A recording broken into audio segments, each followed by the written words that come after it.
Hey everyone, welcome to the show. I have a special guest today that you will probably recognize. I have Jeff Waldorf here from Logical Leftist, and he is also one of the hosts over on the other show that I do, or on the other channel that I'm a part of, with thisspace.tv. So if you guys are not subscribed over there, be sure to head over there, subscribe. It is all progressive content.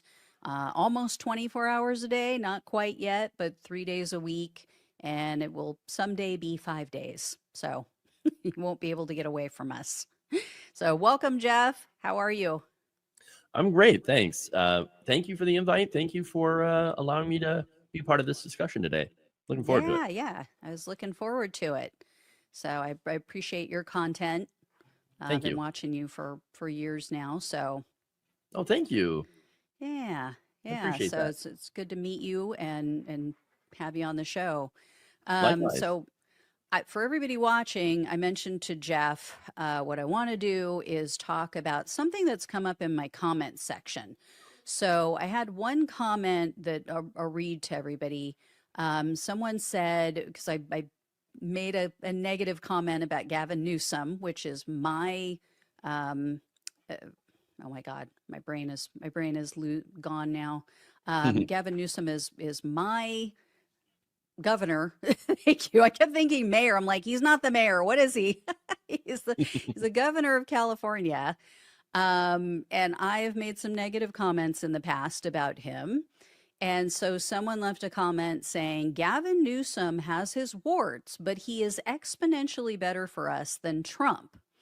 And then more recently, I got an email from a subscriber of mine, someone who's a Mhm. Patreon supporter, and she and her husband were talking about it, and they were saying, yeah, Gavin Newsom, he's not our favorite, but he's fighting Trump. He's like one of the ones that's out there and really, being aggressive like we want, and he's doing a good job, and he's better than Trump. And so I thought it would be interesting to get your take on this, Jeff, which I think I know Mhm. what it will be. Probably similar to mine, but Mhm. yeah, why don't you tell the audience what you think of Newsom as a 2028 candidate for the Democratic Party? I think that we are suffering from having low expectations, a low bar. Okay. So I'm not a big fan of Gavin Newsom, although on my show I have given him credit for being one of the few Democrats to have actually shown a backbone. Hmm. And we're not used to that. I think Yeah. that there's so many people that are not used to seeing a Democrat actually fight back. And Yeah. that pretty much, and this kind of, shows the sad state of the Democratic Party. I mean, what's the approval rating, right? Negative 27, pretty much, or is it Hmm. negative 32 now? It's Yeah, it's bad. pathetic. It's bad, but it's because nobody's fighting back except Yeah. for in some cases. Now you've got Newsom who understands the assignment. It's a very simple Hmm. assignment.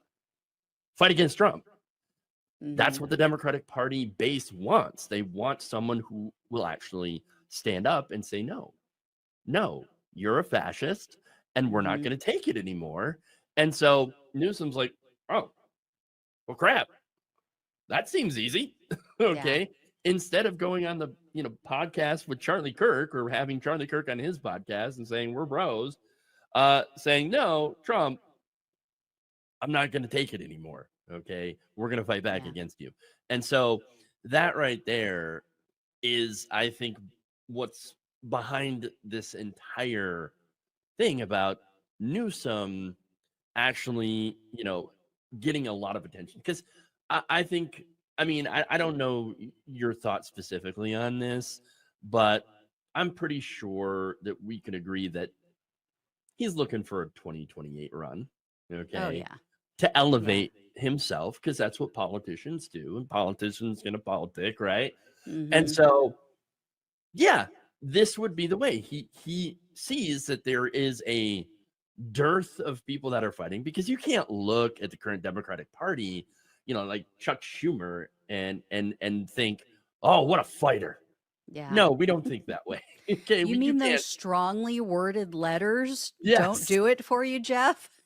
not not so much, not so much, and so, But and they they're don't so do it, scary. and they don't do it for the rest of the Democratic Party, for the Democratic base. They're tired of these letters. They're tired of the inaction, and so when somebody like, for example, Cory Booker stands up and does his non-filibuster filibuster, right? Hmm. Um, they're like, oh my god, Yeah. oh somebody's doing something. Yeah. Oh my, they're actually standing up. Oh my god, I got to back this guy. And then, of course, he disappointed everyone, Yeah. you later Yeah. on, because that's what they do in the establishment. And so now you've got Gavin Newsom actually standing up and actually doing something. I mean, it sucks that we're in a gerrymander war. I mean, and that's Hmm. what this whole thing is about, where it's like, Yeah. oh yeah, well, I'm going to gerrymander it harder than you. Yeah. And it's not something that we should have to stand up and do an applause line for. But at the same time, it's like, God, you're actually doing something, because of course the Republicans are going to try to rig the midterm elections. They want to hold on, and Trump specifically said, do this, and it's unconstitutional, but he doesn't care. And Yeah. so, yes, Newsom's response is, it makes a certain amount of sense, and so a lot of people are lining up behind that. But Hmm. there are a lot of issues with Newsom. I mean, throwing the transgender community under the bus. I mean, I'm not in favor of that. Homeless people, clearing out the encampments, throwing them under the bus, when in reality, homeless people, the best way to help them is to give them homes and to give them hope Hmm. and to help them out.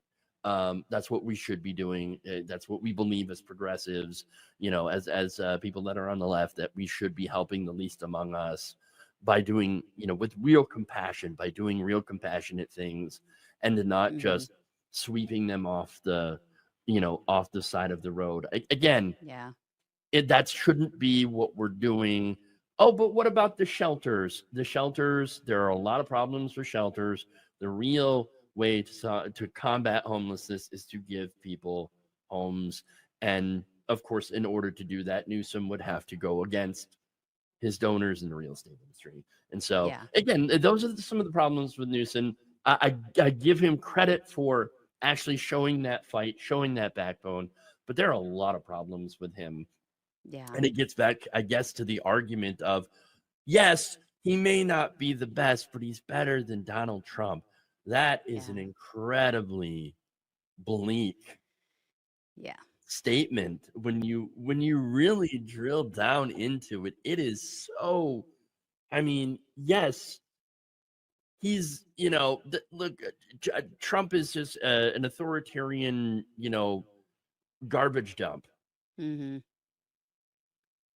Being better than an authoritarian garbage dump shouldn't Is not be hard. something Yeah. that you should cheer on, that you should be like excited about. That Yeah. should be the obvious. And for the people who are not fighting against the garbage dump, that just is an indictment of them, and how sad they've become. And so, Hmm. again, I understand that we are that the Democratic base is currently existing in a space where you have such low expectations of their politicians, and Hmm. that needs to be remedied Yeah. before. I mean, it should have been remedied for a long time ago, but it shouldn't be remedied before 2026, and especially 2028, because what we have in these upcoming primaries is a real chance to change the leadership of the Democratic Party, and Hmm. we're not there. Yeah. And I feel like a lot of people in the Democratic base who do say, like, oh, well, Newsom at least is doing something, which, by the way, it reminds me of one of my favorite movies is When Harry Met Sally.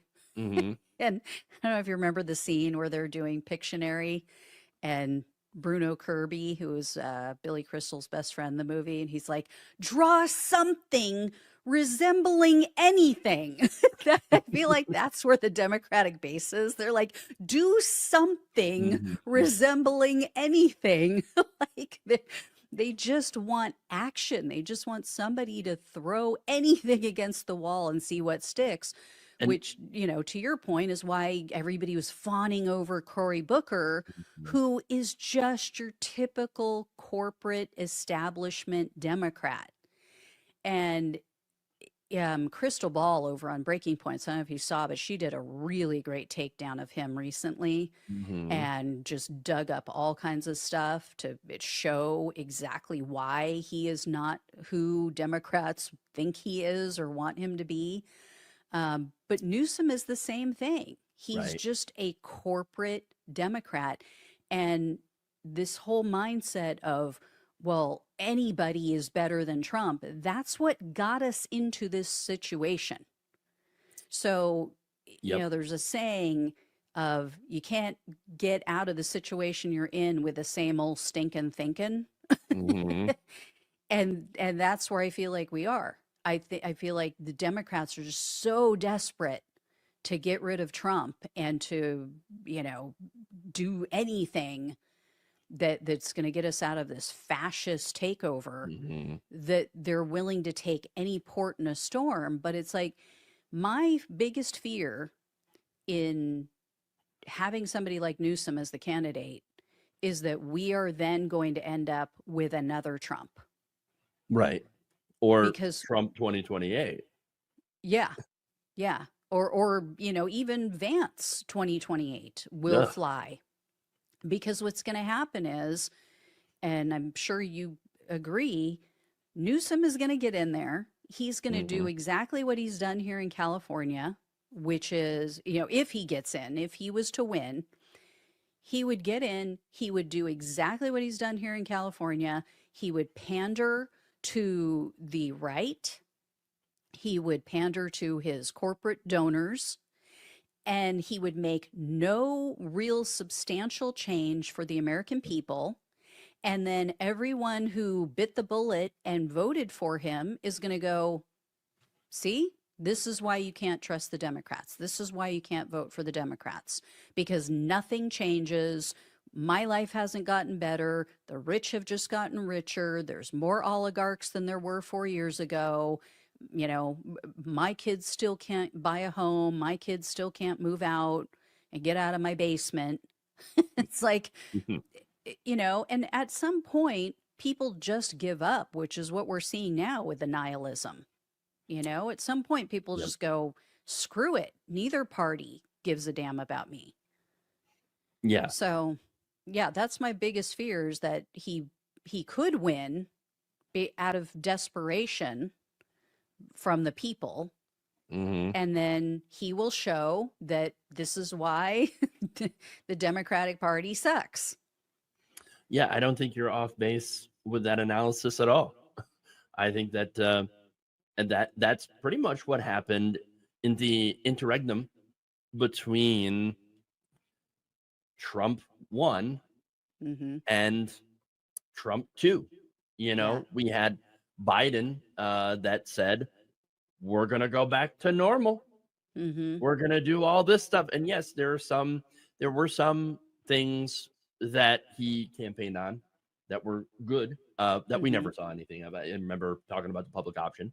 Okay. Mm-hmm. Which we Yeah. know the story on that one. Yeah. Um, so we had that, and things just ended up being worse. And that again is because of the whole Democrats, let's go back to brunch. All Yeah. right. And that's what happened. We're gonna go, yes, finally we defeated Donald Trump. We're gonna go back to brunch and everything's gonna be just fine. And Yeah. then Joe Biden running again, and then oops, had that terrible debate, and oh no, Yeah. turns out that he might be a little senile. So we're gonna have to do Yeah. something about that a little too late.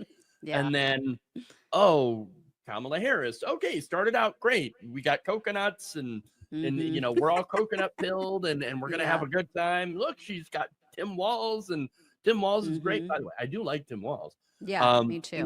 What they're talking about, issues and home ownership and $25,000 and Mm-hmm. taking on rich people and taxing them. Oh, wonderful, great, great, Mm-hmm. great, great, great. We're actually going in a better direction now. We might actually have a shot at this.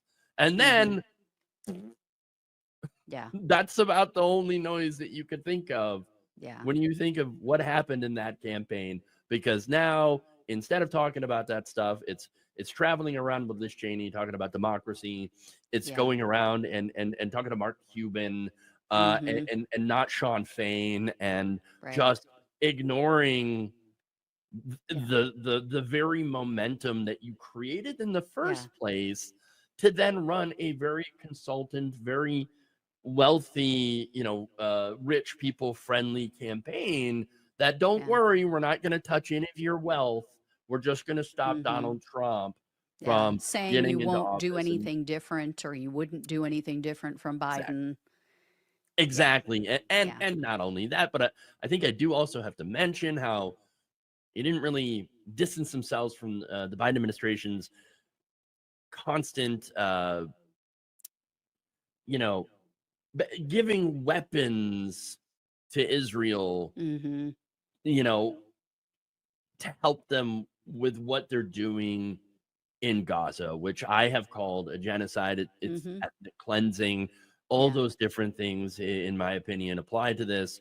And it's just like, you got a message from the Democratic base saying we are not in favor of this. We Mm-hmm. don't like what Joe Biden is doing. A lot of people in the Biden administration had quit as a result Yeah. of what's going on, the staunch support of, Netanyahu. And it's just like, did you not get that memo? Yeah. And they didn't, and they continued to support that. And so that was one way to, especially, I live in Michigan, and that really, I just destroyed any support Mm. for Biden Harris, um, in this election. And there were a lot of people whose families are getting bombed, and it's like, no, we're not going to show up for that. And can you really Yeah. blame them? Yeah. Yeah. And that's what people are, that's what we would have again. Yeah, That's the type of typical consultant, made in a lab candidate if we had Newsom. And to me, he just codes as like typical politician. hmm, Like, and of course, I mean, what are they going to say? Oh, West Coast elitist. I mean, they're going to throw everything in his face about being at the French Laundry restaurant during COVID lockdowns, and I can't even fault them on this. hmm, I don't know if you know, but here in California, the government set it up so that everyone, every immigrant who comes into the country, which I am in favor of immigration, hmm. but they set up the Medicaid program, which in our state is called, what is it? Medi-Cal. Medi-Cal. Yeah. Medi-Cal. So they set it up so that anybody and everybody who is low income Hmm. can qualify and be covered. Well, now in our state, we are in a deficit. Hmm. We now are underwater. We are, we don't have enough money to pay the bills. What pisses me off about that, Hmm. and what pisses off a lot of people about that, is that Newsom, when he campaigned to become the governor, he said he was going to set up an insurance program for California residents, basically universal health care for Right. California residents. And then he got in, and the legislature started working on it, and he shut it down. Right. So what ends up happening is, what we always say as progressives, you have to give something to everyone so that Hmm. no group feels left out, so that no group then wants to shut it down. Because then, yeah, you have people like me, like other people who are like, hey, I have no problem with immigrants, don't want to see them arrested, don't want to see them kicked out of the country, unless they're, dangerous criminals, of course, get them out. But the rest of them, I'm totally fine. They're hardworking Hmm. people, they're good Hmm. people, they're not hurting anybody. Like I said, unless they're the criminals, they're not doing anything wrong, or in my mind, or hurting anyone. Sure. But when you have people who come to the country and who, you know, just automatically qualify day one for health insurance, but then you refuse to offer it Hmm. to your constituents Hmm. and the people who put you in office and who are in the country legally, then yeah, you get people pissed off when, when people like me are paying hundreds of dollars Hmm. or thousands of dollars a month for health insurance. Yeah, it's that Yeah, you it's set that up a really bad situation. right. It plays into that politics of resentment, right? Because Mhm. nobody, I mean, yeah, nobody wants to pay taxes and then not get anything back. And of course, Right. I'm I, I feel that because yeah, I mean, we all pay taxes and we're not getting anything to the federal government, especially. We're not getting anything back from that. I mean, Yeah. our tax money is going to bomb brown kids Yeah. overseas. So I feel that, and it's and again going to the whole idea of what progressives want to do is that we want to give it to everybody. We want everybody to have health care, Mhm. and yes, if you're undocumented, great, that's fine. You get health care. You're a human being, and you're here in the United States. You should get health care. I'm a resident here. I've lived here my entire life. I'm an American citizen. I should also get health care. You should Right. also get health care. Everybody Yeah. should get health care, regardless. I mean, that's Yeah. it. That's the way it should be, and it actually would end up being cheaper for the federal government, cheaper Yeah. for every American. But one of the people that loses out on that, or one of the groups, I should say, lobbyists, health Yeah. insurance companies, and they and this is the problem with the Democratic Party, this is the problem with a lot of our politicians, is that they are on the take from those companies, Mhm. and so they rely on them for their donations, for being able to run in these very, very expensive elections. Is the entire campaign finance system that is just completely messed up, and incentivizes corporations to come and purchase our politicians. And of course, they will always ask for that return on investment. Yeah. And that does not benefit us. The Yeah. return on investment never benefits us. It is Yeah. always, again, it's not really right versus left when it comes to certain issues like this, right? Mhm. It is the 99% versus the 1%, and the 1% are winning. We are in a class war, and we have been in for a long time, that the rich have been dominating us on. Mhm. And so that is one of the problems here. And one of the things that is frustrating so much to me is to try to point out to there are conservatives that are like, hey, whoa, this sucks. This sucks. The economy sucks for us. What are we getting for it?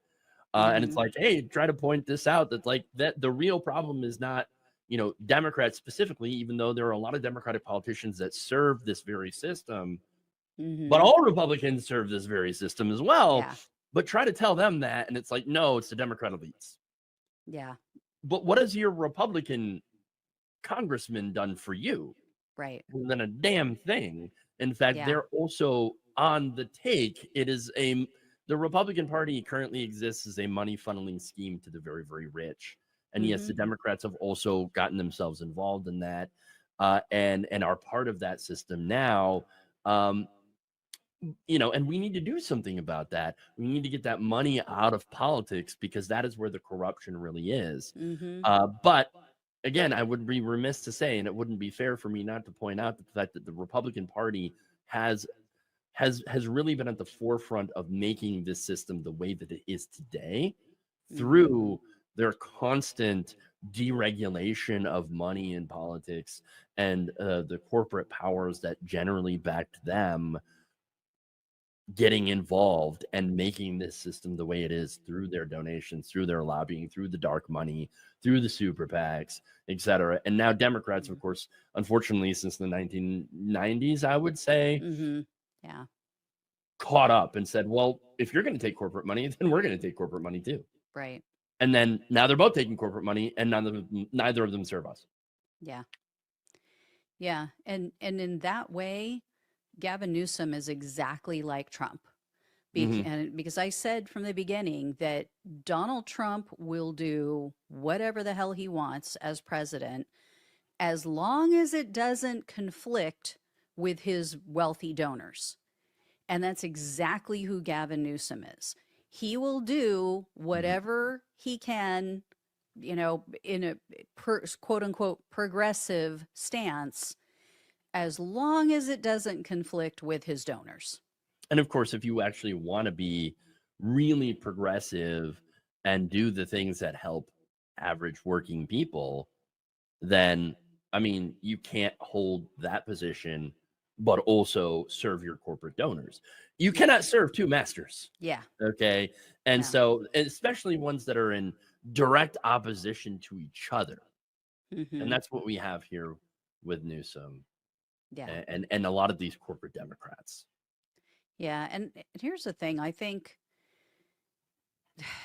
this is why I hate one of the reasons why I hate having Donald Trump in politics, Hmm. because the litmus test for Democrats is, or most Democrats, not progressives, but your normie liberal Hmm. Democrat, is, do they say the right things about Trump? Do they fight against Trump? There's no other mandatory list of requirements in their minds. And as long as we continue down that path, we will end up with exactly what they don't want. We will end up with another Donald Trump, because Hmm. those Democrats who the only thing they stand for is that they're anti-Trump, they will do nothing to materially change Americans' lives. Yes, and the fact that they haven't done that for a very long time in any giant, meaningful way. And I know, like, some people might come back and say, "Well, what about the Affordable Care Act?" Oh, you mean the Mitt Romney Heritage Foundation healthcare Yeah. plan? Yes, I'm not saying that it hasn't helped people, because it has, but it's also not progressive. It is not what a real lefty president would do, and not what Hmm. the American people needed. Are we are the only modern industrial country that does not offer universal health care to Hmm. every single person. It is this weird, corporate means tested giveaway program that Yeah. is just it is failing so many people. It has failed. And Hmm. that is the problem. That is what helps create that kind of stuff, creates the Donald Trumps of the world. When you don't, you mentioned earlier, you've got to make a system where everyone is in, no one is left out. And that is exactly the problem with the ACA, is that not everyone was in, a lot of Hmm. people were left out. And that's where that creates that politics of resentment Yeah. that fuels these right-wing demagogues. I Hmm. mean, something like, if we were to get a universal, had been given a universal healthcare system, you wouldn't have had people like Mitch McConnell go out there and say, "Well, yeah, we're going to take down Obamacare," and everybody's like, "Oh yeah, Obamacare sucks." Well, if you would have actually had a real healthcare system that covers everybody, it would have been like, "Don't you goddamn touch my healthcare." Yeah. Yeah. It's like Medicare or Social Mm, Security, exactly. because everyone's eligible. No one wants to see it go away. Most You don't popular have, programs in the country. yeah.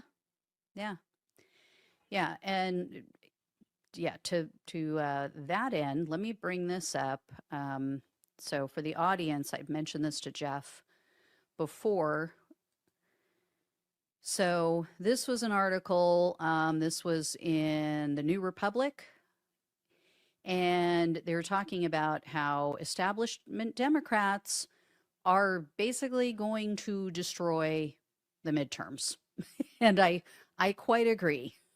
If they cannot get their shit together, if they cannot just stop trying to force us to take their, Mhm. you know, pablum, middle of the road, boring centrist candidates, because they think that that's the way to win. I mean, how did that work out for Kamala Harris?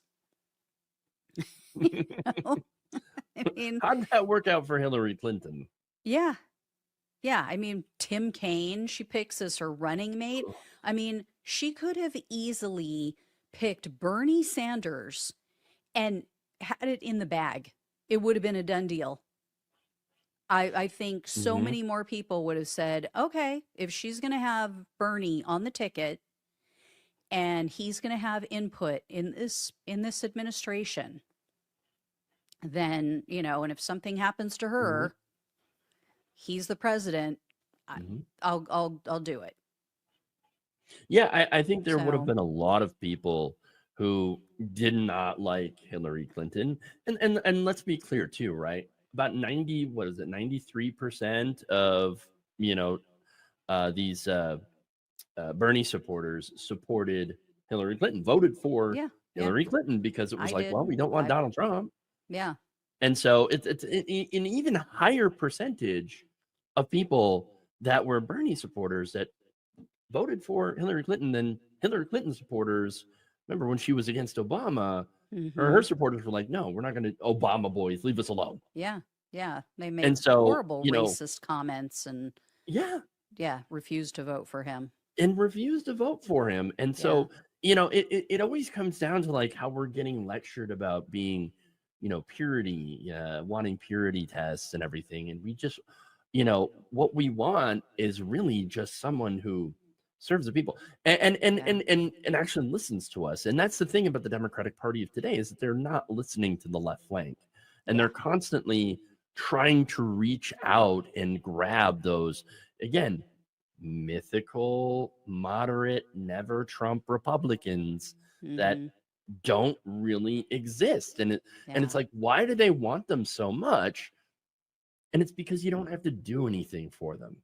yeah, You don't have to do anything for them. What they call purity tests for the left is just doing something to yeah, benefit people, yeah, doing something like health care, like child care. And again, you can say, well, look, Kamala Harris had a lot of good policies that would have helped people, child care and $25,000 for first time home buyers and things like that.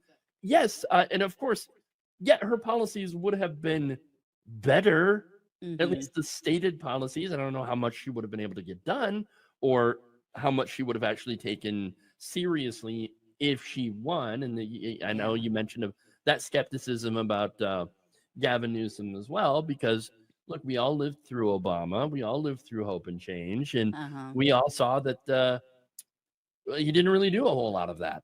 yeah, There was a lot of disappointment there, a yeah, lot of lofty promises that didn't go through. And again, a lot of that has to do with the establishment, the centrists, the Joe Liebermans, of the world, that are, convinced them to drop the public option from the ACA, which was supposed to be the compromise position. hmm, yeah, And there are a lot of lefty voters out there that are like, we know what happens when you have a compromise position. You never follow through on it, so we don't trust you anymore.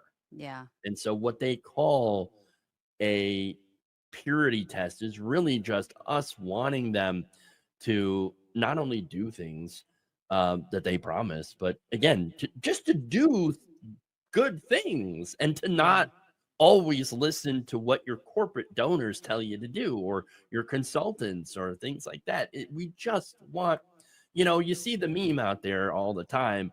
We just want healthcare. The haggard looking person is like, yeah, healthcare, please. This is all we yeah, want. yeah. That's it. You, I think a good rule of thumb for Democratic voters should be when you're listening to a candidate, are they only talking about how bad Donald Trump is, or are they Mm, talking about how bad corporate oligarchs are? Are they talking about how bad money in politics is?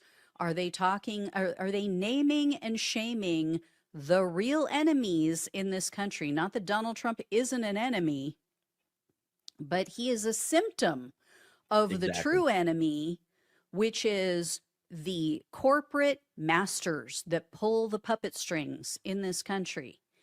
And Hmm. so, and, and are they talking about what they're going to do for the people, what they're going to do for you?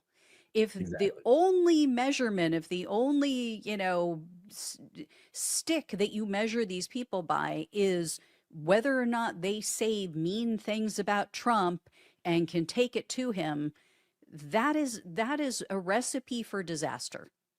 And and what's really sad too on that point is that you have so few establishment Democrats that can even do that, that can even Yeah. muster up the fortitude, wherewithal, whatever you want to call it, to then actually say, to hit that very low bar in criticizing Donald Trump, you Yeah. know and again, that just gets back to what we were saying, what we were talking about earlier, and the fact that there are so many normie Democrats that are super excited about Newsom now because he showed a little bit of backbone. Yeah. Yeah. It's just, But I if you look mean, at the polls, I mean, look at how Bernie is still one of the most popular politicians in the country. It's yeah, not that he doesn't talk about Trump. It's not that oh he yeah, doesn't slam him or his policies or the Republican Party, but he also talks about helping working class people. He hmm, talks about how he's going to make people's lives better and who is to blame for why their lives suck.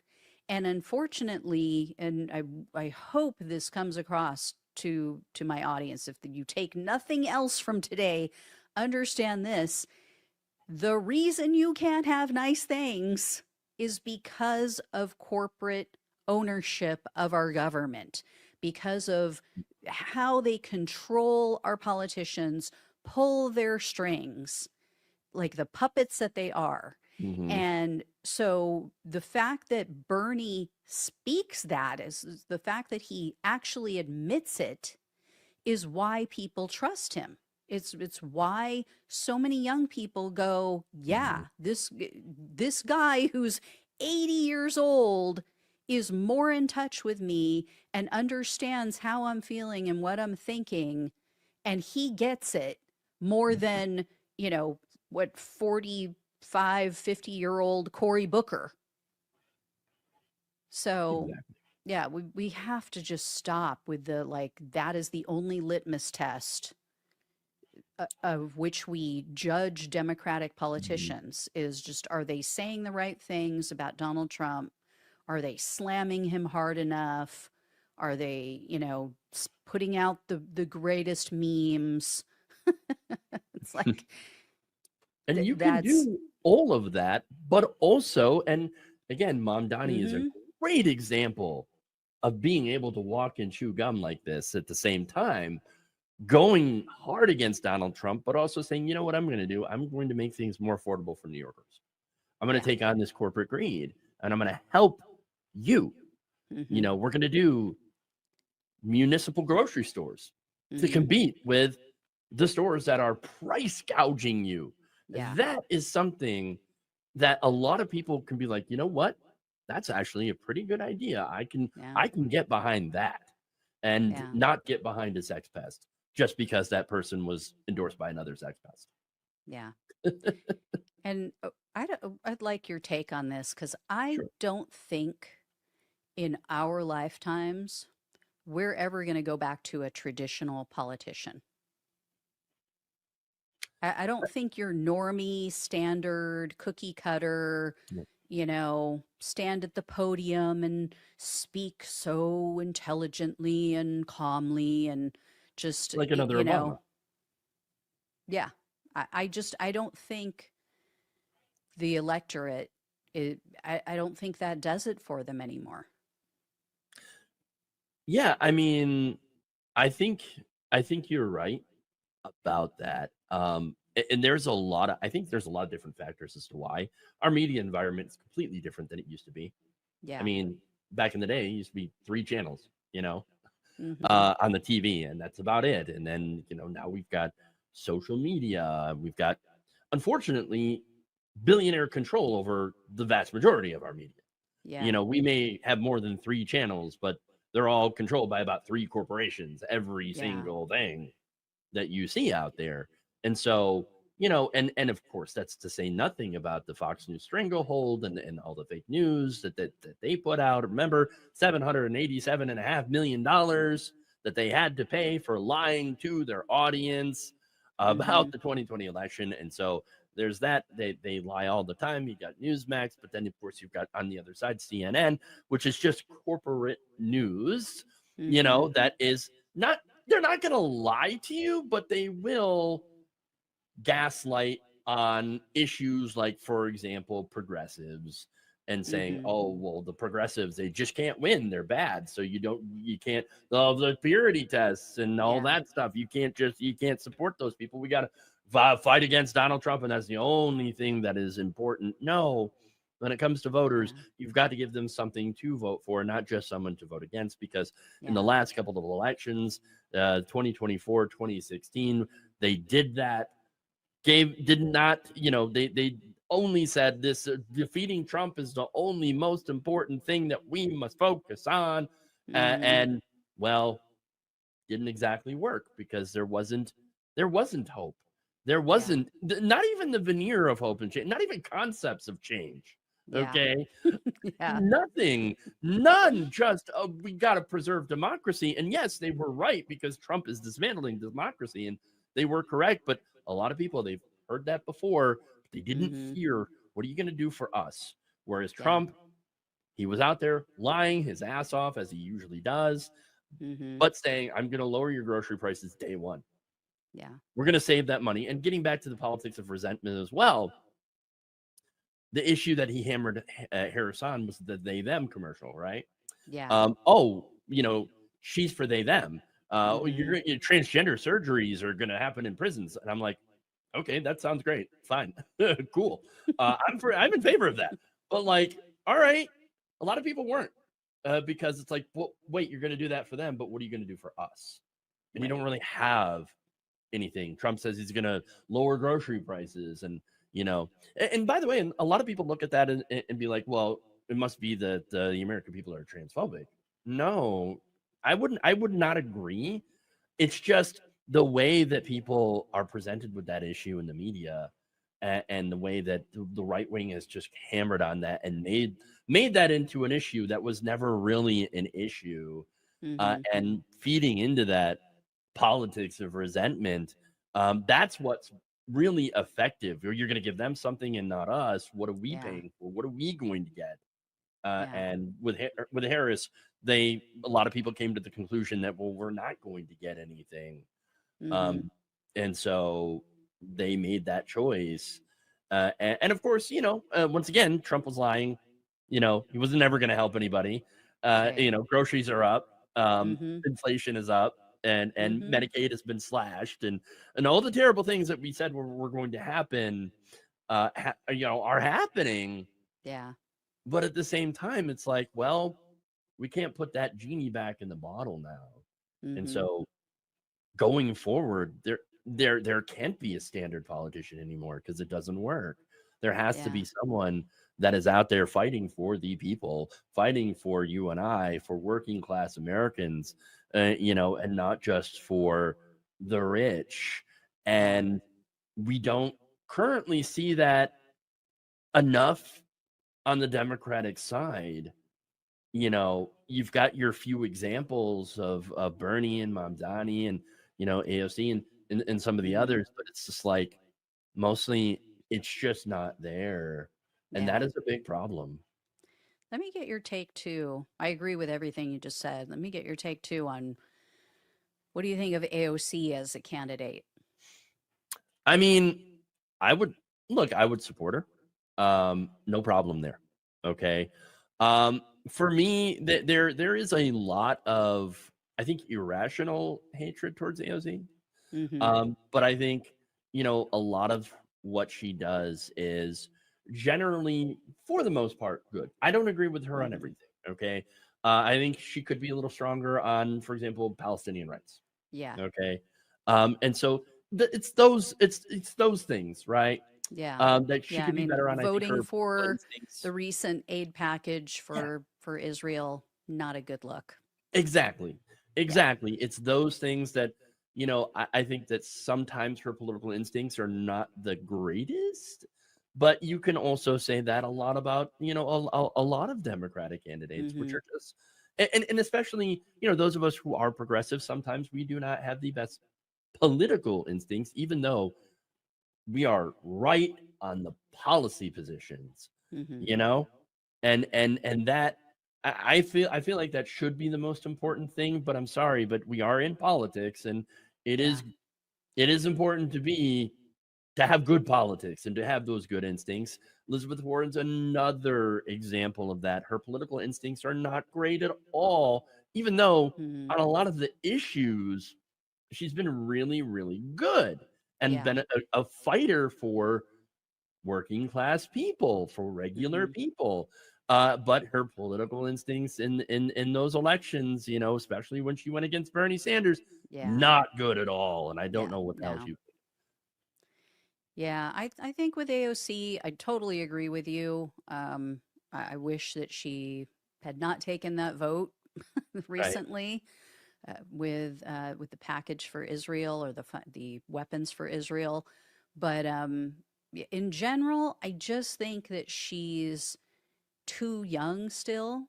Okay. And I don't mean that as a slam, like, oh, you have to be a certain age, but with with age comes, especially as a woman, you start to feel more comfortable about who you are and not worried about what people think of you. Mm-hmm.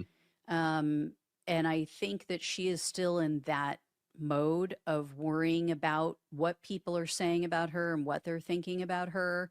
Mm-hmm. And so I think she does sometimes take votes like the Israel vote because she feels like, oh, I have to go along with it because Mm-hmm. everybody's doing it, and I don't want any Jewish people upset with me, and Mm-hmm. I think she just lets it get to her and get in her head too much, and it influence her sometimes. Yeah, I think it's Um, difficult not to allow that to a certain extent. I mean, we are humans, and that is something that we do. Um, I mean, it's. I think there's a lot of people whom that criticism can also apply to. Not that I disagree with your assessment there, because yeah, I mean that's fair. And that goes to her political instincts. With, you know, she needs to, she really needs to be, I guess, more stronger on her principles, and not to be easily, not to be swayed. Not, I'm not saying that she is mhm. easily swayed, but it is one of those things where it's like, kind of stay on message. You know what I'm Yeah, saying? Like, hit these things, right? yeah, Healthcare for all, childcare for all, mhm, jobs guarantee, things like that. Green New yeah, Deal, the stuff that she, you know, had been previously really, really great on, right? yeah, To just yeah, keep hammering those points. Like Bernie Sanders, yeah, great example.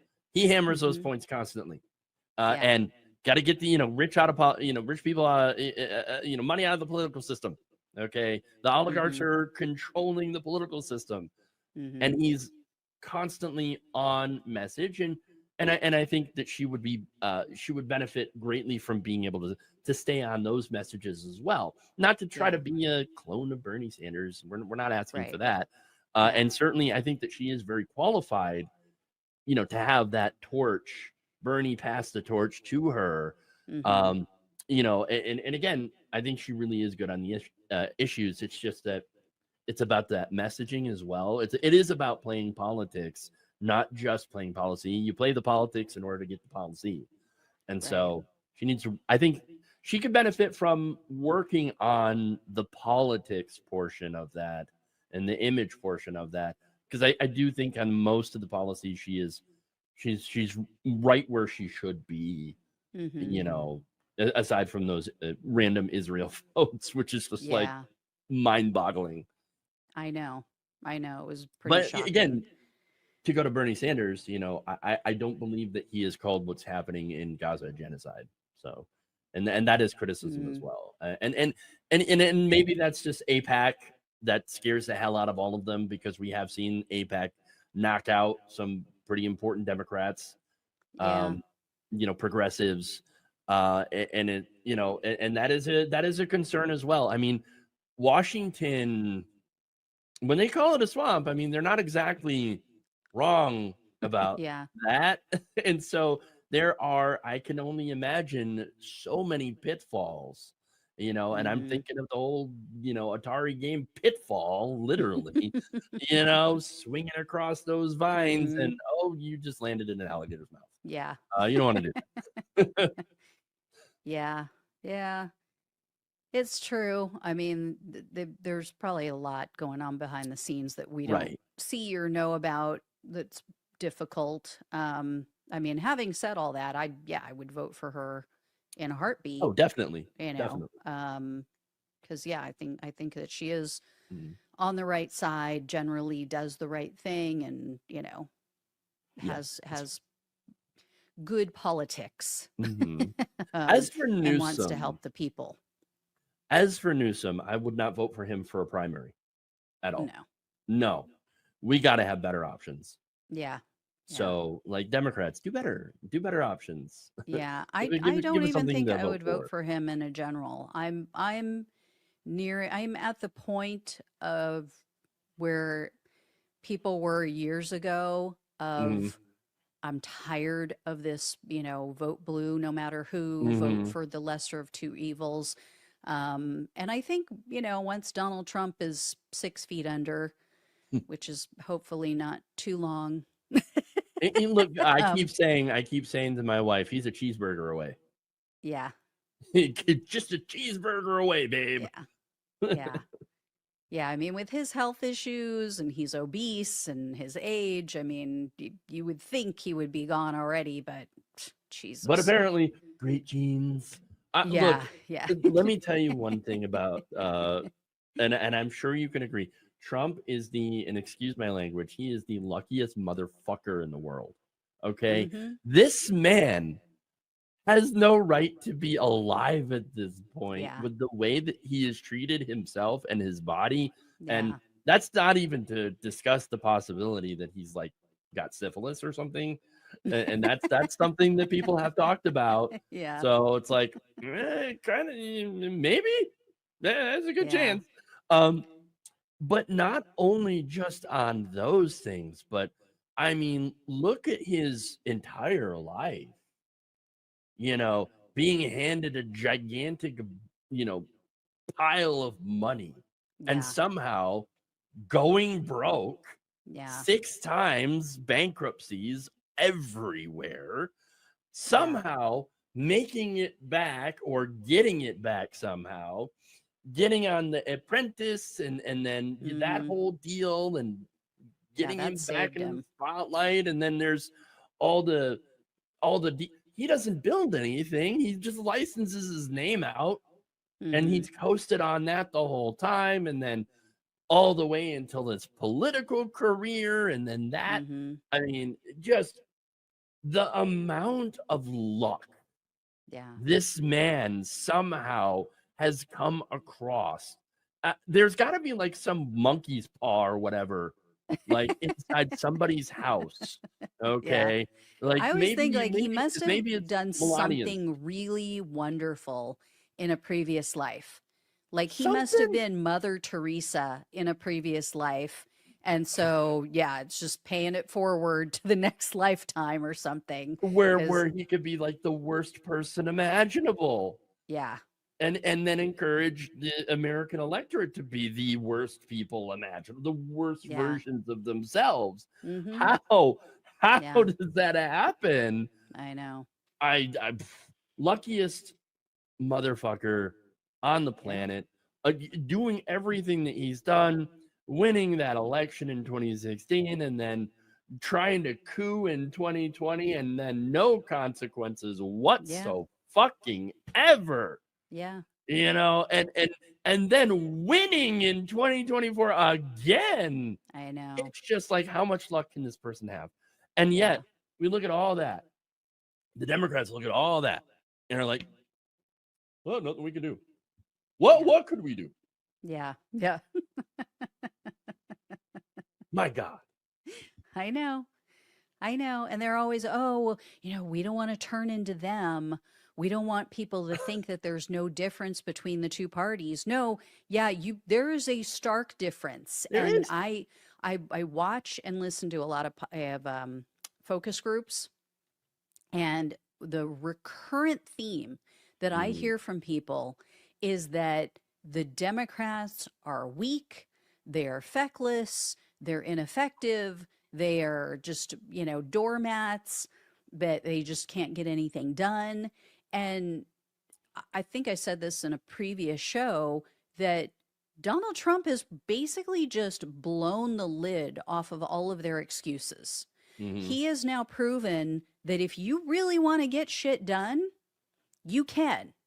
Oh, Now, of course, he did all this for the wrong reasons and to right. hurt people and, against the court's orders.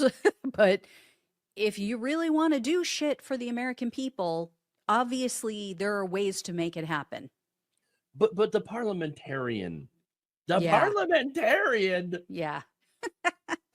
that right there I is, I know. mean, when they say weak Yep. and feckless, that right there is a great example. Oh, the parliamentarian didn't want me to raise the minimum wage for people. Yeah. And here's the Republicans being like, parliamentarian?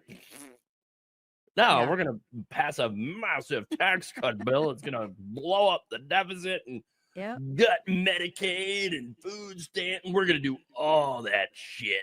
Yeah. And ain't nothing you can do about it. Yeah. Ram her through.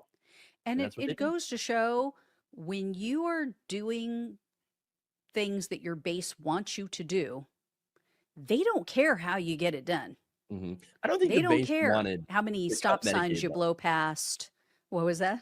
I don't think the base wanted them to cut Medicaid, though. Well, yeah, no. But I mean, a lot of his base wanted him to do the deportations. Mhm. So they're like, oh, so what if he's violating the court orders?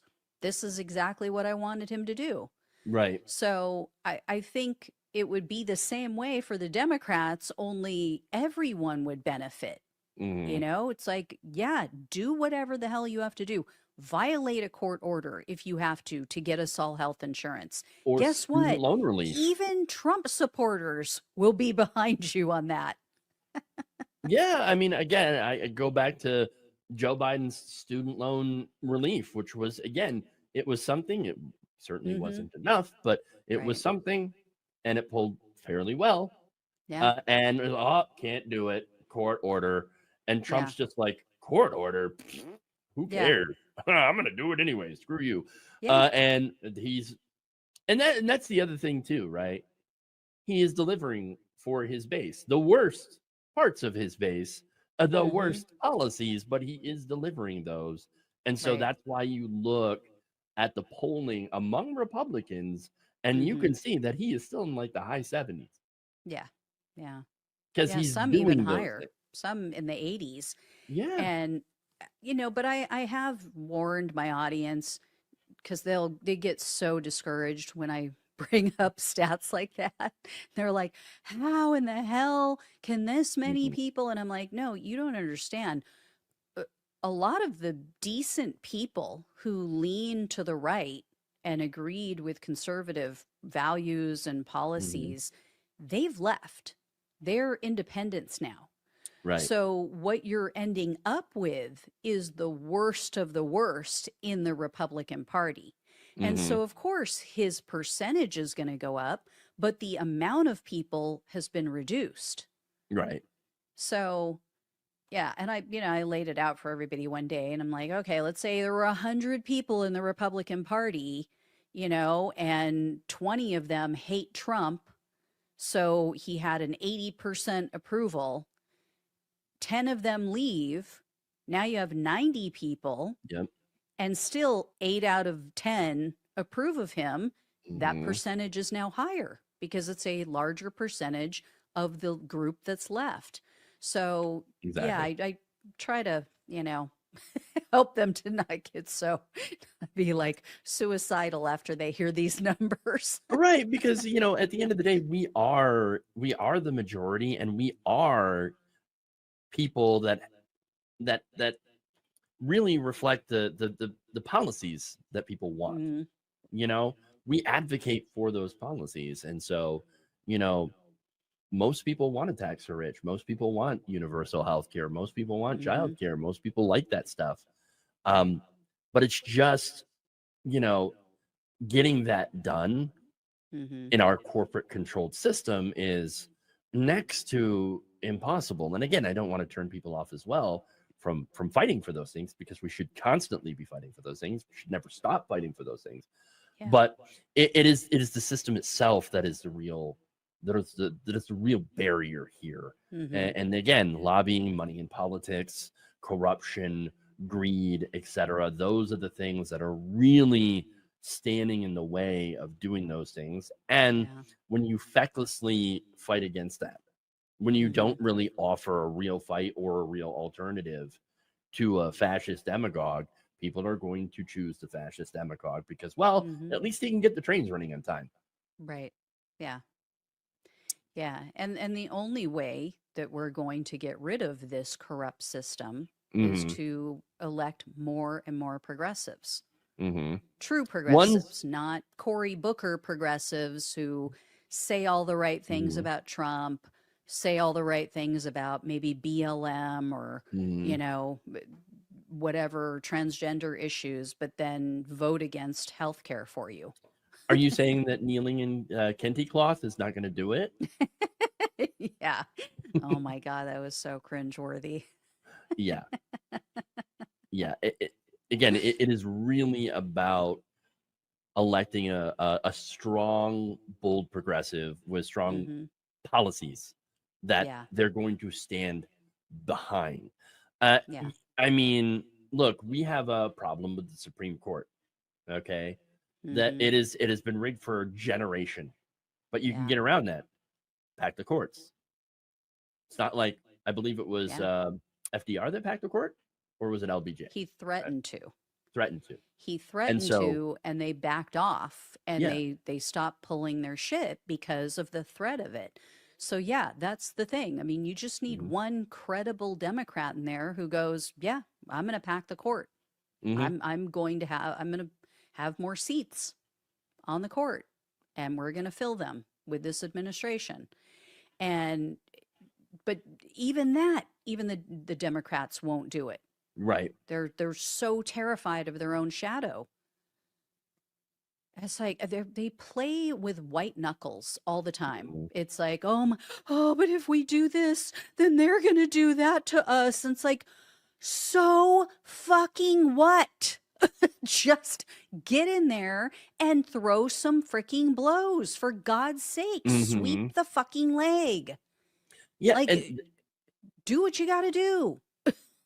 and it's not like, oh, but we have to preserve the norms. Yeah, yeah. Who's shredding the norms right now? Yeah, I mean, we are just You've got so not playing on the Mhm. same field with the same playbook, with the same rules. I mean, It- eh, Jesus Christ, what is it going to take for these people to wake up? yeah. Right now, the Democratic Party is bringing a banana to a gunfight, Yeah, yeah, and so it's like, what are you gonna do? I mean, you just gonna give them your banana then? Is that the yeah, plan? Because you're yeah, giving them everything else. They are shredding the system. They are destroying yeah, our way of life. Our system of government is yeah, being dismantled, yeah. I and mean, all the look at the norms in the position. world are gone. Yeah. Look at where we're at right now with this whole redistricting thing, because the Exactly. Democrats have tried to play fair and play nice. So you have an unfair advantage now in California and other states where they enacted laws where no, everything has to be done above board. Everything has to be done by a third party, nonpartisan board and group that's going to figure out how to district or set up the districts for the Congress. And Mhm. so now, because we have those ridiculous fair laws in place, like here in California, now it has to go to the voters first. Whereas Texas is just like, yeah, we're going to redistrict. We're going to get rid of some of the Democrats in the state, and we don't have to ask the voters for approval to do it first. We can just do whatever the hell we want.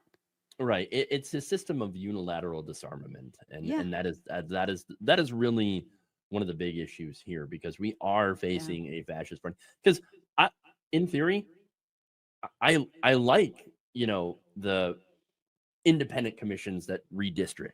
In theory, in a normal system, that would be great. And if it applied to everyone, every yeah, state, it right, does not. right. And so you have seen the Democrats, and they do this all the time, unilaterally disarm Mm-hmm. against what has been over the last at least 15 years, if not more, of a budding fascist movement. I mean, ever since Yeah, Obama got into office, the right wing lost its mind. I yeah, mean, not that they had right, it before, but it got even worse and even yeah, more radicalized since a black man got into office. They were right, like, oh, that's it. yeah, Nope, all pretense is gone. yeah, Okay. yeah, And again, this was a party that tried to impeach Bill Clinton over a BJ. So, I right, mean, they've always been nuts and always been crazy, but they yeah, weren't as fascist as yeah. they I mean, I'm are no now. Clinton fan, so I would have been fine with it, but Yeah. but Again, I'm no just Clinton don't fan be either. freaking hypocrites. That's the thing. Yep. It's like Bill Clinton is a piece of shit. Should have been impeached and removed, I think, for lying Triangulation. to the American people, for being somebody who has no ethics, no morals. But yet, the what are we doing on the right? Like, seriously? you It's just know? it's the ridiculousness of it Yeah. because they were just looking for something to get after him on. Yeah. And again, this is a guy who has done a lot actually to help deregulation and to help Mhm. like of banks and things like that. And of Yeah. course the Democratic Party and how it's so feckless now because of all that triangulation and Mhm. go, oh, we gotta get away from the era of big government now that Yeah. actually helps people. And we gotta get away from that, okay? And do more corporate friendly. So that's what happened in the 90s. But yes, Yeah. you know, generally it's and I brought up Clinton because of how insane the right wing has been, but you also bring up that great point about how things were not great under Clinton either because of the corporatization of the Democratic Party. Yeah. Yeah. It was he really was the beginning of it. It was, yeah. Yeah. And then Yeah. and then Democrats ever since Mondale though have been, you know, just running away from the left because it's one of Mhm. those things where we don't want to see that happen. And even I've even had Mhm. one of the viewers saying like, oh, in the 60s in Chicago, the convention, they were coming after progressives as well and trying to prevent us from having a voice in the party. So, it Yeah. has been happening for a very, very long time. And Yeah. one of these days, that pendulum needs to swing back and to get a real strong progressive left Yeah. into the annals of power. It's not like we don't exist. We're just out in the wilderness right now because we've Yeah. been put there. We have been pushed there, and I am certain, and maybe it sounds a little conspiratorial to say, but there are people maybe who pretend to be on the left that sow a lot of division to prevent us from having this class consciousness awakening cohesion that Mhm. we desperately need in order to fight back against the far right.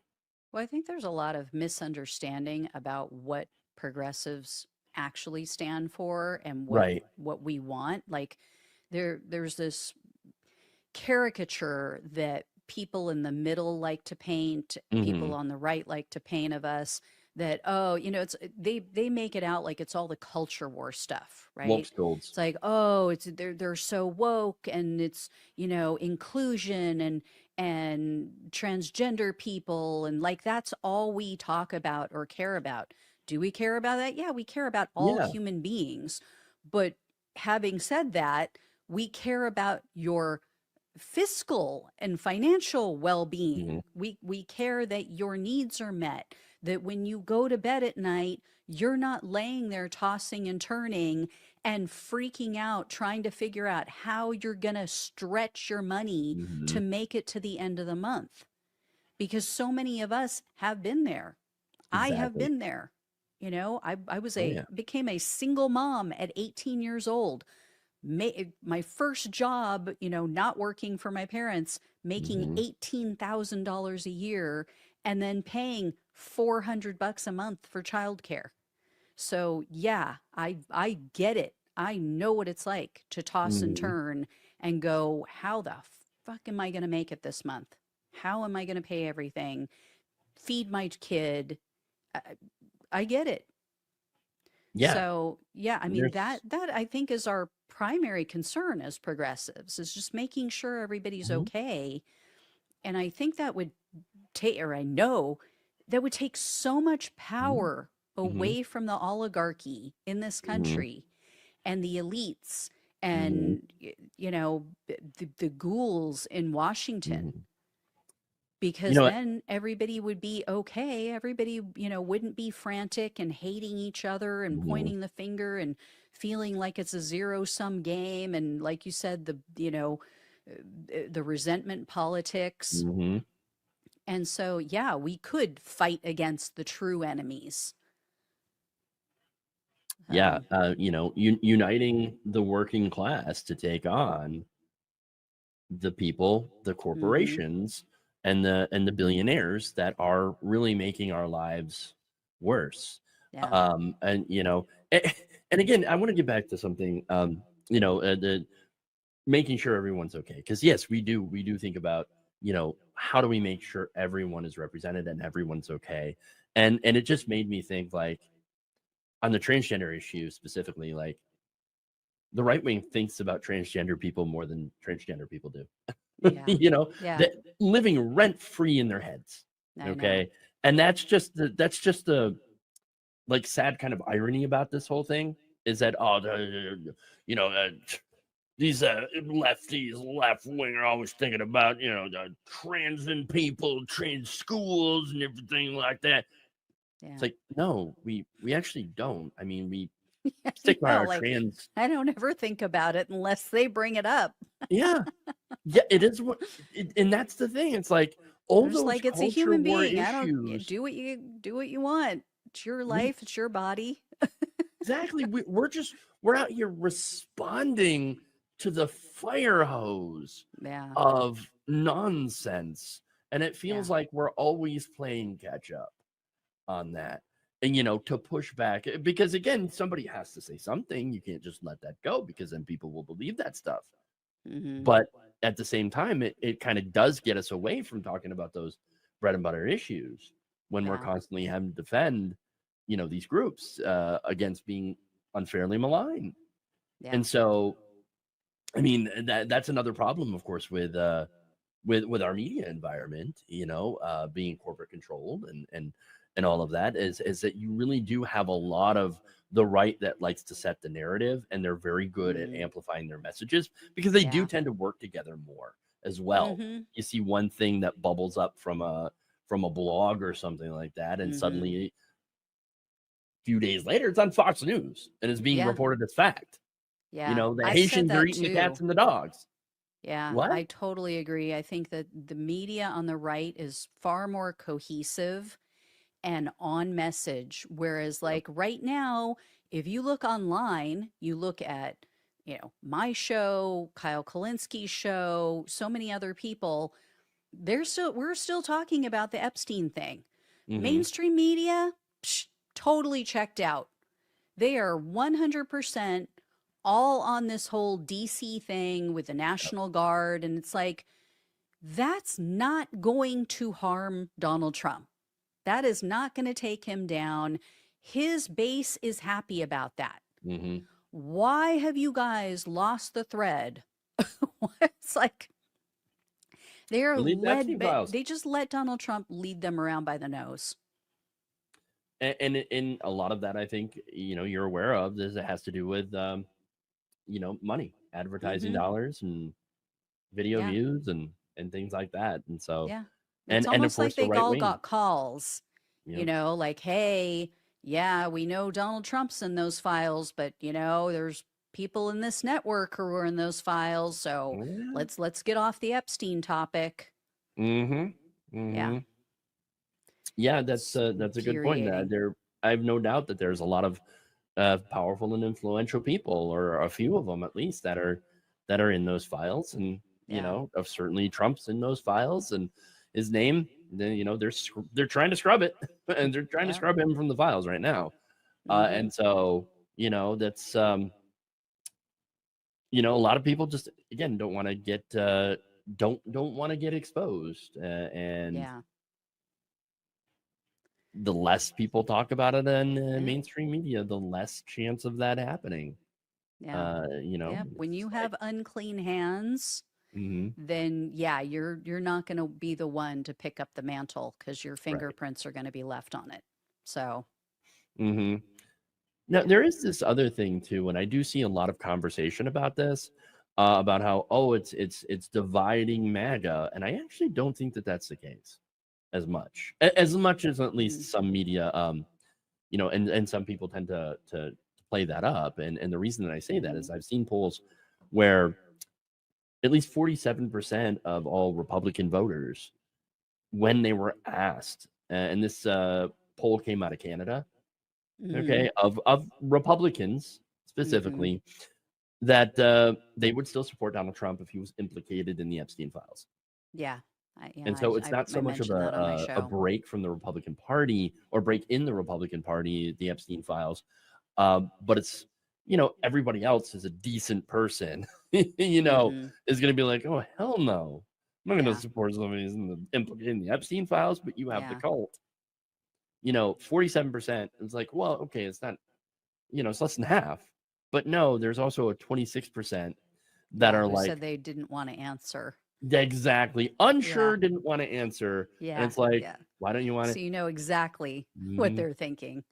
Why don't you But want to answer, again, buddy? that was registered Republicans. Right. So I do think it has done a lot. The Epstein topic has done a lot to erode support among the Hmm. right leaning independents Exactly. and the disaffected Democrats who voted for him. So yeah, to say that it's breaking up MAGA. I mean, yeah, Yeah. you see a few around the edges, Candace Owens. Um, she. I mean, I would say Mm. she was full MAGA. I, Um, I would say Candace Owens is for anything that helps Candace Owens. Um, True. I think Yeah. that she was always been, because remember, she was a, lefty, supported what, did like a lawsuit against the school for racial Yeah. discrimination. Yeah. Uh, it's kind of Even like though one of she those. claims that it doesn't exist. Exactly. And Yeah. Tommy Lauren is another Mm-hmm. one of those people who remembers in college is like, what are we going to do about climate change? We got to do something about it. And Mm, now, you see where she's at now. So a lot of that, I yeah. think, has to do with pandering to that audience, and, Yeah. making There's as much very money as few. Like possible. Nick Fuentes, I know, like he's gone off on Trump several times Mm. recently and said he's done with him and called him fat and stupid and you I know, mean, I'm seeing something about but fight with Marjorie Taylor Greene now, and it's something about a cat boy. I don't know. oh yeah. So Yeah. I'll have to look more into Have you that, but talked at all on your show about Arby's Gate? I I have guess is what not. I'll call it. I have not. No, have you heard about the fight between Marjorie Taylor Greene and Laura Loomer? Looney A Laura? little bit, yes. I know that they have been feuding, and Loomer is trying to, Loomer her, more Yeah. people. They've always kind of been at each other's throats. So, but I just haven't read the newest the newest parts of Okay, that so let me fill you in little feud. because this is freaking hysterical what's going on. So this all bubbled up because Laura Loomer is suing Bill Maher. I don't know Hmm. if you heard about that. So he made the comment, throwing it out there, oh, maybe she's having an affair with Donald Trump, right? Because she was always with him Hmm. and he was taking her advice and she was on the plane with him all the time when he was campaigning. Hmm. So Maher throws this out there as a joke.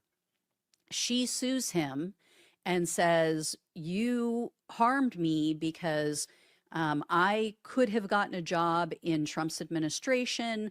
I could have been his press secretary. And I mean, she literally is saying this in the lawsuit Hmm. that it could have led to me getting a hosting job on Fox News. Like she lays out this whole thing about how she was going to capitalize on being in Donald Trump's administration.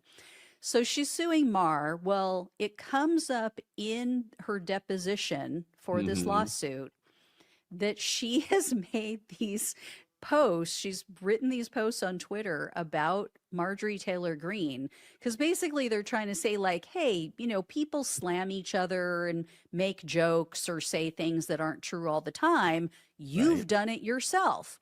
So they start reading her these posts that she's written about Marjorie Taylor Greene, and they're freaking hysterical. Like she said, she's telling Marjorie Taylor Greene she's a whore, that, oh, you bent over for more men in the gym than I forget which, or you're Ooh. kneeling down for men in the gym not Oh, to I did see that. pray and all this stuff. And then she made some comment about how Marjorie Taylor Greene has Arby's in her pants. Oh, what? Yeah. And so they're asking her about this in a deposition. Oh my gosh. And they're like, didn't you say that Marjorie Taylor Greene had Arby's in her pants? And she's like, yes, I did. And they're trying to get her to admit, like, she's, saying that she's a loose woman and, Um. men are going after her. Instead, Laura Loomer goes, she said something like, well, to the best of my knowledge, yes, she puts Arby's in her pants. She, they're like, you're saying that she literally has roast beef sandwiches in her pants, and she's like, yes, to the best of my knowledge, that's true. Look, Your Honor, she has the meats. Okay, Yeah, I yeah, think it's pretty obvious. She's got the yeah. meats. Okay. I think her attorney even said something like that in the deposition. Oh my God. Oh, that's great. Yeah, it has been something. I mean, and they are just still going at each other over this, but Oh yeah, and uh Marjorie Greene has been going after other people. She's going after Mark Levin. They've been mhm. feuding, and she's Yeah. like, "Did you know that there are men in the Republican Party that are kind of sexist?"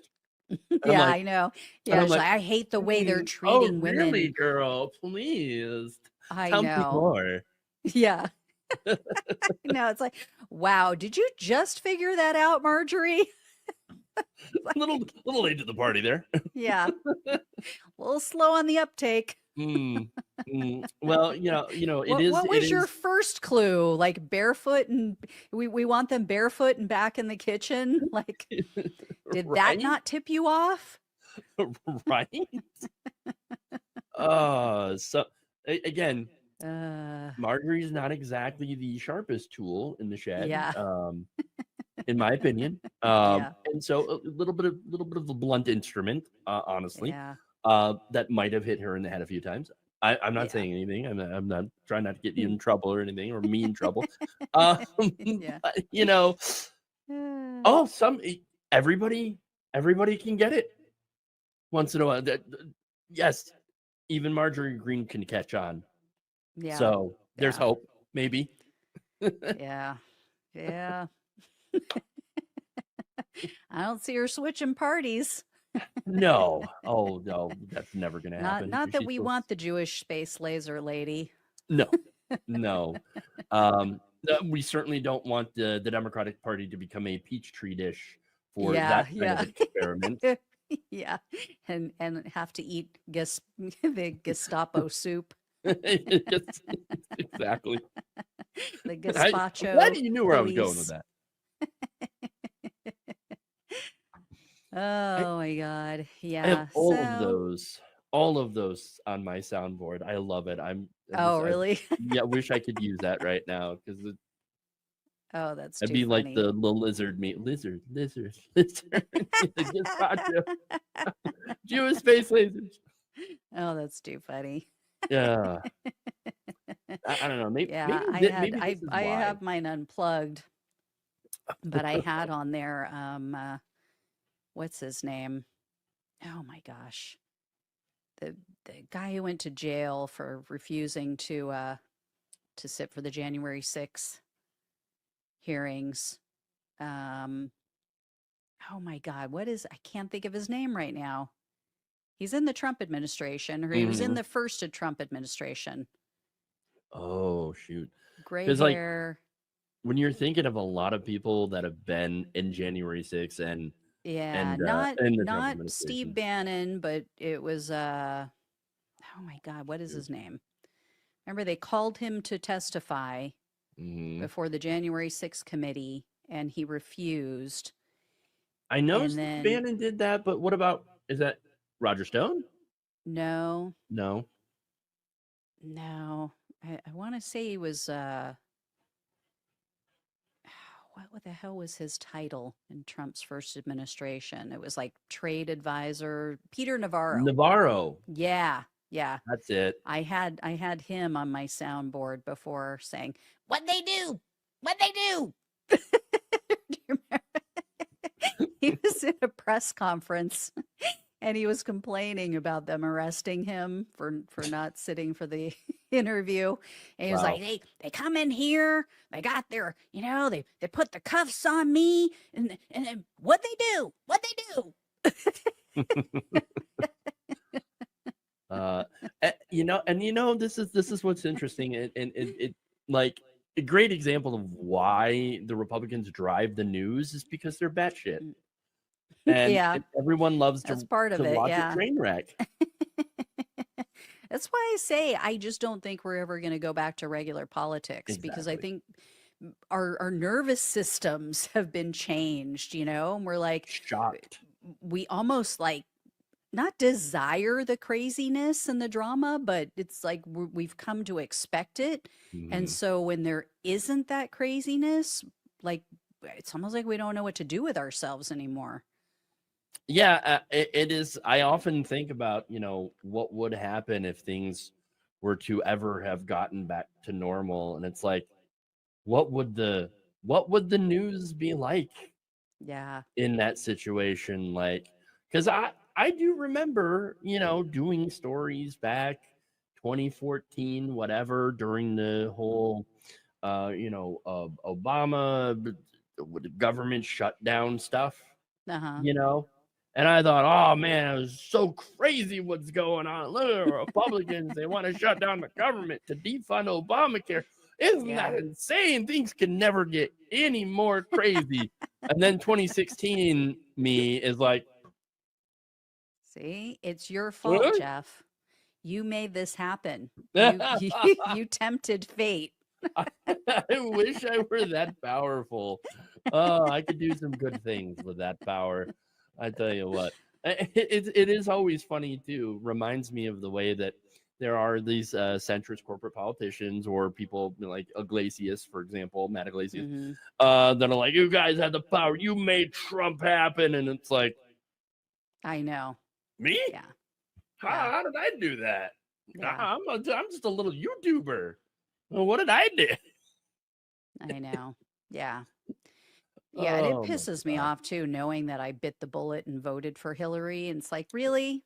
Yeah, just go piss on a different fire hydrant because Mhm. that's not you got the wrong person. Exactly. It's not the leftists, it's not the trans people that Yeah, cause what we're in right now. It yeah. is the corporate establishment and Mm-hmm. not listening to the base that and not doing anything for the base. Yeah. I don't know. I don't think this current Democratic leadership is ever going to learn that lesson. I think at the end of the day, they're going to either have to die or be replaced. And with the gerontocracy being in charge at this point, maybe we won't have to wait so long.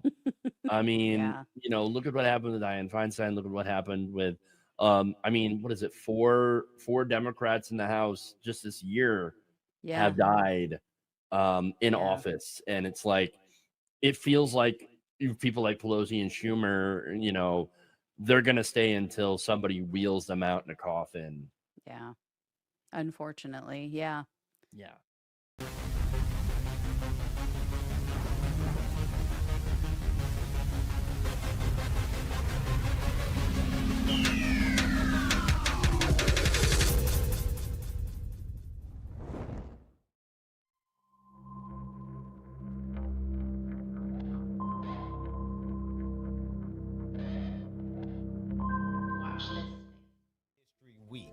Now, almost 100 years later, many of us are still stuck in the month of February.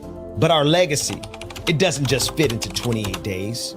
The Black Heritage Day app is here to change all of that. It brings Black history to your fingertips every single day of the year. Based on years of research by Dr. Carl Mack, our historian, our griot, just 3 minutes a day, that's all it takes to read, learn, and listen to an oral narrative of your history. Indeed, the Southern states went to war over the rights for each of the 11 Confederate states to own our ancestors. To connect with your roots, to teach your children the truth they won't get in school. In total, he is credited with 28 other inventions. But as a Black inventor, he struggled to gain. Learn why New Year's Day was once considered the most dreaded day of the year. Parents were separated from their children, siblings separated, and spouses separated from one another. And today, America has the nerve to lecture us about the status of the Black family. Understand the political journey of Black America from the Republican Party to the Democratic Party. It marked the beginning of Blacks' departure from the Republican Party to the Democratic Party. And here's why we switched. Dive into culture and triumph like Sidney Poitier's blockbuster film success. And so much more. From heartbreak to triumph. From January 1st to December 31st. This app is more than a download. It's a movement. It's a community of Black families raising their kids on truth and on legacy. Download the Black Heritage Day app for free in the Google Play Store or on the Apple App Store. This isn't just an app. It is a daily celebration of who we are.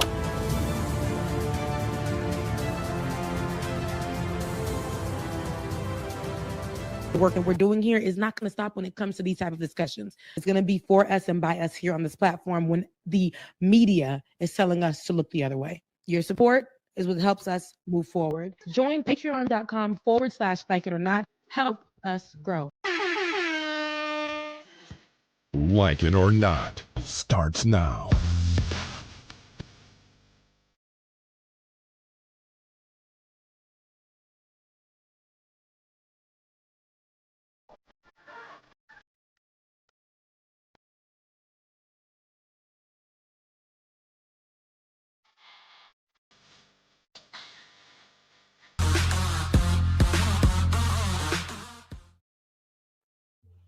Good morning, good morning, good morning.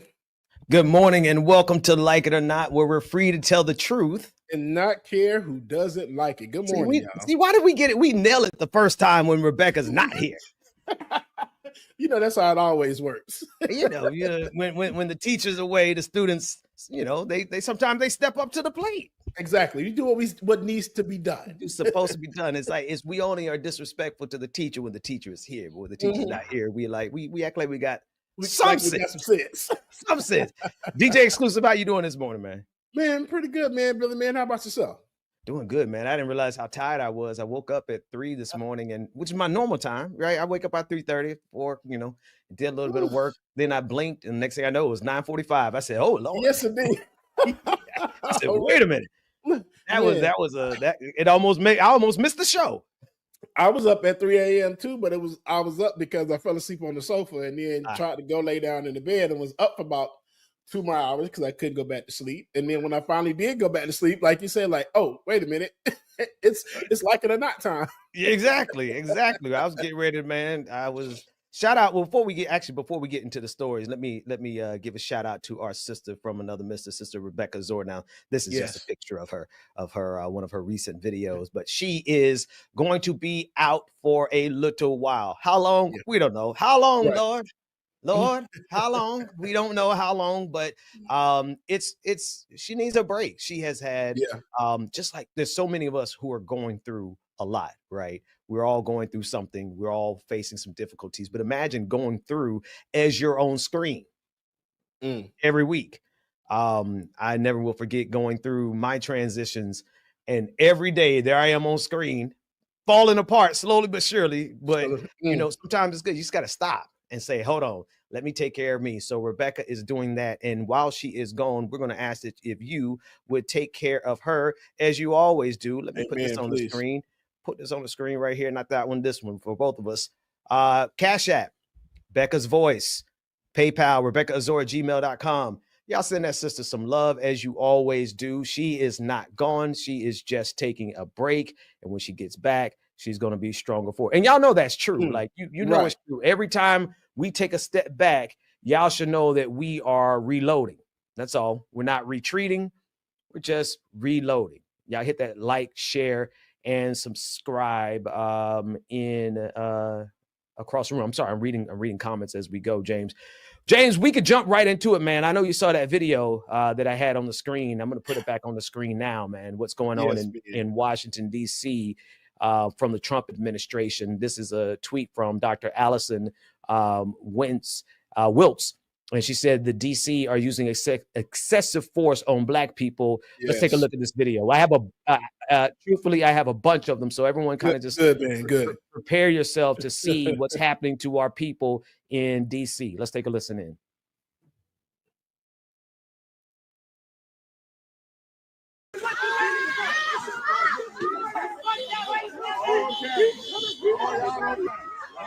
Don't spray him. Don't spray him. Don't spray him.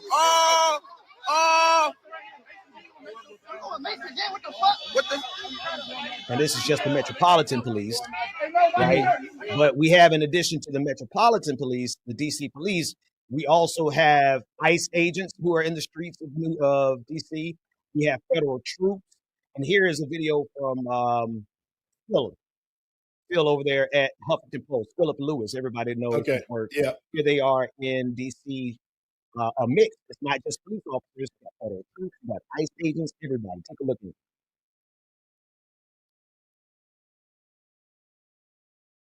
And you can see them in the background running down. It's a swarm. It's a swarm. It's a swarm. They are swarming the Black communities in DC, and this is in response to Donald Trump militarizing, federalizing is a specific word I'm looking for, federalizing the National Guard, sending them into DC, overwhelmingly sending them into Black communities. And now they're doing stuff like, look, they came in, they found a 40 ounce outside. Somebody was drinking the 40 ounce outside. And so that becomes an issue that they get to harass you over. You're smoking outside. Yeah, that becomes an issue that they can harass you over. And then if I were to add a little bit of, and it's unfortunate, but it is what it is. It's salt on the wound here is the fact that the White House is bragging about this. They're pasting, they're sharing the not even mugshot. So here's the thing. I'm about to show you all something. And I want you to think of the difference between a mugshot and what you're getting ready to see, because what you're getting ready to see are not mugshots. They are pictures and images being taken in real time, with the exception of this first brother. It looks like that might be a mugshot. This is shared by the White House. And make sure that you can see on your screen what I'm, okay. So you can see it. This is being shared by the White House. Operation Making DC Safe and Beautiful. A multi-agency task forces are hitting the streets of Washington, D.C., cleaning up crime and keeping our neighborhoods safe. In just one night, they arrested 37 criminals. Now, folks, language matters. Language matters. I would say language matters more than anything else. Language matters more than anything else. By them saying 37 criminals instead of 37 suspects, they have already convicted these people in the public court of opinion, as well as potentially leaking over to the court of law. Look at this, with the White House logo at the bottom, no less, like the whole image of the White House. But here's the one I want you to see. Take a look at this image. James, well, what's the difference about, do you see what's going on with this image and the photographer versus a mugshot and the photographer? It's like, dog, they have the cameras and the paparazzi out there immediately as they're being arrested. Can you imagine not only getting arrested, but now they're jamming a camera in your face, taking a picture of you as you're getting arrested.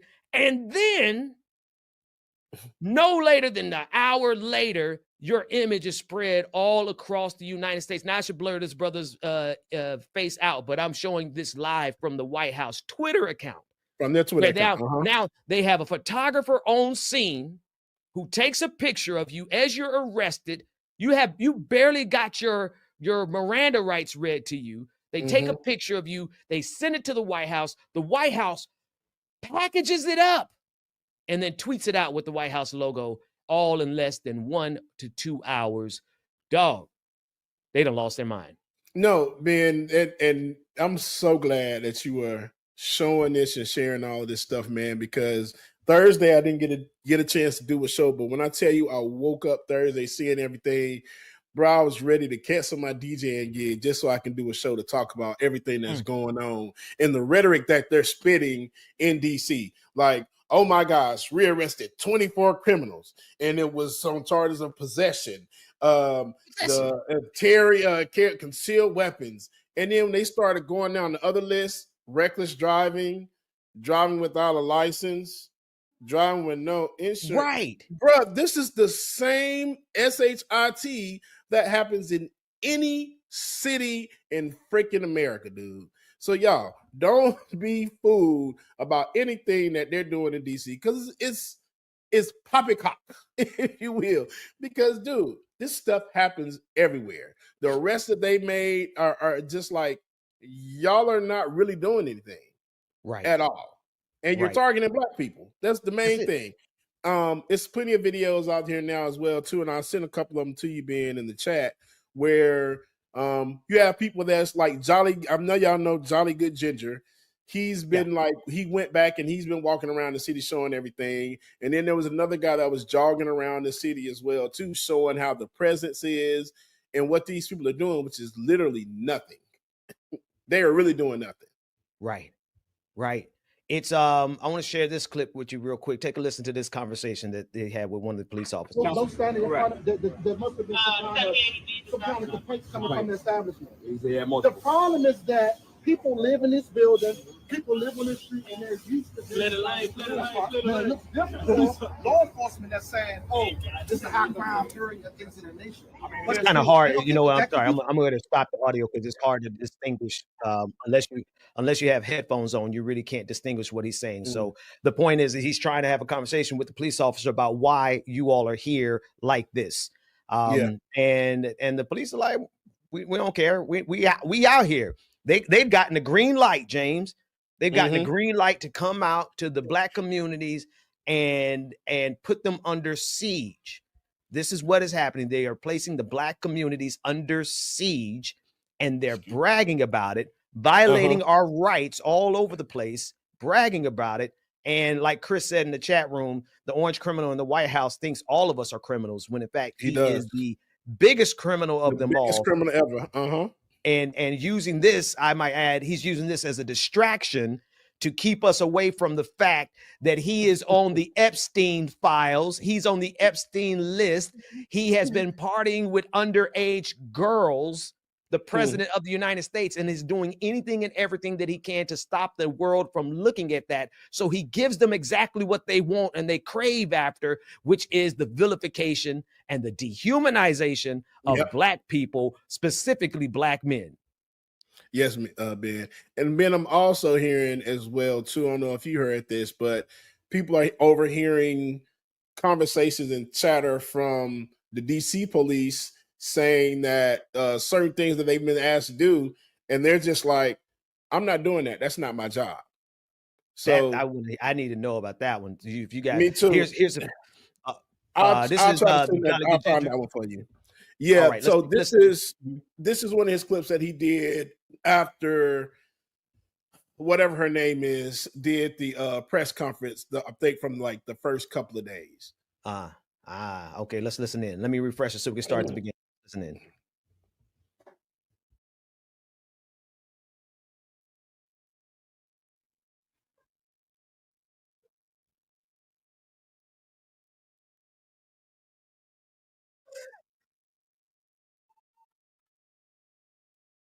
Minutes playing, I don't hear any sound. You can't hear it? Okay. No. All right, let's start again. I'm sorry. My apologies, everyone. Arrested 23 months. One more time. And then language as well, too. Jolly Good Ginger has a... Agents were surged across the city. They made a total of 23 arrests, including... Please pay special attention to what this dumb bitch just said. 850 special officers spread out across D.C.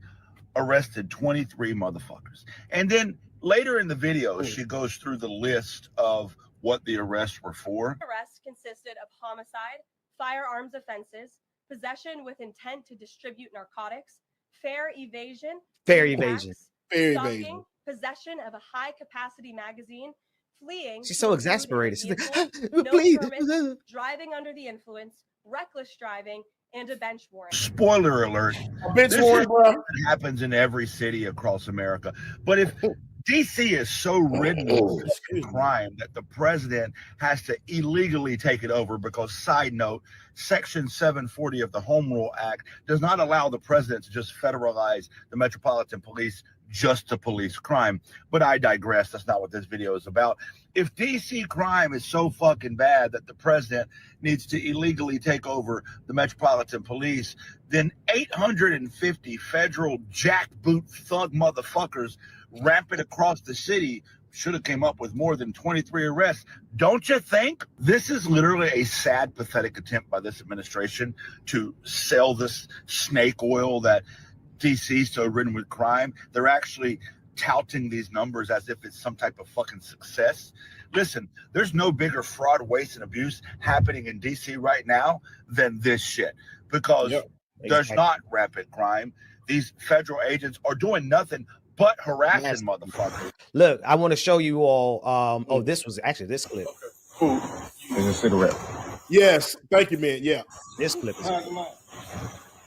And do not forget, this is just the proven. No, he doesn't let it play. I'm going to go find that clip and let it play. Yeah. I want you all, because that clip, the officer clearly said we're out here because of Donald Trump. Yeah. I want to share something with you all that probably will not be here in the next week. From the United States Attorney's Office, District of Columbia, violent crime in D.C. hits 30-year low. This is January 3rd, 2025, the beginning of this year. Everybody with me? Everybody see it? This is what this tells me, is that the people working in the Department of Justice have yet to get to this website. You would think they would have. Yep. What do I mean? They are actively going into all of our databases, all of the United States websites, and actively changing information. Right now, live, right now, it's on your screen. Matter of fact, I'm going to put the link in all the chat rooms. I want you to bookmark this link, because I guarantee you that before this is all over, they're going to have to go and take down this site. Why? Because it disproves every justification that Donald Trump has given for them sending in the federal troops into Washington, D.C. Mark it, bookmark it. I have it at the top of my bookmarks. I'm going to check it every other day, because without a doubt, this right here from the Department of Justice shows you the truth that there is a 30-year low violent crime streak in Washington, D.C. So why are they in D.C.? To do nothing, James, but to harass Black people. Yeah, Ben, that's literally all it is. Did you also hear that? And and I wanted to ask you about this too. That I guess supposedly that they're going to start backing off a lot of the federal officers due to a lot of the comments or excuse me, everything that the community is saying. Have you heard that? No, I haven't. I've just seen them going pretty strong each night. I do believe it's backfiring some. I think they're going to pay quite a bit of a price politically to keep this up. But to me, this is just round one. What they do is they do it the first time. They take a step back and see how it worked, what went wrong, and then they adjust. They adjust it, and then they do it again the next time. And then they'll take a step back and adjust. But by that third time, people would be so worn down that we'll just accept it, that we'll see these troops in our neighborhoods and we would just sit back and accept it because they've worn us down. So I would just say that folks really need to be vigilant in terms of not letting this ever become normal. We can never let this become normal. Where did you hear that at, though? I mean, I think it's true. I think it's obvious that they're gonna pay a political price, at least. Absolutely. I think I saw it on Twitter or Instagram. I'm looking for it now. But they're reporting that, I forgot exactly what was said, but it was along the lines that they're gonna start tapering off some because they said that what they're doing wasn't working. Being that one right there, that's the one that really pissed me off. Y'all got this man sitting on this ground, handcuffed, taking a picture of him on the street, putting him all over the country. Unauthorized use of a vehicle, and labeled as a criminal. And labeled as a criminal. Y'all do realize unauthorized use of a vehicle. Basically, his license was probably suspended or the registration was suspended. It's like you said, Ben, it's all on how everything is worded. That's right. Exactly. Unauthorized use of a vehicle. They label him as a criminal. They're spreading his image all over. The only thing that they're hoping is that people don't recognize their faces and report back to them and say, hey, the White House did this, right? Because this is definitely a lawsuit waiting to happen. Look, and all of these people are having their images broadcasted across the world before the Miranda rights that they were read, if they were read, even stop echoing in the air. Like you're getting a picture, you're getting a shot of you exploited before it even gets to central processing. You're not even getting the due process of a mugshot before your face is all over the entire planet through the White House account. I mean, they got the damn White House logo at the bottom. Each of these young men, and all of them black, but that one. All of them black but the one. Except that one dude. And it's one of those things. Somebody posted it even on one of the comments that was on there, was like, out of those 23 arrests, how many of them were actual charges? So they're not telling you that part. Y'all arrested 23 people. That's it. Right. Y'all didn't charge anybody yet. That's right. That's right. And these are the distinctions, but that doesn't matter. And when the White House tweets it, when the White House says it, it's like everybody's going to believe it. These are criminals. We got the bad guys, everybody. Donald Trump is doing a good thing. He's securing our neighborhoods, everybody. And unfortunately, and here's the other thing. Let me show you this from this I don't know. There's so many slurs that I can't use. Yeah, because I'm not a part of a particular community. But CJ Pearson, James, if you catch my hint, CJ Pearson, let me just this little guy here, anyway, I'll just leave it there. But anyway, this dude, I leave it there. I'm not going to use the slurs or even the jokes about it. I'm just going to hint to you. Happening now, homeless encampments are being bulldozed in Washington, D.C. near the Kennedy Lincoln Memorial. Turns out you can just end the squalor in our cities. You see this? This man is taking joy and pride in the city of DC destroying the last thing that a homeless person has, which is their tent.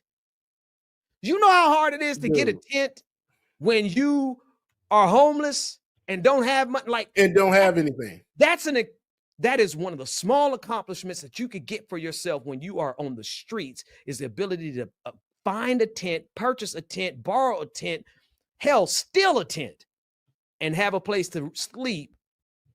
And here CJ Pearson is, on the internet bragging about this is what federal troops are doing with their money, their tax dollars in Washington, D.C. All of it is all of it is a spectacle of cruelty, man. All of it is a spectacle of cruelty. That's it, man. Is just trying to figure out the reasoning, and you ask yourself, like, what's the reason and what's the point? But you look at it and you realize it's all for a reason. It's all for a point. It's all a distraction. All this shit is distractions after distraction. And once this ends, it's going to be another kind of distraction that's going to come, be it a alien spaceship coming this way or something. It's going to be another distraction, and just to take us away from them damn files. And then another part as well too. Now you got to find another distraction to go over your fumbledness and everything else that has just happened when you met with Putin yesterday. It's going to be another distraction, y'all. I'm telling y'all. That part, man. And sadly, this is not a new thing from politicians. They will happily do what's called wag the dog, which means that they will start a war in order to distract from a president's personal indiscretions. He had an affair, let's start a war. He's getting caught up in a scandal, let's start a war. Let's, and depending on how big of a scandal, depends on how big this, it might just be a one-night raid. It might just be one night bombing Iran, right? But they masters of doing this. Here's a clip that started in the what's the ginger's full name that you share me? Jolly Ginger. Jolly Ginger. Yeah. This was the video that started on his, but Phil, you can count on Philip Lewis over there at Huffington Post to have the full thing. Listen to this as they explain that they're out here because of Donald Trump. How y'all doing today? Y'all staying in that trouble? You got your ID on you, Chick? No, I live right here. Okay, cool. It's a cigarette. Did y'all get a call or something about right here? No, so we're doing checks, keep everybody safe down here, right? Have you heard of the federal search that Donald Trump's putting out? No. Right. You don't follow like Code 3, anything like that people are putting up? All right, so yeah, Trump's got all federal agencies kind of coming together for 7 days and going out, trying to stop the violent crime, all kind of stuff. So we're out here contacting people, talking to them, right? Quality of life offenses, smoking, drinking in public, right? Can't happen. Smoking and drinking in public. Right? Most people know that. So we're contacting people, trying to advise them of the law so they learn, right? And then if there's other stuff going on where it turns into there's multiple agencies or somebody, there's shooting and things like that. So there's extra hands as well, right? So we're just out here trying to inform people and educate people. It's not like we're trying to just go grab people and ruin someone's life over a joint. Ooh. I only asked because when you walked up, at the moment you walked up, you only had eggs. Yeah, well, it smelled like the odor of marijuana, burnt marijuana in the air, right? And you're the only guy that had something lit in your hand, and I didn't flash it, so I didn't realize it was just a cigarette. Oh no, not the smell of marijuana. Oh. But all right, so anyway, I've added up for hearing him, but it's door to door. They're going door to door. But, and I'm sorry, y'all. I'm sorry to interrupt you, Ben. But here's the other part, y'all. Weed is legal in DC. Come on. Recreational and medical, bro. And I just looked it up. It is literally legal in DC. And y'all are harassing people for smoking weed. When he just said, and I'm like, people smoking weed. Why are you harassing me? It's legal. So, bro, you have no reason to be over here in my freaking space, man. None. You have no reason, no justification to be here except for they feel like it's their prerogative now. Donald Trump has given them a leash. He's unleashed them to go door to door. Right, look at this one. The smell brought me over here to stop violent crime. Let me tell you something. Weed does a whole lot, but weed is not the cause of violent crime. Now, alcohol, you want to know what, on the other hand, you want to know what causes violent tendencies. And I say this in my ministry all the time, man. When I talk to men really, really straight up. I said, listen, if you're gonna have some substance in your life, it's better for it to be weed than alcohol, because weed make you think about everything. You're gonna think about every decision before you do something. Weed in your system. Alcohol make you not think about nothing, make you forget about everything, make you forget that you know better than you know what's gonna happen the next morning. You get through messing with this. Alcohol makes you forget about that. Weed makes you think about everything. If I do this, I do that, I do this, and then somebody gonna find out. Then this, then 9 months later, might you think about everything. So why they harassing people about weed? Number one, when it's legal. Number two, when it ain't called, if anything, it calls violent laying on the couch and eating and having the munchies. That's what it's violent. I mean, if you really think about it, it's stimulating the economy. Because Come on. I get high, I gotta eat. So I gotta order food because I'm too high to drive. I'm gonna order me some food. Come on. We gonna look. The whole economic system is being upheld and stimulated when they get, not me. When they get, I don't do that stuff no more. Medicinal.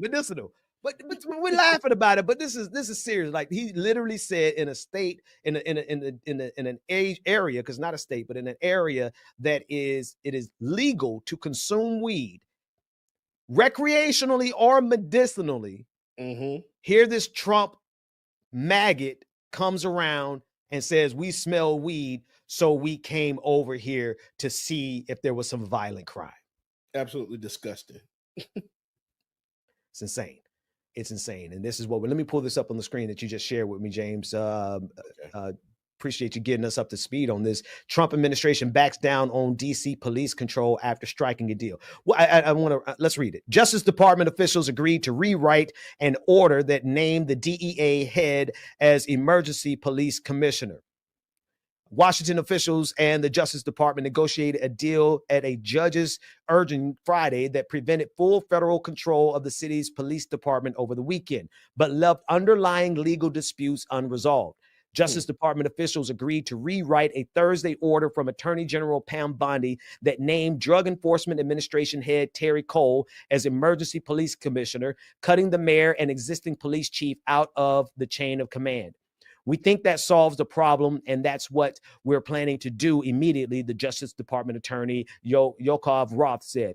A few more lines here. The Justice Department published a rewritten version of the memo later Friday that named Cole as Bondi's designee, responsible for directing Washington's mayor to provide the police department services as the attorney general deems necessary and appropriate. One last paragraph.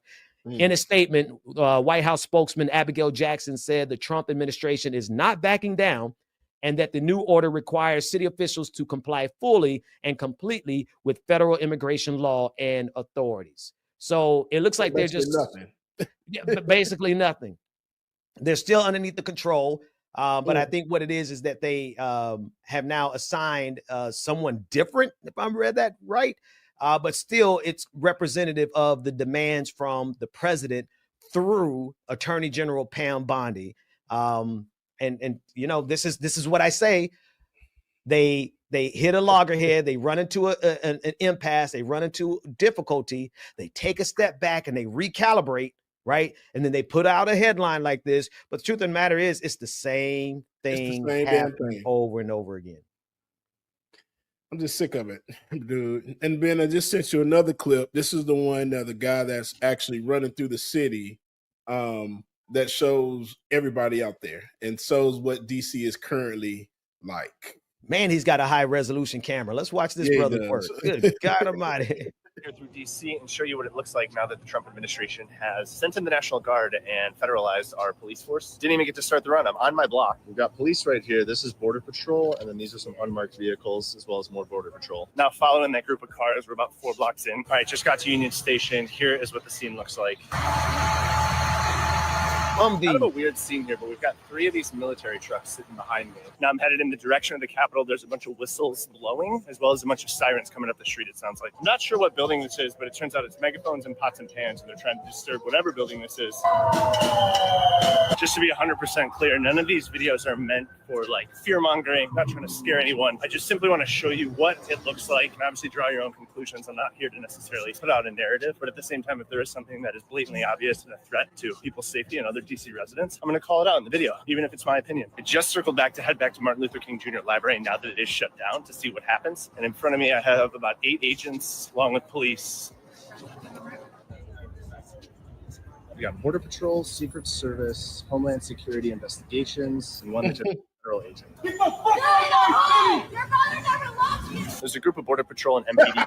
We're talking about 2 men for smoking weed, which to my knowledge is legal in DC. Someone please correct me if I'm wrong. Just in the few blocks that I walked alongside those federal agents, the number of scared reactions that I saw from people of color that were walking just down the street minding their business was insane. Just to give you an example, a black mother and her son was walking down the street. The second they turned the corner and saw the agents walking towards them, she immediately grabbed her son's hand and told him, when you see these people out here walking around, you're going to hold my hand because I want them to know that you're mine and you're not out here causing trouble because we don't want any trouble with them. It was truly just so disheartening to see. I'm popping by the White House right now just to see if there's any protests going on. Not much going on, just seemed like tourists. At the George Washington University campus now, there was heavy presence here tonight. Not so much anymore. There's a couple individuals hanging out by some of the tents that are normally here, so I'm gonna go see what's being said there. So this is right here in front of some of the tents here at Washington Circle by GW campus. Again, I don't necessarily want to show faces, but one person was picked up here by a shelter van that took him to a local shelter as opposed to being surrounded here in Washington Circle by a bunch of federal agents. It sounds like there's a lot of confusion between the different agencies and who's in charge of what. For example, at that location, DC police was putting up a bunch of notices on all the tents, letting people know that they do have to leave the area eventually. Some agencies showed up and honored that and basically moved on with their night. Sounds like some of the other agencies would show up and basically ignore the notice and start asking people, hey, do you have somewhere you can go right now? You got to go. It wasn't forceful, but I'm sure it's definitely causing some confusion amongst the unhoused people here. I was just in Wawa, and 2 DC police officers were in there talking to each other. I listened to them as they chatted amongst themselves when they realized that they got the official notification that they are allowed to ask immigration status of people that they detain. They looked at each other and immediately shook their heads, and then one of them said, that ain't my job. That just tells me that the police here even feel like it's an overreach. All right, now that's all I got for tonight, so good night. Wow. Wow, I appreciate that. That was thorough. We needed to see that from the ground level, folks. That is James, tell me about it. What did you? Yeah, so when I saw it, Ben, I was just like, so this shows really everything that's going on. Remember in the part of the video where he said it was like people honking horns and hitting on pots and pans? Mhm. Well, there's another video where Jolly Ginger had where they were actually downtown and screaming and warning people that ICE is coming. And a lot of people are out there warning the other residents or people that are in the streets that ICE is coming and everything. So ICE would turn around. They turned around a few times and stopped and stared at them and then drove off. So basically they ran them out of that area. So there are a lot of residents in DC that are resisting and fighting back, by warning people and just standing strong with everything. I just hope there isn't a situation where stuff becomes violent. Excuse me. And Tiger just sent me a video on Facebook where an activist was brutalized trying to help some young people after a curfew. So I haven't looked at it myself, Ben, so we'll be watching this together. But Afeni? What's our Afeni's last name again? Our sister from hang on. What happened to her? Let's listen to Consciously as he breaks this down. I love this brother, man. I love this brother. Every site has their mute button somewhere strange. Here it is. Let's start it again. Let's start it fresh. This is a fascist takeover of DC, and that our youth are going to be directly impacted by this. Get out of the way. It doesn't fucking matter about me. I will be fine. Our kids will not be.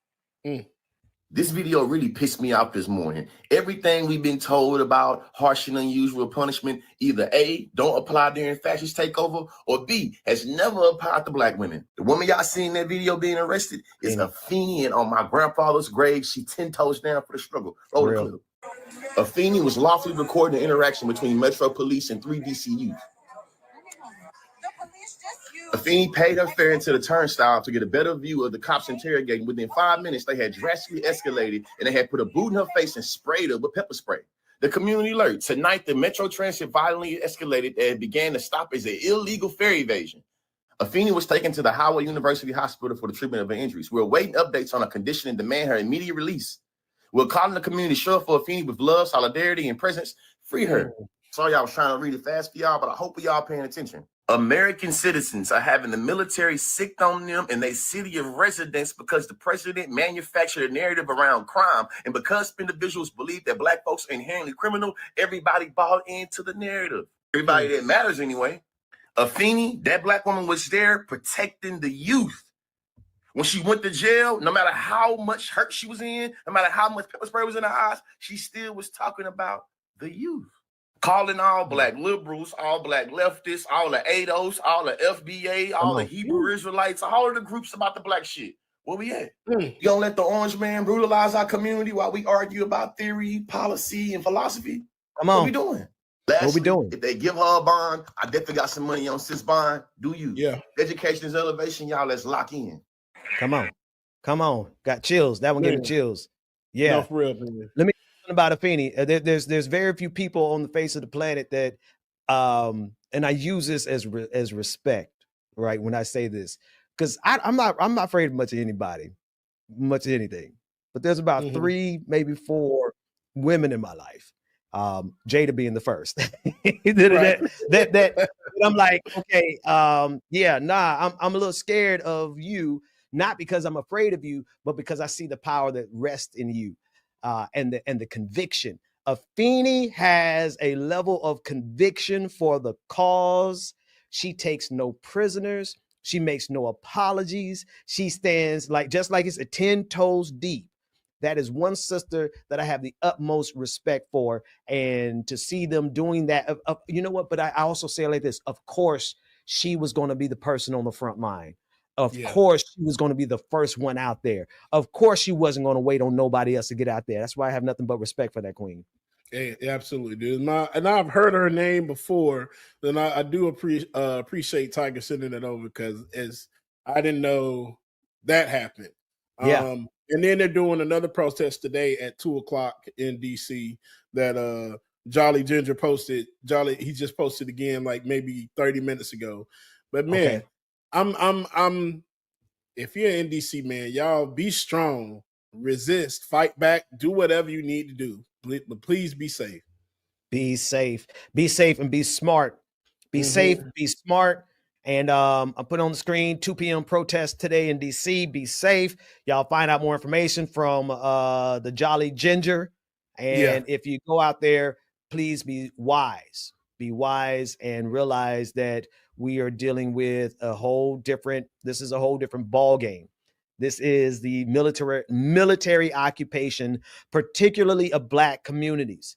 I'm telling you, this is coming down on Black people, generally speaking, all of the Black community. But look at this door-to-door harassment. They see Black men sitting on the stoop. You can't even sit outside on the stoop and just enjoy a nice night. Bruh, like just sitting outside of your own apartment or your own house by yourself, not bothering anybody. And you come up here getting harassed. I'm like, make it make sense. I would understand if somebody called and said, hey, we got this crime going on over here. The crime rate is bad and we need somebody over here right now. Y'all are just sending people just walking around harassing people. That's right. That's right. And again, since you mentioned that, I think we ought to also remind people, I put this link in the chat room. I guarantee you that this article in particular is going to just disappear. Yep. It's going to disappear. Why? Because it shows violent crime in DC hits 30-year low. And it's on the Department of Justice website. This lets me know how incompetent they are because they didn't get around to changing this article yet. Like if you're going to be a fascist, like you got to dot your I's and cross your T's. You can't let a random Joe podcaster find your paper trail. How do you justify doing anything when, in addition to the overall violent crime reduction, homicides are down 32%, robberies are down 39%, Armed carjackings are down 53%. Wow. Assaults with dangerous weapons are down by 27% when compared with 2023 levels. The district reporting the fewest assaults with dangerous weapons and burglaries in over 30 years. Here's a quote. The strategy this office began to employ shortly after I came into this role has been to work with our law enforcement partners to focus on the drivers of violence. Those gangs are crews of people who are dealing drugs, protecting turf, committing carjackings and other robberies, all while armed, said U.S. Attorney Graves. It takes time to develop these investigations and prosecutions, but this is the fruit of that labor. A reduction in the violent crime that D.C. is now seeing. So what, pray tell the hell, are they in D.C. for right now? Exactly. Yeah, just reading that, it was like, come on, man. He got on there and touted about how much crime and violent crimes are in D.C., making it seem like they were just overrun. Like gotta say it, like D.C. was Detroit or Memphis or one of those type of cities. Clearly, it's not. Y'all only arrested 32 people in a damn week. Bruh, 32 people get arrested in Atlanta on an everyday, daily basis, bro. Come on. By breakfast. Let's keep it real. by breakfast. So I'm just like, come on, man. Yeah. I'm putting that link back in the chat room so that you all can see that it is live right now. And in fact, I kind of want them, right? Because what we're doing right now becomes a permanent record. We know for a fact, James, that they are going to the databases. They are changing how the data is being reported.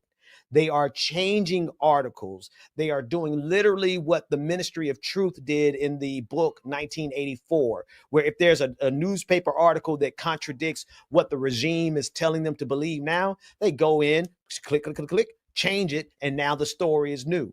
This becomes a marker. So I wish they would. I hope they do, in fact, change this article so we can have the evidence right here to say, caught y'all devils red-handed.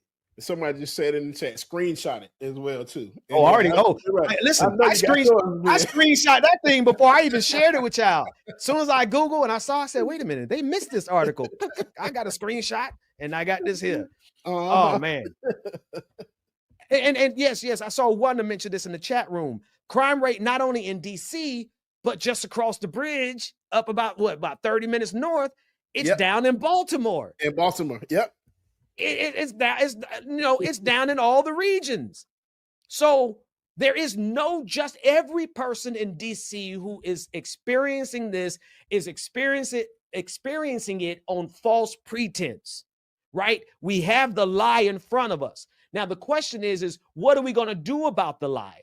Are we going to let the lie tarry and just let them continue to get away with it? Or is the mayor of D.C. just going to let the lie tarry and kind of negotiate around the edges? Where's the Democratic Party in all this? Are they just going to let this go and nobody stand up and say anything about it? Let's go one further. Where's Tariq Nasheed, who soft-pedaled Donald Trump to the black community, and now where is he while all these officers are in D.C. harassing our young black men?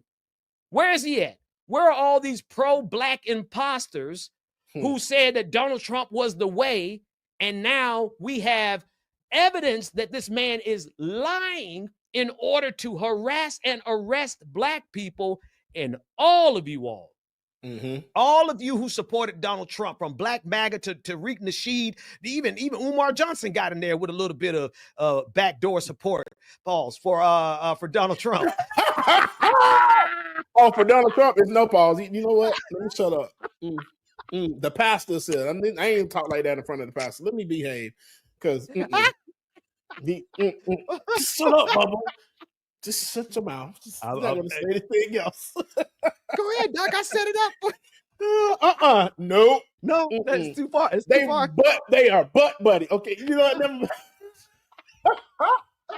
You all up in Donald Trump's cheeks, and you talk about in between the sheets. And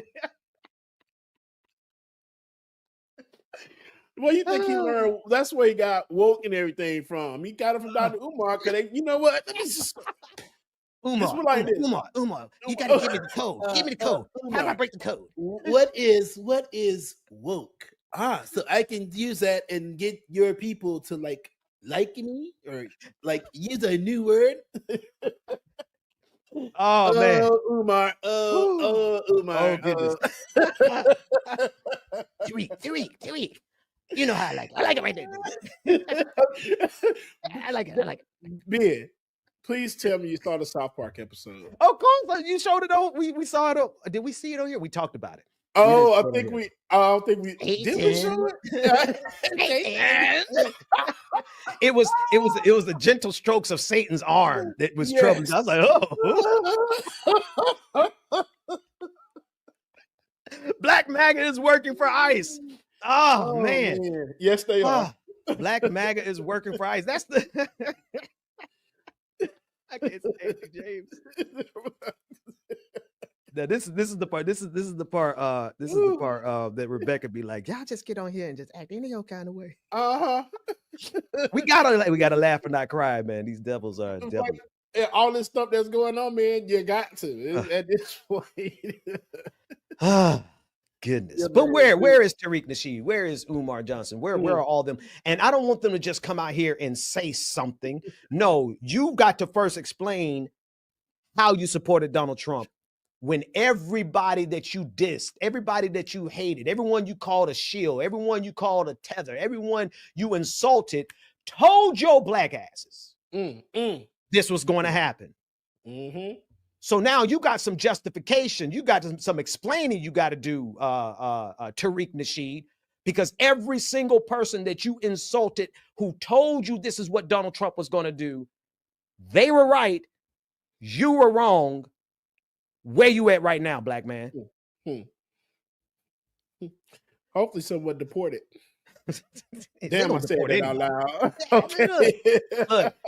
Look, you think I won't call ICE on a MAGA person that I just suspect?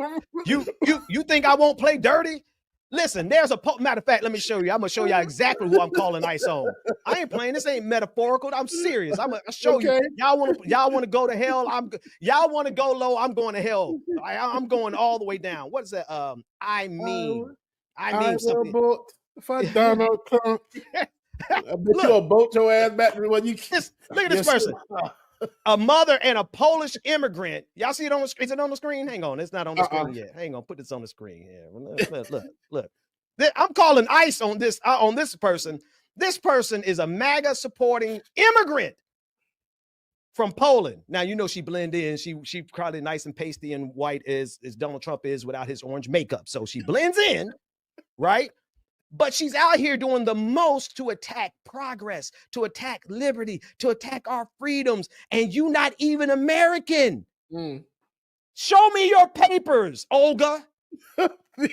Show me your papers. Show us that you have as much right to be here as the immigrants you're laughing about getting deported, getting arrested, even though they're citizens, getting arrested just because they're brown. So yeah, no, I play dirty. I tag ICE in her replies all the time. Say, check her papers. Just check her papers. That's all.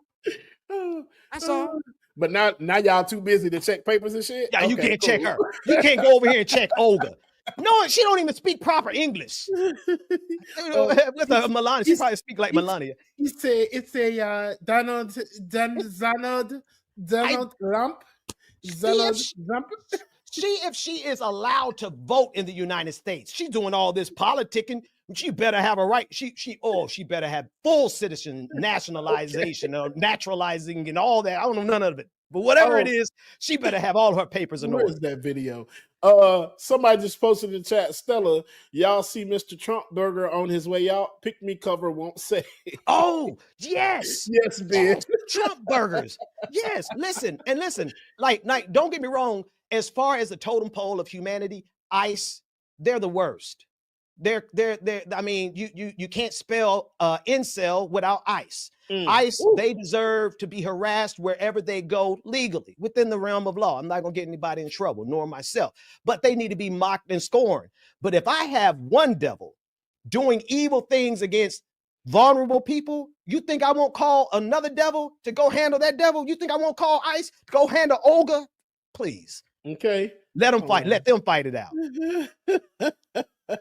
Let me see Mr. Trump burger. Cause that one was Yeah. a Let Trump me see. burger deported. Copy link. Here we go, brother. I'm about to send it. Oh, you to already got it? Yeah, I drop it to you right now. Boom. There you go. Oh man. Oh. Let's see, Mr. Trump burger. You know, you got to be careful. Here it is. No, you got of Trump Burger Restaurants, which has several locations in the Houston area, has been arrested by Immigration and Customs Enforcement and now faces deportation. ICE says Roland Biani, a 28-year-old from Lebanon, overstayed his visa after entering the U.S. back in 2019. He was taken into custody in May and is now out on bond as he awaits immigration proceedings. In a statement sent to KHOU 11, an ICE spokesperson told us, quote, under the current administration, ICE is committed to restore integrity to our nation's immigration system by holding all individuals accountable who illegally enter the country or overstay the terms of their admission. This is true regardless of what restaurant you own or you may have. God, dog. God, dog. They said it don't matter if you MAGA. You got to go. You got to get the hell up on out of Iowa booked. For Donald Trump. I will vote. Hey, for Donald Trump. Man. How's that working out for you? I would vote for. I voted for Donald. Now, wait a minute. So we're clearly mixing up two paradigms here, because if they voted for Donald Trump, that means they better have been naturalized, right? Or else they committed a crime there, right? Oh, wait a minute. Exactly. So all you doofuses out here talking about I don't vote for Donald, you and your paperwork wasn't. And listen, it goes for every community. We're not just doing this to the immigrant community. You know, I stand in solidarity with the immigrant community, except you doofuses who weren't smart enough to realize that Donald Trump was the Antichrist for you. Like, I can't help ignorance. But for any community that turned around and gave support to the man, we told y'all. You know, we told you that this is what Donald Trump was going to do. Tariq Nasheed. Matter of fact, I believe Tariq Nasheed knew this is what Donald Trump was going to do, and he fulfilled his role anyway. Right. Ben, can you go up there and get T and Z's comment too? Oh, on that same page? Hang on a second. Let's see. Yeah. T and Z. What did T and Z say? Oh, no, T and Z in the chat, in our chat. Oh, in our chat. Okay, hang on a second. I'm thinking over there. T and Z. ICE recruits offering a $50,000 bonus and student loan forgiveness. I was told that Bubba will also get paid $100,000 salary. And if y'all don't get what this from the newest episode of South Park, what's the counselor's name? What is the counselor's name? What is the counselor's name? I know somebody's gonna say it in the chat, but shout out the counselor. Anyway, he had, and it's so funny. You got paid, or like you talk Mr. about Mackey? Mr. Mackey. Yeah. And they're like, your life cost so many nuts. And in order to pay for those, you got to keep working. So he was like, my life is how many nuts? And he got upset. And so he like, I need to get another income to satisfy my. Okay. So somebody told him that if he goes to join ICE, he gets $50,000. And then if you're a person of color, you get additional $50,000. Oh my goodness. It's $100,000. Oh my goodness. I love it. But let me go ahead and go join ICE. But Ben, what if that's it, y'all? What if that's it? What if we have to work from the inside? What if more people like us join ICE, but then like start, doing shit on the inside that just messes them all up, that they don't even expect it? Yeah. No, just move the paperwork too slow. Just like, oh yeah, no, this person is cool. They're good. Just let them go. Right. There's a whole book, the CIA, and I know people like, you trust the CIA? No. I trust that they know how to do this kind of work better than anybody else on the face of the planet. So there was a book that the CIA put out during Nazi Germany that showed how people from within Nazi Germany can disrupt Nazi Germany without getting detected. and it's actually a really good pamphlet. I mean, it's only a couple of paragraphs. I'll see if I can find it and share it with people. But yeah, no, if you're physically fit enough, unlike Dean Cain, who's going out and have you seen the picture of him trying to be in ice? Bro, I so forgot about that.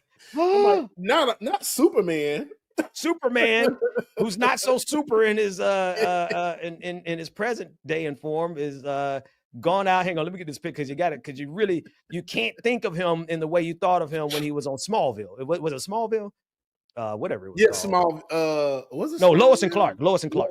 Yeah. Right. You can't think of him in that way because then you're like, oh, Dean Cain, yeah, he's definitely fit enough to no, he's not. But he has joined ICE, and he's some people are saying he joined ICE not to be a patriot, but because he needed to pay some bills and pay some bills. And I mean, Lord, they will not let me bring this image up of him. Go ahead, and while I find another one. I was about to say maybe I'm not tripping. I mean, at this point, they give anybody a badge on South. Oh my goodness. South Park, they were just like, okay, are you I forgot what they asked, and they were just like, okay, you're in. And it's like, what the hell? But I mean, hell, I'm gonna think about it, y'all. That might not be a bad idea. James, you might do just as good as this dude. Look at him. Oh my God. If he can make it, we have fallen. Wasn't so super after all, were you, Dean Cain? Kryptonite hit you a little bit sooner than you thought, didn't it, Dean Cain? He talking about he out here running around with ice, looking like he needs some mentholatum ice. Like he needs icy hot is more like it. I'm just gonna give him a couple of doses of my Ozempic. Maybe just knowing his ligaments, the joints in his knees, his rheumatoid.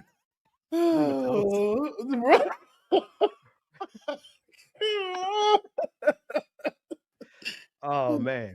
But no, y'all, I'm really considering it. Let me go talk to ICE and see what's if you can do paperwork for ICE, James. Look, that's it. I want to sit behind the desk. That way, man, I can process all the paperwork and bring everybody they process in. I'm gonna process their ass right back out and put them right back on the street. Like, y'all good to go. Everything good. You checked in, you good. You in this country now. You ain't got to worry about nothing else. Dean Cain joining ICE to serve America. I know he's got to just he's going to run the social media account. That's what Dean Cain is going to do. Oh, yeah. He's gonna do the social media account. Yeah. I told you they giving this crap to anybody, man. Y'all just got to walk in there in the office. They're going to say, hey, here go $50K. I got your student loans. They gone. And then since you're a person of color, I'm gonna go ahead and throw you an extra little $50K on there. So come on in. Clearly that's what they did for this man. Because I mean, but have you seen the other ICE agents though? Some of them just look like fat ass white people that just not doing nothing, bro. That's American tradition. That's American tradition. Very few police officers get out of the policing career slim and fit. They always end up looking like they've had more donuts than they have collars. They had more running encounters with coffee and donuts than they did criminals. But anyway. And that's the other part of it, Ben. These wannabe reject ass cops are the ones that's going to do ICE. These are the people who absolutely peaked in junior high. I'm not even gonna say they peaked in high school, man. They peaked in junior high. That was the best time of their life. These are the people who are still telling stories about when they got the one touchdown pass on the JV team. Not even varsity, James. Not varsity. These are the men who peaked in junior high, and they have found their calling, and they think that no, Dean Cain, your moment has come and gone. You're what did LB say? Super Pillsbury Dobra. Dean Cain is not on the D list. He's on the Z list. Yes. Right? Yes. He up there with what's the chick name from Biggest Loser? I was just watching it. Jessica something Michaels. But I just watched a little documentary last night about The Biggest Loser, and she was on CNN recently and made some comments talking about how she, as a white person, shouldn't feel ashamed about what black people had done to them. Yeah, I forgot her name. Y'all know Jillian Michaels. Jillian Michaels from hang on. Biggest Loser. She was the used to do all the workouts and everything. Oh, that's why do we keep getting that's who this church this it almost that's who this human that's where she came from. Yep. That's where I know her from. Yes, Ben. I've been seeing her run her mouth all over the internet. Yep. And I'm like, first of all, you follow a cult that says that women don't speak unless they're given permission to speak. So, Jillian, why are you speaking? See, women on our side of the equation, they have the right to speak. Matter of fact, we might defer and let them speak first. Just out of wisdom. But on your side of the aisle, MAGA, you don't have the right to speak. Why are you talking, Jillian? MAGA doesn't permit it. But when I heard her speak, matter of fact, I got to go find the clip. This was which clip are you talking about? Because I saw a different one, I think. So my roommate told me about the one she was just on CNN. But I think I never saw the clip though, so it might be that one. Okay, hang on. I think I got what she's talking about. Racism or what's I think she said something about slavery. Anyway, it doesn't matter because now that I recognize who she is. She's always saying the dumbest stuff on CNN, always saying the most racist stuff on CNN. Let's listen to her as she tries to debate with Abby Phillips. Here we go. This has been an installation there. Is gender testing fair in sports? Does that, and then it goes on to talk about how it's complex to do gender testing in sports. It's not complex. It's basic science. That's untrue. It's XX chromosome, XY chromosome. That's sports. Is it fair to have biological men competing against biological women in sports? No, but why is this in the Smithsonian? So it's been completely captured. First of all, I don't. And it's totally partisan. We don't. First of all, we don't have time to litigate of all of this. Of course we don't, because then you're going to lose the argument. And if everything is racialized, just like you're trying to do to me now. Excuse me. It's like, I can't believe you're trying to suggest, that slavery just to be clear, you brought up race. No, this was a conversation about the arts, and you brought up race. It isn't. I didn't mean to put that one up. Hold on, Jillian. You brought up slavery, and you brought up the question of whether. You brought up the question of whether or not slavery in the United States is about race. The answer is no, I yes. I did not in the United States don't is straw man my race. argument, because that's not what I said. So what are you brought talking up about? slavery. What are you talking and what about? I was talking about is that this isn't really about that. When you make every single exhibit about white imperialism when it isn't relevant at all, that is a problem. So when you're talking about Cubans leaving Cuba and you make it about white people bad, that's not accurate. Can I just say, that's my all right, we're gonna move on from that. Yeah, Abby's like, we ain't got time. He like, okay, because you see, she tried to overtalk the black lady like real bad, bro. That's what she does. That's what all of them do. That's what they all have to do. They live in the world of straw men. They live in the world of lies. They live in the world of propaganda, and then try to act surprised when somebody calls them on it. Oh my gosh, you're calling me a racist. No, what you said was racist. So you're calling racist based on what you said, not what. And see, what's crazy about that clip is I recognize the setting. So I was like, okay, this must be the clip I'm talking about. No, she went from saying that slavery wasn't racially based to talking about genders in sports, all within a few seconds. This is how wild they have to, they're just throwing their arms. They're flailing. They're seeing with a stick. They'll throw anything at the wall to be able to see what sticks and resonates with MAGA so that they can keep their bigotry going. That's what they're doing. These people are crazy, Ben. Absolutely. You're crazy, bro. Out of control.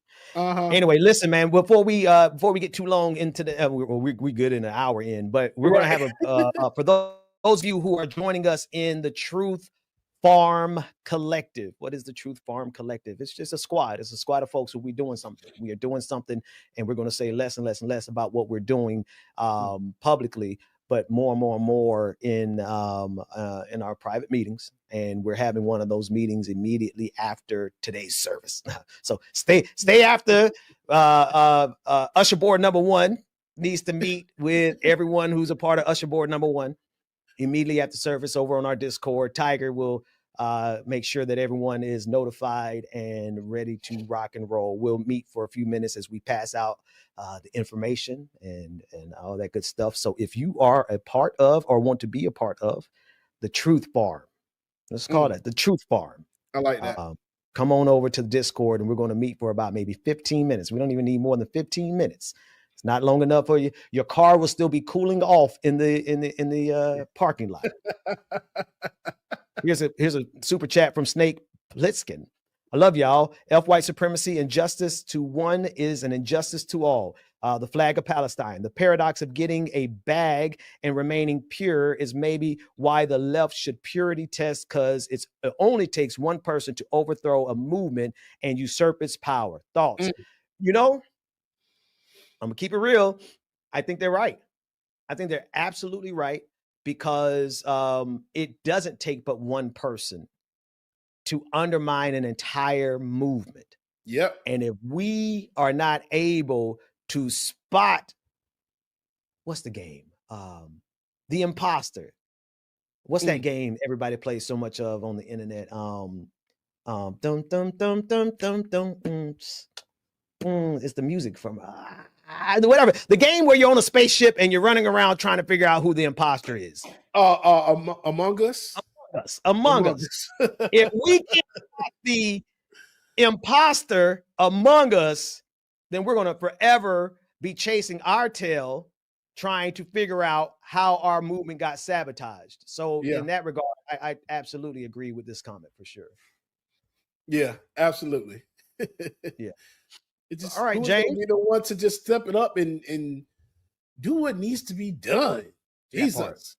That part. What else you got on your radar, James? We've covered a lot, man. Yeah, man. I would say Putin's meeting, but clearly, in a nutshell, just this quick it went. Hey, Trump, how you doing? What up, Putin? Not much, but F you, and I'm out. I just wanted to come here and get a photo op, and yeah, but we out. Imagine just like this is and MAGA all over the internet, though. This is what's crazy to me. This is what never ceases to amaze me. How much MAGA, like they really fawn over Putin. They like, oh, Vladimir Putin, he's so powerful. Oh, Vladimir Putin, he's so strong. He's such a strong man, such a magnificent dictator. He's like, you know, they really just love him so much. And meanwhile, it's like they simultaneously try to pretend like they're patriots. Yeah.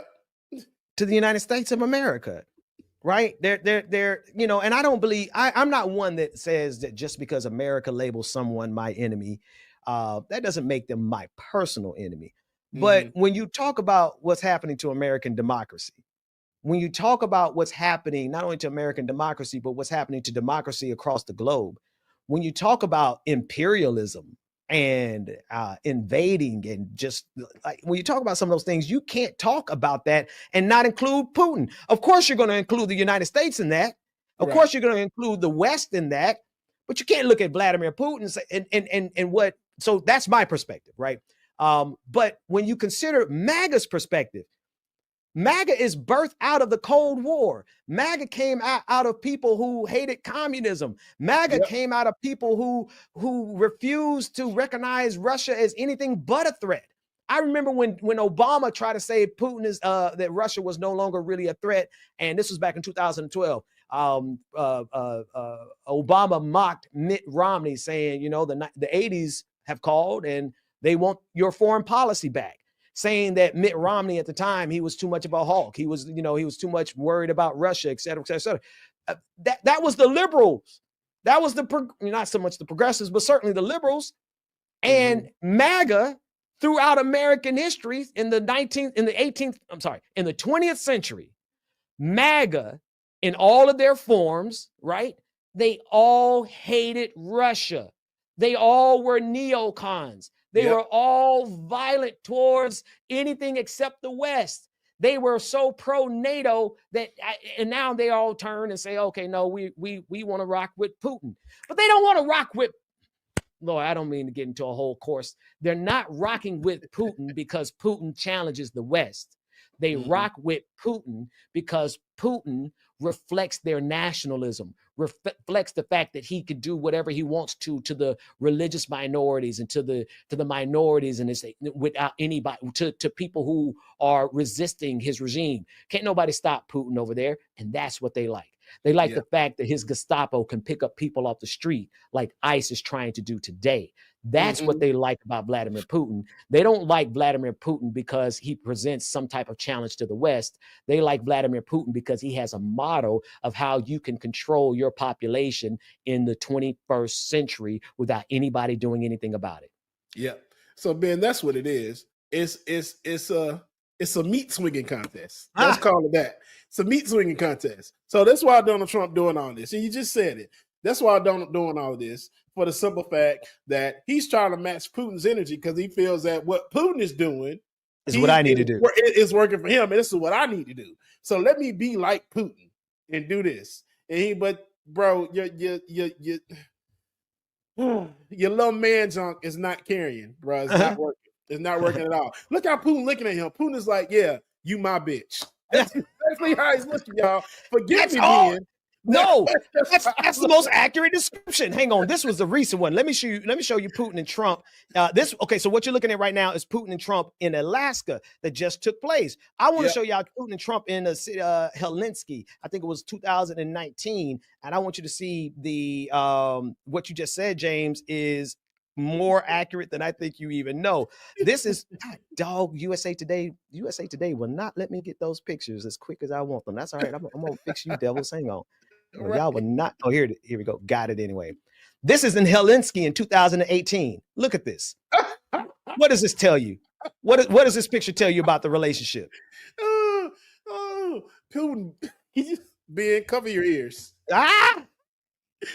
Putin blowing that back out. That's what they're showing. I'm sorry, Ben, I'm sorry. But that's what it looks like. Are y'all seeing this? It's just like, come on, man. The juxtaposition of it when you go in and you seeing Putin like this and Trump looking like, it hurt. And going back to now, and it's the same thing. Here's what Legala DeVille said. All pictures with them together, Putin has the dominant hand on the handshake. He does like it, and he is look aggressive with it too. Like, okay. Putin runs circles around Trump, military and economics.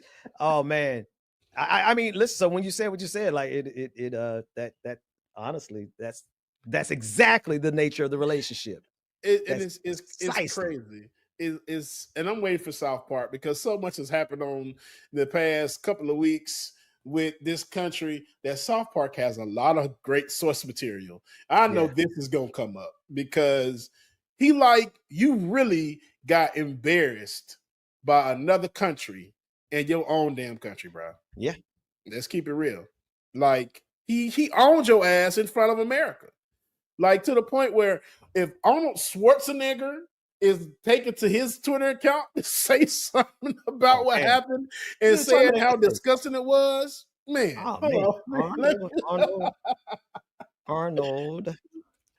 I got you right here. Yeah, I just saved it just in case.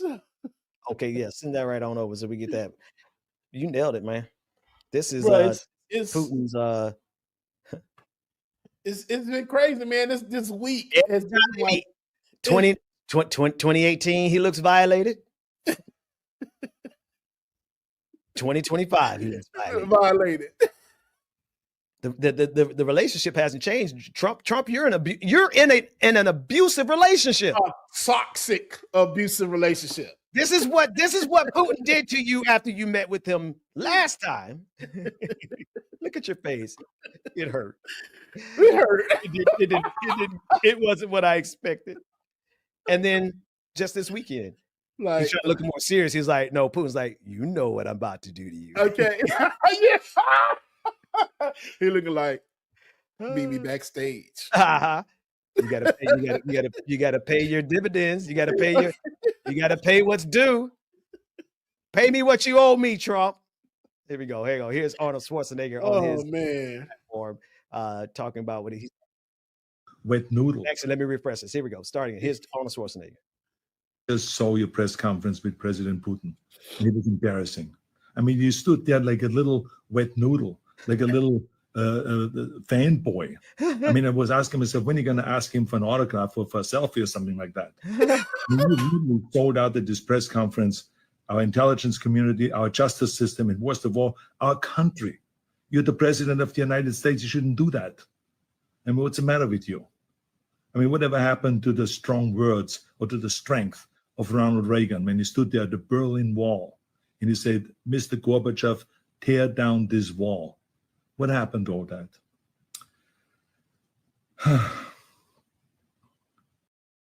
Simple as that. Simple as that. Y'all got Arnold out here saying shit. Come on, man. Yeah. That's pretty weak, Donald Trump. That's suspect, Donald Trump. That's blink twice if you're in danger, Donald Trump. If you're in danger. Blink twice. Blink twice. No, really. Now I kind of feel bad for him. I'm feeling concerned for him. Like this is not, this is not healthy for him. Like I hope, you know what, this I don't feel bad. And I'm just gonna shut up, man. I'm just gonna shut up. The petty in me. This is not weird. It just sounds like you have some descriptors to explain this a little bit better than I can. So if I wasn't here, you could explain it better, huh? Yes, there you go. Yes. Oh, okay. Being Brother Chronicles, I might say, oh, Ben took yourself down. I hope that Putin is tearing that ass up. Wait a minute. I hope he just,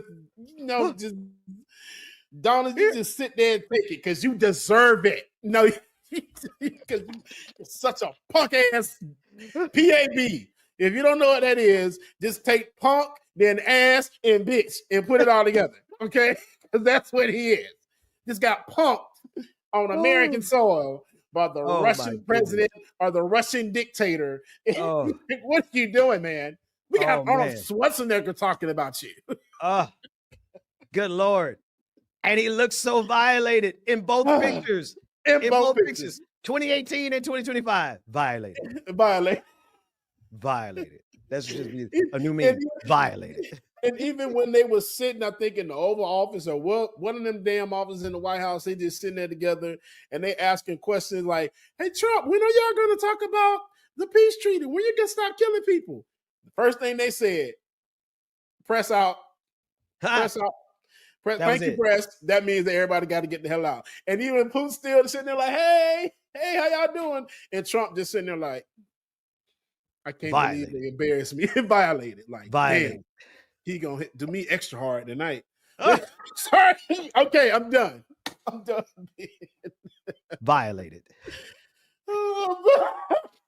William. Trump looks so violated. Oh gosh. Oh my God. Putin looking at that saying, y'all don't think I'm getting it no more, but I'm getting this on a regular basis. Like, yeah, I'm still violated. I like that being violated. Nobody needs anyone in their life who's going to violate them the way Vladimir Putin violates Donald Trump. Oh man. Everyone needs to have a healthy, free, trauma-free sexual existence. Okay. Everyone needs to be able to have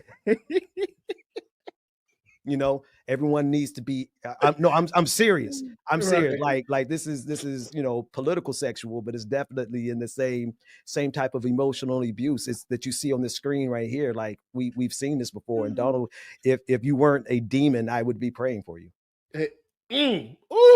Amen, brother. Anyway.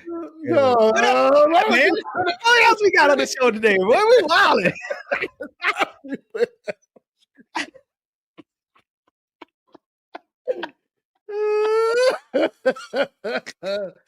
Oh man. Jam Toon said that Schindler looks like he just got chastised for being in the cookie jar without daddy's permission. Right. Yeah. Yeah. He probably pulled up like, first of all, why are you trying to have this press conference with me and do all this shit? We ain't supposed to be doing none of this. We're not supposed to be in public. Right. We're not supposed to be in public. Why are you doing this? He's sitting there like, you know you're going to get it tonight, right? He's like, yeah, you know you're going to get it. Yeah, you're going to get it tonight. Man.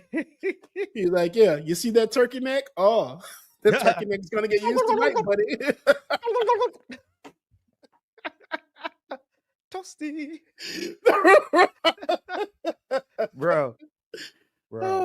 This is my gosh. This is a shame. You know, because everybody has experience in their lifetime at least once. Either you were with somebody in public that you knew you shouldn't have been in public with, or you were that person who was in public with somebody and they know they shouldn't have been in public with you. You know, that's what we're seeing in this picture. He's saying, listen, I'm going to take this picture with you, Trump. Okay. But it's going to cost you. It's going to cost you. It may cost you a little. It may cost you a lot. But how much it cost you? We're going to see when we close these doors. Okay. When they clear the restroom. And you come out looking like this. Bro, I'm not going to find the video. I'm going to leave it alone. Violated. When they cleared out the press room, that was it. All right, thank you, press. Like, yeah. As soon as they get out this room, boy. Yeah, I'll figure out what that is. Violated. You made me take a picture with you in public. Take that. You've had these mother suckers asking me all these mother sucking questions. Just so I can take a picture with you? Oh, I got something for you. Violated.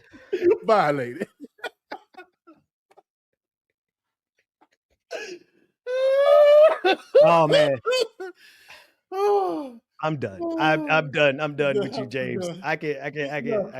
No, for real. Because if I keep going, that's why I'll stop. I gotta have my cutoff, and then my cutoff then. Okay. Oh man, as it goes deeper. Pause. It gets worse. This room goes on Trump, buddy. Let's clean it. Let's cleanse our palate. Let's get out of here, man. Let's take off all this tomfoolery. Oh man, hang on, I lost my headphones. Because that's exactly what it is, tomfoolery. It's foolish. Listen, folks, support the show, like it or not. Support Rebecca Azor. CashApp, Becca's Voice. Support DJXXCLUISIVE, DJX3C on Venmo. Yeah, Granny Draws on CashApp. That's Granny Draws on CashApp. If you want to support the pastor, you can support him at Hey Pastor Ben, whether it's on CashApp, $ Hey Pastor Ben, or PayPal.me/Hey Pastor Ben. Support the work that we're doing because it's important work. Like or not, Rebecca will be back when she gets back. Yeah. Oh, on Sundays, I'm promoting this. White Christians can't be capitalists. Y'all got to come to these lessons, man. We are laying it out. We're in lesson 7. Sunday, tomorrow will be lesson 7 of 36. So if you get up early, come on over and you'll see firsthand why Christians can't be capitalists. Coming soon is the Black Family Stream. I'm excited about that. Y'all keep your eyes and ears open for that project. And of course, Rebecca Azor's projects that are out there on her channel. Go over there, click. And James, your channel. They need to like, share, and subscribe to get your numbers up. Yeah, let's get these numbers up, y'all, so we can run that thing up. Beard Bunny Chronicles Thursday, which I won't be live Thursday, but I will pre-record a show. So there'll be something on because, like I said, I'm taking Thursday through Saturday off to go on vacation. Nice. So, but I won't be here Saturday. That's only you won't be here Saturday. Well, somebody got to be here Saturday. Let me see if Rebecca gonna be here. I need somebody because y'all know if I'm out here by myself, I get so serious. I'll be like, the end is here, you know. The kingdom is at hand. So I don't know. Maybe we pre-record next Saturday show, but you know, we don't. That might be cool too, you know, because I can do one for Thursday and then we can do something for us. My good God Almighty, she is so thick. I didn't say I'm gay, so I can say that. That girl thick as hell. We have come into this house, gathered in His name. Y'all ain't gonna make me fall off. My record with the Lord has been too good. I'm like 4 years and old. I'm like, listen, you ain't gonna mess me up. The views that are expressed and said by Bubba or by Bubba. Yeah, do not bring Pastor Ben into this. Okay, listen, y'all come holler at me. I know how to change the channel. Okay. I know how to get up and leave the scenario. I know how not to get to the scenario in the first place. You ain't gonna let nothing sneak up on me and take me back. Nope. Okay. Say nope, Ben. Not gonna do it. Been delivered. Anyway, yes, Charlie, I love that idea. We'll do call-ins next week as well. Call-ins next week. Oh, that would be dope. Yeah, so that I could do that. So James, if I can get, I know what to do. We need virtual DJ James. And if I can get that, then I'll do live calls and whatnot, and that'll keep everything nice and balanced. Okay, I got you, man. Yeah, just let me know. All right, y'all. James, you ready to get out of here, man? Yeah, man. Let's call it. Let's call it. Eat some food. All right, folks, we'll see you next time. Listen, so it is 12:48. Let's give everybody 12 minutes at 1 p.m. Eastern Standard Time. 12 minutes. If you are a part of the Truth Farm Collective, if you are a part of the Truth Farm Collective, we need you to come on over to the Discord where we're going to meet for about 15 minutes starting in 12 minutes at 1 p.m. Eastern Standard Time. Let's go. All right, James. See you next week, man. Have a good time. All right, y'all. Love y'all. Mean it. Deuces. Work that we're doing here is not going to stop when it comes to these type of discussions. It's going to be for us and by us here on this platform when the media is telling us to look the other way. Your support is what helps us move forward. Join patreon.com/like it or not. Help us grow. Like it or not, y'all. Y'all know what time it is. It's time for like it or not. We're about to Azor. Let's start this damn show. Yes, it's time for like it or not. We're about to Azor. Let's start this damn show like it or not. Rebecca Azor is in the house. You know she got a funny story to tell. Talking politics, culture, or real life ish. I live in life in the ATL.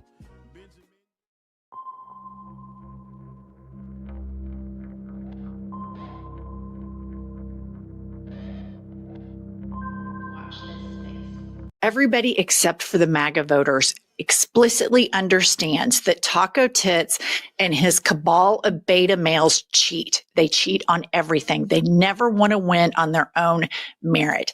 And so Taco Tits has this huge bench that he can lean into to pluck a beta male to do diabolical shit against our democracy. So he immediately calls Governor Abbott of Texas, who is a complete sycophant, beta male, hypocrite Christian of the highest order. That incredible commentary came from Jennifer Welch of the I've Had It podcast, and I think that she is one of the few individuals leading the way in roasting the ever-loving shit out of Donald Trump and his pathetic supporters. And aside from South Park and the way that they've ruthlessly torn into Trump and his cronies like Kristi Noem, I don't think anybody does it better. And what you can tell from this hilariously scathing commentary that's becoming increasingly more common is that the fuck your feelings crowd gets all up in their feelings the second you give them a taste of their own medicine by bullying them back. This is something that we all need to pay attention to because it works. And after nearly a decade of dealing with this unhinged cult, most people are now starting to understand that there is value in standing up to these bullies, because we are talking about deeply insecure, stupid people who think that the world revolves around them. So if you attack their deepest insecurities, you'll see them melt like the snowflakes that they are. It goes back to that weird attack that Democrats temporarily ran with last year that completely threw them off their games because they couldn't handle the fact that the entire country thought that they were weird and they were being laughed at. Like they wanted to be in on the joke, but they were the butt of the joke, and that fact ate them up. It's not the kind of politics that most of us wanted, since we're all adults here, but when you are dealing with a movement of emotionally stunted adults who never mentally matured, you kind of have to match their energy and crush their spirits any way you can if you want to break through. But only a few have truly mastered the art of bullying back MAGA as well as Jennifer Welch has. And I say this because she recently went on a rant on her podcast about Trump supporters that was so goddamn ruthless, it actually got picked up by conservatives around the world, including Sky News. But of course, Fox News covered it too. So I want to play her viral rant for you and then show you the hilarious reaction from Fox News to her rant. You're not going to want to miss this. But first, let's hear what she had to say. I went to a Mexican restaurant with my parents, my son, my husband over the weekend. And there's just all these MAGA looking people in there. And I thought, you've got a lot of fucking nerve coming in here. coming into this Mexican restaurant where every single waiter, obviously English was their second language, served with a smile. They run a great little local business, and Oklahoma City is a better place because of these hardworking immigrants that come in here. To see these fat ass, pink arm, teeny weeny beta pricks with their ugly ass wives walk into this Mexican restaurant and sit down and smile and be friendly. I don't think you should be able to enjoy anything but Cracker Barrel. Get your fat asses over to Cracker Barrel, but do not participate in any of the shit that makes America cool. And what makes America cool is multiculturalism. And if you want to triple Trump and you want to browbeat DEI and you want to browbeat gay people and you want to browbeat black people as you've been doing for 400 years, and you want to browbeat this generation of immigrants that come over here and open up businesses earnestly, pay their taxes. You want to demonize them and call them rapists and felons and all this shit when the felon is the teeny weeny mushroom cock piece of shit, Kankles McTaco tits at the top of the ticket. I have fucking had it from top to bottom. White people that triple Trump should be banned, boycotted from enjoying the best thing that America has to offer, which is multiculturalism. Get your fat asses out of the Mexican restaurant. Get your fat asses over to Cracker Barrel, because nobody wants to see your fucking smug ass, teeny weeny, pink arm, big gut around. Nobody wants to see that shit. No one. God damn, that was brutal, but very much warranted. And I won't lie, I kind of feel like she was describing some of my MAGA family members, but I can assure you I'm not mad, Jennifer, because everything you said was spot on. And we all know people like the individuals that she was describing. It's not just that these people are deeply hateful and racist, which would be bad in and of itself. It's that they're the most insufferable, obnoxious people to be around, period. Before I even knew that one of my siblings was a Trump supporter, being in their presence was agonizing, because they somehow deluded themselves into thinking that they were charming and funny and insightful. And because of their undeserved confidence, they inserted themselves into conversations and invited themselves to every event and, you know, shared their expertise about everything, because of course they know fucking everything, and they never picked up on the cues that people didn't really like what they had to say. You know, they didn't see that they were making us uncomfortable. And of course, you know, they don't feel bad for the chaos that they just unleashed on the country by voting for Donald Trump, because they're too stupid to ever admit that they're wrong about anything, because they literally don't have the mental capability of being introspective. So that's how they kind of go on with their lives, eating at Mexican restaurants and trying to socialize with their queer family members as if they didn't just vote to fuck them over, because to them, they are the center of the universe. And they simply don't think about the way that their actions affect other people, because they're fundamentally selfish people. They only think about themselves exclusively, because all that they want is attention, and they will do and say whatever they can to get our attention. But since they're too stupid and too cringe to get our attention by just being normal people, they put on their clown noses and do their best to get us to notice them by annoying us or nagging us to death. For example, this large pro-Trump Twitter account shared an AI image of Sydney Sweeney as Snow White, claiming that liberal women are losing their minds over this clip of Sydney Sweeney, which isn't true. Nobody gives a shit at all. But they kept on trying, because Gunther Eagleman, a massive MAGA account on Twitter, claimed that this Sydney Sweeney ad was a liberal trigger. But when journalist Shashar Ali let him know that this ad came out back in June and nobody gave a shit, he simply responded with "cry more," which isn't a surprising response, because again, we are dealing with semi-literate baboon brain dumb fucks who refuse to believe that nobody finds them interesting or entertaining. So much like Jennifer Welch, I fucking hate these people, and I'm tired of pretending like I don't. MAGA is a modern day Nazi movement for all intents and purposes, and these people are destroying this country. So we need to start treating them like the social pariahs that they are. Let them throw their tantrums, let them cry like the babies that they are, deny them the thing that they crave the most, which is our attention. That's not going to defeat them, but it will demoralize them, and we need the opposition to be as weak as possible if we ever want a chance to save this country from these fascist fuckwads. So Jennifer Welch expressed how I'm feeling to a T, and that's why I think it went so viral, not just because it triggered conservatives, because it resonated with everyone else who's been dealing with these motherfuckers.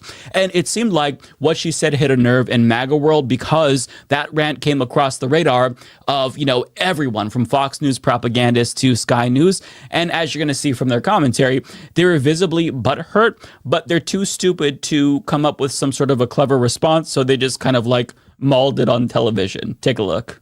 Ohio has Cracker Barrels.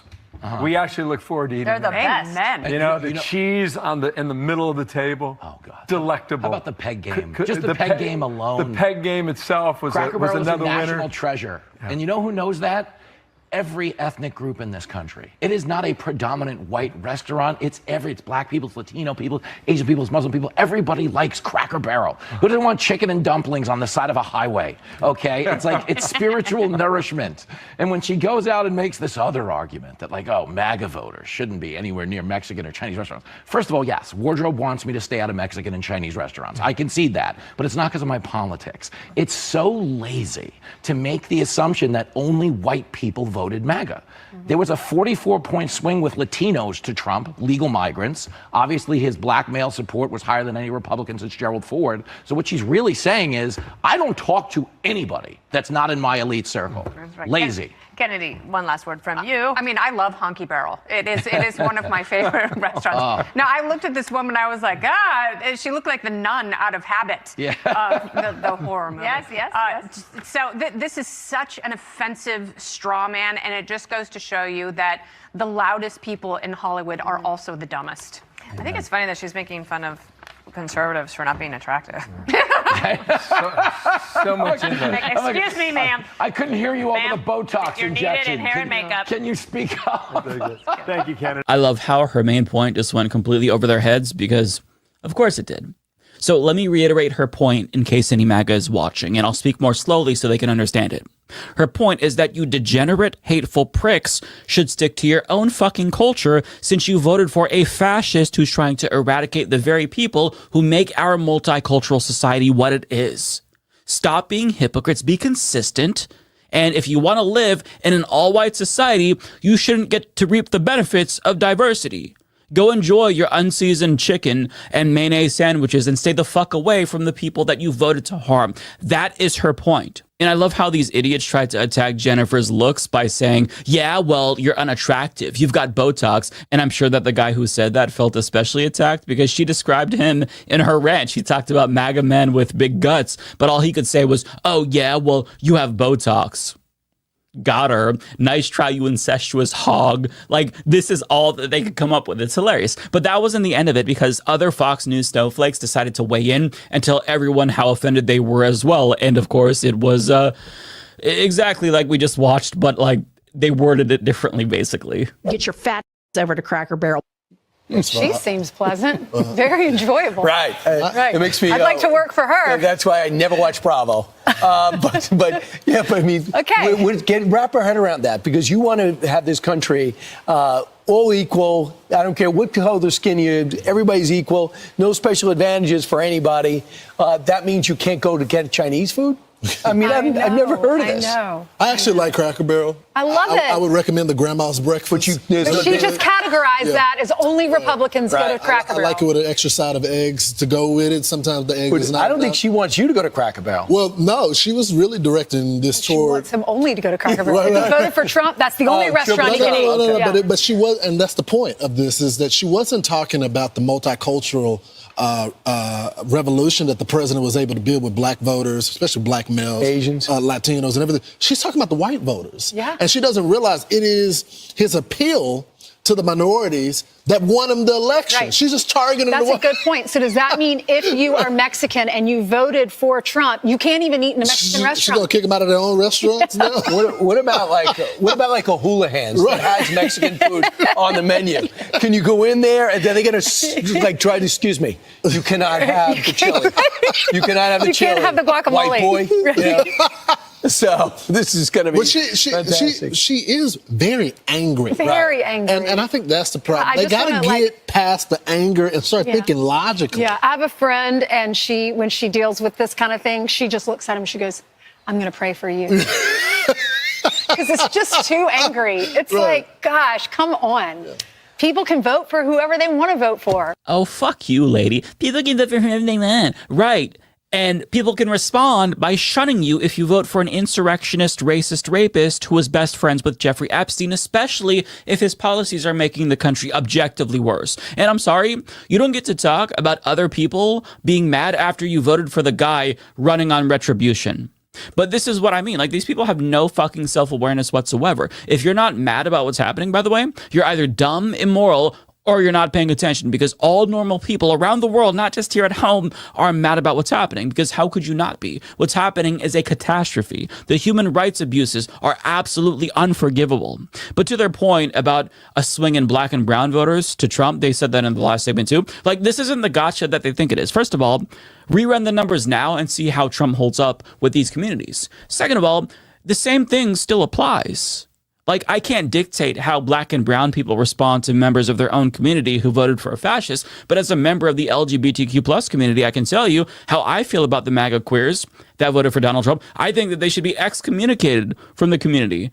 And I don't speak for everybody in the community, but I'd say that probably most of them agree with that. Like, I don't want to see you at the gay clubs or at Pride or at gay bars. If you voted for a man who's trying to erase our fucking community from existence, fuck you. If you're a gay Trump supporter, like, you need to go be with your people at Turning Point USA, right? Go to their churches, hang out with them there. We don't want you in our spaces because you're a useful fucking tool who voted against your own community, probably because you agreed with mass deportation or you're against trans people. So fuck off, die mad, die alone. We want nothing to do with you. That's how I feel.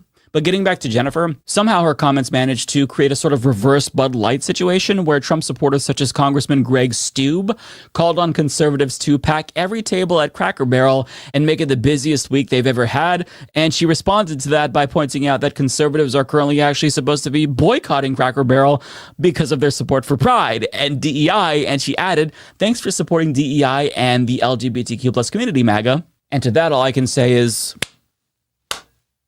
legendary, iconic. She never misses, ever.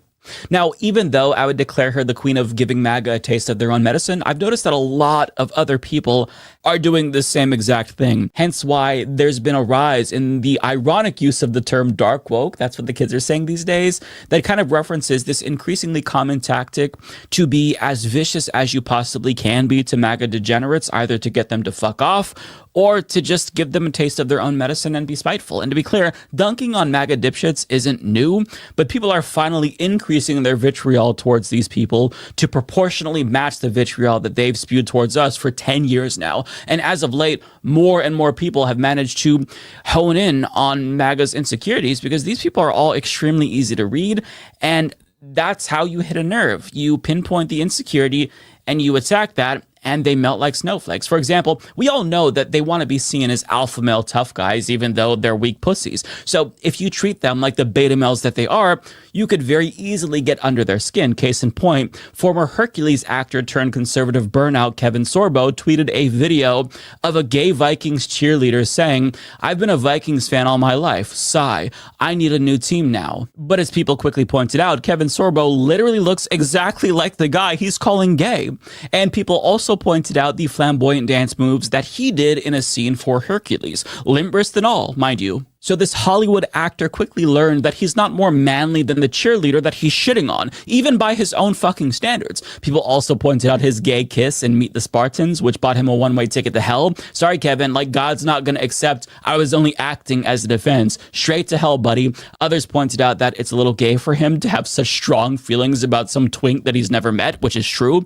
Others called out his insecurities and how he's miserable and possibly closeted for caring so much about this. Other people made fun of him for being a snowflake. And that goes on and on. Now, he wasn't ratioed, but he was getting shit on so hard by so many people that he quickly retweeted his own post, which to me is an indication that he was hoping that his right-wing followers would jump on board to defend him, but no dice. But he's not the only washed-up celebrity who has tried to cling to relevance by coming out as an obnoxious, blowhard conservative, because Dean Cain, who starred as a made-for-TV Superman back in the 90s, joined ICE because I guess since the new Superman is pro-immigrant, the old Superman wanted to prove that Superman can still be an immigrant-hating piece of shit too.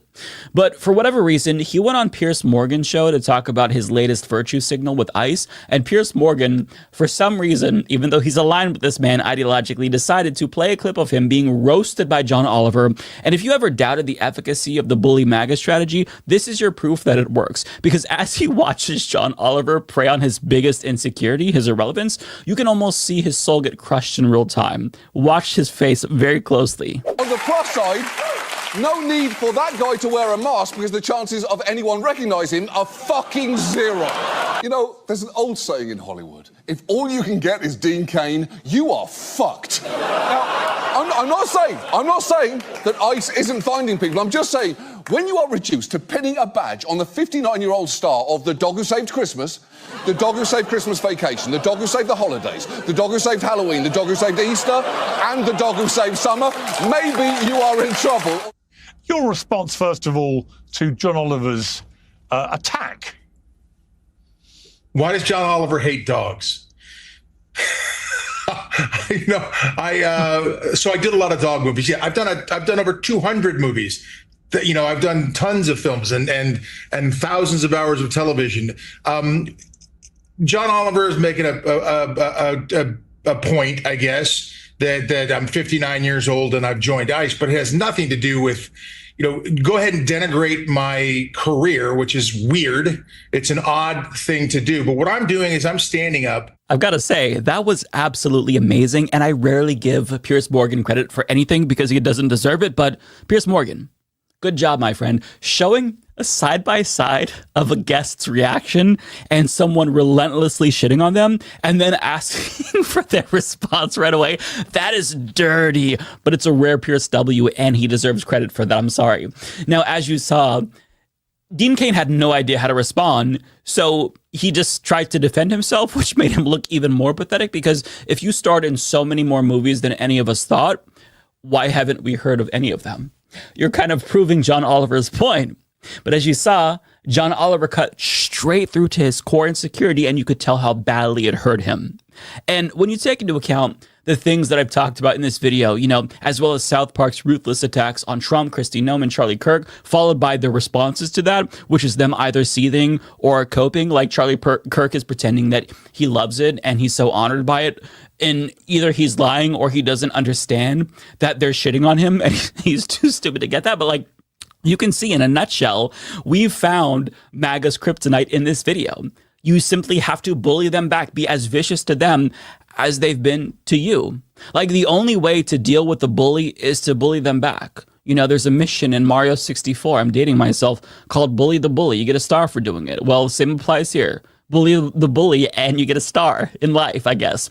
But when you give them a taste of their own medicine, they simply cannot take it. And I'll be honest, I don't want to stoop to their level and be a shitty person, but they've pushed the rest of us so fucking far that we can't help but punch back. We have to. It feels like we're obligated to do it at this point. And to be clear, I think a lot of people, myself included, tried to give them grace and be the bigger person in hopes that we can maybe bring some of them back to reality one day. But after this last election, it was clear to many of us that they're just too far gone. There's no coming back for so many of them, hence why the gloves came off. It's evident that some of these people simply cannot be rehabilitated, nor do we want them to come back to polite society if they refuse to atone.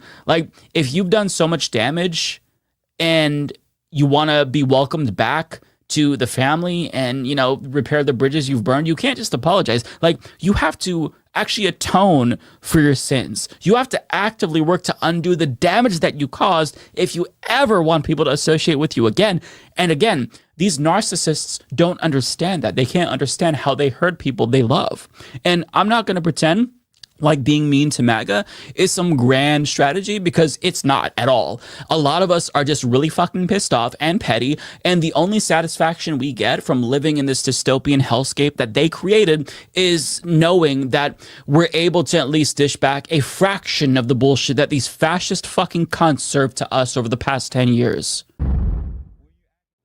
To go on a run here through D.C. and show you what it looks like now that the Trump administration has sent in the National Guard and federalized our police force. Didn't even get to start the run. I'm on my block. We've got police right here. This is Border Patrol, and then these are some unmarked vehicles, as well as more Border Patrol. Now following that group of cars, we're about 4 blocks in. All right, just got to Union Station. Here is what the scene looks like. Kind of a weird scene here, but we've got 3 of these military trucks sitting behind me. I just circled back to head back to Martin Luther King Jr. Library now that it is shut down to see what happens. And in front of me, I have about 8 agents along with police. We got Border Patrol, Secret Service, Homeland Security investigations, and one that just says federal agent. Get the fuck out of our city! Your brother never loved you! There's a group of Border Patrol and MPD behind me. They just stopped 2 men for smoking weed, which to my knowledge is legal in DC. Someone please correct me if I'm wrong. Just in the few blocks that I walked alongside those federal agents, the number of scared reactions that I saw from people of color that were walking just down the street minding their business was insane. Just to give you an example, a black mother and her son was walking down the street. The second they turned the corner and saw the agents walking towards them, she immediately grabbed her son's hand and told him, when you see these people out here walking around, you're gonna hold my hand because I want them to know that you're mine and you're not out here causing trouble because we don't want any trouble with them. It was truly just so disheartening to see. That TikToker gave us a tiny little glimpse into the totalitarian hellscape that is DC thanks to Donald Trump and his fascist military takeover.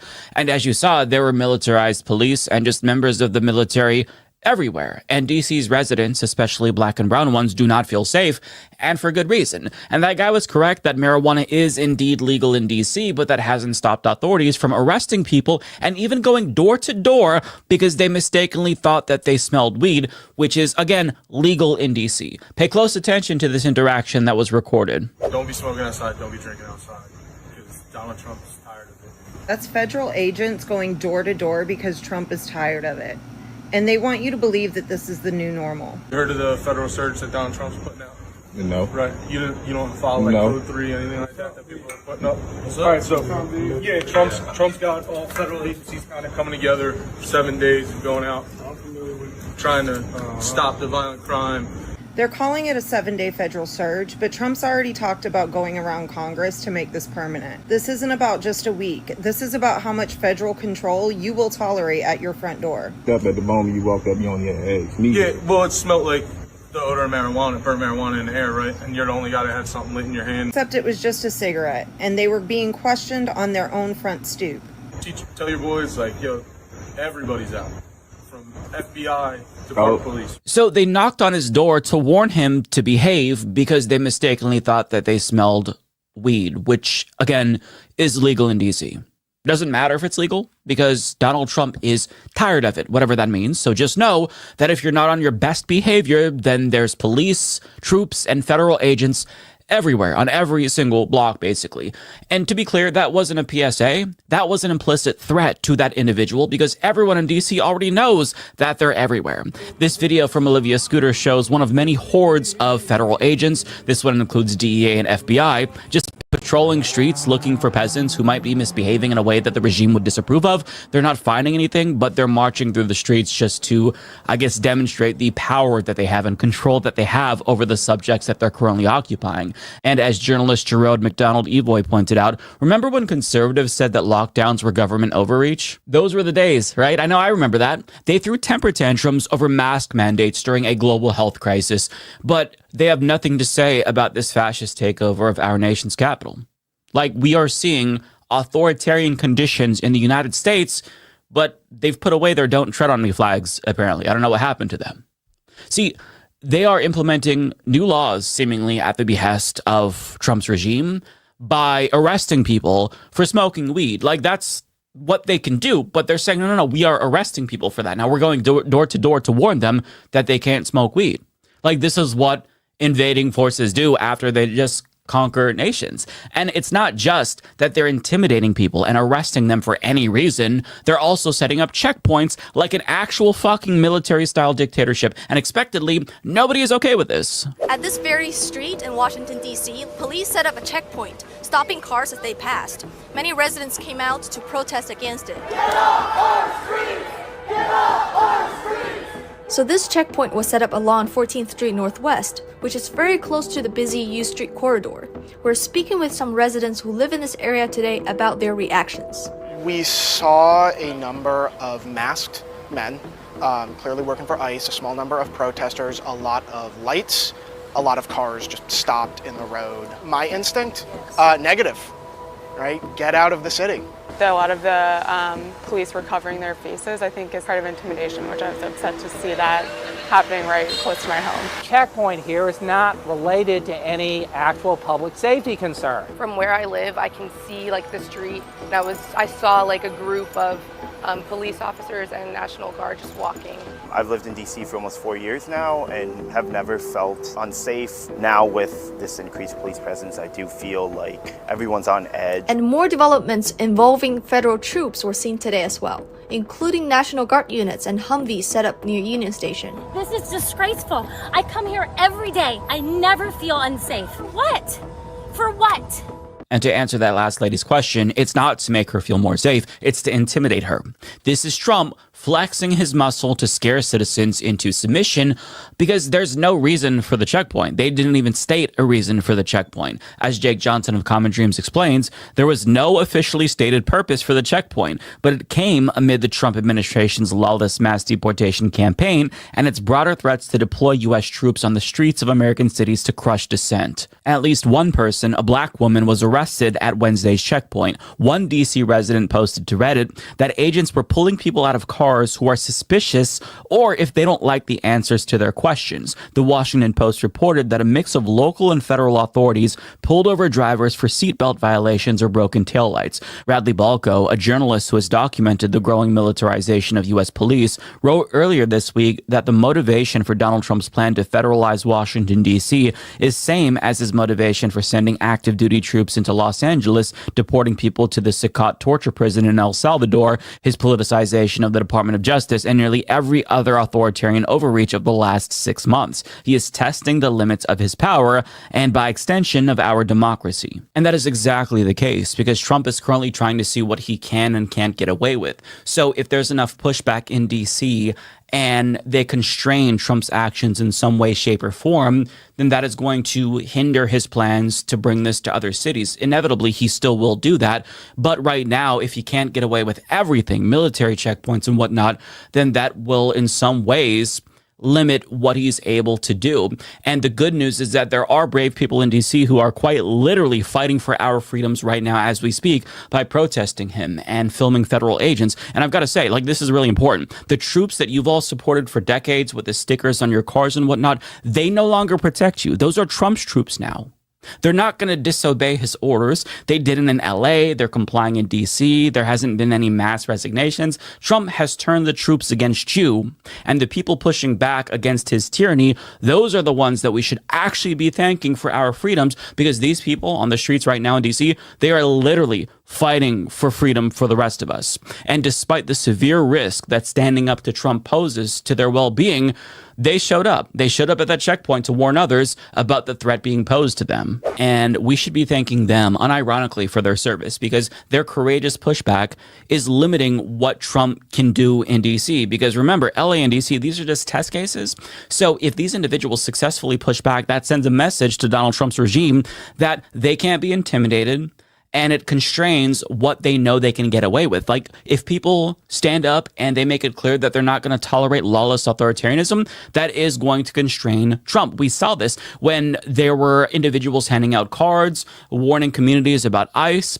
That was something that made it more difficult for them to deport individuals. We know because Tom Homan even complained about it. But doing this comes at great risk because, as a local CBS affiliate reports, DC council members questioned police about excessive use of force after a video of a woman being pinned down to the ground went viral. Now, police claim that she was arrested because she didn't pay her fare, but that is a brazen lie from police, and the woman being assaulted by police is leftist activist, if any. She was peacefully cop watching to make sure that residents who felt intimidated by the overwhelming police presence felt safer, especially young black and brown people, because as the first TikToker pointed out, they are horrified. Young black people in particular feel vulnerable because Trump has been fear-mongering about youth crime. And of course, they're going to point the fingers at black and brown people because this is a white supremacist administration. So by simply being present, even if you're not filming, that is one way to disincentivize police violence against young black and brown people.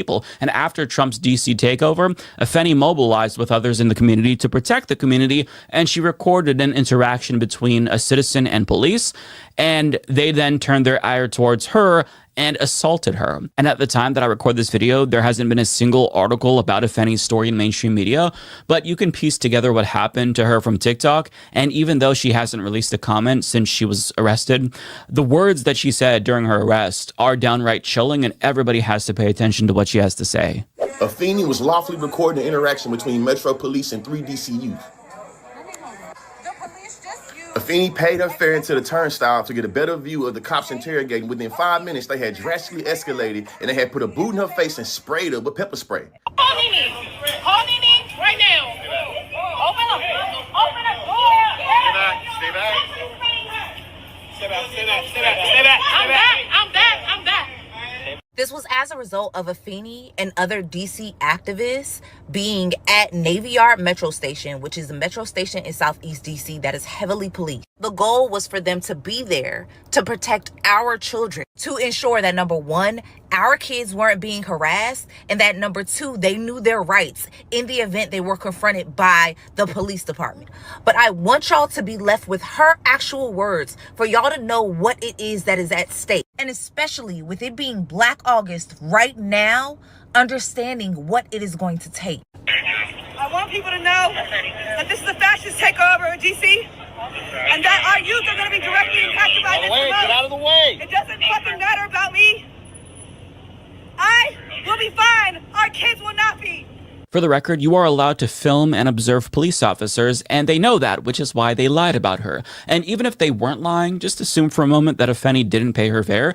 Is it really warranted to tackle and pepper spray her for not paying a fucking fare? Is that a proportional punishment for the crime that they're making up here? Like, at least come up with a more serious crime or a better lie. But I mean, we're not talking about the most smartest people here. But I've talked about Afeni before, and this woman is a fucking hero. As she is blinded and pepper sprayed, she's warning people about the fascist takeover and the threat that it poses to people's children, particularly black and brown ones, who are being targeted by Trump's brown shirts because of the hysteria that he's pushing around youth crime. So I salute her and individuals like her, because she is quite literally on the front lines for the freedom that we have left. It is being preserved by people like her who are courageously putting their own bodies on the line to protect other people's freedoms. Now, thankfully, she has since been released, and I want to show you the response that she got from her community, because as depressing and dark as this video is, the love that she got was genuinely touching.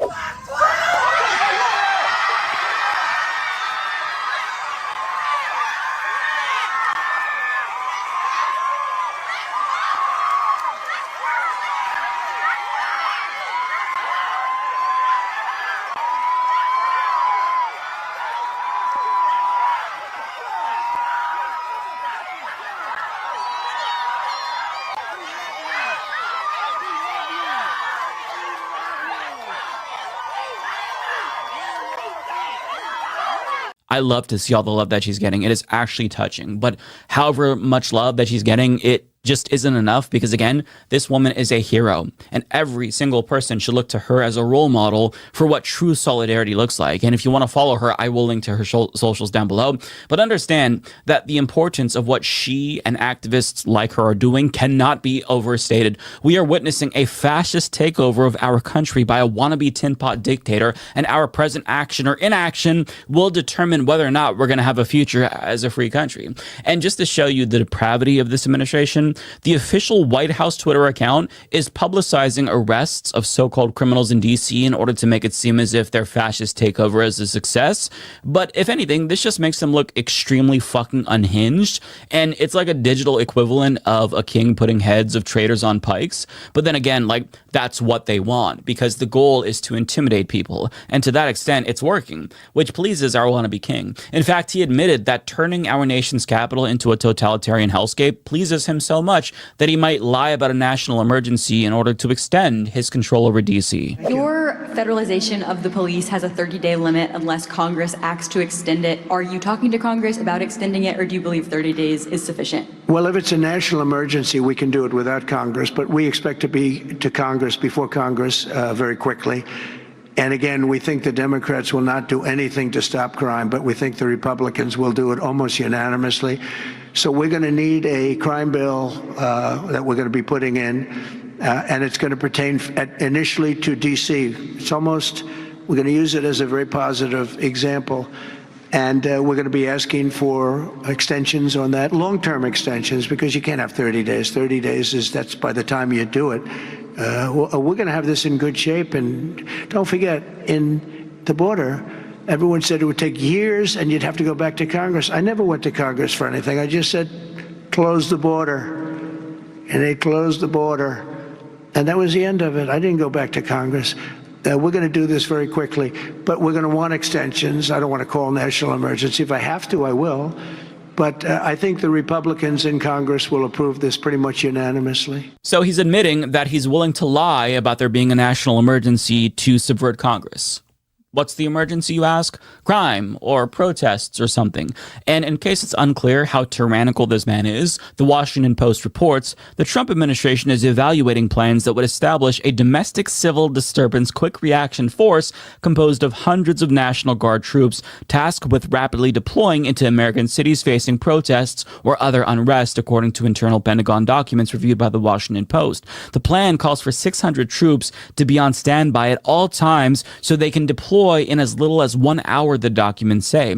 They would be split into 2 groups of 300 and be stationed at military bases in Alabama and Arizona, with purview regions east and west of the Mississippi River, respectively. And in the article, they talk about how if Trump goes through with this, it's on really flimsy legal ground, but I need people to understand that that doesn't matter. The law is what Trump says the law is. He does not care about the law or the Constitution. He's wiping his ass with the Constitution. The Supreme Court gave him absolute immunity nearly. They also gave him a loophole to violate the Constitution. He's currently trying to overturn birthright citizenship, which is codified in the Constitution. So I don't understand why people keep saying, hey, you can't do that, Mr. President, because this is what the Constitution or the law says. He does not give a fuck. We are dealing with somebody who wants to be a dictator, who is consolidating power to a dictatorial extent. So it's absurd to me that we keep seeing this from liberal outlets as if we're not dealing with an entirely different beast. And with regard to the story itself, if he follows through with this, I need you to understand the regime might deploy the U.S. military to violently stop you from exercising your First Amendment rights. That is fucking insane. Again, the troops that we were told fought for our freedoms are now being used explicitly to take away our freedoms, violently so if need be. And they're complying. And to be clear, they were never fighting for our, quote, freedoms by killing innocent people abroad. That does nothing to enhance our freedoms at home. But the regime told us that to justify and manufacture consent for their illegal behavior. But that imperial boomerang has come right back around, and it's now biting us in the ass. And everything that our country did abroad is now being done to us. We are getting a taste of the so-called liberation that our leaders delivered to individuals in Iraq and elsewhere. Trump's even calling it DC's liberation, ironically. Even though our nation's capital doesn't look liberated, like, does this footage scream freedom to you? To me, it looks like a country that's being occupied by a hostile, violent military force. And it looks that way because it is that way. And when you take into account the explosion in ICE agents that we're about to see, along with the executive orders Trump signed to militarize local police forces, which also gave them immunity for abuses, I need people to understand once and for all, we are witnessing a takeover of all of our existing institutions.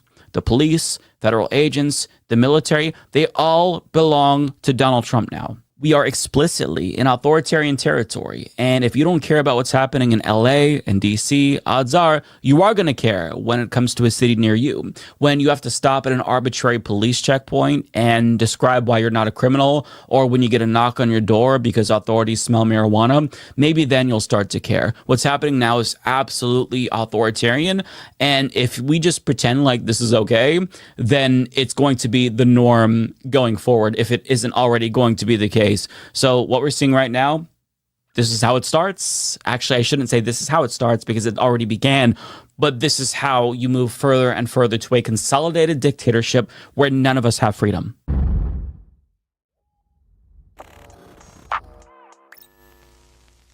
Just when it seemed impossible for disgraced former governor of New York, who resigned in disgrace, Andrew Cuomo, to embarrass himself anymore, he proved us all wrong and did it once again. Now, we've already talked about the bizarre ads that he put out for the launch of his sore loser campaign against Zoran Mamdani and how the fake Mamdani scandals that he tried to manufacture blew up in his big dumb face. But now he's puckering up his lips and planning to kiss Donald Trump's old wrinkly ass in an attempt to win over Republican donors. So Politico obtained audio from Cuomo while he was talking to rich Republicans at a swanky fundraiser in the Hamptons, where he admitted that he was covertly courting Donald Trump's support, and he thinks that Donald Trump might actually be open to rally Republicans for Cuomo because the Republican nominee, Curtis Sliwa, doesn't actually have a chance. So Cuomo is hopeful that Trump would reluctantly back him in a way to stop Mamdani. And when Cuomo was asked about whether or not he's been in talks with Trump himself, he implied that he was, saying, "Let's put it this way. I knew the president very well," Cuomo said. "I believe there's a big piece of him that actually wants redemption in New York. He feels that he was rejected by New York. We voted for Hillary Clinton. Bill de Blasio took his name off things. So I believe there will be opportunities to actually cooperate with him. I also believe that he's not going to want to fight with me in New York if he can avoid it." In other words, Cuomo is collaborating with a fascist to stop a socialist. Sounds about right. Cuomo, for all intents and purposes, is a conservative. He is ideologically more closer to Donald Trump than he is to Zoran Mamdani. So putting partisanship aside for personal gain isn't something that is difficult for him. He's not going to be unable to sleep at night because he's aligning with Donald Trump to win this election. This is easy for him. And to be clear, I don't think that Cuomo is expecting Trump to mobilize his MAGA base. Specifically, I think he's hoping that Donald Trump is going to ask his right-wing donors to open their wallets for Cuomo. But they're not going to do that out of the kindness of their hearts. Those donations, if they come, will come with strings attached. And if their money helps Cuomo win, they will be expecting a return on that investment. And Cuomo knows this, hence why he talked about the possibility of him and Donald Trump having a working relationship if he becomes mayor, since they'd both be beholden to the same donors. But what makes this story particularly gross is the fact that Cuomo is still saying that he would publicly reject Trump's endorsement to donors. But yet, privately, they're chumming it up behind the scenes. Like, this is so fucking gross, and it's why people hate politicians. It's extremely deceptive. It's cynical. But again, this is right on brand for a corrupt sex pest like Andrew Cuomo. But predictably, Mamdani pounced on this story, writing on Twitter. At another Hamptons fundraiser with Republican donors on Saturday, Andrew Cuomo said it plainly. He's expecting Trump's help to defeat us in November. Quote, "I feel good about that," Cuomo said. "New Yorkers won't." He added, this comes 2 weeks after the New York Times reported that Cuomo and Trump spoke on the phone about the mayor's race. Now we're seeing the results of that collaboration. Indeed we are. But this unholy alliance between Cuomo and the right doesn't stop there, because he just hired a Trump-supporting, Elon dick-riding Republican to make memes for him in order to appeal to the youths. I mean, why focus on policy substance when you can pander to them and say, "How do you do, fellow kids? Like you, I enjoy the dank memes from time to time." Like, this is such loser shit. Nonetheless, Cuomo posted an anti-Mamdani meme which says, "Hear me out, a mayor that has worked a job before." And this post actually managed to get 30,000 likes on Twitter, which is significant for Cuomo since he gets ratioed and shit on all the time. And to be clear, people were still dunking on him for ripping off the format for the Office meme with an AI equivalent. Nonetheless, it still did really well for him. So much so that he decided to hire the individual who made that meme for him, which led to this unnecessarily long thread about how he came up with this brilliant meme to help Andrew Cuomo. But first, he introduced himself saying, "I'm making memes for the mayor. Yes, actually, I made a meme for Andrew Cuomo that hit 5 million plus views. Tonight, I met with Cuomo and his team to talk about marketing strategy."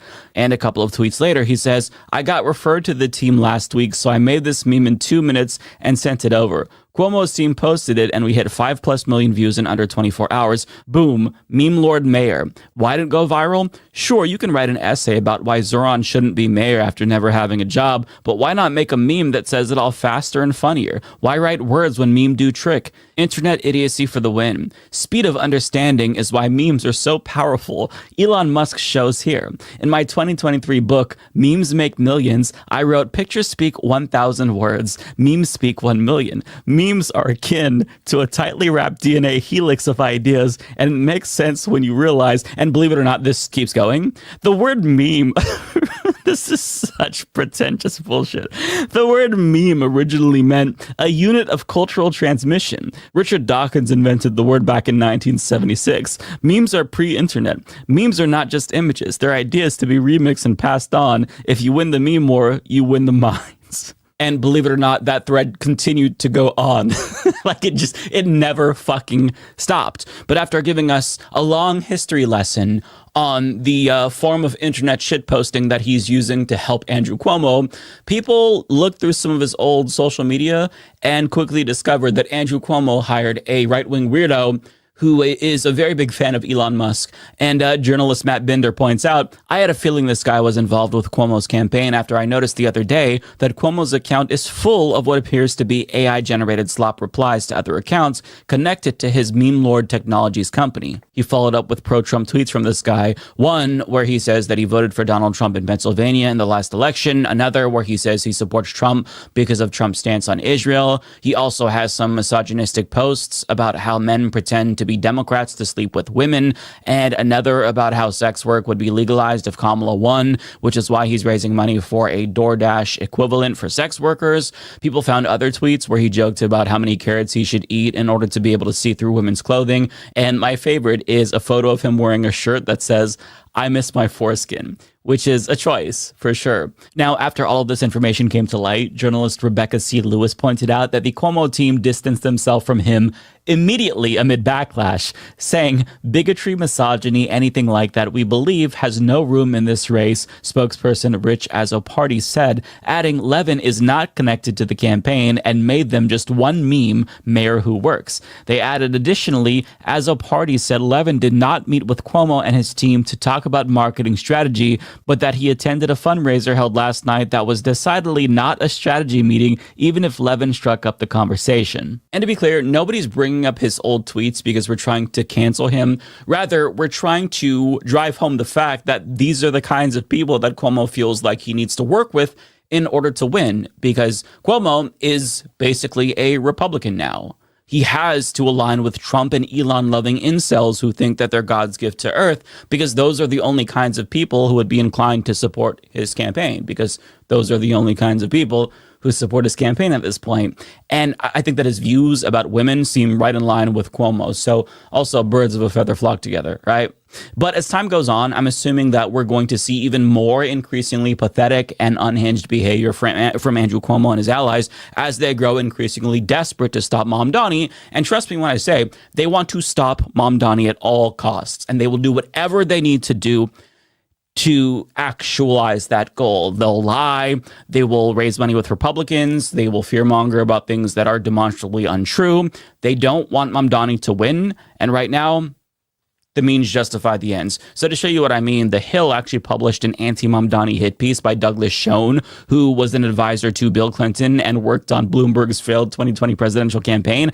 And of course, he's trying to scare voters out of supporting Mamdani, saying that he's going to bring down the electability of Democrats overall, arguing, coming at a time when Democrats are at a crossroads, Mamdani's win may embolden progressives, sideline moderates, and drive the party further to the left. If this is the direction the Democratic Party moves in, they will end up even less politically relevant than they are today. And there's a lot of other bad, baseless right-wing arguments made by this neoliberal dipshit, but that paragraph in particular stood out to me the most because it really speaks to the desperation of Democrats who don't want to change directions at all. They don't necessarily think that they have a policy problem. They think they have a messaging problem. And if you just change the words, that's going to change everything. So you don't need newcomers like Mamdani.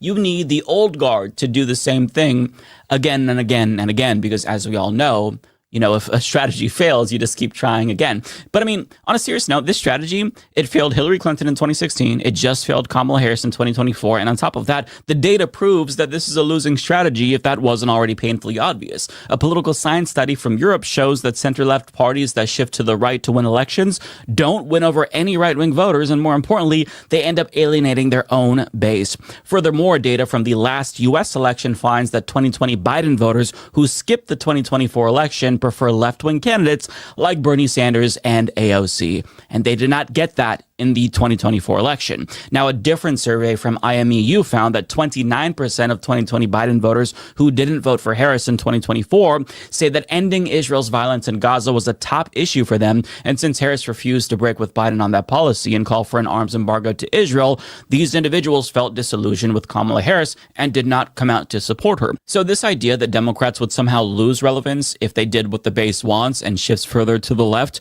is pure fiction, at least from an electoral standpoint. But it is true with respect to donors, because Democrats would indeed lose donors if they actually decided to embrace what the base wants and represent the people and opt for bold policies like Medicare for all and student debt cancellation. But as Bernie Sanders and AOC have proven, you can still raise a lot of money from people if they know that you're going to exclusively represent them. Like, I'm not going to send $20 to a Democrat who's taking millions from fucking private equity firms and defense contractors. Like, if they're going to represent me, and I'm confident that they are not bought and paid for by corporate interests, sure, maybe I'll chip in and send them a few bucks. But nobody's going to want to give them money if they know they can't monetarily compete with the donors who are funding them. And Democrats don't understand that this is a zero-sum game. You can't represent the people and your donors at the same time. But Democrats try to do that. And this is why they look so hollow and aimless and why their platform is completely fucking incoherent. Like, think about this. The base wants Medicare for all, right? But the policy is an existential threat to their donors in the health insurance industry. So that leads to Democrats doing this weird tap dance where they try to keep the base and donors happy at the same time. But the only people who end up happy are the donors in the health insurance industry because they cook up some dumbass half measure to placate the base. But it doesn't placate the base because we say Medicare for all and you're counter offering with incrementalism, which is something that we don't want. The profit motive in this industry is why our healthcare system is so bad. So when you say, I'm going to keep that profit motive intact, we know it's because of your donors. So that's why there's this conflict there. Like, Democrats are making the choice between us and their donors, and 10 times out of 10, they're choosing to side with their donors. This is why the party's base fucking hates them. And the same is true with Israel. Just 8% of the party's base supports Israel's genocide in Gaza. Yet the Democratic Party's AIPAC donors are effectively bribing the party to take a position that is deeply unpopular, that defies the wishes of the base, and taking and maintaining these unpopular stances in opposition to the base. That right there is what is killing this fucking party. But according to dumbasses like Douglas Schoen, if the party starts listening to the base and they, move further to the left and adopt popular policies, they're going to somehow become less relevant. Makes total sense if you're stupid.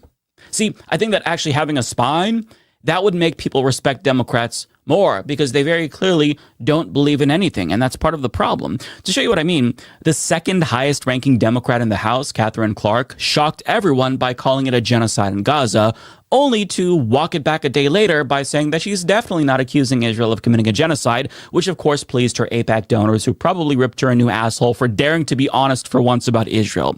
But this is why so many people hate Democrats, because they are spineless cowards who stand for nothing. Having said that, if you're a Democrat and you stand for nothing, you give yourself mass appeal to all types of political donors who are happy to fund your campaign. If you're an empty suit, open for business, and taking bribes from large multinational corporations and billionaires, donors are happy to craft a corporate-friendly ideology for you.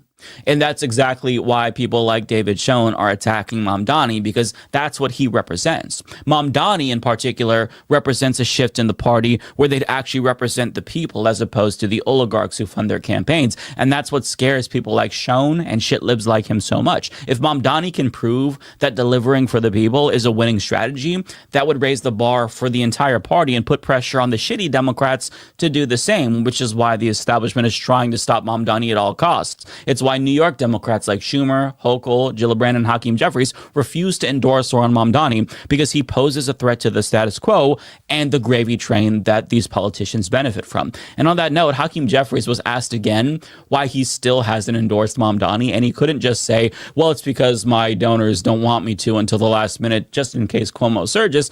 So he served us an unnecessarily long-ass screed of bullshit instead. I guess I don't understand what the holdup is on endorsing Zoran Mamdani in the mayor's race. Could you explain that to me? Yeah, so I didn't know Zoran at all. First time I ever sat down and met with him was last month. in connection with him becoming the Democratic nominee. It was a good conversation. It was a candid conversation. It was comprehensive. And we were really having a community-focused discussion about the things that would matter in the Southern Brooklyn part of the district that I represent, what the plan is to actually deliver. And he asked me to put together a follow-up meeting with some community leaders. And then once that meeting takes place, along with some other conversations that he's having with members of the congressional delegation, and then I'll make a decision thereafter. What the fuck was that? It took him 90 seconds to say nothing. Bro, just save us all the time and say that AIPAC won't let you endorse him. No need for all the bullshit and the filibustering. We see right through you, Hakeem. You have the option to support the progressive who's breathing new life into your party, or a sex pest governor who resigned in disgrace, who's collaborating with fascists to win. And for some reason, you're really struggling to make that decision. Although when it comes to Hakeem Jeffries, he does know a thing or two about collaborating with fascists. We stand with Israel. We stand with Israel. We stand with Israel. Never gets old. But in conclusion, even though Andrew Cuomo's desperation is hilariously palpable and pathetic, he is emblematic of a greater fear for the rest of the Democratic Party establishment and the way that they feel about Zoran Mamdani. Of course, when it comes to Andrew Cuomo, he wants Mamdani to lose for self-aggrandizing reasons, but understand that this is also a battle. Like, this is a proxy war between the left and the establishment for the heart and soul of the Democratic Party. And the establishment fears that Zoran's victory could be a catalyst for broader change within the party. And that scares them because a lot of these politicians are only able to thrive within this corrupt climate, where they rely exclusively on negative partisanship and the threat of fascism to win elections without ever having a message of their own. They don't want to run on policies because that would force them to show their cards and reveal that they don't really have any policies, since they're just there to represent their donors exclusively, not us. So that's really what all of this pants-shitting about Mamdani is about. It is the final cry of a dying status quo that's becoming increasingly irrelevant. And the more that they attack Mamdani or refuse to endorse him, the stronger our case for change within the Democratic Party becomes to regular people. So keep up the attacks on Mamdani, because even though I support him, they're making our case for us by treating him this way.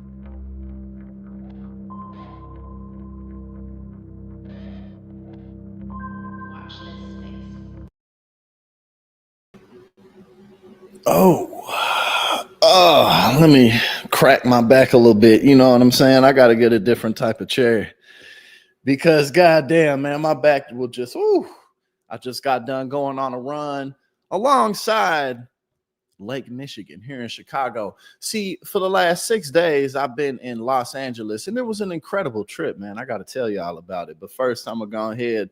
It's apparently a Thursday tradition on this space for me to drink alcohol while I conduct the news, while we discuss important matters. You know what I'm saying? So if you got you a shot to take or just a beer, I got me an IPA with some metal looking shit on the front of it. Turbo Reaper, you feel me? Check that out. That is some metal looking shit with my metal ass hand tattoo. You feel me? Amen.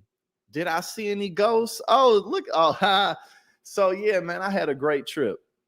Part of what I did, actually, I stayed in a haunted house. It's called the Glen Tavern Inn in Santa Paula, California. It was an interesting experience. And I'm covering Pendulous Dragon is not a fan of the IPAs. Well, you know what? That's just fine. More for me. Amen. There we go. Now, like I was saying, thank you, Pendulous. You dig the ink and you just are letting me have all the IPAs. So, you know, it's a win-win. But yeah, so I stayed in a haunted hotel and it was really good. it was cool. I'll share the experience with y'all. I'm making like a short film about it, but also about the town of Santa Paula, just like the farming community, how it was founded, and different farming communities around California. It'll be an interesting project. But it was also just a great trip. But I'm just kind of getting all off into a whole bunch. I definitely got me a tan because I was out, man. I found my favorite place. I found one of my favorite place that I've been in the world thus far. It's like out past Malibu and this called Magoo Point. Like when you get out to Ventura County, there's this section, these beaches where it's not like a public beach the same way. It's just cliffs and oh, it's beautiful. That shit cleansed my soul. Was it really haunted? Nah, ain't no haunted shit happened. But apparently a bunch of negative things have happened in the Glen Tavern Inn. But honestly, it was a beautiful inn. I mean, it's a historic site, and it's one of the main attractions of the town. It was nice. It was an interesting experience. I did it with some good friends. I got invited to do so recently, and I was like, shit, okay, why not? But speaking of California, since we on California, we gonna start with, I think, some decent news and some of what I hope to see. You know, I hope to. Katie Porter is one of my favorite people in just American politics. You know, she still has a presence. She's not in the House anymore. I'm pretty sure she's not, but she still has a strong presence, and she left a mark in terms of like the issues that she really focused on. I think that progressives and the left, we can have issues with our image in terms of how we're perceived, even though there's diverse factions of the left, just, you know, for people who are kind of more on the outside looking in. You know, we can have image issues in terms of like what we really stand for and what we really want. But Katie Porter is somebody who, you know, was able to speak policy issues that progressives champion in a real plain way that I think is relevant to pretty much anybody. You know, the way that she would get out her whiteboard and write exactly with the whiteboard. And she would really go in on, you know, different types of predatory practices that insurance companies participate in, banks, financial institutions, and the likes, you know. But this is pretty good news, as Kamala Harris decided not to run for governor. I think, you know, again, we talked about that before. I think she can just smell in the air that there's not much of an appetite for her to do that. And also, she doesn't really need to, you know, like in terms of just her career and where she is. Kamala's good. She gonna be all right. You know what I'm saying? Like Kamala, if there's one thing that Kamala Harris does not need to worry about, is how she gonna make some money. She'll be good, you know. So just being in public office, especially if you've already done it to a higher degree, is not necessarily something that you would just want to continue to do. So I think there's a lot of that there as well. I think that she realizes that it's not really her time, but also I don't think she really wants to be governor. I think she probably wants to make more money and do just kind of more what she wants instead of being in the public eye. But that being the case, apparently, Katie Porter has gained from that pretty significantly, which again is why I said I think that Katie Porter and people like her are important in the political process, because, you know, she's effective to liberals who may be disenfranchised from the left and for whatever reason. So yeah, California, go ahead and get her in office as governor, you know, because you already know Gavin Newsom's definitely running for president in 2028 for sure. He's definitely running for president. So go ahead and take that seat. Katie Porter was the biggest beneficiary of Kamala Harris passing on a run for California governor, according to a new poll from Politico and its partners, with the former representative now holding a commanding lead in the race. 30% of registered voters who said they'd vote for Harris if she ran for governor now plan to support Porter. So that's pretty significant. You know, if she, and two, you know, again, I was just in California, and California does have a Republican area, so it's not like the whole state is like LA and San Francisco and like, that's not the case. However, regardless, it is a very liberal state. And so I think Katie Porter has a very good opportunity to become governor if she has a good campaign behind her. I think that she has a good chance at that. I think that the state of California is likely to embrace her pretty solidly. So let's see. I think it's a good time. We're gonna find out. Okay, I mean, that's really all that's mostly important from this, is just that her chances of becoming governor have been boosted. And I thought I might as well start with that because it's good news. And also because I was just in California for a whole week. I was there for a whole week. So I figured, why not? Let's start off with some decent news. I just got back from a workout. You know what I mean? I got my IPA right here. I got my hops and a gnarly ass fucking metal ass can. And life is good. At least right now. It ebbs and it flows. So don't ever get too comfortable in the good times, and don't get too comfortable in the bad times. Like, oh, why me? It'll pass. Don't worry. Okay, what the hell we got going on now? Because I have a lot of tabs pulled up, and I ain't gonna lie to you. Like, I'm pretty tired. So I think a lot of what we're talking about today, obviously, is Donald Trump. We're also going to discuss that the Democrats are in trouble. Republicans are greatly outpacing Democrats in new voter registration, and it's still early. That is true, but Democrats got to get on it.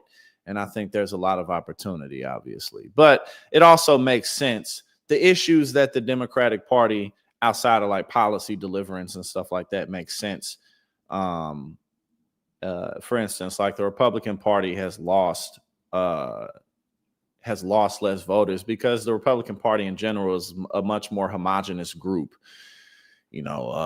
Pretty much all white, lots of like evangelicals, people underneath roughly the same type of cultural umbrella, who not only pretty much champion the same types of causes and policies, but also for the most part are completely captured by Donald Trump and the cult of MAGA. Whereas within, the Democratic side and those who vote Democrat are, there's just so much more diversity. Ooh, my allergies. I'm sorry. I might sneeze. Oh my God, I might sneeze.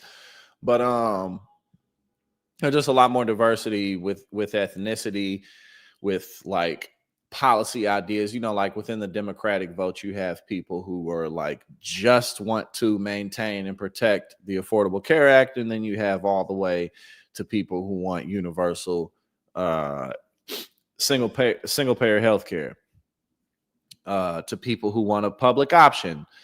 And then you have, and the Democratic Party is also a house for minority communities. So the LGBTQ community, women, Black and brown people, overall. And so, Democrats have to try harder. And that doesn't mean it's impossible, or really that what they have to do is all that profound. But on the Democratic side, you have to try a bit harder to be effective in politics. The crux and the key is you got to deliver. That's the most important thing, is you have to deliver. But you have to be aware of the different types of groups that you're talking to. And I think that the Democratic Party also, and this is really where corruption comes into play, there just needs to be more courage and boldness on the Democratic side, a willingness to, push the ball forward and really get some wins. But again, at the end of the day, that's really where corruption gets in the way. And if your entire career is funded, a lot of these people have been in office for decades, over 10 years, a lot of them, so if your whole time there is funded by corporate money, then that's what you're comfortable with, and that's what you're going to do. That's what you're going to represent. So we're gonna talk about that. I mean, shit. Actually, nah. Before we get into that. Nah, fuck that. We gonna talk about that right now. Where is this story? I might as well finish it because we already discussing it.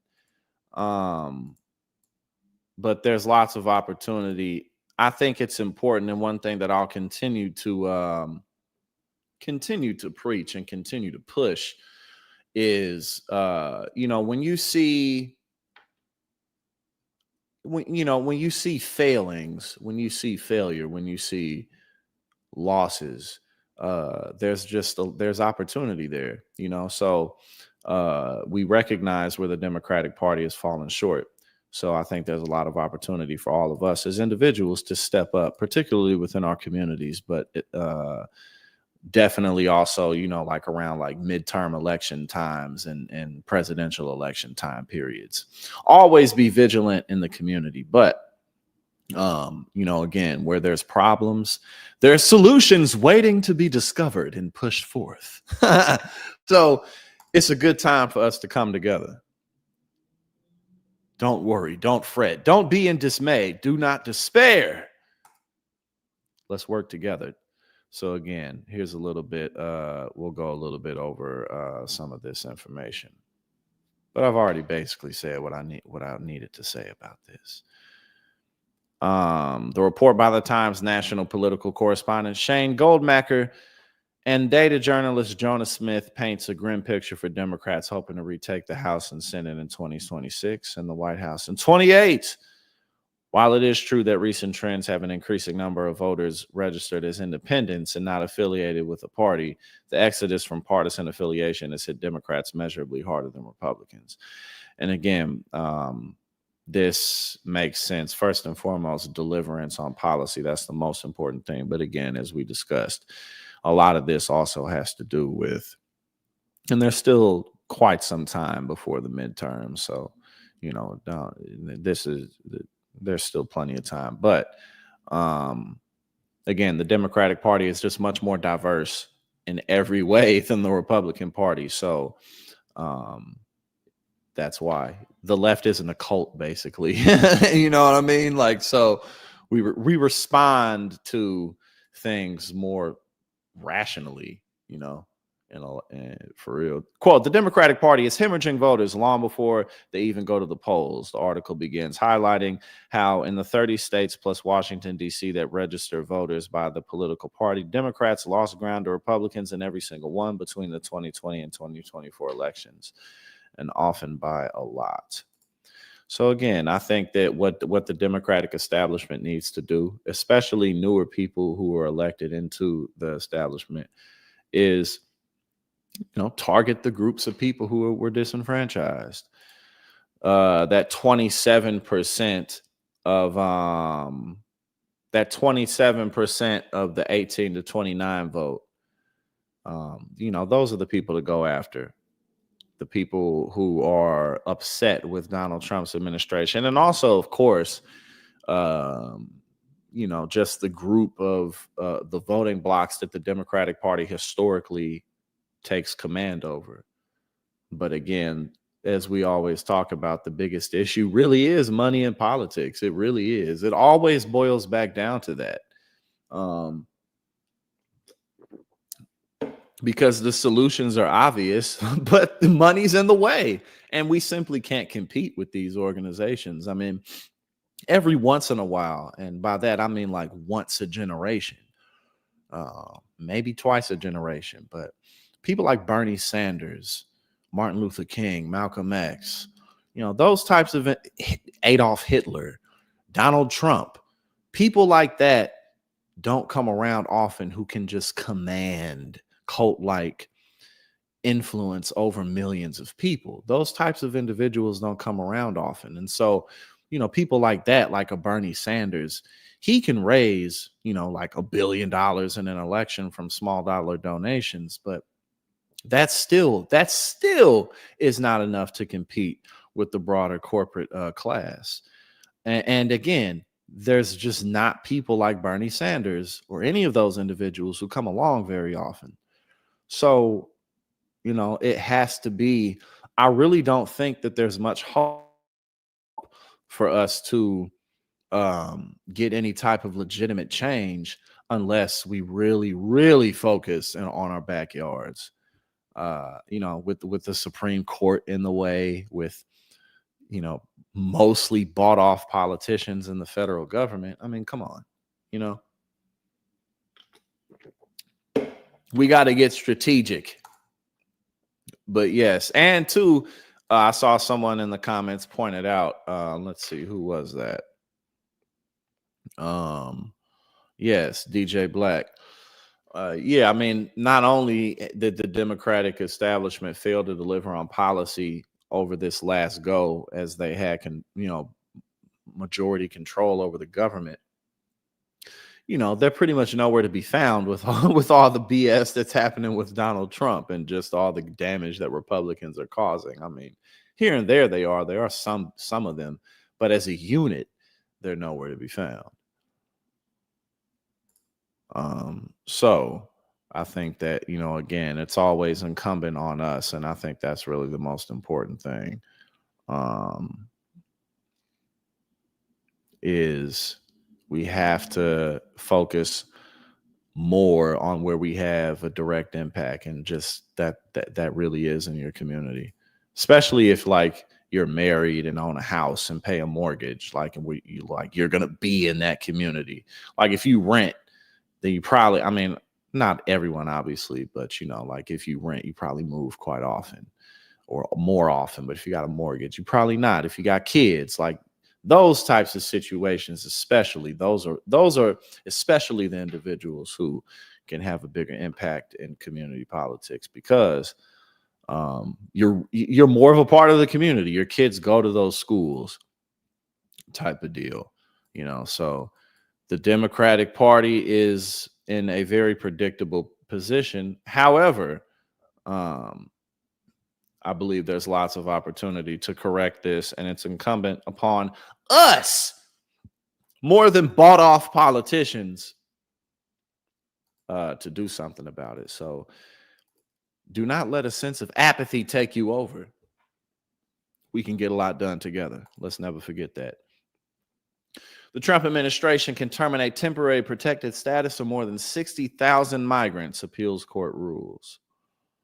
There we go. And again, for all the the immigrant groups who lauded Trump, who were so excited to vote for Trump, and now they're like, oh, he betrayed us. I mean, come on. But yeah, no, they're not playing. They running up in farms, they running up in IHOPs and Lowe's and Goodwills and all types of kitchens, getting people up out of here. And we know what type of impact that has on the real economy. A federal appeals court ruled in favor of President Trump on Wednesday, allowing his administration to terminate temporary protected status for more than 60,000 migrants from Honduras, Nicaragua, and Nepal. And this isn't just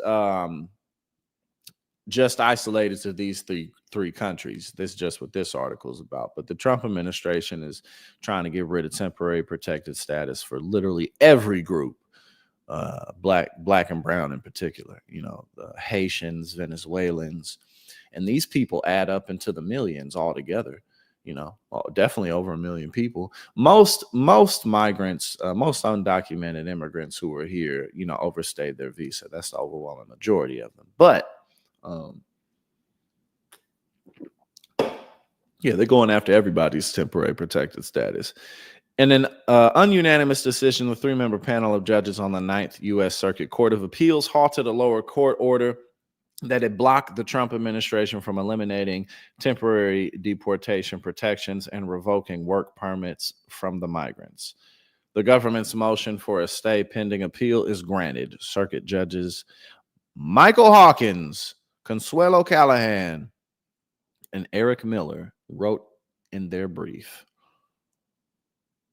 So speaking of her, I'm about to go to this story next. But yeah, there we go. Temporary protected status being eliminated successfully for many groups. And the capitulation of the elite establishment as a whole really has been breathtaking.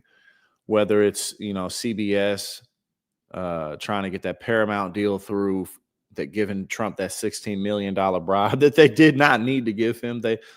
There's no way that Trump would have won that case against them. That case was a layup, but they wanted their merger, so they gave him $16 million. I mean, think about what that implies.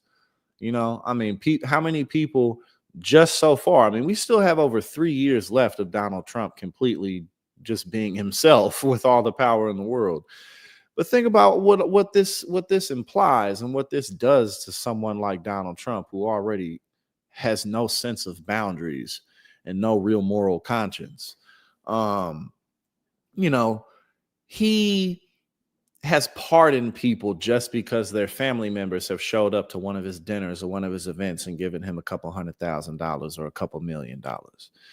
People who are in federal prison for like embezzlement, like just cheap financial criminals. Ghislaine Maxwell, a historic child sex trafficker, is now in basically a vacation home. She went from a federal prison to a vacation home so that she could lie about Donald Trump's involvement with Jeffrey Epstein. What's her name? Linda McMahon, the Secretary of Education, who gave Donald Trump's campaign $20 million so that she could have that job. Elon Musk, who himself, one person who gave $300 million so that he could come in and cut off all the investigations into his companies and slash programs like Meals on Wheels and, research grants. Speaking of research grants, the federal courts have allowed, where is this? I'm gonna find it. Have allowed Donald Trump to cancel like $800 million of some type of healthcare research. I mean, these people are destroying the damage that this man is causing at the speed he's causing it. That's intentional. This man, Donald Trump, is taking out his anger and his loathing on the people of the United States. Here we go. I'm about to bring this up right now, what I just said about, just the real tangible damage that these evil people are causing. These people are evil. They're beyond corrupt. Here we go. Let's get this out here. This amounts to $800 million in grants for research that could potentially save people's lives. Because who needs it? Who needs it? We got to make up for all the tax revenue we're not going to get from the billionaires and corporations because we just cut their taxes some more. We got to make up for it. So let's take money away from. It's not even just that they're taking money and resources away from the people who desperately need it the most. They are literally destroying this country's future through their actions. I mean, like, how many people on a broad scale literally don't know how to think because of our public education system being attacked by corporate America for decades, by the right wing for decades, by this war on higher education? Like the impact that has is an adult populace that cannot compete with the rest of the world's working class. Like, these people in their greed are making not only the United States, but the people of the United States inadequate and unable to really be a part of where the world is headed. They're actively trying to bring us back just so they can squeeze more out of what they already have run dry. These people have run us dry. Yeah, sure, our quality of living in the United States is better than a lot of people around the world, but there's no reason why we should be struggling to afford the basic necessities in a place like this. No matter how you look at it, it's just wrong, and it's intentional. A place like this place, the United States is even though it it has been temporary, is the most powerful nation in human history. You know, we're no longer in a period where the sole superpower, other nations have caught up. I mean, which is really more to the natural order of things. Throughout the history of civilization, there's typically multiple world superpowers. So the fact that China and much of Europe is rising up, that's kind of more back. It's kind of, you know, that's normal. But the United States is no joke. Like, this place is massive. I mean, the state of California is the 4th largest economy on planet Earth, and it's just one state of 50 in the United States. Like, we have so many places we can go as Americans on stolen land. Nonetheless, stolen land. But I mean, you can just, you know, go from Kansas to Nebraska to New York to all of this is one country. I mean, it's actually 50 English. It's 50 English speaking countries united under one federal umbrella.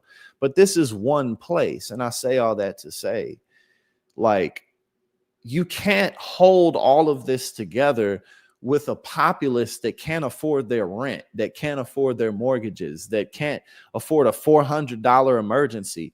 This country is productive beyond our wildest dreams. Like, there are people in this country who live off of the wealth that the working class creates, and their lives are, I mean, they're still, a lot of them are still a bunch of miserable motherfuckers, which goes to show you what this shit is actually worth at the end of the day. However, man, there are people out here who, the lives that they live, the things they have access to, the things they can buy, the things that these people can buy with the money that they just suck dry from the working class, and they're still not happy with it. They need more.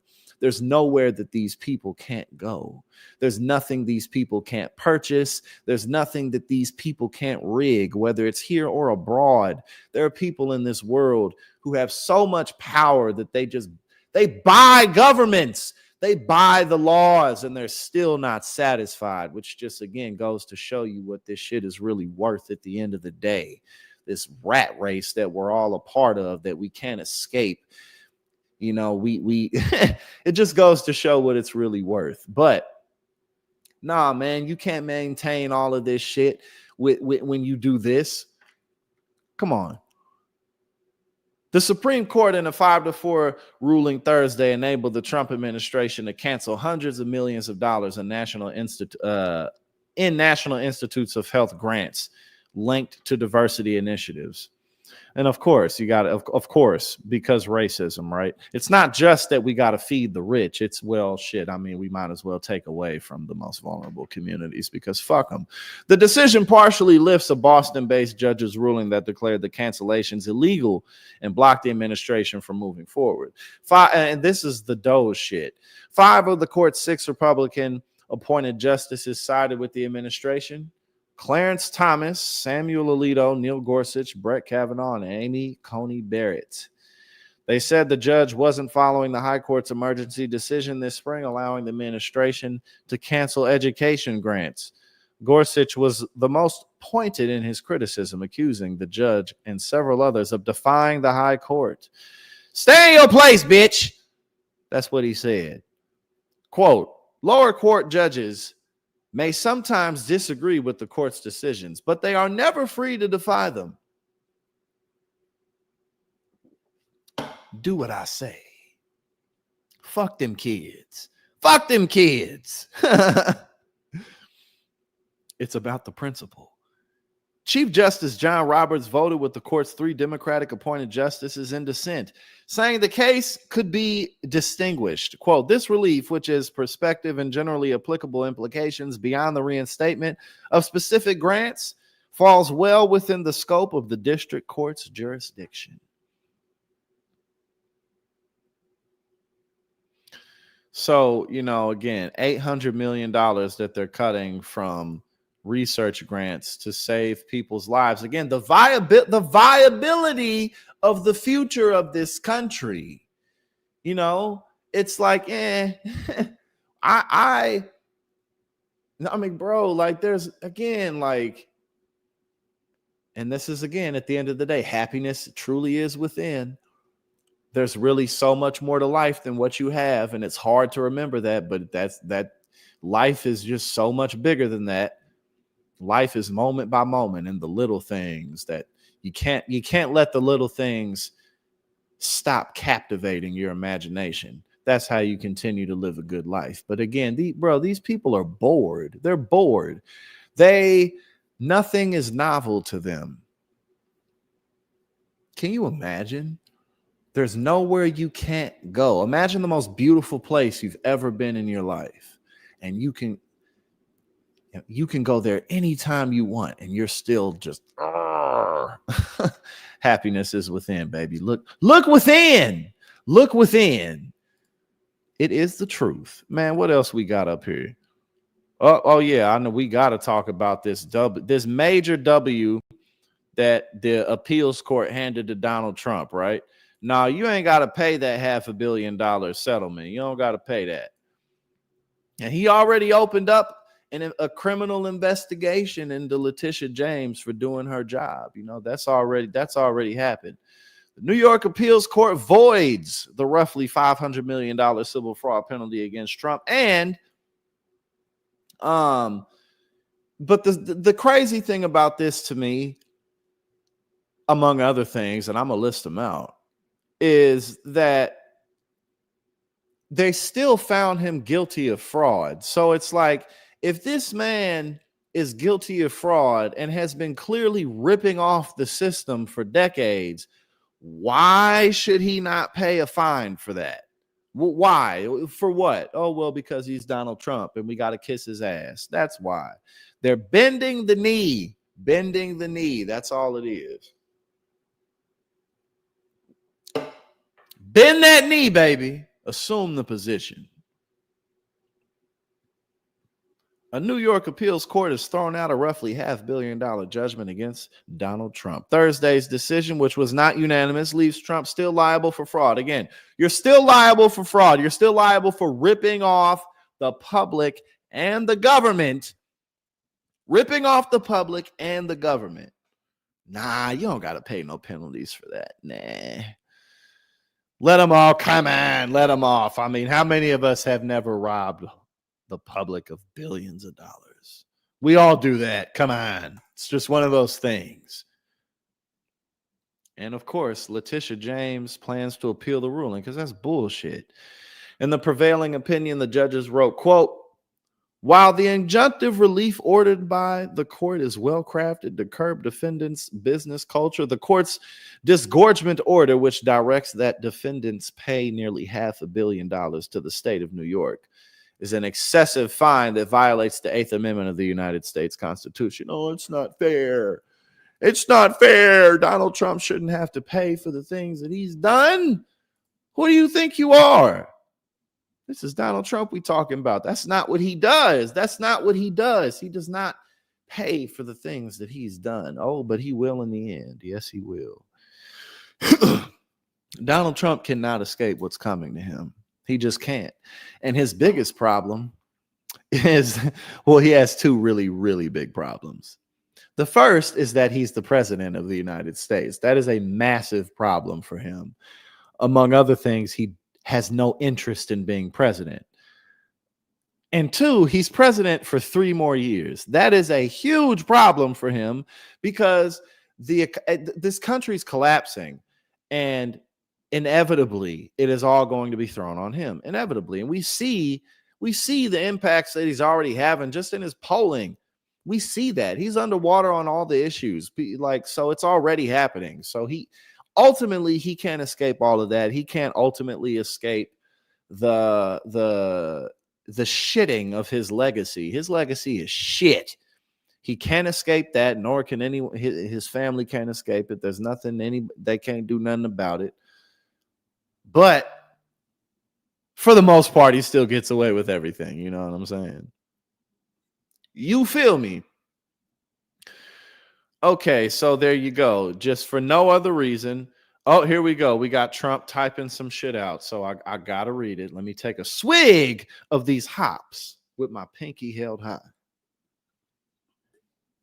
My man said, Total victory in the fake New York State Attorney General Letitia James case. I greatly respect the fact that the court had the courage to throw out this unlawful and disgraceful decision that was hurting business all throughout New York State. It was a political witch hunt, in a business sense, the likes of which no one has ever seen before. Yes, no one has ever been a bigger victim than Donald Trump. No one in history, and also it was hurting business all throughout New York State. It's always so hilarious, like when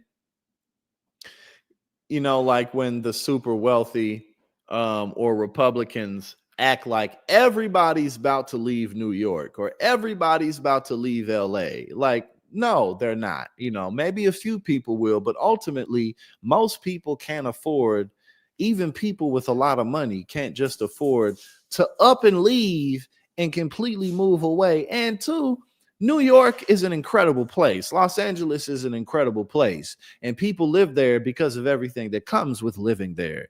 Saying like, they raise taxes on corporations, so now everybody just gonna leave. Like, shut up.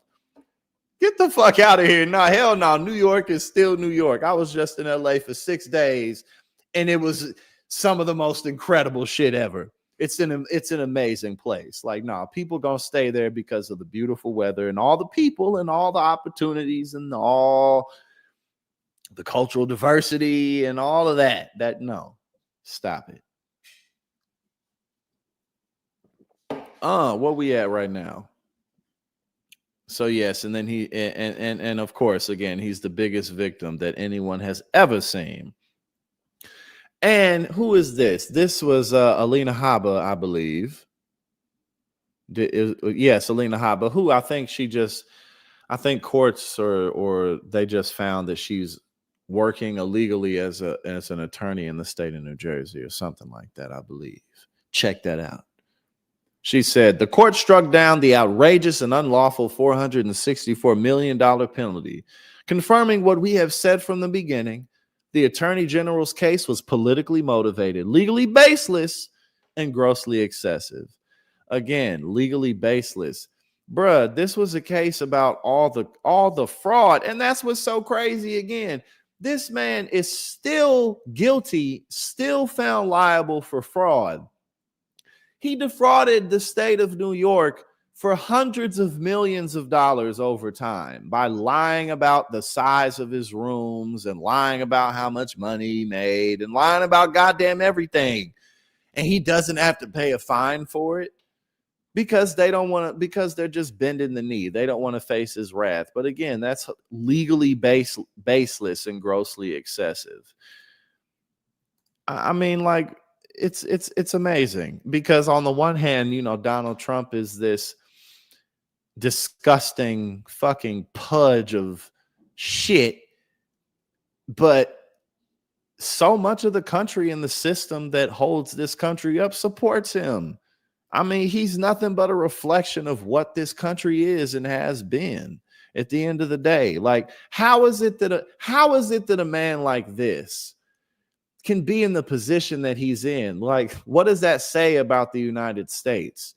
What does that say about the way that this place works? What does that say about millions of the people who live here? I mean, Donald Trump is by far and away,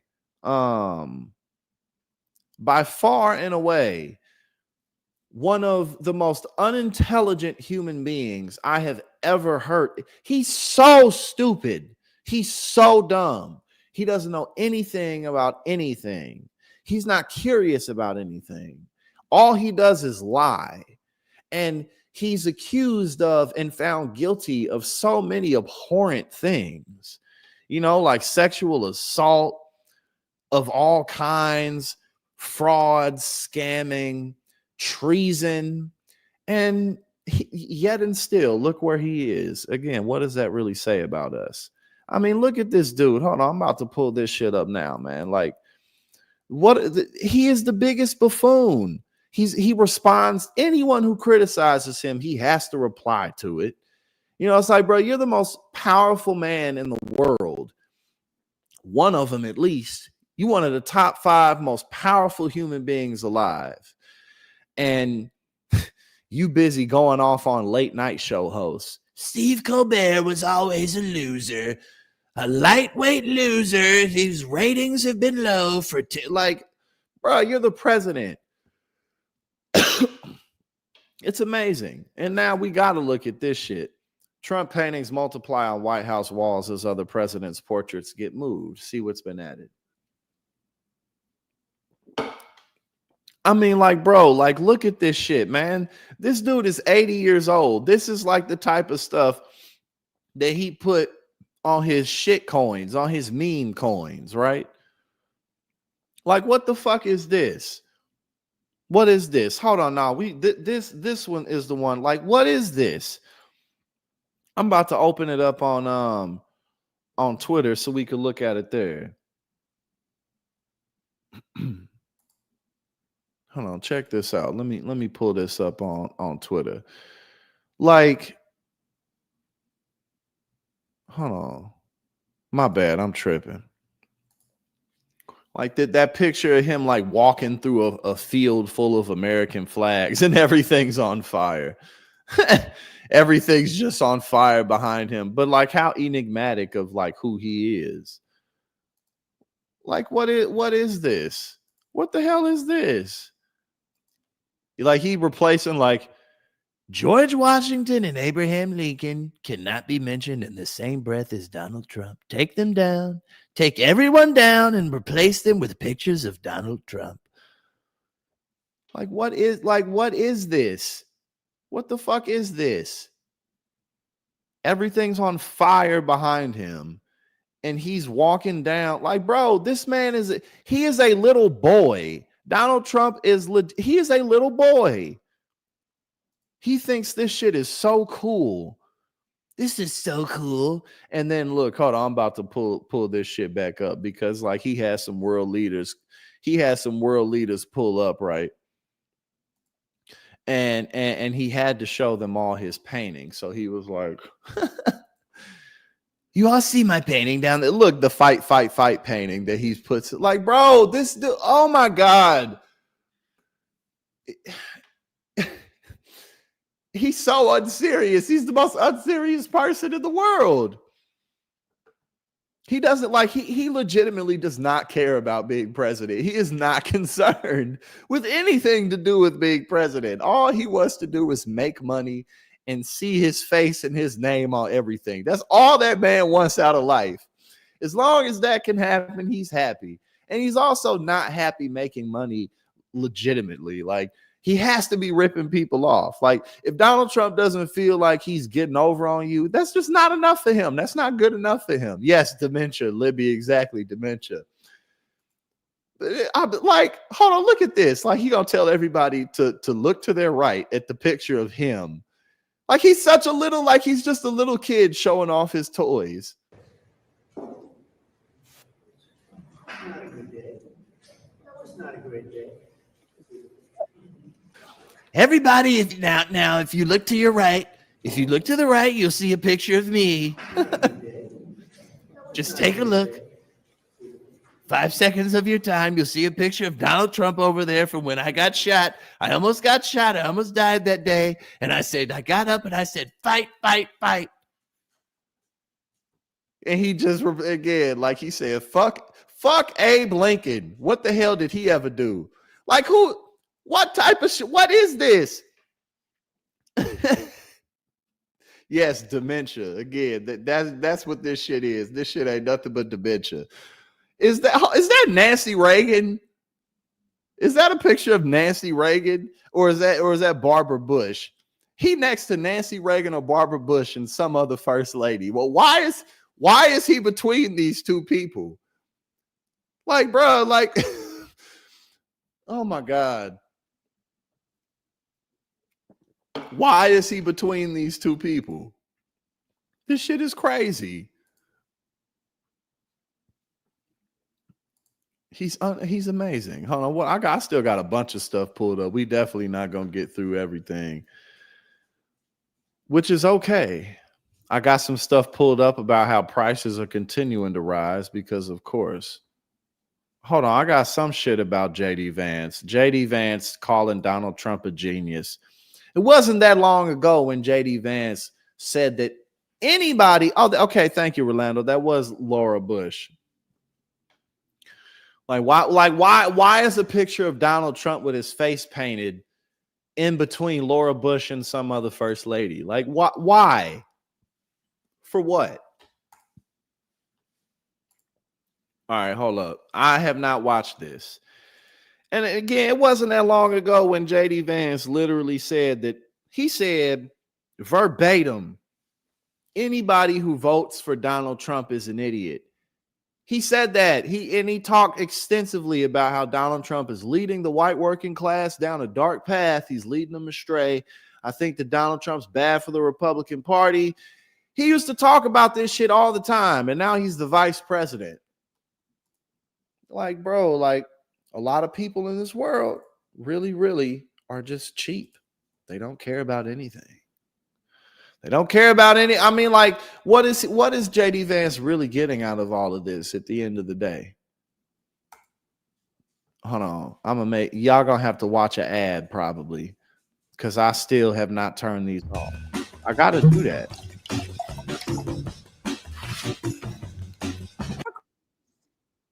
Their 2024 autopsy. Yes. Okay. And part of their autopsy is that going forward, they need to kind of be more like Trump in tone, tougher, have nicknames.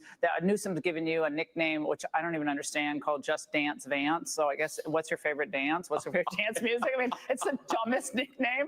But how lost are the Democrats right now? And you can answer the dance question. I mean, look, the autopsy for the Democrats, some free political advice from the President of the United States is stop sounding like crazy people. That really is all it is. I mean, this idea that Gavin Newsom is somehow going to mimic Donald Trump's style, I think that ignores the fundamental genius of President Trump's political success, which is that he's authentic. He just is who he is. You've got to be yourself. You've actually got to talk to people honestly about the issues. I don't think it's that complicated. Don't be a crazy person. Be authentic. If the Democrats did that, they'd do a hell of a lot better. But the thing is, the Democrats really can't help themselves. If you look at the transgender issue, they're still talking about letting men play in women's sports. If you look at the crime issue, they're calling Donald Trump a fascist for taking action that in 9 days has dropped armed robberies by 55%. He's just hollow. He's just a hollow person. I mean, I don't even have anything to say about that. That was ridiculous. And I already know y'all done seen Gavin Newsom trolling Donald Trump. And then the shamelessness of Republicans, especially, the ones on TV who are saying like, oh, Gavin Newsom's making a fool of himself. Like this is what Donald Trump does, like literally 200 times a day, every day, all day. This is what he does. This is who he is. And y'all have completely bent over backwards for this man. And he's just dragging you all to hell. That's all that's happening. This dude is just on a sinking ship, and y'all are you just choosing to stay on it. Like when he was going off Dana Ding Dong Perino, never heard of her until today, is melting down because of me, Gavin C. Newsom. Fox hates that I'm America's most favorite governor. Again, that's how Donald Trump talks. That's how everybody feels about him. That's how everyone else looks at y'all. It's like this dude, and we were just talking about it. The most unintelligent, immature, ridiculous human being that anybody has ever seen, ever heard of, ever had the misfortune of having to deal with. So we don't even really need to go over Gavin Newsom's stuff, but I think that that's effective. I mean, Kamala's campaign shouldn't have stopped doing that. They started to move away from that because, we got to rise above. Like, no, y'all shouldn't have stopped calling these motherfuckers weird. But yeah, they mad about that. And yeah, keep on trolling them. Keep on delegitimizing this man because he is illegitimate. This dude is a clown. Donald Trump is a villain, a straight villain, But I mean, for the most part, we've talked about pretty much everything that I'm gonna go over today. But I think some of the more important things that we discussed were how Democrats are being pretty dramatically outpaced with voter registration, And there's still a lot of time. But again, I think that it's incumbent upon people like ourselves to really step up, to be that change, to be a part of getting better people in office. And again, it also makes sense why the Democratic Party, in terms of like the recent numbers with drop-offs, why that's the case. Because again, the Democratic Party is a lot more of a diverse establishment, diverse in ethnicity, diverse in political, or rather policy positions, and just more diverse in, you know, like the LGBTQ community, women, you know, whereas the Republican Party pretty much is a homogeneously white organization that's, you know, lots of evangelical Christians or just posing Christians in some form or fashion. You know, in a lot of ways, Republican Christianity is kind of just the worship of the state, in a lot of ways. So it's a lot easier for them to maintain their numbers. But the Democratic Party really needs to go after specifically the people that were lost in this last election and the people that Trump is losing right now, particularly the younger adults. Things like student debt cancellation. You know, I mean, look, listen, if ICE can do some shit like that for student loan debts, then I think the Democratic Party can put a lot more resources and efforts into just allowing people to have better day-to-day tangible lives. You know, and again, there's a bunch of stuff that we didn't go over, but you know, again, on the other end, we got stuff like this, like, you know, Donald Trump, not only has he filled the White House with a bunch of paintings of himself, because of course, you know, a painting, he's in between two first ladies, like, but also, you know, he has like some type of merchandise room where he just sells Trump gear in the White House. Again, what does that say? How, like, that says so much. They're going to have a UFC event outside or at the White House. Like, bruh, like, this country's done. This country's done. Sure, we still got a future, but America as it has been, shit is over, man. Shit's over. It's completely sold out. Completely. And again, he brings people in like, you see the cool hats that I have in my merchandise store?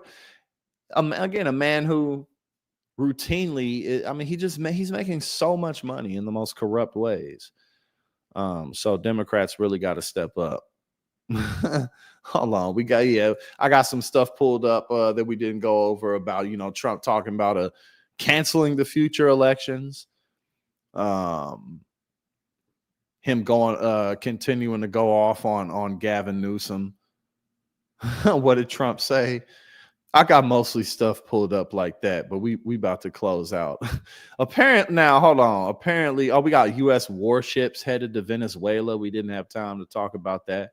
We had some good conversations, though, again, like really putting yourself in the shoes of these individuals who have so much. There's nothing that they can't do or experience, and yet they're still miserable and they still don't have enough. It really just goes to show what all that shit is worth, man.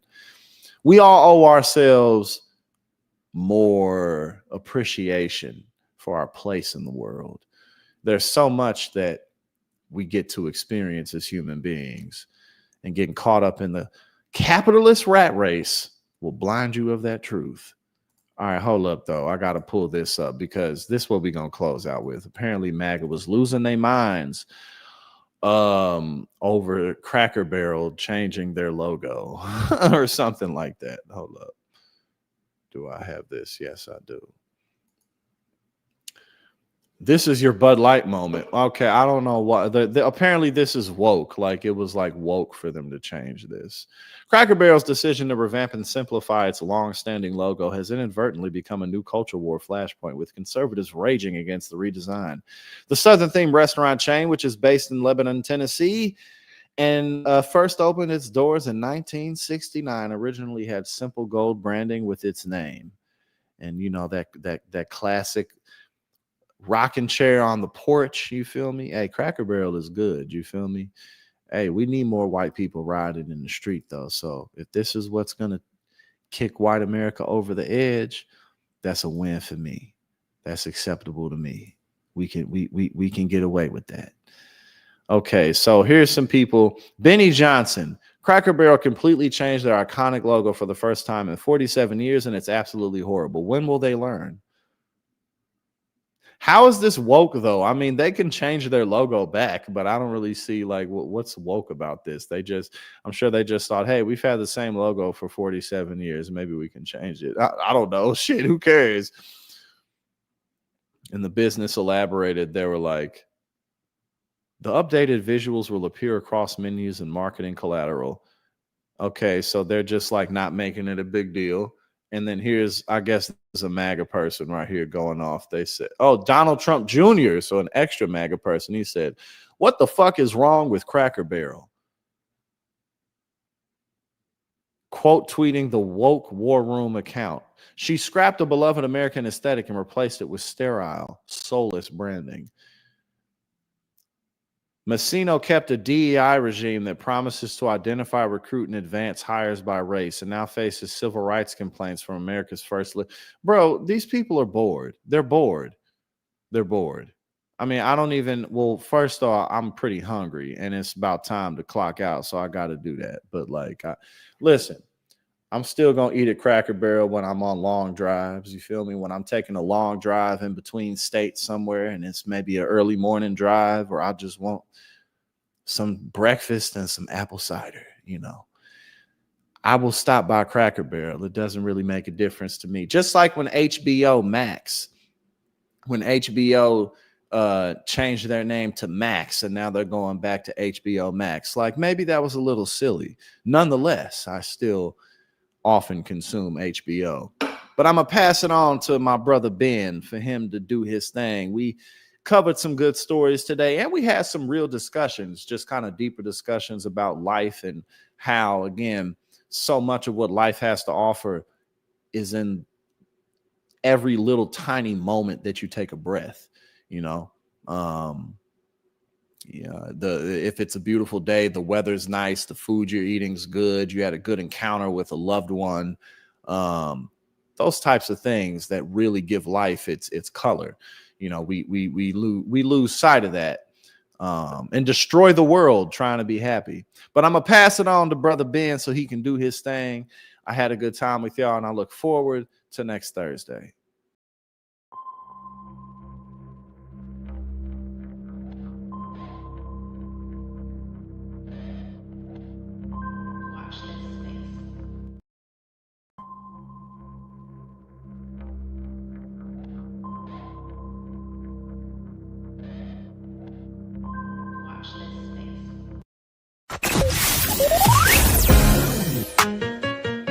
The Benjamin Dixon Show is only possible with listener support.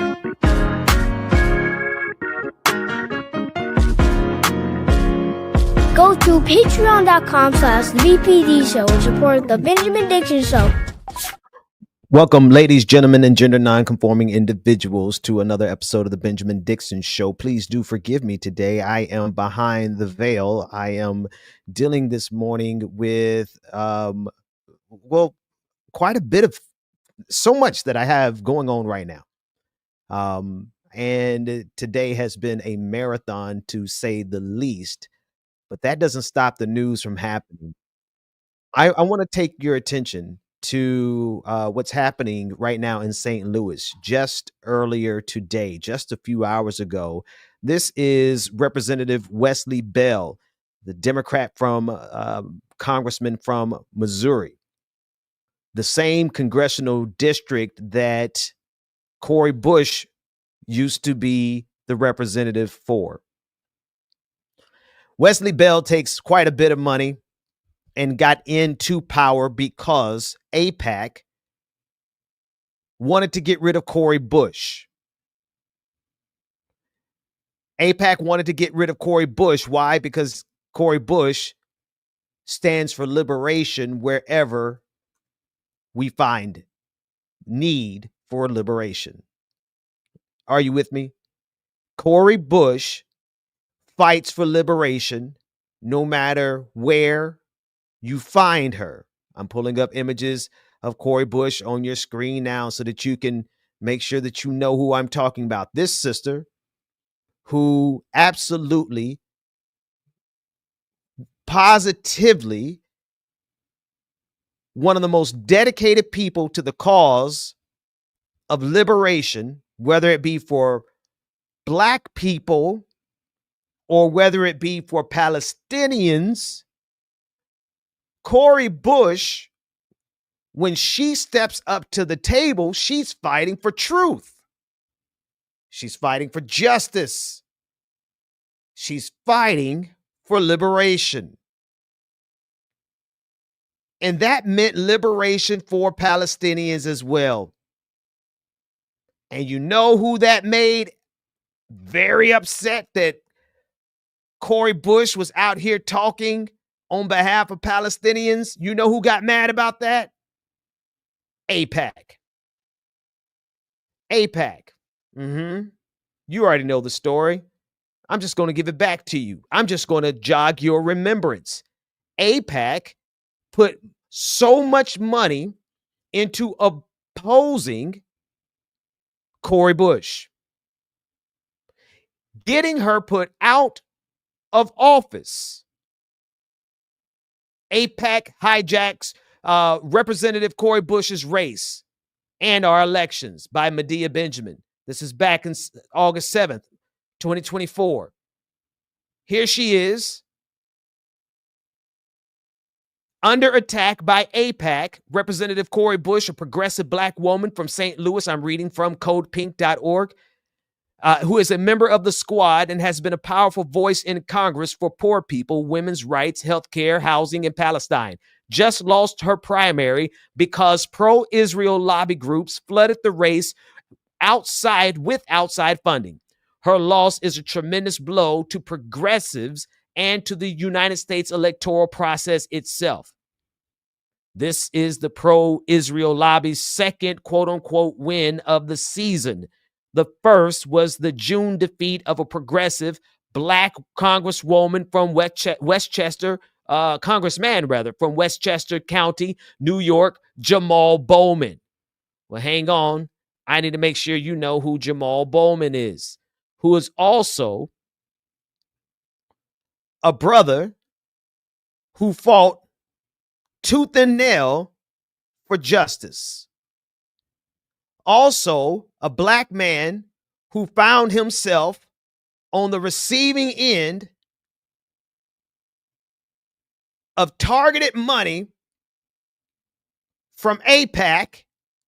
And this is where the article picks up. This is the pro-Israel lobby's second quote-unquote win of the season.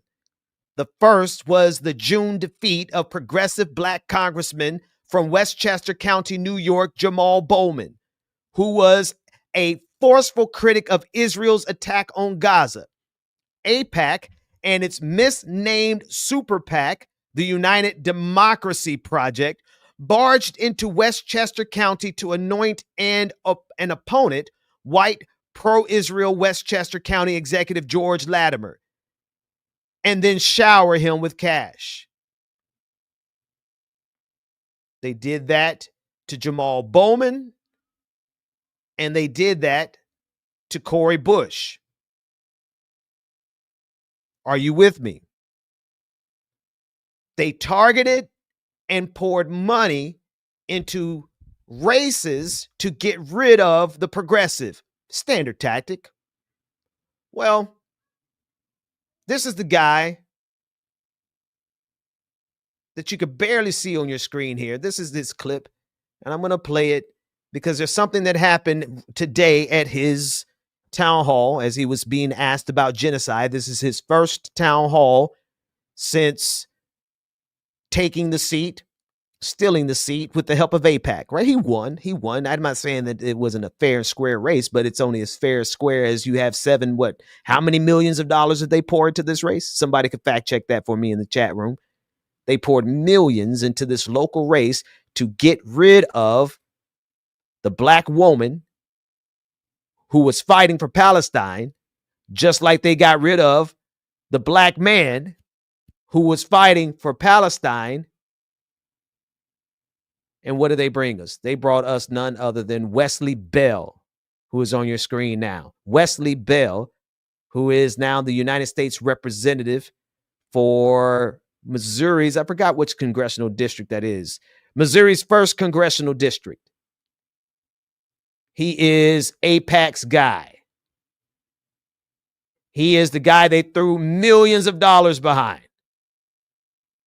in order to get him to replace Representative Cori Bush. Well, the town hall didn't go well today. As I gave you all that background, here he is. It's blurry, but now you have a picture. You could tell what he looks like. You can see he has that nice fitted suit. I mean, let me stop talk about no man's suit hanging on for dear life. The way my suits are fitting these days, I don't know. I just felt like roasting this man. But there's no need for me to roast because you won't be able to hear this clip. This is not the main clip, but I want to show you what led up to the main clip. And this is what it was. Listen in as he tries to explain about genocide. When it comes to the word genocide, I kind of disagree with it because the bottom line is,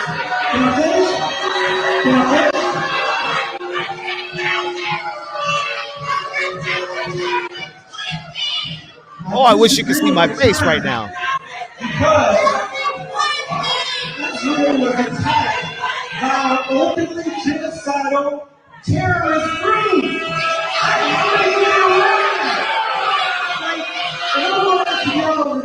How do you get around that? They were attacked. Hamas said openly that they want to destroy Israel openly. And so you're accusing somebody of genocide. Okay, I'm gonna mute it because you can get the picture. They're boos, overwhelming boos. There is one individual who is definitely in there getting in a little bit more screaming than the rest of them. I hear you, sister. Go get him. Because he's denying and he can't say anything about the genocide because he's receiving money from AIPAC. And so when he's asked questions about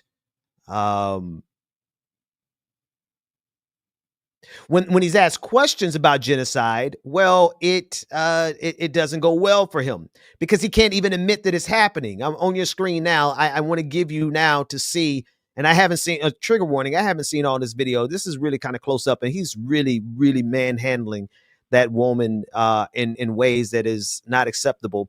But St. Louis, I'm reading from Ryan Grimm's timeline. You should make sure that you're already following him.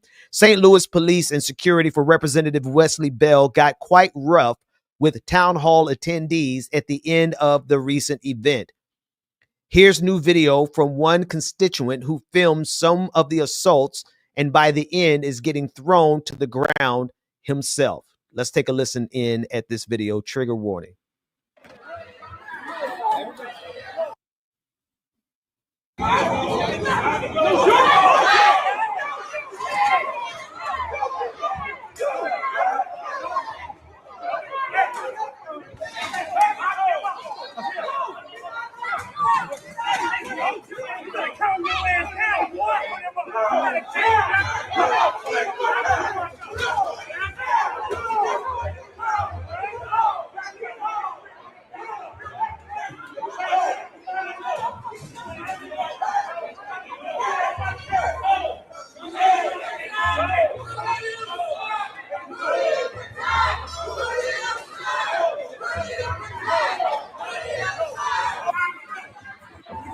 Now this is a close-up.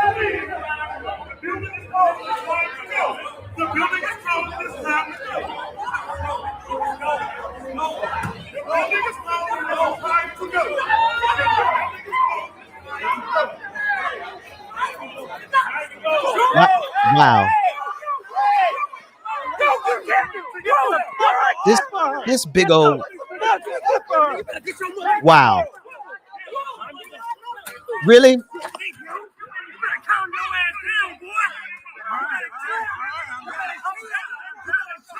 Wow. Now, I'm not just going to share this just to make people angry. In fact, I don't think I'm sharing it to make you angry at all. I'm sharing it because we need to ask ourselves a question. Is your covenant with Israel Let me change that phrasing. Unless they believe I'm saying something spiritual, because I'm not. Is your deal with Israel that deep, Wesley Bell, that when people come in and ask about genocide, you have to get your henchmen to throw around small people who are simply asking about where you stand on the genocide, Wesley Bell? Is this how deep your love for AIPAC? Is this how deep your deal with AIPAC is? Of course it is. Why would it not be? Why would Wesley Bell not go this far for AIPAC when he helped get rid of this woman? He went into Missouri's 1st congressional district and did the bidding of AIPAC to get rid of a black woman, Wesley Bell. So of course, you know what? Let me do something real quick. Y'all bear with me. I want to do something on my end of the stream. Just bear with me about 30 seconds here. Because I need to document something here. Because of course, Wesley Bell, of course he's willing to do this for AIPAC. Of course he's willing to use brute force. He's a black man, and it was a black man doing the brute force.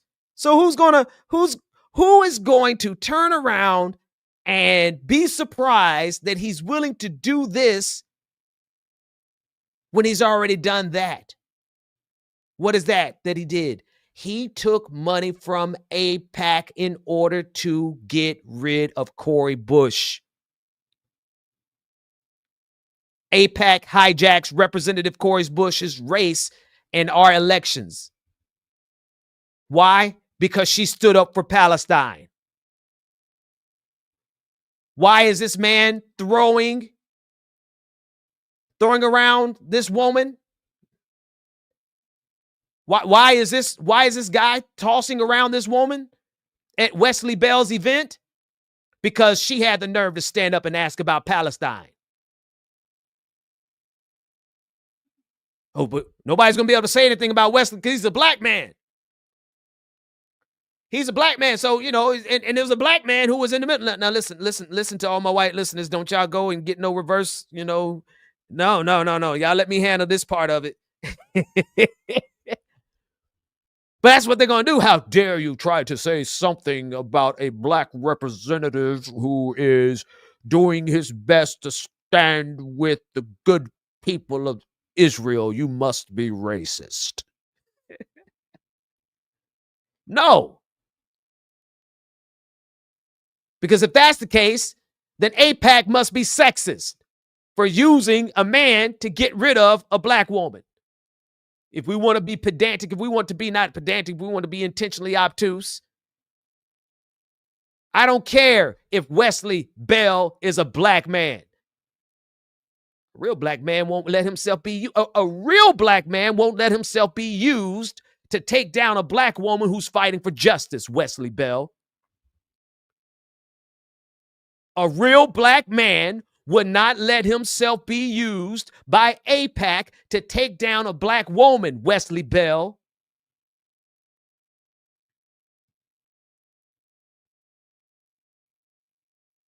But I digress. Just look at this. Look at the mayhem. Why? Because they asked about Palestine? Because they asked about, look at this. He's going at it. He was like, oh, I'll toss her around. I'm a big, tough guy. Could you have not gotten a white guy to do this, though? Did he have to be black? Did he we got enough going on in the black community right now. We don't need any more white people looking at black people like, oh, they're so dangerous. Look at how he just tossed her around. Wesley, could you hire white MAGA men to do this kind of work for you? Because, man, you're making it hard. You can't have a black man throwing around a white woman like that. What is you, crazy? They trying to kill us out here. Here you got a big black man doing the work of not Palestine, doing the work of AIPAC, tossing around a little small. Look at how tiny she is. Now listen, I don't want y'all to see a black man here. I want you to see AIPAC here. And I'm serious.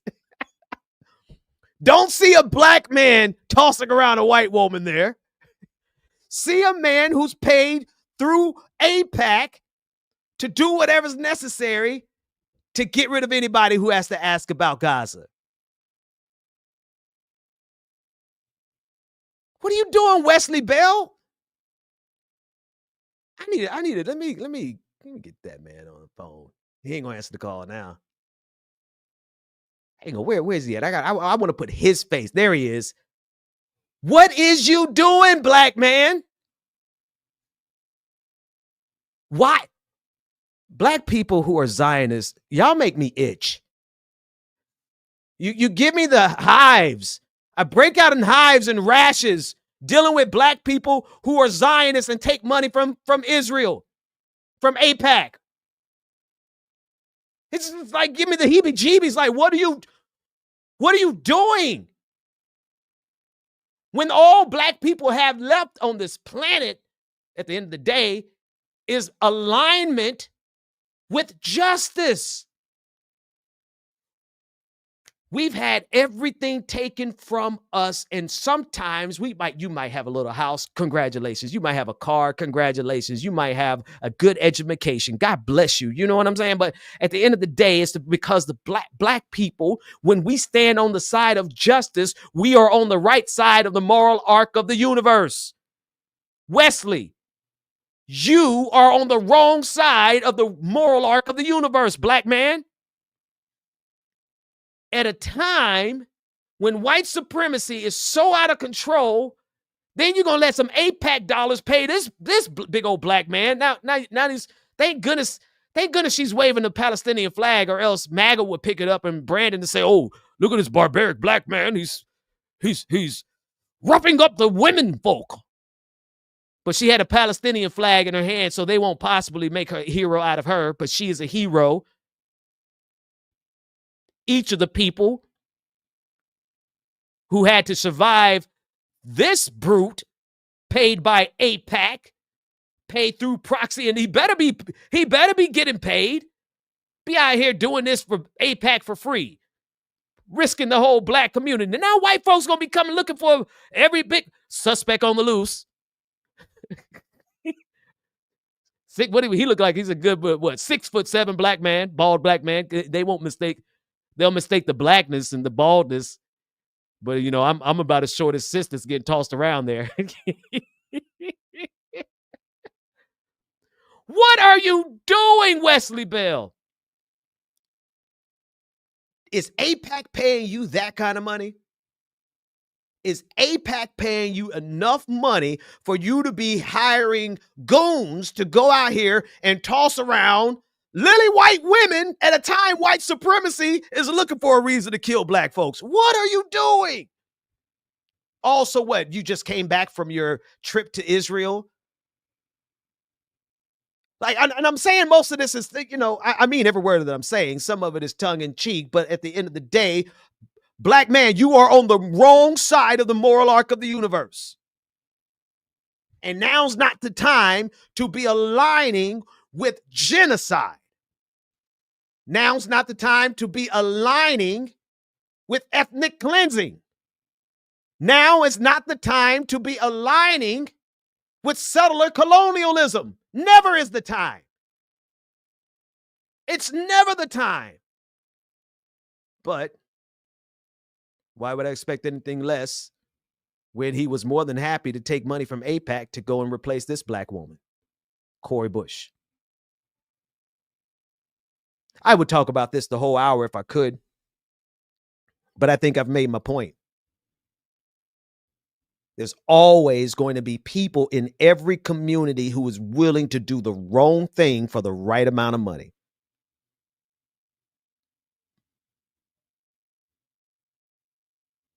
And so, yes, this round of fascism that we're facing on this planet right now is without a doubt multicultural. You're going to have a diverse, you're going to have representation from the black community to get away with it. You're going to have representation from the LGBTQIA community to get away with it. You're going to have representation from the women to get away with fascism.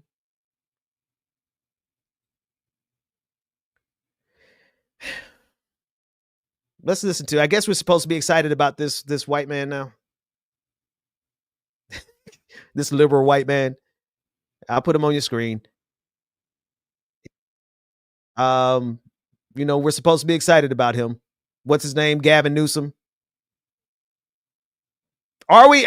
Somebody somebody throw me the signal. I haven't been paying attention. I've been exploring the universe. I've been away on a fantastic voyage of preparation and studying and writing and just being creative for a quick minute. And I think I missed the fact that we're all supposed to be excited about this white man. Sarah said yes. We're all supposed to get excited about this liberal white man. Good to see you show up, though. If I can keep it 100, I have some mixed feelings, too. Wanda, back on the last story, said, as we say in my neighborhood, all skin folk ain't kinfolk. That's a fact. There's always going to be people who's willing to betray their own people. But betraying your own people is one thing, but betraying the moral arc of the universe, like, you hitting pretty bad there, Wesley Bell. But I digress. I guess we're supposed to be excited about Gavin Newsom, everybody. I wish I had a cheer track. I would put an applause and a cheer there. Woo, woo, woo. DJ Exclusive was here. He'll put the air horn. Get excited, everybody. Get excited and get ecstatic and get ready to vote blue no matter who. 2028. Now, if I was going to be fair, which I don't have to be, but I like to be fair, it was a pretty good start of a week for this guy. It was creative. They decided to return fire. I don't know if everybody saw the meme war between Gavin Newsom and Donald Trump. Gavin Newsom stepped up on the national stage and said, if nobody else is going to take down Donald Trump in the meme war, I'm going to take down Donald Trump in the meme war. As if that is the place we need him to be taken down. Well, okay, all right. So you guys have to bear with me when it comes to stories like this. I allow myself to exist in the middle of ambivalence. What the hell does that mean, Pastor Ben? It means that I saw him do something good and useful this week. But also, you can't tell me I'm supposed to be excited about this white liberal man. So the only way I could play this out fairly is to be fair to both sides. I'm ambivalent. I'm like, I've seen the videos of Gavin Newsom tearing down homeless encampments out in California as a means of demonstrating to the nation that he was going to clean up all that poverty out there. I've seen Gavin Newsom continue and do his part, like do nothing to stop the one political family in the state of California who runs like an obscene amount of the water supply. There's one family in California that controls like 20%, 25%, some obscene amount of the water supply. And it's just baked into California law. I'm sure you ask anybody from California, especially anybody in politics, they understand that there's one family who owns a good percentage of the entire water supply in the state of California. Gavin Newsom knows that they're there and just plays ball with them. So you got the poverty in California. You have the water monopoly in California. Gavin Newsom just is there. Gavin Newsom, when black people try to get reparations, got so close to getting some reparations from the state of California. Had someone come in and block it from the black community. Had some black Democrats who sabotaged it on his behalf. We've been watching you, Gavin Newsom. And while you did a pretty good job this week, man, I have to pause. I have to pause and say, great meme work. It's good to see the Democrats have figured out it's a year too late. but they were great. It was funny. And MAGA wasn't ready for it. They were triggered. You could tell that MAGA has never had to go on the offensive, or rather be on the defensive. The entire time they've been in this information warfare against us, Democrats have been on the back foot. And this is the first administration. That's what he wants me to say. I'm not going to say that about you, Gavin Newsom. You got a long way to go before you ever hear me say the Gavin Newsom administration. But his team, not administration, his team did a spectacular job this week with the memes. I hope you saw them. I have no intention of going over them. They weren't that good. You just have to take my word for it. It was a pretty good representation of a good effort from Democrats to fight back in the information war. That's not the only problem we got going on this planet, my dear white liberal friend. We've got some serious issues that are happening on this planet, and I don't know if I'm supposed to be excited about you, because Gavin Newsom is a continuation of the same neoliberal economic policies that we've seen since really, some people say Jimmy Carter. I like to not implicate Jimmy Carter. So it clearly does start with Ronald Reagan and his 1981 tax cuts. That's what really brought austerity and neoliberal economics to the United States of America.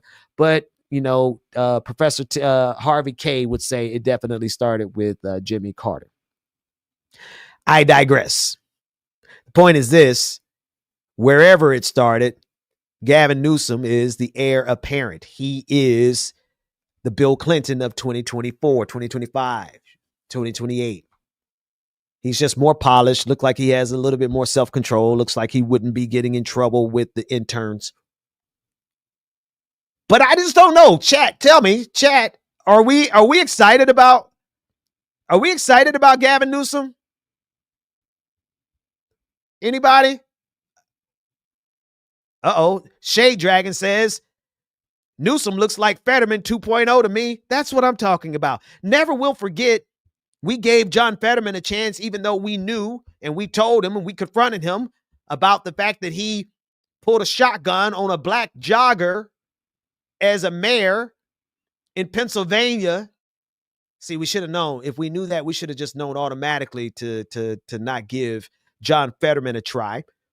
But now John Fetterman is one of the biggest impediments to progress. He's in the annals of history with Joe Manchin and Kyrsten Sinema. Now we have John Fetterman, the rotating villain. And Shade Dragon says in the chat room, that's what this guy, the white liberal guy that we're supposed to be excited over this week, that's what he that's what he reminds her of them of.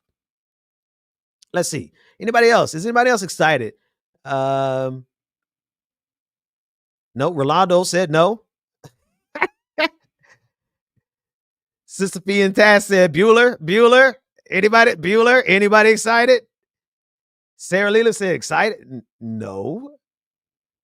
Yeah, I don't see. Woke Mike said, Pastor Ben, are we excited about Trump? No, we're not excited about Trump.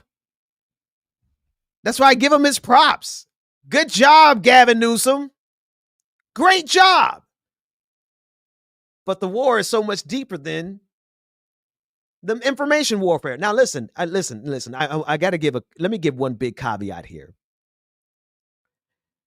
There's not much more important than the information war. And I can say that as a person who's been studying this far longer than most people should study this.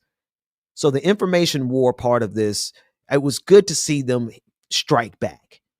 At least now there's an even footing in terms of the spectacle. You got Donald Trump, but see, Donald Trump is president, so he can do so much more damage with his spectacle, obviously. But now you have Gavin Newsom, who stepped up and said, I'll put on a show. You want a spectacle? I'll put on a show. Good on you, Gavin Newsom.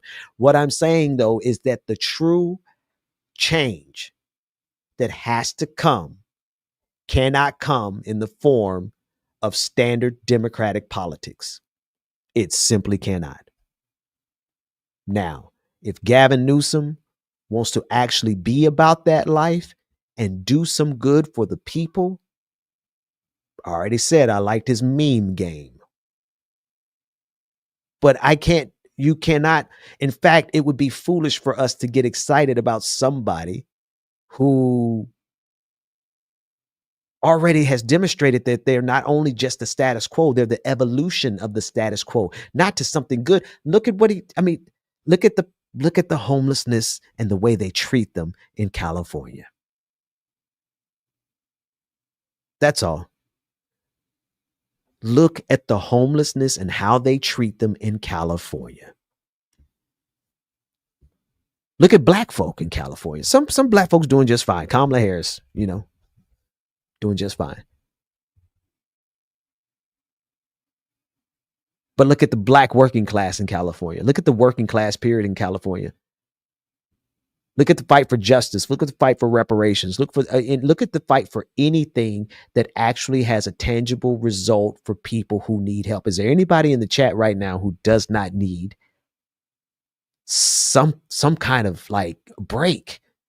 We're not asking for miracles. We're asking for rent not to be 60% of our income. For food not to take more from our check. We have to decide between food and medicine. We have to decide between getting the car fixed or getting braces for your kids.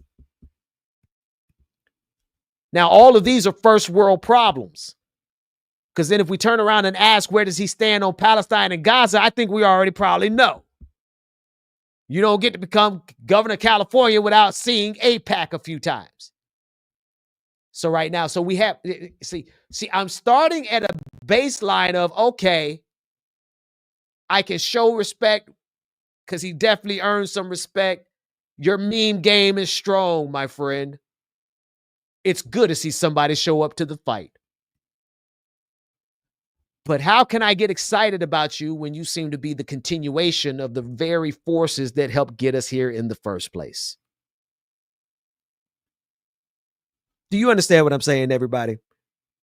How can we get excited about the same structural forces that got us to this god-awful place that we are in this nation right now?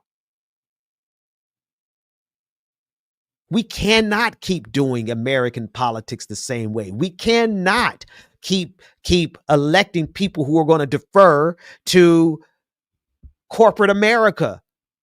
We cannot keep dealing with people who don't see that healthcare should be a right. We cannot and not expect for the next evolution of MAGA to be something even worse. Why would we expect things to get better when all of the variables going into the equation are exactly the same? What's changed? The meme game? The meme game is strong. Congratulations. That just means you're running the best meme game in the country on behalf of neoliberalism. I don't know if I can be excited about that, y'all. Come on. I don't know that I can be excited about the most powerful meme game in the country coming from neoliberals. It's better than coming from fascists. I will give you that much, but we're going to have even worse fascists. It's the rate of evolution of the demon that is MAGA. MAGA is not just one entity. It was the Tea Party before that, right? It was a John Birch Society, a couple of decades before that. And if you look at time, if you look at how this trajectory towards a final fascist form is quickly evolving, MAGA is transforming almost. I would say MAGA is transforming almost every week. Every week, if I take a week off of Twitter and I come back and I look at all the metrics and I look at the messaging and I look at all the same stuff that I've been tracking over the last 3 or 4 years. I've been tracking this stuff. MAGA is evolving into something uglier and deadlier every single day. They're not even at their final form. But what I'm trying to tell you all is we have to simultaneously stop MAGA, but we can't stop them with the same variables that are going to make them mutate into something worse after they get rid of Gavin Newsom. 2028 to 2032 might be a look, we're coming back, America. Woo, we can get vaccines. Great. I look forward to a presidency that is not Donald Trump, that believes in science. So can I get excited about Gavin Newsom? I told you I like this. His meme game is strong. But if Gavin Newsom goes into the White House and he does the same thing that neoliberalism does every single administration, then the demon we will get from MAGA in 2032 will make this version of MAGA just seem like a distant memory. Look, we knew what the Tea Party was. We knew the Tea Party was this monster. But dang, I'd rather deal with the Tea Party than MAGA. And what I'm saying is neoliberalism is the catalyst that is feeding this fascism. How do we cut this fascism off? By actually helping the poor. By actually making it easier to live on this planet.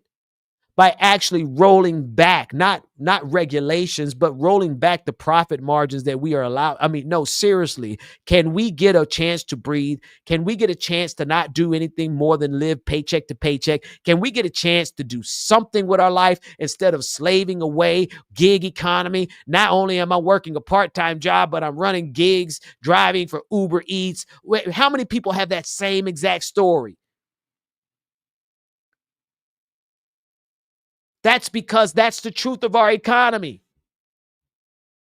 And that's because it is the result of the same economic paradigm that Republicans and Democrats have agreed on since Ronald Reagan.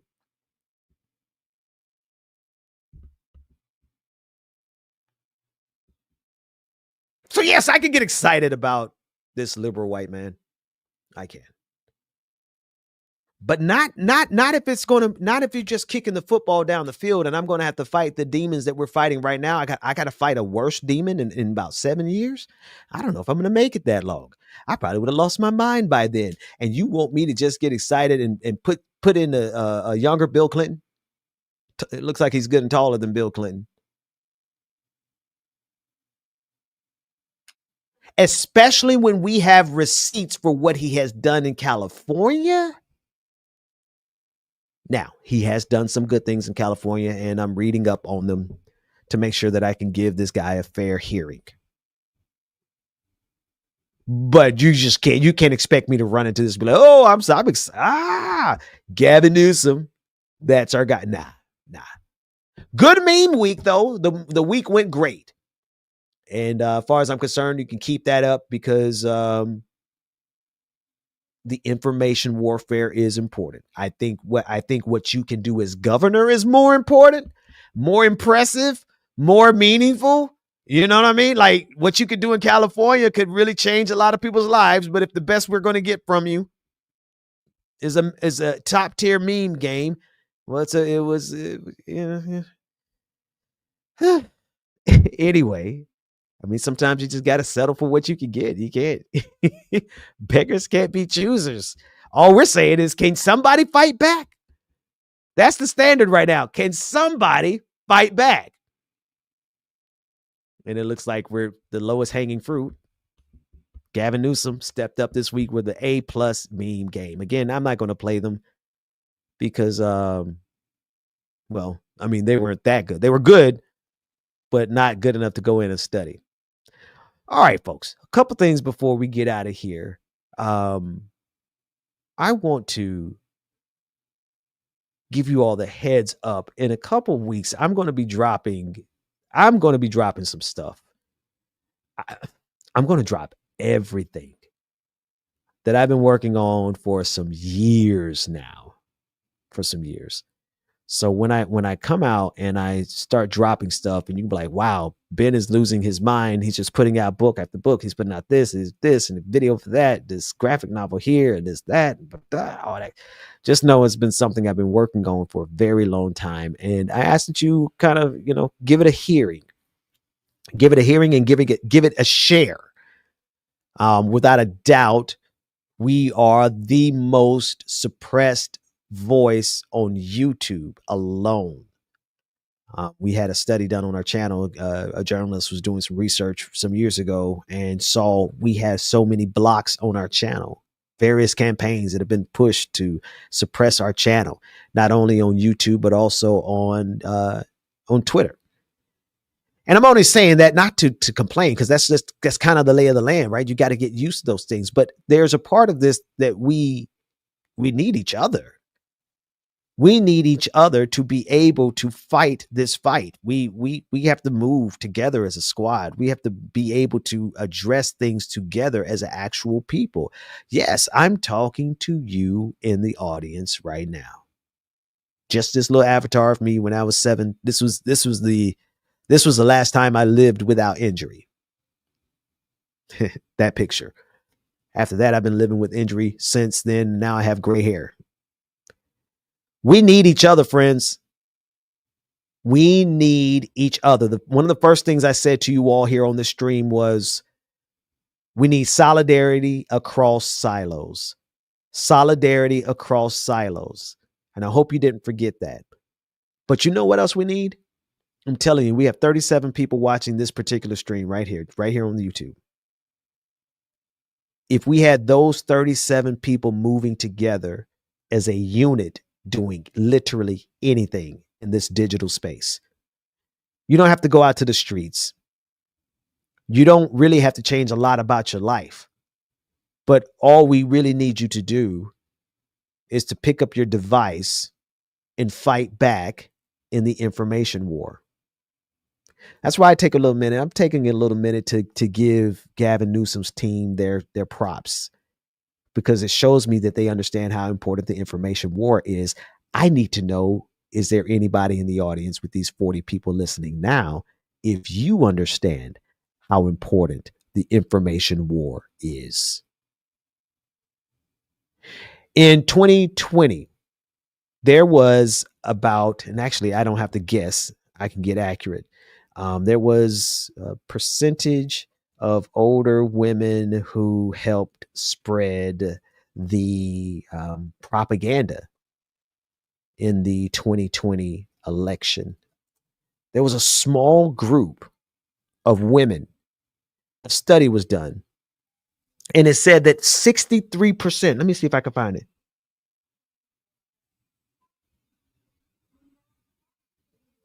63% of all of the misinformation shared was shared by about 1,200 older grandmothers.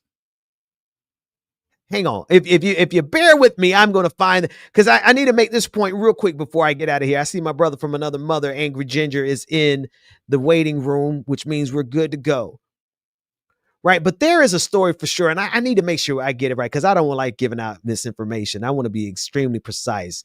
There was a story about grandmothers sharing fake news and misinformation, a study done showing how 80% came from such a small group of grannies.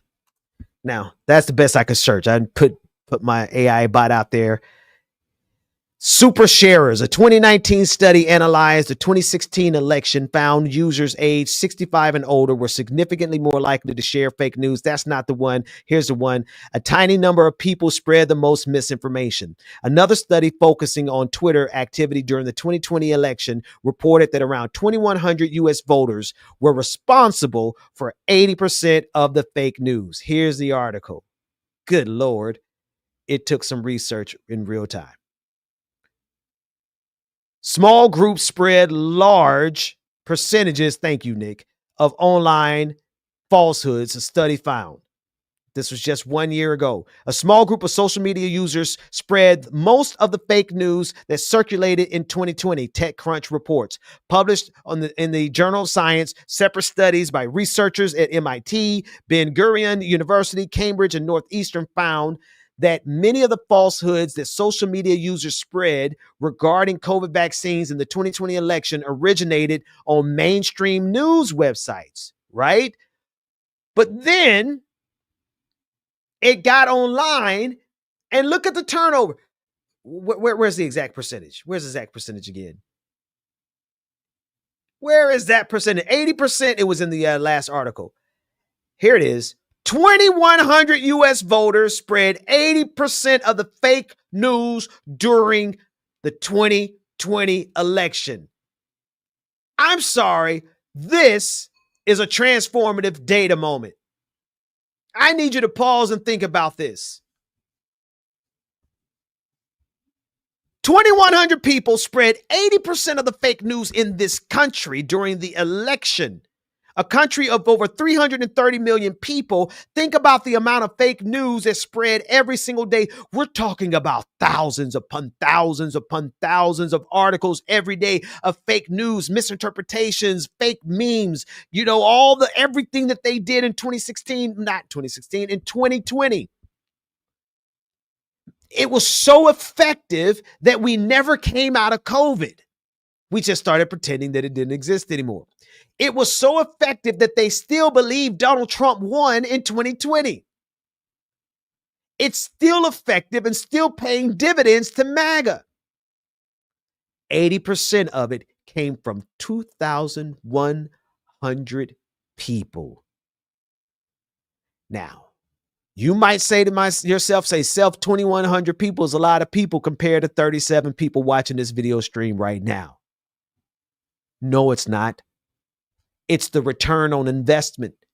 It's the leverage. It's the leveraging. 2,100 people were able to give 80% of the total misinformation that drove an entire election in the United States empire. Tell me what 200 can't do to stop some of that misinformation. Tell me what 75 can't do to stop some of that misinformation. What am I saying, folks? What I'm preaching is that we need the people in the chat rooms to begin to be on the front lines of the information warfare, the information war that's happening right now. And see, we on the left, we made a really big mistake. We ceded that territory. We ceded that territory completely to MAGA. We didn't structure ourselves for the internet age, for the information age on social media. Not the way MAGA did. MAGA put money in that thing.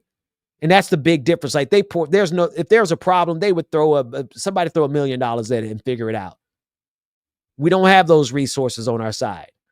And it is what it is. Does that mean we throw in the towel, say, we don't have enough money, we can't do this, we can't try? They have the one thing about MAGA is they know how to, they get in line. Oh my goodness. They are all so subservient to power. They're like all butt kissers. They're all like, ooh, I want to move up the hierarchy of MAGA, so I'm going to kiss this person's ass and do what no, we don't do that over here on the left. You got to prove, you got to fight for your life to get ahead on the left. Which is why I'm glad we have this space. We're sharing this space now. You got to be, on the right, you don't even have to be talented. Just go out there and say something stupid. Just as long as it's a lie. And you can find somebody who'll put money, they'll get somebody's coffee company to be an advertiser on your site. Man, you got to be smarter, sharper, better presenting. You on the left? No, you got to come with it. So there's an asymmetric battle, folks, where we're fighting against headwinds and forces that are way bigger than us individually, way more funded than we are, and they don't have the burden of being accurate. Are you with me? Are you all seeing what I'm asking, what I'm saying? I haven't asked you yet, but I'm saying it slowly as I get you a little bit closer to my close and make way for Angry Ginger. Folks, I'm about to say the most cliche thing you have ever heard me say, but damn it, I got to say it. You are the resistance. You are who you've been waiting on. You are the people who can do the most damage against MAGA. Why? Because MAGA, more than anything else, is an information machine, a misinformation machine, a disinformation machine, fake news machine, fake narratives machine. I mean, they're making fake mythos now.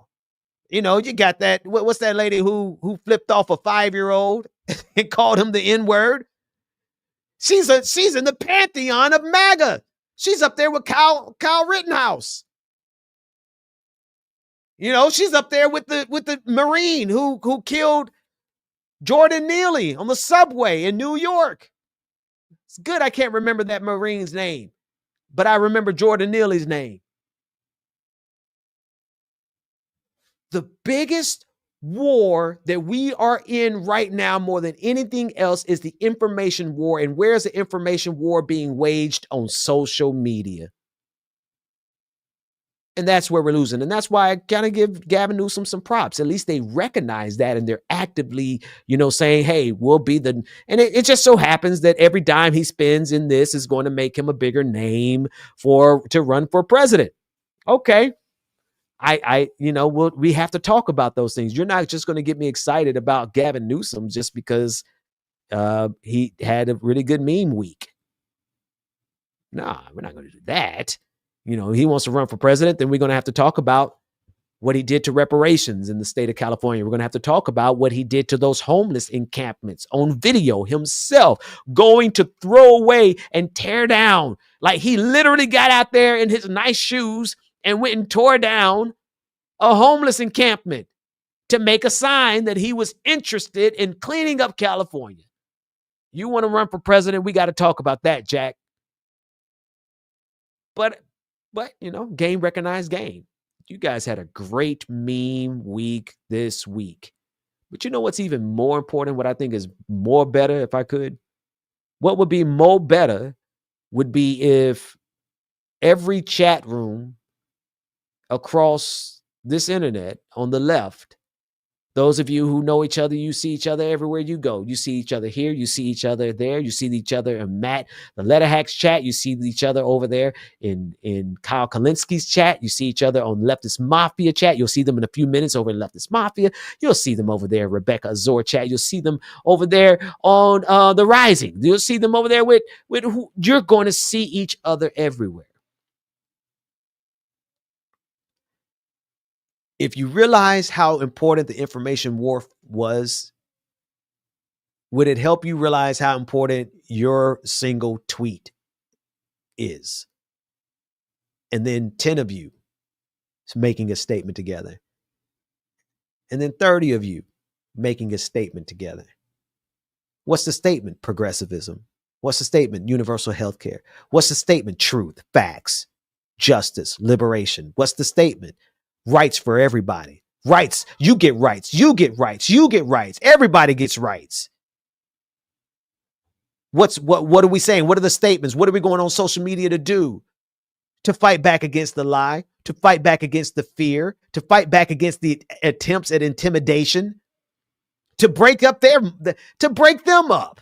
Why are we sitting back and allowing a huge percentage of Americans to organize right in front of us ethnic cleansing in the United States of America? Political prisoners in the United States of America. Every day, MAGA is talking about ethnic cleansing, arresting political prisoners, executing people, and we're just sitting back like, oh, let's see what the algorithm brings me next. No. Get up and fight. And in this version of the fight, you get to go right to work the next day. You don't have to pick up a gun. You don't have to pick up a Molotov cocktail. You don't have to catch a charge. All you might do every now and then, you might catch a suspension because you went too far. But that's between you and your own sentiments. Folks, that's it for me today. Please excuse the avatar. Again, it's been a day. I had to push a car off the highway. So it was just like, nah, I'm not putting on a suit today. But I hope everything that we talked about sticks with you. I hope something I said helps you. And I hope that after this, you will get up and do something about whatever is ailing you.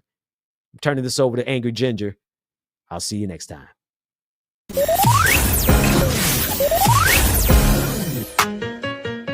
The Benjamin Dixon Show is only possible with listener support.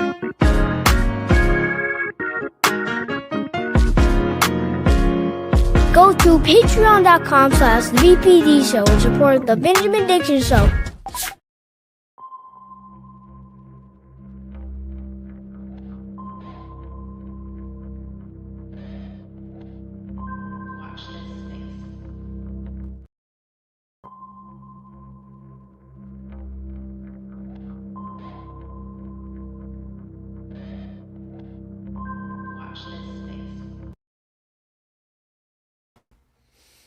What's happening, everybody? I hope you guys are making it through your week. Sounds like Benjamin Dixon is having a hell of a day, and so was I, folks. Me and Benjamin Dixon might actually be the same person. I had a tough day as well. It was a difficult day at work. But we're here, and we're doing this now. And as is always the case, you just want to, keep your head down, push hard, and work for better things, man. Work for better things. So, it's kind of funny how often me and Benjamin Dixon are on the same page with this show. I am sometimes just literally coming on here and continuing Benjamin Dixon's show. I want to talk to you guys today about something that I call the age of information and the age of understanding. literally what Benjamin Dixon was just talking about. For those of you that watch my channel, you know that oftentimes I talk about what's going on in today's society. And you heard a lot of what I talk about just about 10-15 minutes ago from Benjamin Dixon when he's talking about misinformation and how we got into this area that we are in today. You see, it was about the year 1800 that the world entered a stage called the Enlightenment. And during that time, science became a big part of the world. We stopped believing that hurricanes were created by a vengeful God that didn't like a man sleeping with another man. We learned about, sitting down and spending time and looking at things and creating information hubs and getting together and sharing ideas. And in my opinion, that ended a dark age, and it began an age of information. And in my opinion, that age of information culminated in a peak, and that is the internet. A time in which oftentimes I say people are undereducated and overstimulated. A time in which most people, I think, nowadays have reached a point where there's so much information that they choose, instead of ingesting long-form content, they choose to ingest it in really short-form content. 15-second TikToks and such, right? Memes. Reading headlines instead of reading the article. And I believe that's because there's so much information now. Like, we passed the point of, like, the information being available, and now the information that's available, there's so much of it that it's hard to sift through it. And then you complicate that matter by adding misinformation, and you add voices, and you have the death of intellectualism. And what you end up with is that if you don't have enough people that are media literate, if you don't have enough people that have critical thinking, that are logical human beings, what you end up having is what Aristotle predicted 2,000 years ago. And that is an easily manipulated populace with an ability to vote on things that they don't understand. And that's why I believe that we are leaving the age of information and we are entering the age of understanding. And the age of understanding is going to be very lonely for many people, critical thinkers, logical human beings, people that understand media literacy, that understand audience capture. Because once you recognize that society is built on a certain amount of dishonesty, your relationships are built on a certain amount of dishonesty. Once you realize that as you grow older and you start to look at some of your relationships and you recognize that it's not a relationship, it's just you complaining with your friend about something. And every time you get together, all you do is you just complain. You complain about your other friends. You complain about your job. You complain about the weather. And then one day, you push back. And your friend says something like, me and my wife were fighting, and she was wrong because she said this. And you think to yourself, well, I don't think that's right. That doesn't sound right. I think she might have been right. And you say, well, man, I think actually you're wrong about that. And you notice a change in that person's demeanor. Because so many of our relationships leading up to this point have been built on just affirmation, just agreement. And we're finding out today, because of politics, because of the divide, exactly who our friends are and who they aren't. And those people that understand that society is built on an illusion, that relationships are built off of oftentimes dishonest communication, false affirmation, things start to get a lot lonelier. But that's not a bad thing, because this society that we're currently dealing with is too loud. It talks too much. There's too much information, and there's not enough silence. There's not enough time in the day for people where they sit down and they think about whether or not the information that they are getting is of any value. There's not enough time in the day where people depend solely on themselves. We enter the age of understanding, but it's an age in which you're only going to be able to lean on certain people to help you through that. Most of this is going to come down to you. Most of this is going to come down to how much you're willing to put into it. How many books are you willing to read? How much time are you willing to do research? Because it's going to get harder and harder to discern between what is real and what is fake in this society. And our guy Benjamin Dixon was talking about a little bit of that, right? And I wanted to talk to you guys a little bit about it. I'm going to use some examples that are currently going on with certain racist elements that are kind of changing how reality is working in this country. So let's see here. Let's see if I can pull it up. All right. Let's get the old man glasses on. And let's put some stuff up here for you guys. And we're going to read this, we're going to talk about this, and then we're going to watch a video. So this right here, this brilliant-looking gentleman right here, is a UFC fighter that just won a contract from the UFC.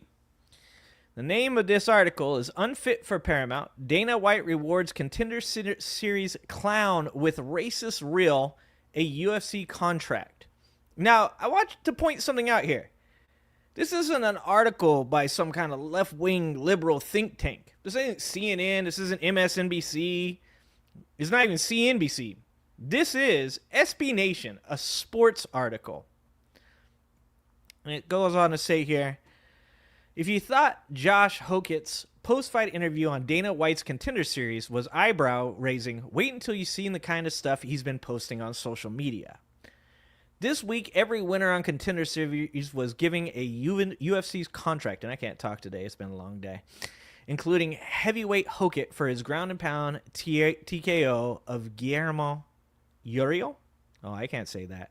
UFC CEO Dana White praised the former college wrestling national champion and NFL practice squad player for breaking his opponent in the first round and finishing him in the second. Not mentioned was what he said afterwards. So this is, first of all, we're going to watch this real quick. This is a video of his interview afterwards. And I want you guys to understand something. This is where I grew up watching UFC, right? I sparred when I was a kid. I grew up in a place where you need to know how to defend yourself. I sparred a lot.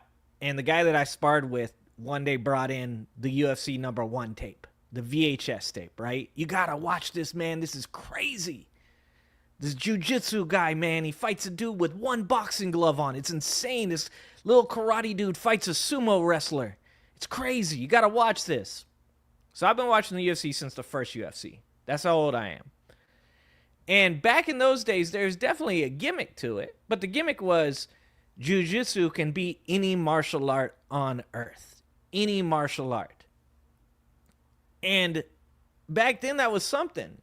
And it meant something. And it was interesting. And it was entertaining. And back then, there was no rules, by the way. I think you couldn't pull hair and you couldn't fish hook people or eye gouge people. I think those were the only rules. I think you were actually allowed to hit each other in the groin at the very beginning. And people have been so desensitized to the UFC now that it's taking on WWE-style elements. And this is what this guy has chosen to do. But the crazy thing about this is this guy didn't say, I'm going to create, a Ultimate Warrior character. I'm not going to create a, Undertaker character. What he said was, I'm going to create a racist American character. Why? Because that's what's popular.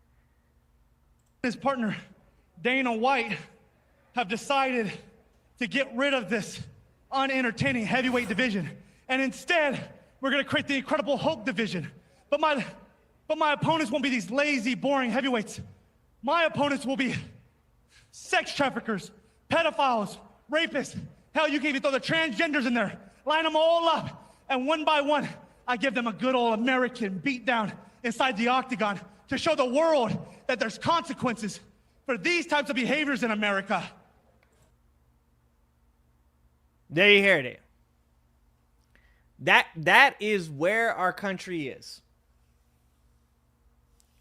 When I was a kid, characters like The Undertaker, characters like The Ultimate Warrior, The Rockers, Demolition, The Legion of Doom, that was considered edgy.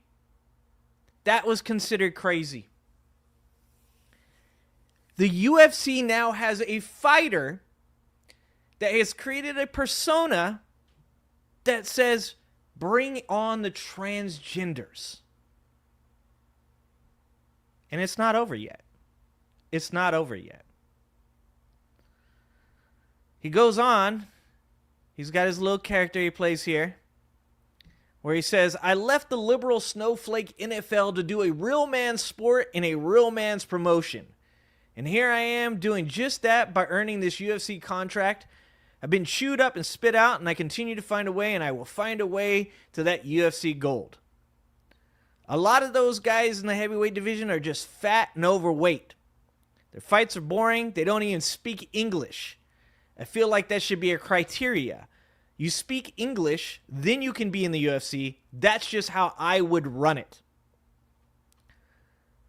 So, this is what's popular.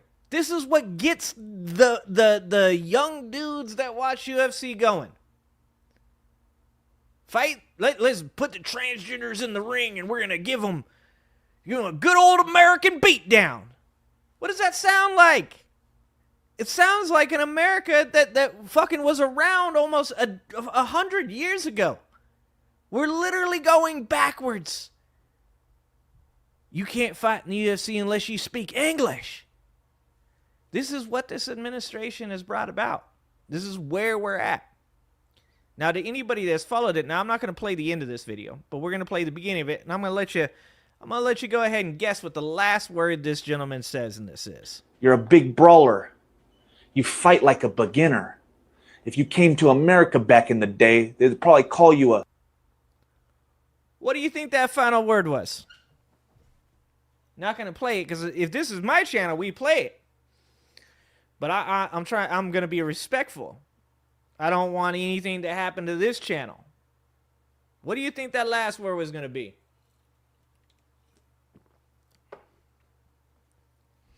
I got a book behind me. Let me see if I can get this. Let's go over here real quick.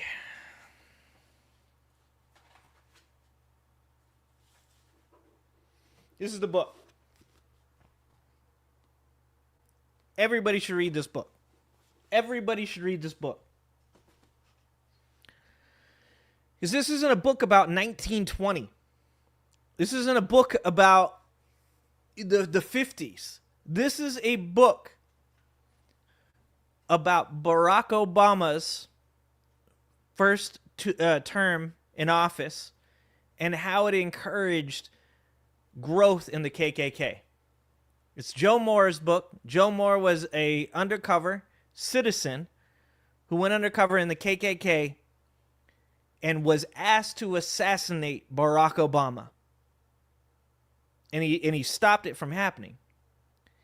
And during his time in the KKK, he saw them grow and become stronger based off of the hate this country had for seeing a president that was black. And that same hate, by the way, because Joe Moore went back for a second time into the Ku Klux Klan during Donald Trump's administration. And during that time, their numbers exploded.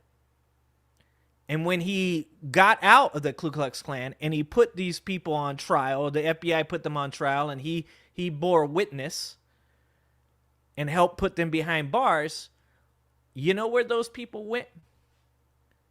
They went to the 3 percenters. They went to the Proud Boys. They went to the Oath Keepers. They went to the places that they felt the most comfortable because the KKK was being raided by the FBI.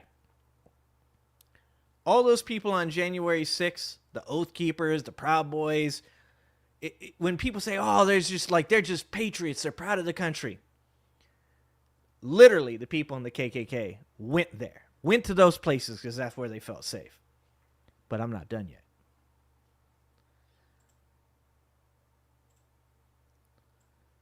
Just recently, we had Jillian Michaels.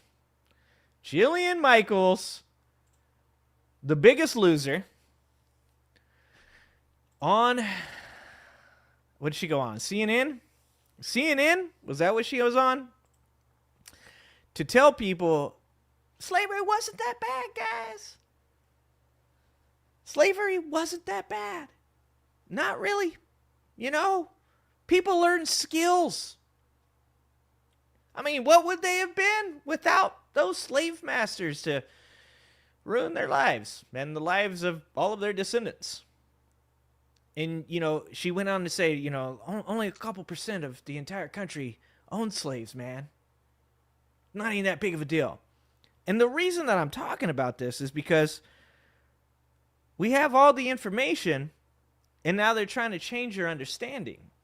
They're trying to change the way that you understand what the problem with this country is. They're trying to change the history. Donald Trump wants to change the Smithsonian's history.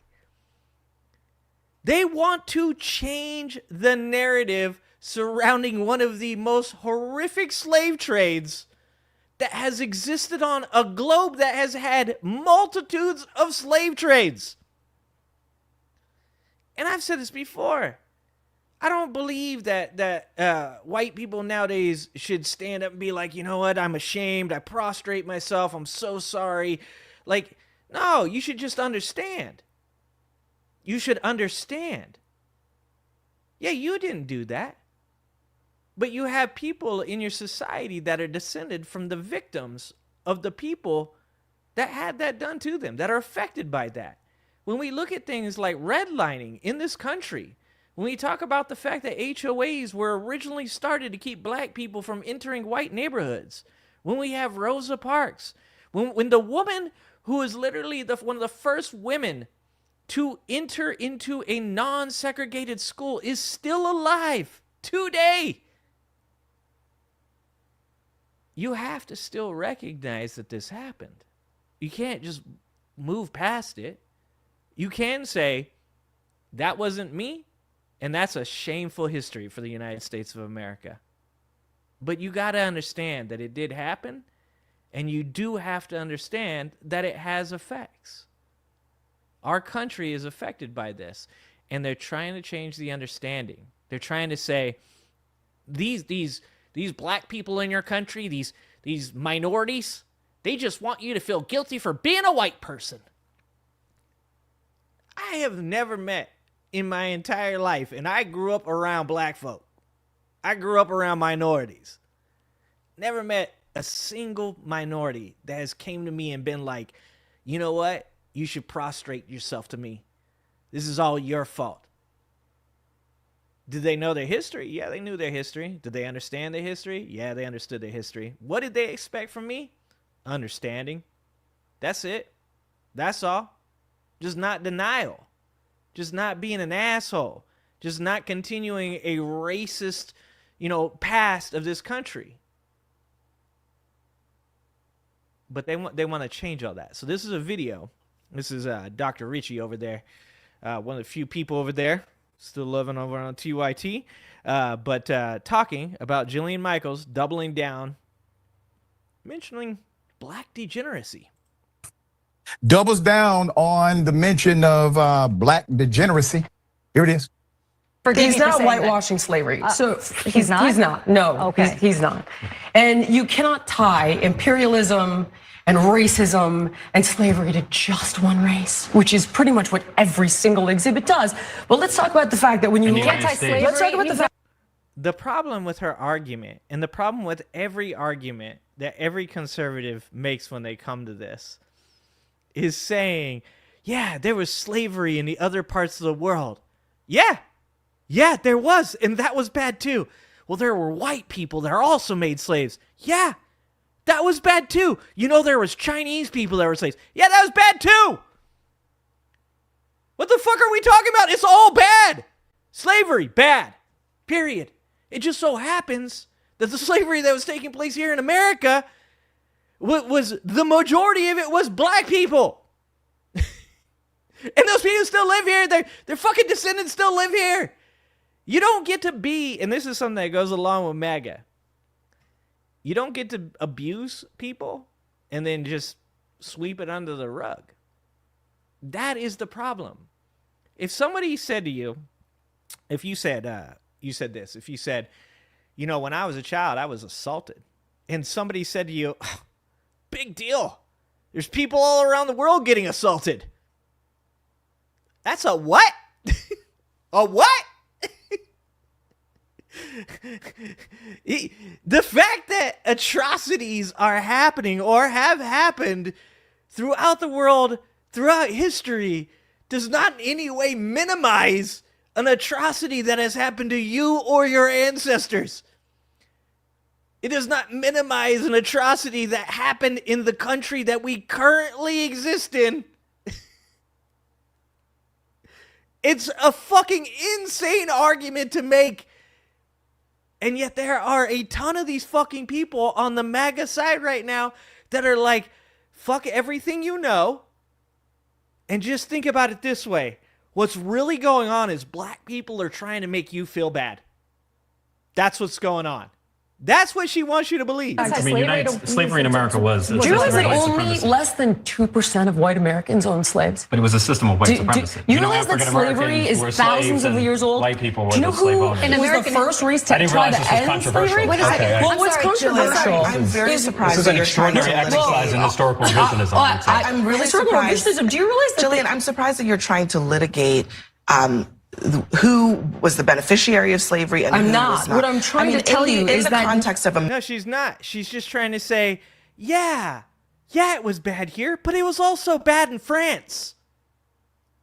Oh, I didn't. Are we on France right now? I thought we were talking about us. American history. Okay. In the context of American history, what are you saying is incorrect by saying that it was white people oppressing black people? Every single thing is like, oh, no, this is all because white people bad. I don't and think it's totally partisan. We don't, first of all, we don't have time. Jillian Michaels has really been held down, guys. You've got to actually understand. You got to find a place in your heart to understand that Jillian Michaels has had a hard life, guys. You know, there's a lot that she's been dealing with, you know, talking shit to fat people mostly. No, that's all, actually. That's all. Guys, you don't understand how badly Jillian Michaels has been treated while treating obese people badly. You guys don't get it, man. Just living as a white person, knowing that history exists, has been very hard for Jillian Michaels to deal with. To litigate all of this. Of course we don't, because then you're going to lose the argument. And everything is racialized, just like you're trying to do to me now. Excuse me? I will spit on myself. That's a reminder of the first time we talked about this, provided the facts, and obviously, that's close. Ms. Michaels, you get your facts about racism from Nick Fuentes. Here's the thing. That's what I'm saying. Age of information, now becoming the age of understanding. And here's the thing. You know, we watch this kind of stuff and we go like, there's at least a couple of you that are going to be like, nah, man, like no one's going to believe this shit. No one's caring about that. No one thinks Jillian Michaels is actually like spitting facts. Here's the crazy part. Friends you have right now, friends that you believe are good people, friends that you think like are logical, thinking human beings. Talk to me in a decade. Tell me where they're at. Because this type of thinking is invasive. It appeals to victimhood. It appeals to MAGA, who believe that even though white Americans still make up 85% of the population, that they're being replaced. Donald Trump hit on something. Donald Trump found something. What he found is a group of people that are angry, hateful, and fearful. A group of people that don't want accountability or responsibility. A group of people that are just looking for any convenient fact to say it's not their fault. Look around you now. Think about the people in your relationships now and ask yourself, do you have a friend that's borderline? A person that's like, well, you know, Trump isn't that bad. You know, like, you know, the left's always calling him Hitler. He's not Hitler. Do you have a friend that's like, you know, yeah, so what, he grabbed her by the pussy. You know what? That's what they did back in that day. You got a friend like that? Because I bet you fucking money, 6 years, 8 years from now, they'll be saying to you, you know, did you know that Republicans are the ones that freed the slaves? Did you know that only 2% of the entire population owns slaves? These are the things that people are going to pick up from people like her.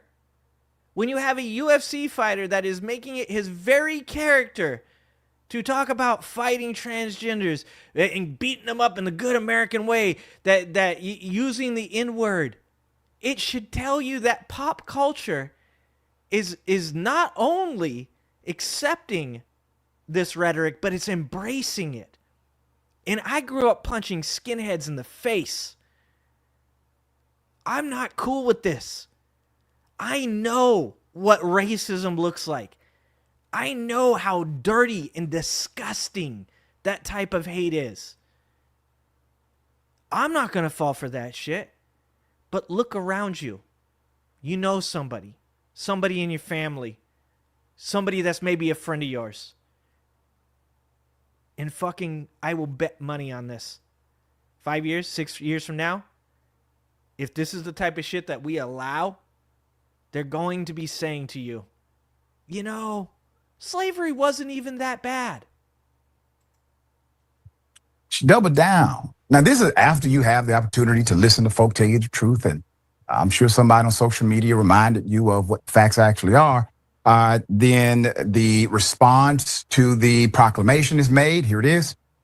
Less than 2% of white Americans owned slaves. But it was a system of white supremacy. You realize that slavery is thousands of years old? White people were Do you know the slave who owners. in was the first race to try to end slavery? That's an incredibly misleading statistic because even the Americans who did not own slaves also participated in slavery by benefiting from the economic system of slavery. Yeah. And this is the thing that people don't understand. You'll get somebody that'll say, so there was nobody back then that wasn't racist? No, there was. Of course there was. There's always existed people that aren't racist, and there's always existed people that were. But you don't minimize slavery by saying, you know, there was like 6 people back in the day that totally didn't hate black people. That's much like minimizing assault. Like, you don't minimize women being, you know, harmed by men by saying, well, there were men back in the day that also didn't harm women. Yeah, no fucking shit. I don't think we're talking about them. And when you start defending shit like that, you look like you might be a little insecure about whether or not you're one of them. Currently, there is a list of pedos that exist within our government that a certain Trump president is defending. If we were to say, you know, during the administration of Donald Trump, a lot of pedos got defended, and you were to say, well, there were some politicians that weren't for it. Yeah, motherfucker, of course there were. That does not minimize the fact that there are people currently stopping people from getting fucking justice. Victims. Political system of slavery and culturally treating black people as if they were not human. But Jillian didn't acknowledge any of those things, and that, I think, is really what shocked so many of us at the table. Since then, insane. She's doubled down, and she's even said that she had reached out to the White House before coming on the show to ask them about which Smithsonian exhibits they wanted to dispute. She acknowledged that none of the talking points provided by the White House, according to her, had to do with slavery, and yet she still decided to downplay it at the Newsnight table. Fast forward a couple of days later. Yeah, because she has a narrative. This is the problem with these people. Like, the reason I like watching videos live is because I'm reacting. I'm giving you my analysis on point, right? I didn't come into this going like, okay, I'm going to say X, Y, and Z, right? Like, I don't like watching videos and then giving you guys analysis because I don't want to feel like what I'm doing is contrived. I want to react to what is being said. And sometimes I'm wrong, and that's okay. Sometimes, you know, I'm going to get a statistic wrong because I'm reacting to it at the time. That's fine. I don't mind being corrected. But if you're going to go on to something like this and you already have this narrative in your head that this is what's going on, then that's what's going to come out during that interview. There are so many complicated questions when it comes to America's past, and there are no simple answers. And this taking it down to you know, hey, at the end of the day, yes, some black people were definitely slaves, but some white people weren't racist. Like, that is a fucking bananas argument. Like, I say this to MAGA all the time. There are arguments that you could make. That's not one of them. And now President Trump is actually also downplaying slavery, suggesting that the Smithsonian talks about it too much and overemphasizes the negative of It is literally our fucking history. slavery in the context of American history. That's correct. And I don't know why you guys are still talking about the fucking American Revolution. Why are we still talking about the American Revolution so much? I mean, Jesus Christ, it's mentioned in the history books. It's in museums. Fucking people, why are people always talking about George Washington? Man, why are people talking about any president? Why are we talking about Trump's first term still? Why do we talk about Obama or Clinton? It's because it's fucking part of our history. And if you do not know your history, you are fucking doomed to repeat it. And we are people think this is hyperbolic to say, but we are about to enter a new form of slavery. One that has been written about in books like 1984. And that is the slavery of the proletariat. The slavery of the middle class and the working class. When you have federal government agents in the middle of some of the nicest places of DC, have no doubt that's not to police crime. That's to keep black people, brown people, and poor white people where people like Donald Trump and Bezos and Zuckerberg want them. And that is in ghettos on the outskirts of the cities, so that way they can keep you building the fucking robots that Elon Musk can call his friends. If you do not know your history, you are doomed to repeat it. If you do not know why those people had slaves and what they used them for, you are doomed to repeat it. And if you think today, because you have white skin, that somehow is going to keep you from becoming one of them, I have news for you. You do not make enough money. Even if you are upper middle class, you do not make enough money to keep your head above that water. That water is going to catch you. It is going to consume you. And you are going to be just another person showing up to the factory, building the robots, and dying early of cancer. Because that's what they want from you. Savage Philip, great job, by the way. I'm very impressed. So, as Michael said, yeah, I called White House. Yep, I called White House, had a conversation. It's called a co-conspiracy, okay? It is a messaging co-conspiracy. It is intentional. It is by design, and they've been doing it for a very long time. Now, Ms. Michaels responds to tell her side of the story at an event. Here it is. I go on CNN and I get the topics ahead of time. So one of them is that Trump is trying to revise history by asking the Smithsonian to revisit some of their installations. What does that mean? Like art piece? Bro, to revisit. Imagine if Joe Biden asked anybody to revisit anything at all. Like, let's just say Joe Biden said, let's go ahead and go on down there to the Civil War Museum. I heard that there was possibility some LGBT involvement in the Civil War that was unseen. I heard there was a transgender general in the Civil War. MAGA would lose their fucking minds. Lose their minds. And remember, when I said, look around you, think about it. Think about how insidious this thinking is. About, look at your friends, look at your family members, look at people that you still, look at with respect right now, that you still love because they haven't joined up, because they're not quite that far gone yet. Look at Jillian Michaels. 10 years ago, I could have said the same thing to you about Jillian Michaels. And you would have been like, she's kind of a little crazy, but she ain't that crazy. You would have said, yeah, so what? She likes money, but she ain't that bad. And look at her now. This is exactly what I'm talking about. This is the insidiousness of misinformation, of the grift. And I also want to say this. When I say that about the water rising, These people, whether it's Jillian Michaels or Ben Shapiro or Charlie Kirk, or even like you see some of the Democratic folk that won't say shit, your Hakeem Jeffries, your Chuck Schumers, we're sending strongly worded letters to Donald Trump. I want you to keep this in mind. Those people think that they can outrace that water.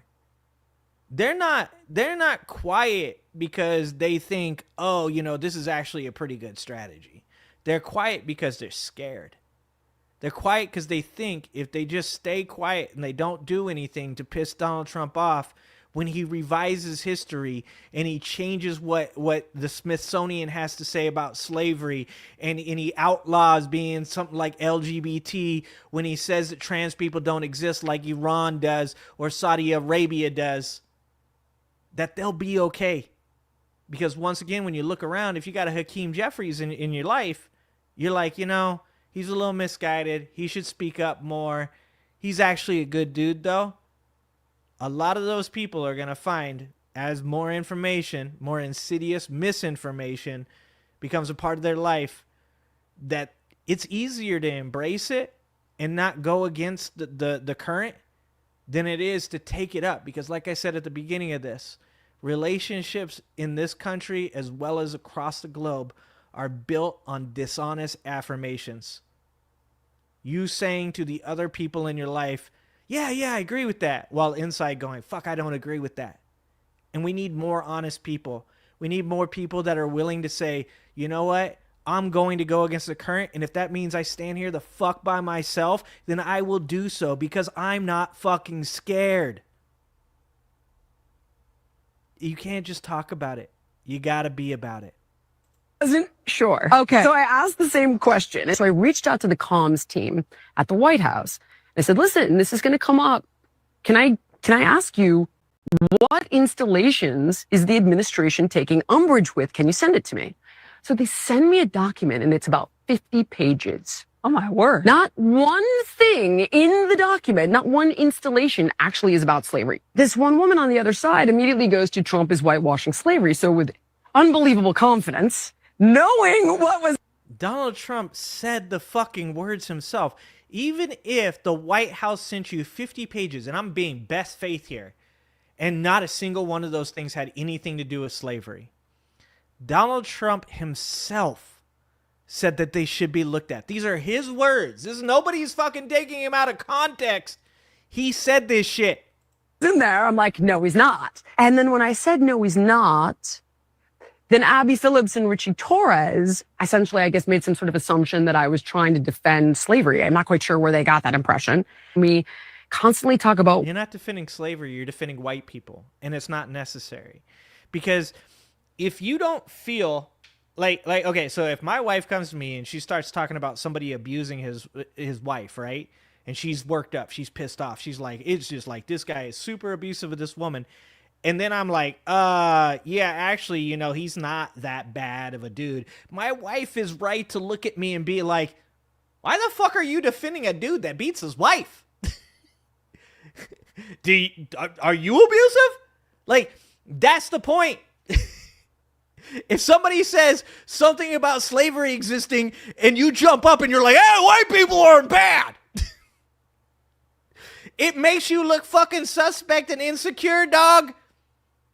Like, if somebody is talking about slavery around me, I'm generally like that shit was pretty fucked up, to be honest. It doesn't matter who it happened to. White people, black people, Chinese people. Like, slavery is just bad. I'm just, like, against it. Like, I'm not about to be like, hey, man, did you know?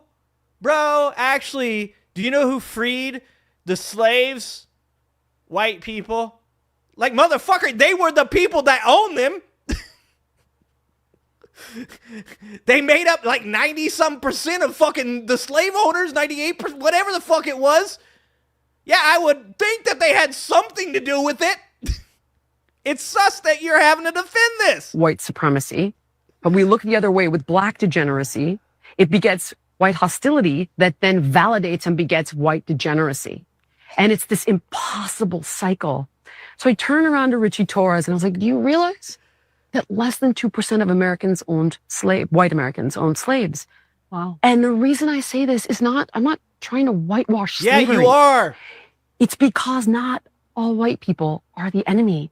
White people, we really don't understand. We don't. She's literally every dude that when a woman says, you know what pisses me off is men in the patriarchy. And some dude's like, there's no patriarchy, bro. Like, okay, was she talking about you? Because you seem to be very much insecure about the fact that you think she might have been talking about you. She's every dude that has ever fucking been like, not all men.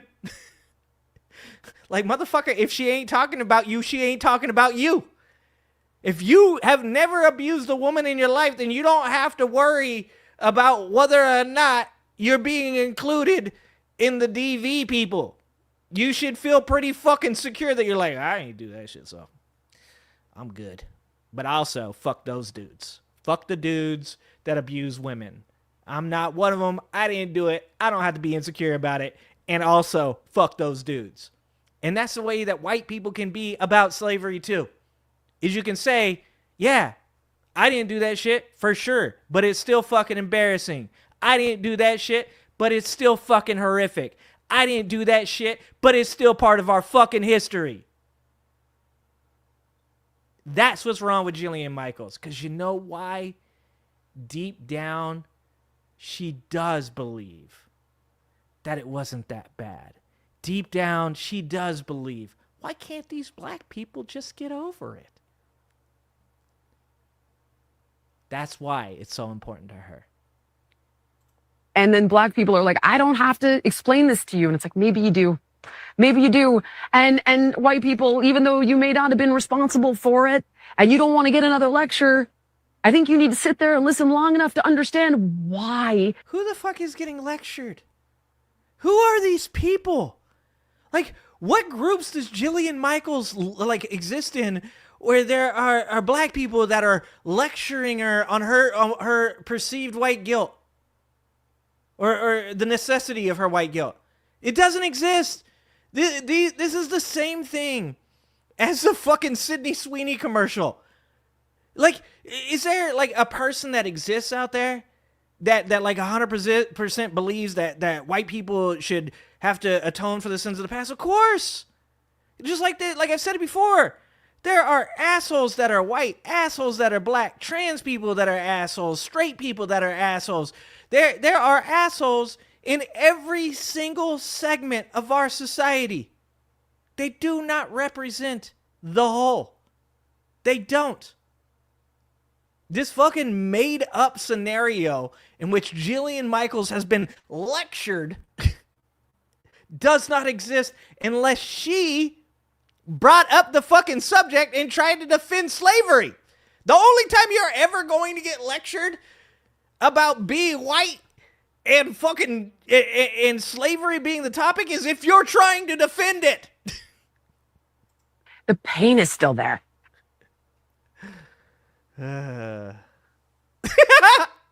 Ma'am, I'm not doing this because I think there's any, well, I'm not doing this because I think there's a lot of hope for you. This poor dude. That's all. Fact checking is part of the role of one who proposes to be a giver of truth. You just read a document from the White House and said, oh, hell, we've been wrong about racism and slavery this whole time. Complete honesty out of this White House. 20%, madam, of southern states had populations that owned slavery. 20%. Damn near 70 to 80% of the enterprise was supported by law, culture, banks, insurance companies. Yeah, but they didn't own the slaves, dude. It's no big deal. The picture, full mass. I just want you to take a good look at MAGA's choice, okay? So, here we go. After comments Michaels made last week on CNN's Newsnight with Abby Phillip, Abby had to do a whole damn new commentary and post it. This was so outrageous. About the breadth of slavery and blew up across the internet. She now has made claims about black degeneracy. This happened when Michaels was a speaker at the 10X Ladies Conference.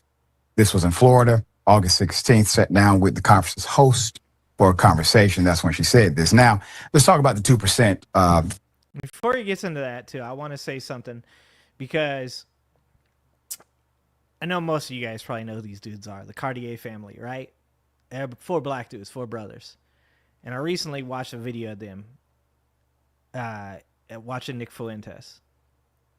And the reason I bring this up is because of the word black degeneracy. And if you're black and you think I'm not talking to you when I say look around you and look at your friends, look at your family members, and ask yourself whether or not they'll be spewing this bullshit 6 years from now, I'm talking to you too. I'm talking to everybody. Black, brown, white, purple, green, blue, yellow, stripes, whatever you got. No one is immune to this disinformation. I watched 3 of the 4 brothers shit on black people for being degenerate. I watched 3 black brothers shit on not just on black people, by the way, because really what they're talking about is poor people. I watched 3 young black men, well-educated, that come from a good family, talk about other black men as though they were beasts, as though they were animals. And coming from where I come from, a place where literally we had to punch dudes in the mouth for talking about people like that, for being racist garbage. Like, that was so fucking sad to see, man. Because I just wanted to reach out to those dudes and be like, man, you're saying to yourself, like, look, like we're so much better than these other black people. And like, you know, like they are animals, yada, yada, yada. Because like what you're talking about, you're not talking about a black situation. You're talking about a poor person situation. This is where I come from. Like when you say like those black people are criminals, no, what you mean was those poor people. And I've talked about this before. The reason that there's so much crime in impoverished areas. You know, once when I first came up to where I live now, and I was talking to somebody at the place I worked, he was talking about, you want to come out on the boat with me? And I said, man, I don't really do water. And he's like, you don't do water? What do you mean you don't do water? And I was like, I'm not the greatest swimmer, dude. And this is what the dude said to me. He said, you ain't black. And I was like, dog. I'm like, you know, the reason why people can't swim isn't because they're black. It's because when you grow up in poor areas, you don't have access to getting to places where there are bodies of water that you can swim in. The reason that I can't swim well, which I swim okay, guys. I'm one hell of a doggy paddler, okay? And I can swim for about 13 seconds without fucking running out of breath. Like real swimming. I don't go far, but it looks like a lot. I'm just saying. And like, you know, the reason that there's a myth that oh, black people can't swim is because it's poor people. It ain't black people. And I so badly wanted to reach out to these young black dudes and go, you're looking at things from your point of view and you're like, we're better than them. Because you had a nice life.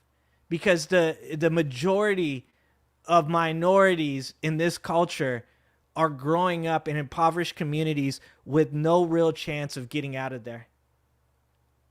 That's just going to continue a cycle. That's going to continue racism. That's going to continue keeping people down. And you're not just talking about black people. You're talking about poor people. So I just wanted to say that. Because I heard that shit and it made me so mad to watch these obviously well-educated young black men talk about other black people that way. That hurts my heart. Claim, okay? So contextually, this is what she left out.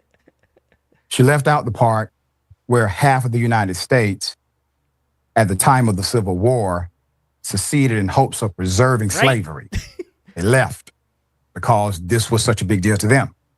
Regardless of the number of white people who physically owned black people, a whole lot more white people definitely fought for the rights of those owners. of people who happen to be black. A whole lot more. To own black folk was a thing. You can't own a human being. It's a ridiculous concept. It's insane to even consider the point. And it somehow makes people forget what slavery is. Once again, slavery is human trafficking. With all of the bad, no matter perils what. that come with that, including sexual assault, murder, abuse. So human trafficking, sanctioned, legalized, statutorily protected in the United States of America. All right, Confederate states at this point, a whole lot of people owned them. Duke professor Sandy Darty has been quoted as saying that certain Confederate states have populations where 20% of white people owned enslaved black folk. And in Mississippi and South Carolina, the number hit up to 50%. Hunter Jones, crazy. Pulitzer Prize winning journalist who created the 1619 Project, who has spent her career reframing American history around the legacy of slavery, posted her rebuttal. She detailed how cotton picked by slave labor represented half of all U.S. exports, fueling the country's banks, factories, and institutions. Quote, without slavery, our nation would be unrecognizable to us, she said. We cannot let them choose the parameters. We cannot let them choose the parameters of the conversation in order to obfuscate the truth. And that is correct. She highlighted how slavery's reach extended far beyond the South. From the cotton Brooks brothers used to tailor its suits to the New York Stock Exchange, which was established in part to finance slavery-dependent enterprises. Enslavement, she emphasized, enriched U.S. president, members of Congress, Supreme Court justices, and many of the men whose faces are stamped on American currency. Quote, all but one of the people on our cash currency engaged in African slavery, she highlighted. Hannah Jones also drew a modern analogy to today's tech giants, noting that while a very small percentage of Americans own companies like Apple, Meta, or Amazon, their influence is inescapable. And there you go. There it is. That's exactly what I'm saying. Like I said, I grew up with skinheads and stuff, right? When you have like these Cartier brothers, right? Do they think that those skinheads are going to accept them? Do they think that they're going to get to be part of society and that those skinheads are going to be like, no, those are the good black people? They don't believe in good black people. I grew up with these people. I know how these people do things. They don't go, oh, you're one of the good black ones. And that's the same when it comes to what's happening right now. Donald Trump and the tech oligarchs that back him, the ones that actually have a plan. Not Donald Trump. The tech oligarchs have a plan. Not Donald Trump. He's a clown. He's a distraction. The tech oligarchs, they're the ones with the plan. And it doesn't matter how much you polish their knob. It doesn't matter how much you tickle their balls with a feather. They don't care about you. They don't like you. They don't like having to see you. They don't like having to smell you. This is the second Gilded Age, and you are not going to be part of the party. We are just going right back to what you want to say. Only 2% of America owned slaves. First of all, that was wrong. But even if it was true, you're literally watching history repeat itself. And, all the people that are like, hey, white people were slaves too. Hey, Chinese people were slaves too. Well, welcome. Welcome. Here we go again then. It's a tiny percentage. I'm doubtful if it's even 1% of Americans who own those companies. She said, and yet no one would credibly argue that social media companies are not ubiquitous across American life. Insane. End quote. Her message was clear. Even if only a small minority of white Americans were literally enslavers, the system of slavery was the beating heart of the U.S. economy, and a society that sent half of the country to war with the other to protect it. Quote, the times are too serious for us to proliferate a simplistic, unsophisticated, and childish understanding Right there. of the history of slavery, she concluded. And I would add to that, corrupt by intention. They're trying to corrupt the historical narrative intentionally. 100%. All right, this is thoughts. Yeah, why is Jillian Michaels talking about any of this? Why is she an authority? Like, how did she get invited to the CNN table? Yeah, I agree with that too. First of all, Yasmin there, fucking spot on. We keep talking about this is idiocracy. This is idiocracy. I've said it before. I shouldn't be up here. Fucking, where are we at, man? Where are we at when I have to be up here? You know, like, I belong somewhere drinking a fucking glass of tequila and water and telling people my dumbass opinions. Like, how far have we fallen when I'm the resistance? How far have we fallen when I know some people will be like, don't put yourself down, but that's not what it is. I want people to understand that that's not what it is. There's supposed to be people that are better than me. They're supposed to, when Kyle Kalinske the other day said there are troops being sent to Venezuela and the only person covering it is my dumb ass on YouTube. Like, people would be like, no, don't put yourself down, Kyle. But I get what he's saying, man. I get what he's saying is we shouldn't be here.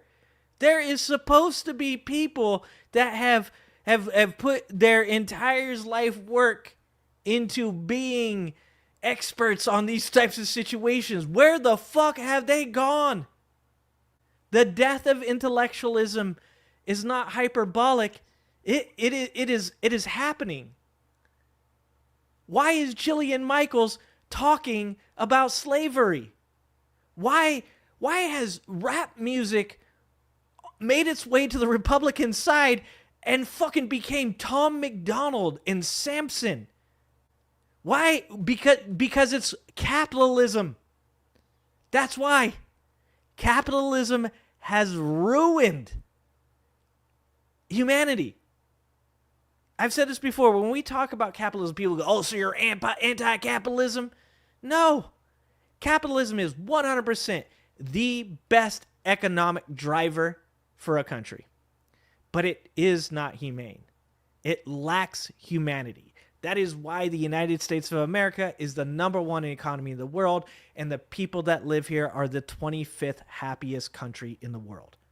Because every one of us looks around and goes, you know, we have all these things, but none of us are really that happy. And it's because when all you live for is capitalism, you lose your humanity. That's the idea, is that nothing should ever, no form of government should ever just be that. Like, you need elements of socialism. You need elements of democracy. You need elements of capitalism.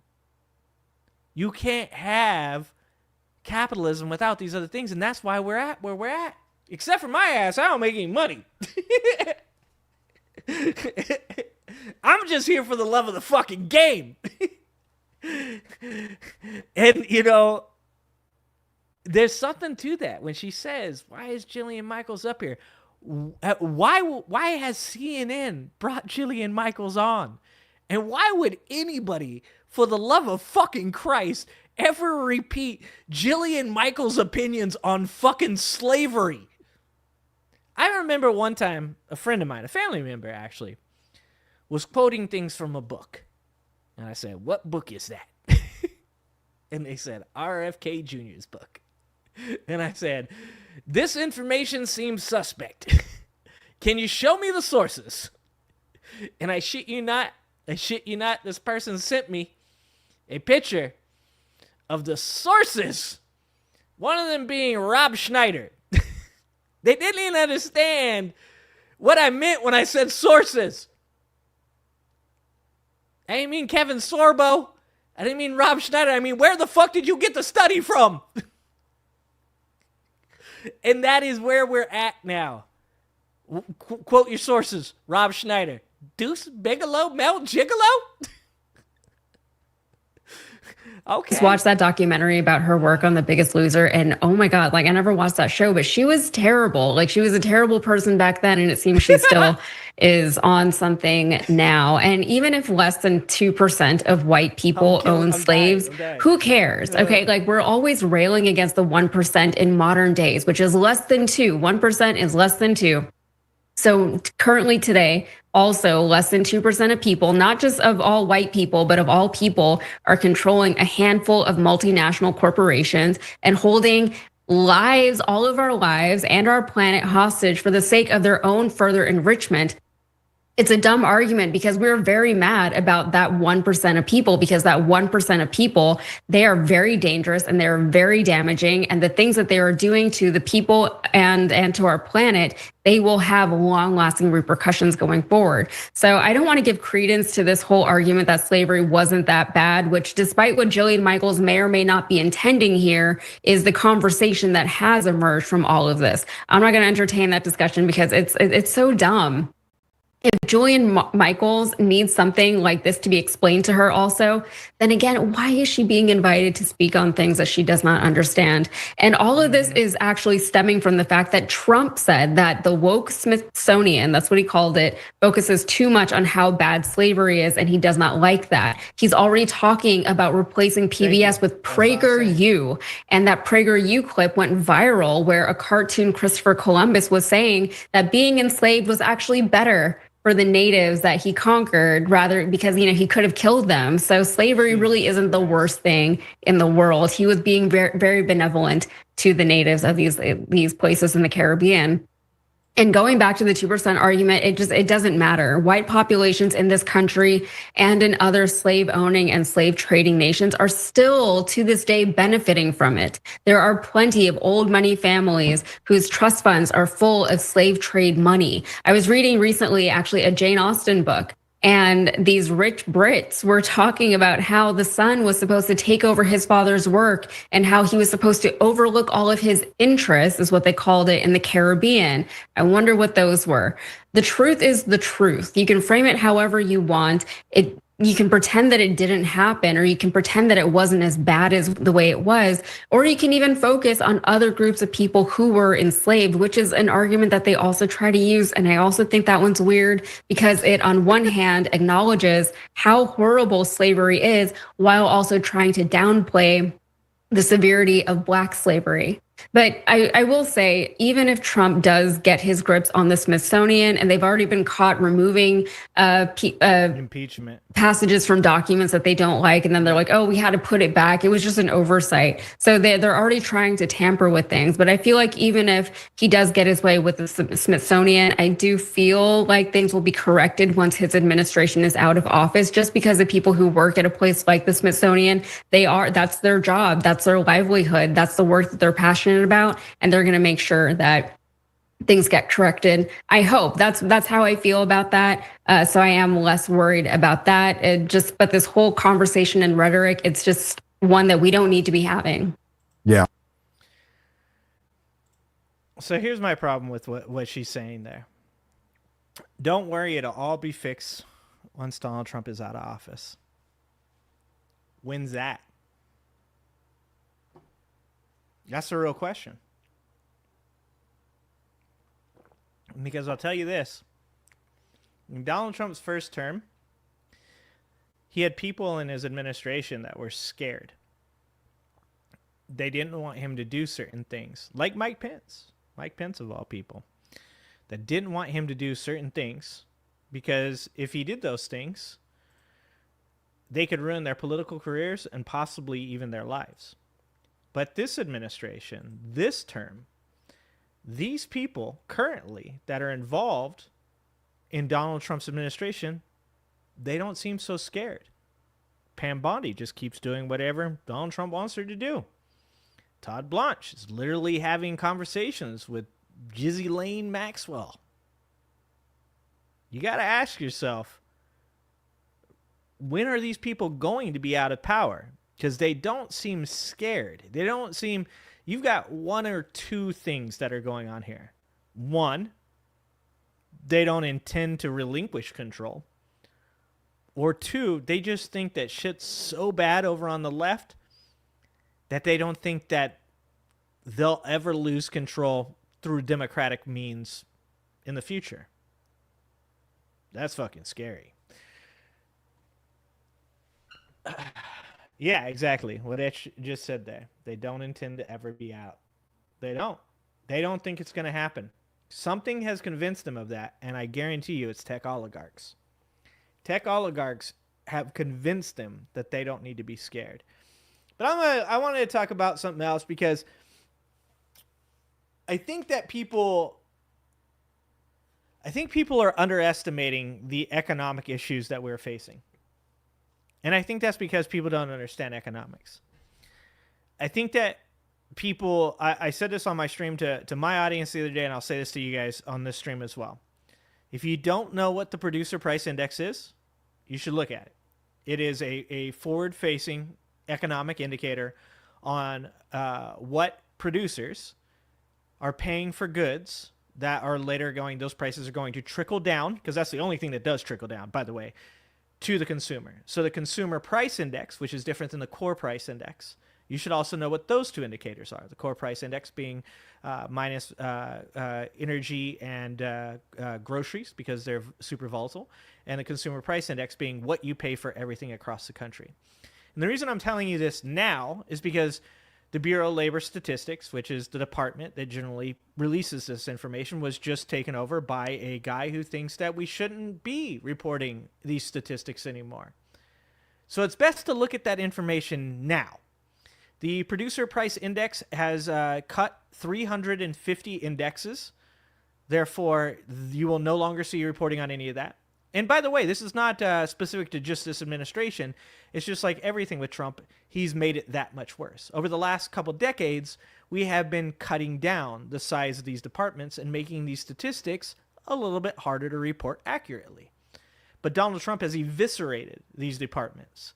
He has made these departments almost non-functional. And when you take 350 indexes and you toss them in the trash for the Producer Price Index, the PPI, you are legitimately fucking with information that determines what things are going to do in the future for consumers.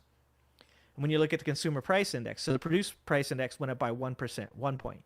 That's huge. That's gigantic. That means that most likely in the near future, prices will be going up for consumers. Prices are already going up for consumers, as the Consumer Price Index went up, I think, 0.3 points. Which, once again, doesn't sound like a lot, but actually is. It is. It's a huge, huge increase. When you couple that with lies and shadiness, and you look at the fact that, like Donald Trump and his tariffs, right? He's not allowed. The executive branch is not allowed to unilaterally establish tariffs.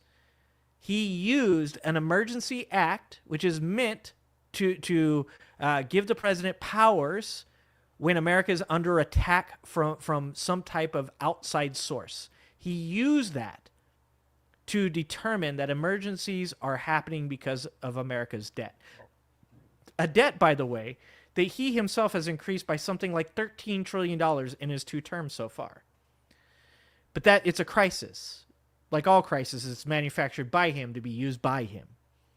But here's the important part. He's not allowed to do that. The Congress, our Congress, owns the purse strings. They determine whether or not taxes go up, taxes go down, and tariffs are a tax. It's a regressive tax, a tax that the middle class pays. And currently, courts are deciding whether or not that's legal. And one court has already determined that Donald Trump does not have the power to establish the tariffs that he has established. And one thing that Donald Trump has said that is true in this administration, and it's probably the only thing that he said that is true, is if these courts overturn these tariffs, we are going into a Great Depression. It's one that he created, and I'm not quite sure that he didn't do it on purpose. The tariffs were a bad idea from the very beginning. they were a bad idea from the very beginning, and they should have been stopped by our Congress, our feckless fucking Congress, our feckless fucking senators. Should have been stopped then. Because now we rest on the edge of a decision that most likely, in a judicial sense, is the correct decision to overturn all of those trade agreements, to overturn all of those tariffs. And now we're going to be sitting across the table from Canada and China and every other country in the fucking world after we just shit all over them. And they're going to go, oh, you, all that shit you did to us? Oh, now you want us to play fair? So anyways, I wanted to watch this video. I haven't watched this video. Maybe it has something to do with this, maybe not. Most of the time we're talking about the same things, me and Kyle, me and Benjamin. So this is Trump's depression is coming. I'd like to hear Kyle's 2 cents on this, and we'll see if we're on the same page here. As always, I don't watch these, so we're going to find out. Maybe Kyle has a whole different point of view. All right, y'all, welcome to the show. I hope you're ready to have some fun today because we're going to be doing exactly that. So in just a second, we start off a wee bit serious because the Trump depression is upon us. We're beginning to see the red flags. It's looking ugly, so I have some data that we'll talk about on that front. Then we'll get to Israel is seizing the entire West Bank, building new settlements. The U.S. is blessing them on that. And then we also have some psychopaths in Israel, religious fundamentalist freaks, who are trying to usher in end times with a red heifer. Yep. I wish I was kidding. Dude, I like when I'm the person that gets to talk about this stuff first. I love seeing Kyle Kalinske talk about something that I've been talking about for like fucking 2 months. You know, some people would get mad. But like I said, I'm up here for the love of the game. I've been talking about that fucking thing since my boss told me that that was a real thing. Let's go, Kyle. Let's talk about the red heifer. I hope he points out that they get it from Texas. It can't have a single white hair, guys. It can't have a single white hair. You guys think I'm lying about this shit. You guys think I'm making this up. It's okay. I thought the person who told me it was making this shit up too. And then I looked it up, and it's real. But we live in hell world, and these people rule us, bro. They rule us. So we'll talk about that. Then later on in the show, we have Tim Dillon finally wakes up to Trump's bullshit. He even calls out Alex Jones low-key. I'll play that clip for you. And fake. Alex Jones is big sad. He thinks Kenkel's McTaco Tits is going to pass away real soon. We can only hope. Justin Bieber impersonator type guy. He ends up duping all of Las Vegas and performing. That's an amazing story. You know, I don't usually cover like pop culture type stuff, but this one was too good. I couldn't let it go. So we'll talk about that as well. All right, you guys know the deal. Everybody please subscribe to the channel. That helps out big time and costs you nothing at all. Also, we're getting close to 2 million subs, bro. Help get us over the hump. 2 million? Help get us to the big 2 million number. I really appreciate that. Bro. Please support the show on Patreon, and thank you to everybody who does do that. $2 a month or $5 a month goes a long way. I've never talked to any advertiser, never done an ad read. Very proud of that fact. Zero selling out on this show, bro. And you guys supported from the ground up. Again, I'm deeply appreciative for that. I'll give you guys a little bit more on that, too. Special incense, certain utensils on a certain hill. There's also two valleys over there where they believe that Donald Trump is going to lead an army of infidels in a fight against, I believe it's Muslims, and that he will have 666 on his head, whether that's figurative or not. Like, dude, look all this shit up. There's literally 2 valleys where they believe this war is going to happen. This is why all this shit's getting encouraged. I literally said to my boss one day, I was like, I don't get how Republicans all of a sudden became pro-Jewish, dude. Like, he's Jewish, you know, so he knows. Like, and he was like, dude, do you not understand the prophecies? Do you not know what these people believe? And he told me some of this shit. He didn't tell me about the 2 valleys. A different person told me about this. It's fucking wild. So sign up on Substack for Crystal Kylan, friends. We have Richard Ojeda coming on this week, the world's most charismatic man who's running for office. Again, yeah. I can't wait to talk to him. That'll be a lot of fun. So sign up on Substack for that. And me and Ojeda have talked about punching Nazis before. I love me some Richard Ojeda. Go support the Corrin's World YouTube channel and subscribe over there because we're doing live Kylan Corrins every Monday at 8:30. All right, y'all. Let's dive into it. So let's start with this. We were told when Trump launched his trade war and did his tariffs, we were told It's going to bring back American manufacturing. You're going to have jobs exploding all across this country. They're going to explode. Well, guess what? The data's in. happening. How many companies moved 100% of their manufacturing to the U.S. because of the tariffs? Ready? 0. Donut. Zilch. Yep. Zilch. Nada. Because it wasn't what it was meant So to be. the thing we told you would happen is what actually happened. And what Trump said would happen was dead wrong. Dead wrong. So as Melanie D'Arrigo points out here, $3,800 is how much more the average U.S. family will spend this year because of tariffs. Yep. So no new manufacturing jobs, but you got to spend $3,800 more. Now, by the way, it's actually even. And I see somebody, saying that they're out for the night, and I appreciate you, Snicks. I do. I appreciate you. And I know that it's depressing. I get that. I understand it. But, I laugh a lot. You guys know my whole point is that we win this battle by mocking the absurdity, right? But sometimes I do have to make sure that people understand that there is a plan behind this, that this is serious business, because I get both sides, right? I get people that come in that are like, you laugh too much at this shit, and then, like I said, this is nothing against the Snicks. This is nothing against you. I completely fucking understand. It's been a tough day for me too. But I get both sides, right? I get people that come in and they're like, man, why are you always laughing at this stuff? And I'm like, because it's about mocking mass psychosis. That's my lane in all of this has been to mock mass psychosis, right? It's what Gavin Newsom is doing right now. He stole that shit from me, by the way. But on the other hand of that, I also get people that come in when I am doing serious stuff, and they're like, man, a lot of this stuff's depressing. And it's because you need balance. You need to have both. We need to know that what is going on is very, very serious. And we need to also at the same time be able to laugh in the face of our enemies. We do. We need to be able to do both. Because I've always said when I was younger, I always said the thing about me is I laugh a lot, but you put your hands on me and you're going to fucking find out. That was always me. You could talk to me. You could talk shit to me. I laughed the whole time. You put your hands on me, you're going to find out. That's balance. So we got to always remember, that a lot of times, I'm going to be laughing. I'm going to have a good time, but I'm also serious. And when I'm being serious, I still like to laugh. Even worse than this. It's worse than this. Because Trump outsourced 200,000 jobs right his there. first term in office.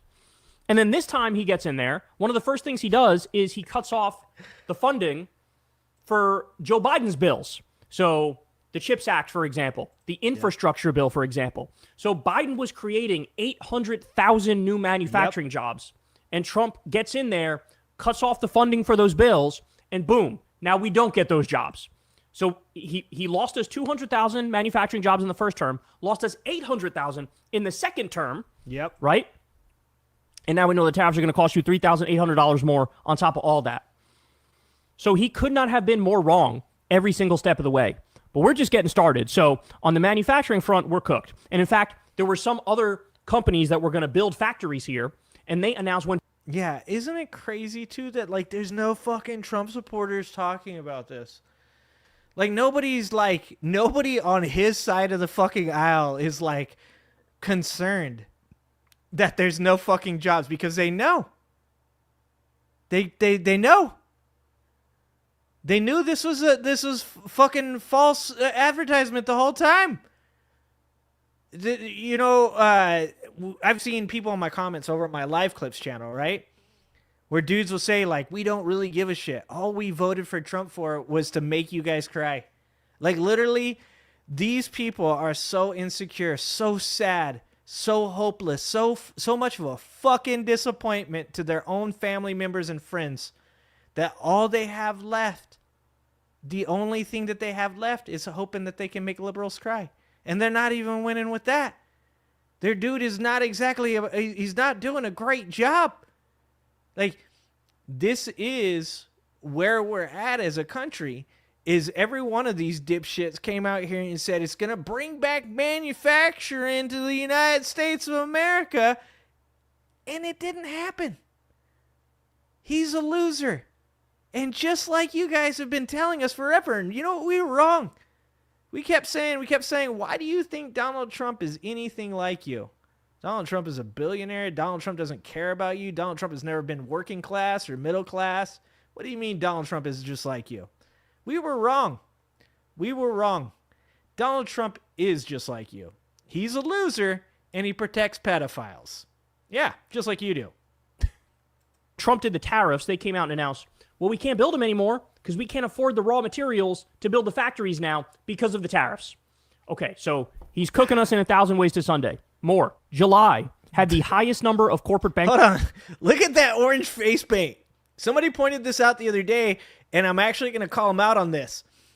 That his orange makeup has actually been blending a lot better with his hairline, but that fucking Oompa Loompa hairline going on right there, that fat ass pie wedge triangle of fucking of a hairline, you can see here somebody didn't blend well. He probably doesn't like it when they touch that far up on his scalp, right?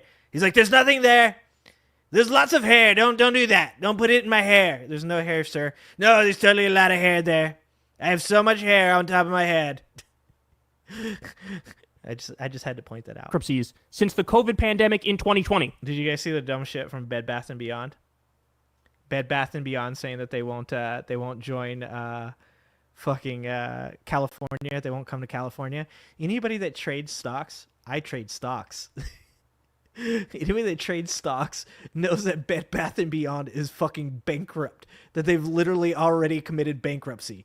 Bed Bath & Beyond is a fucking shell of a company.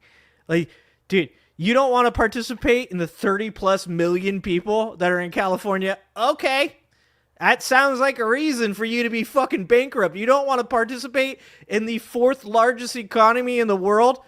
I'm gonna go ahead. I'm gonna shoot some fucking darts into the dark. I'm gonna guess that might be the bad decisions that have led to your bankruptcy.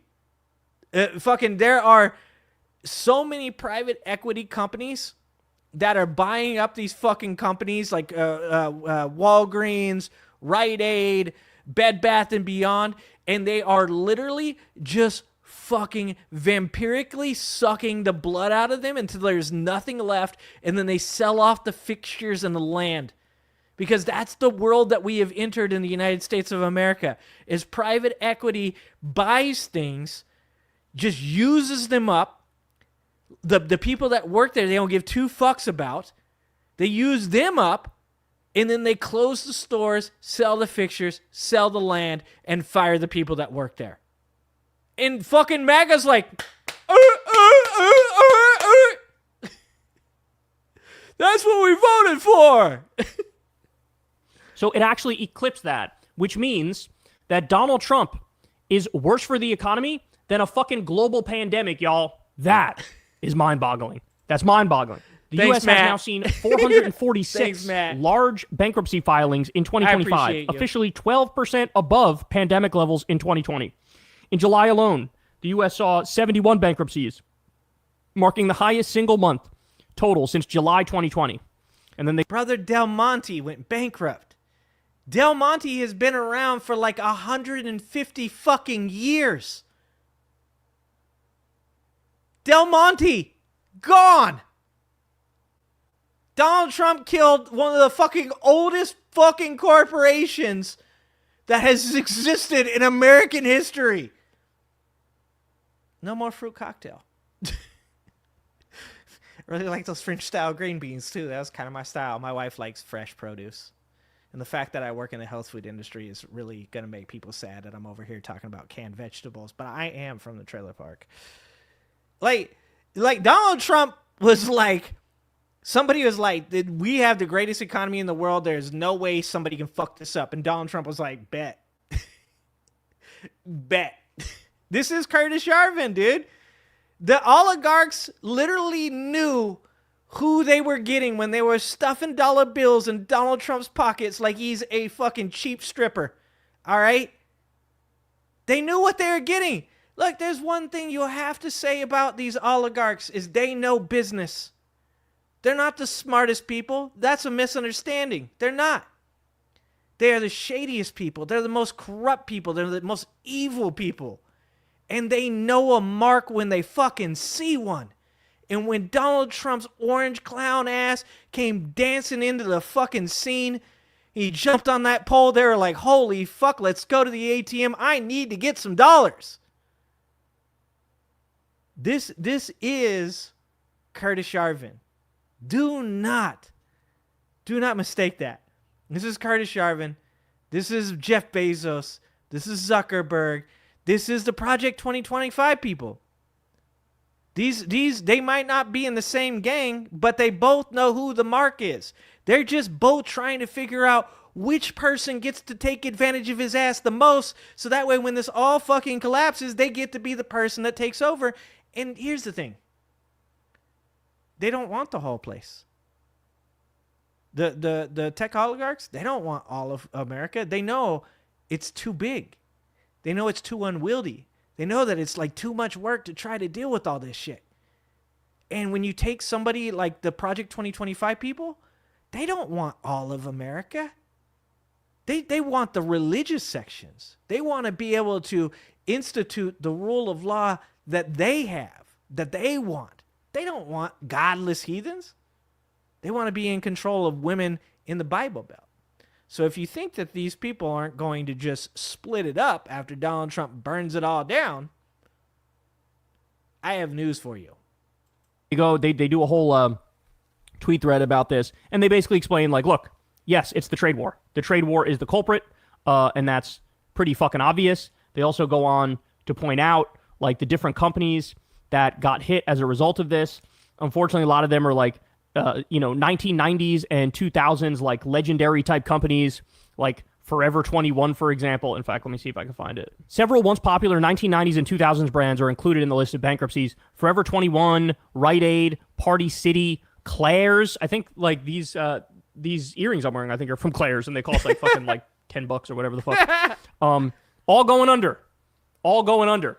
Yeah, even when we talk about the de minimis exemptions, even though, like, I understand why that's good for American business, right? The de minimis exemption being that certain things under, I think, $800 or something like that do not qualify for tariffs and fees. And you use Temu or Shine for a lot of that stuff, right? So here's the problem. It's just like the idea that bringing back manufacturing to America is helpful. If we would have done that 40 years ago, yes, that would have been true. But this isn't an industry-based economy anymore. It's a service-based economy. We sell services. That's what we make money off of. It costs too much money to bring back manufacturing to America to make it worthwhile because Americans can't pay for it. We struggle. Think about this. The middle class struggles whilst being able to buy things that are from Temu and Shine. The middle class struggles when there weren't tariffs. And now we've added tariffs. We've took away the de minimis deduction.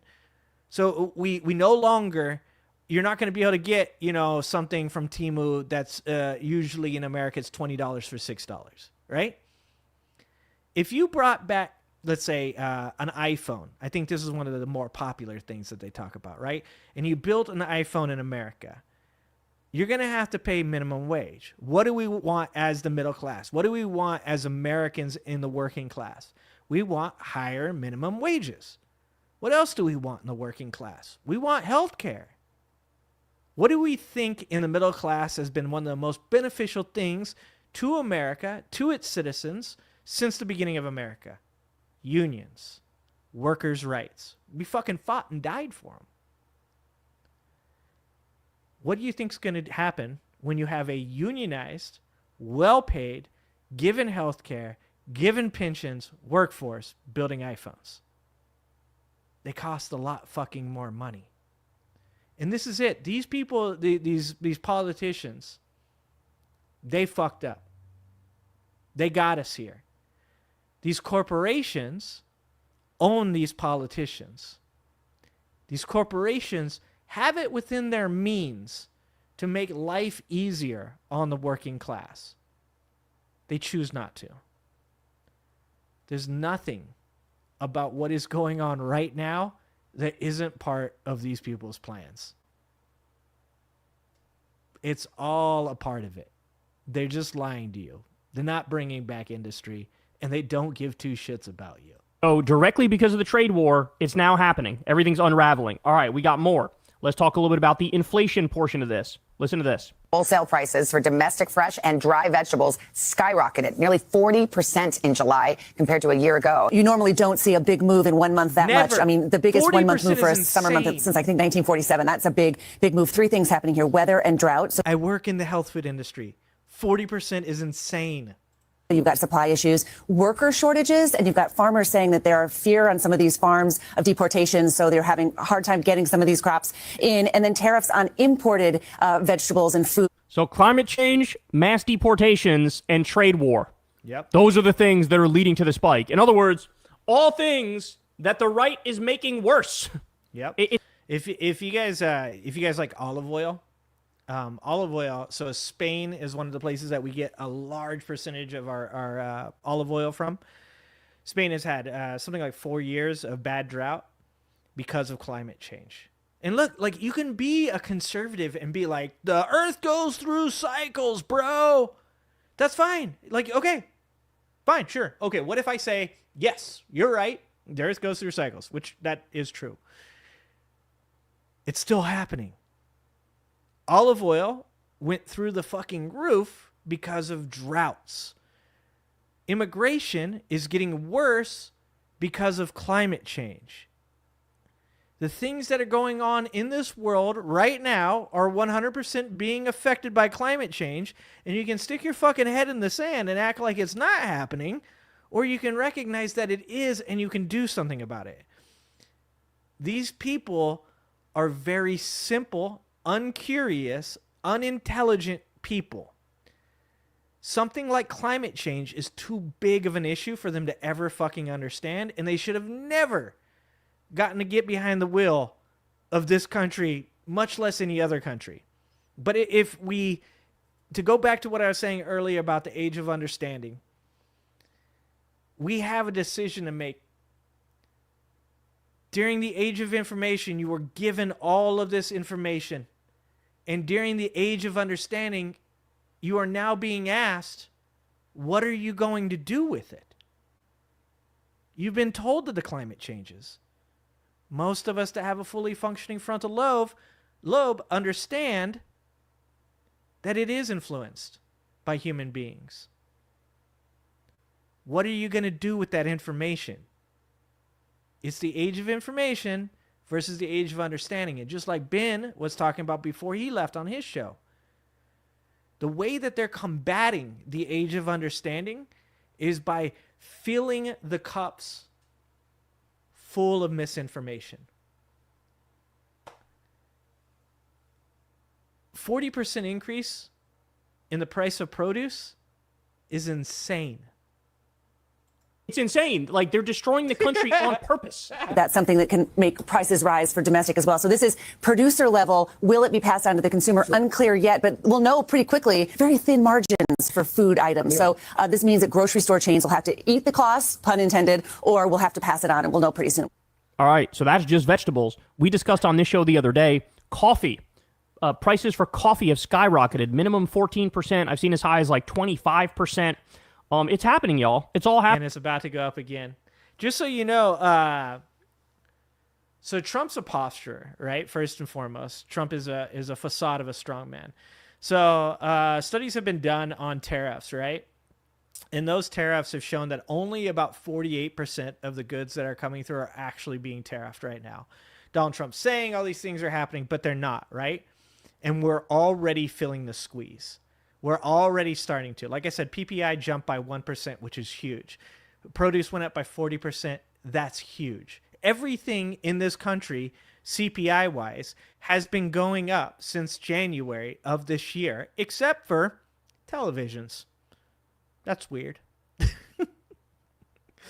Turns out, the thing that keeps you glued to it is getting cheaper, easier to access, just like misinformation. If you think about it this way, if only 48% of what he's talking about is actually being tariffed, and then you look at the fact that companies have already said that they've been eating this for the most part up to this point. Most companies have said that they're only passing about 13 to 25% of the tariffs cost to the consumer. But almost every government watchdog currently that monitors these types of statistics is saying that this is only possible for them to do in the short term, because tariffs are only good short term, just like price controls are only good short term. Tariffs are only good short term because eventually companies have to adjust. So many companies right now believe that within the next 6 months that they are going to have to start pushing 60 to 70% of the total cost of tariffs onto consumers. So if only 48% of tariffs are actually being tariffed at this point, and that goes to 75, 80, 100% because Donald Trump can't help himself. And then the cost of those tariffs goes from 13 to 25% to being 65 to 75%. What the fuck do you think is going to happen? Coffee is already through the roof, and a lot of these coffee companies have been eating the fucking cost because they know that if they don't eat the cost right now, they won't make any money at all. These people do not make a fuck ton of money. These are not corporations like Walmart, Costco, or Target. And Target is suffering so fucking bad right now that they just fired their CEO. It's very important for people to know that right now we live on the knife's edge in our economy. And it is a fucking long fall on the other side of this. How about this one? Breaking.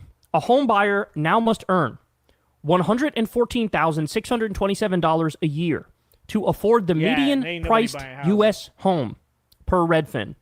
This means the average U.S. household income would require a 42% raise to afford the median home. In other words, homeownership is officially a luxury. Homeownership is a luxury. The American dream is so cooked. Yep. It is so dead. It is so gone. It's never been more dead and gone. And I think everybody senses that. Everybody feels that. Everybody knows that because everybody's struggling. And when there's no hope, that's when you see this increase in political extremism. That's when you see people turning to, some solutions that are pretty out there because they know, hey, politics as usual hasn't served us well. Politics as usual has actually destroyed us. So that's incredible. All right, I still got another one for you. So this one is kind of sad, but it's also, a bright red flashing indicator that we're in for a world of hurt. Oh, no. Kyle, I'm already being depressing. You can't be more depressing. But we can't double down on depression. Oh, shit. Speaking of homes, did y'all see the Arkansas bill that wants to make it so you have to prove you're white for housing? Visora, let me tell you something. We can triple down. No, we are tripling down. We are tripling down, Visora. I just tripled down. I want to just share something with you, Visora, right now. When I first started doing this shit about 2 years ago, 2.5 years ago, people on the left would come into my stuff and they'd be like, yo, did you know that like Trump said this thing? And I go, hey, guys, Trump says a lot of stupid shit. We don't need to make things up. All right. We stick to the fucking facts. And then over time, shit has gotten so dumb that left-wing people will come into my chat and they'll be like, Trump said this? And I'm like, hey, we don't need to, oh, fuck, he said that. That's where we've gotten in this fucking country, is that the Onion has nothing left. There's no satire anymore. People now come into my chat and say things, and I'm like, I'm going to look that up later, and it's going to be true. I want to believe that this is just hyperbolic. I want to believe it's out of context. I want to see that it's just a clip that does not actually exist. And every fucking time now, I go and look it up, and I'm like, nah, shit's true. Okay, all right, that's where we're at. I got to go load my gun. Very shortly. Hi, everyone. I thought I'd share another non-traditional economic indicator that is sounding an alarm, and it's absolutely heart-wrenching. And this economic indicator is a surge in pet owner surrenders. Shelters across the U.S. are reporting a surge in surrenders with financial hardship as the primary driver. The financial hardships are happening as there are job losses, as the everyday cost of living has gone up, and also... Ooh, I wonder if she's going to talk about the continuing degradation of the American dollar. That really gets me going nowadays. The loss of value in the American dollar is definitely part of... if you guys have never seen Stephen Moran's article, so Stephen Moran is one of Donald Trump's cabinet members that believes, and I could be fucking this up, it's been a while since I've looked at it, but I believe it's by devaluing the dollar, it helps to reset global trade in a way that in some way will make it's either manufacturing easier or less important for America's economy. You should read this. You should read Stephen Moran before he became a cabinet member for Donald Trump. You should go and read the article that he wrote. I think it's for the Financial Times. I'm not sure about that part, though. I'll see if I can find it and see if I can link it. The cost of caring for a pet have increased. Aww. The cost of pet food and treats, beds and there goes my toys dog. are all affected Sorry, by you gotta tariffs. So institutions like the Animal Care Center of New York has suspended all intake because of capacity issues. Jesus The Charlotte Christ. Mecklenburg Animal Care and Control in North Carolina has reported a 43% surge in animal surrenders versus this time last year. And the Chicago Animal Care and Control has reported that if their surrenders continue at the pace they're at in 2025, they will see 3 times the surrenders in 2025 versus 2024 and 6. Okay, look, I could give 2 shits about human beings, but this shit's a little too much, okay? I like animals, dude. Times the surrenders versus 2023. And on top of this, adoption rates are also declining, which is heartbreaking. So if you have the resources and Still ability can't to leave adopt a new anything. pet, your local shelter likely really needs your help right now. So we're already in a recession, bro. We're already in a recession. It's already rough out there, but I hope everybody's ready because this is going to get a lot worse. This is going to get a lot. My fucking Chiweenie is gonna... By the way, that's a dog. Okay, guys. Fucking stop. Bunch of 12-year-olds, okay? It's a real dog, okay? Well, it's not actually a real dog, but it looks like one. The Chiweenie is being affected by Donald Trump's economy. What the fuck is going on? Like, if you couldn't tell me, like 10 years ago, that there would be a time in America's history where shit would get so bad that the animals would be feeling it. This is the dumbest fucking timeline. Worse. And I know all you guys, because I've experienced this too myself, I know all you guys have stories from your personal lives of, hey, this guy I know. Oh, damn. I'm just now noticing that Kyle Kalinski's dog isn't in the background. This shit's about to get real dark, isn't it? This guy I know who's a friend of my friend or this family member or whatever, somebody you know is feeling it. Somebody you know got laid off. Somebody you know is desperately trying to downsize or being evicted or whatever the case may be. Because, your government effectively stabbed you in the back. Your government effectively screwed you over, right? Every decision, I've made this point 1,000 times, but I'm going to make it 1,000 more. Every decision Trump is making, it's like he's trying to destroy the country. If he was a Manchurian candidate, there would be literally no difference between how he's acting now and if he was a Manchurian candidate. He might as well be. Because, and here's another big part, which again, very few people talk about, but they should, is how much longer is the dollar going to be the world reserve currency? How much longer is that going to be the case? That's in Stephen Moran's article. I gotta find it, and I'll link it. Maybe I'll hop in chat after I get done here, and I'll find Stephen Moran's article. And this is Donald Trump's dude. In fact, I think I could be wrong about this, but he might be putting him forward for Jerome Powell's position in May. By the way, Jerome Powell, his tenure is up in May. And if you don't understand, like, there's so much to the economy that people should be looking at, and I know it's depressing, I know it's not fun, but this is all very important stuff, is that if you look at 87, if you look at 2008, if you look at 29, there are economic indicators that are flashing red from those times that are also that are happening now. The devaluing the dollar followed by the dropping of interest rates is a horrifically bad idea, and it only appeals to really simple-minded Republicans that don't know what that means. A bunch of people that aren't going to be taking loans out on anything to actually benefit from any type of interest rates. are asking for interest rates to be lowered, and they don't know why they are, because they just know that Charlie Kirk told them that Jerome Powell's an asshole. Look, I don't know one thing about Jerome Powell's politics.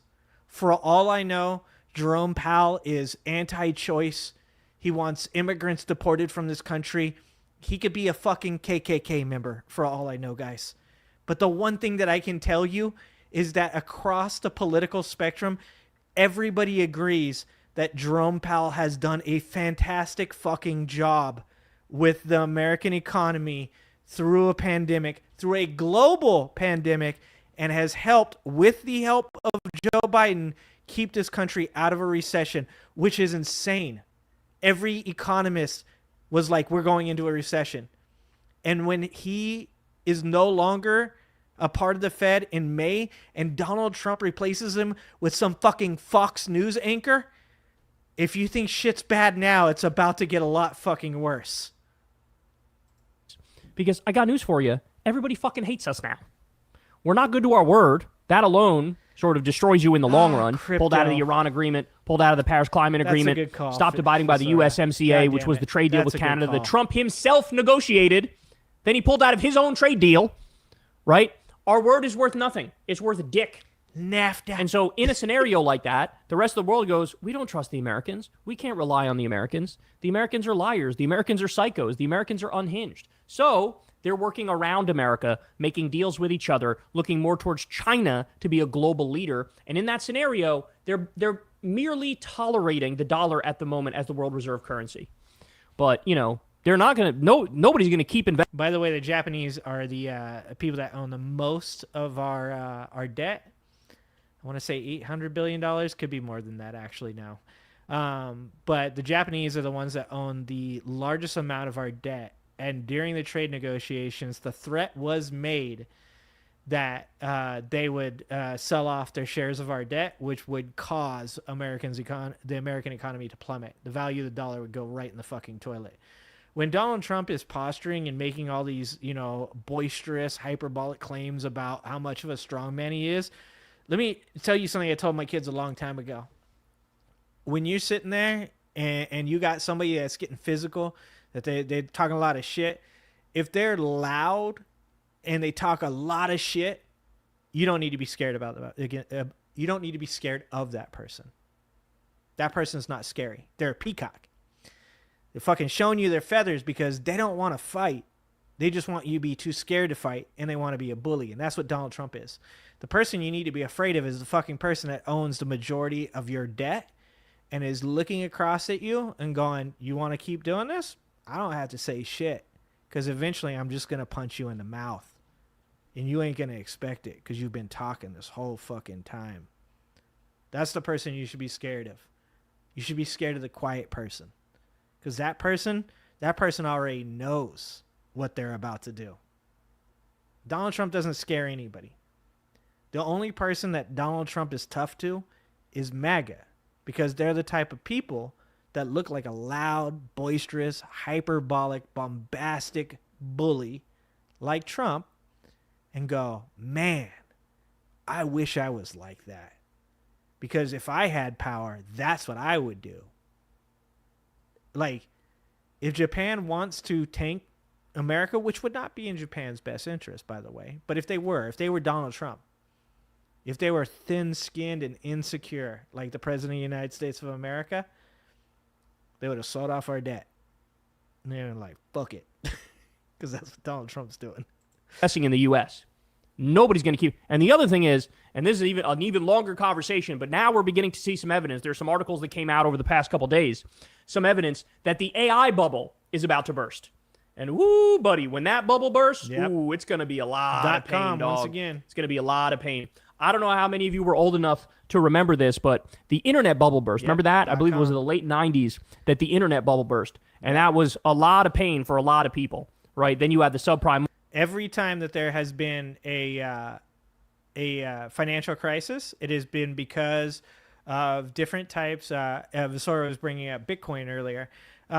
It's unregulated monetary situation. So like during, he was about to say subprime mortgages, right?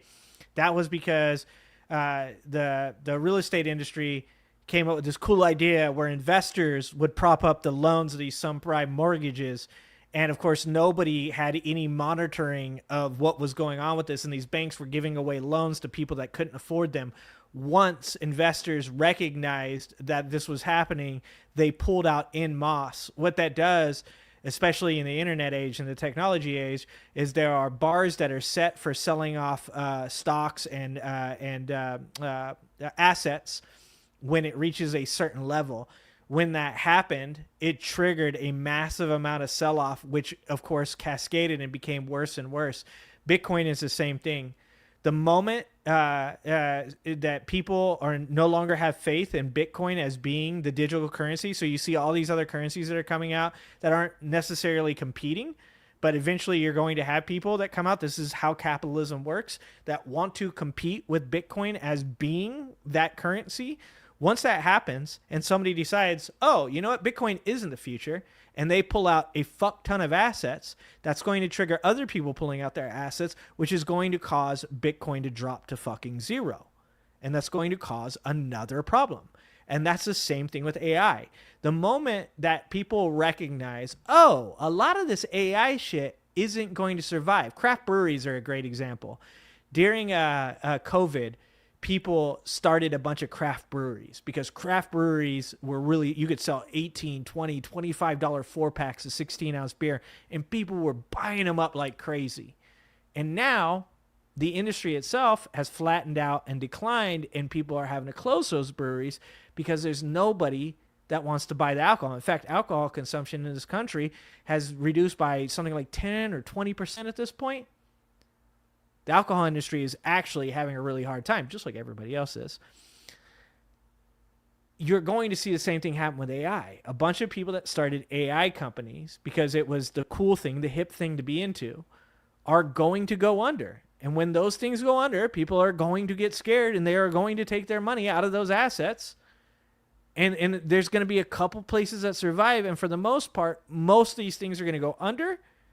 And the people that were involved in it are going to lose a fuck ton of money. It's just like what he's talking about with the dot-com bubble. Mortgage crisis in the Great Recession in 2008, a lot of pain for a lot of people. Pandemic, same thing. But now, basically one of the few things propping up the economy is this colossal bubble, all of this malinvestment that's happening with these AI companies that are promising the sun, the moon, and the stars. They're promising AI is going to solve every problem we've ever had, and it's going to suck your dick, and it's going to, finger your asshole, and it's going to do whatever, right? And come to find out, a lot of these AI models are absolute trash.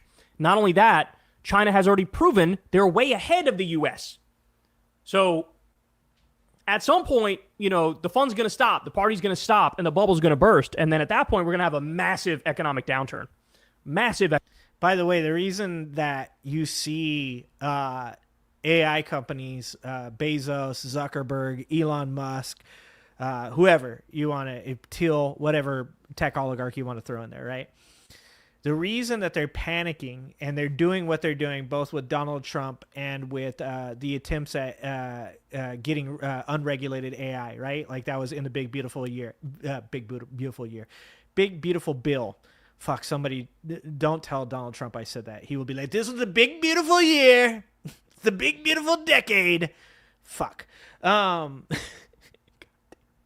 reason that there was so much panic over all this is that China has this weird mix of free market capitalism and communism, right? They figured out something that Americans couldn't figure out. And that is that government shouldn't be one type of government. It should be dependent on what your goal is, a mixture of multiple types of government. Now, China is, and I'm trying not to be hyperbolic about this, but they're a world domination country. So is Russia. Different ways of going about it. And the way they're going about it, China's going about it, is by owning the technological sphere, right? Like if they get out ahead of us on green energy, they own the green energy industry. That puts them ahead economically from us because now they have green energy, it's cheaper, and they're selling the technology. They already did that. China's already well ahead of us on green energy. We were catching up under Biden, by the way, but we fucked that up, so that's over. But AI is the other realm in which they want to be like this, right? And what they are doing now in this country is they want unregulated AI because they're afraid that they're not going to catch China. They're afraid that the Americans here, the Musks and the Zuckerbergs, have fallen too far behind, and they think the only way to catch up is to have unregulated AI to be able to do whatever the fuck they want. And I can't tell you, but Visora will.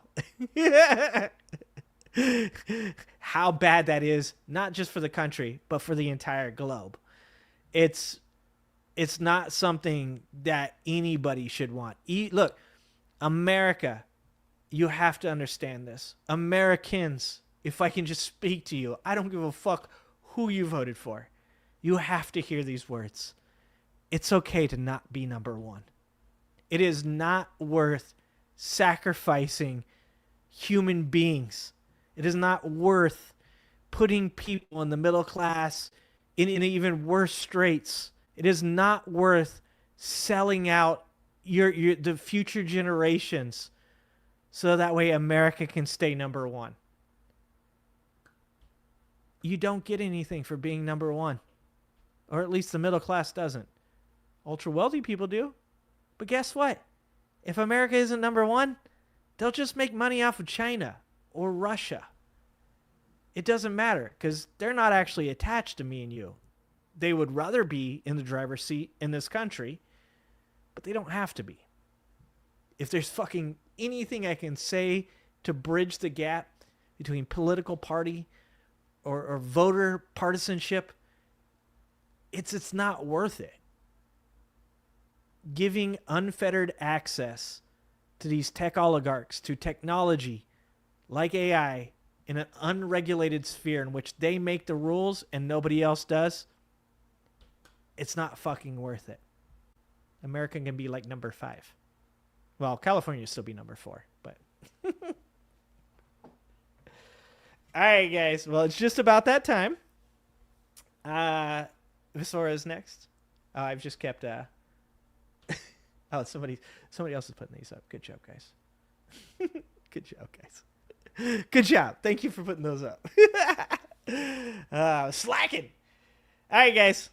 I appreciate everybody for being here. Thank you for all of you guys over on my channel, and thank you guys for being here on this space. I hopefully will have some news about the Unfuck America tour soon. I appreciate you guys. I'm super thankful for all you guys being here. And all right, well, I hope you guys are ready for Visora, and I will probably be in chat. All right, guys. Love you guys. Appreciate you guys, and I will see you next time.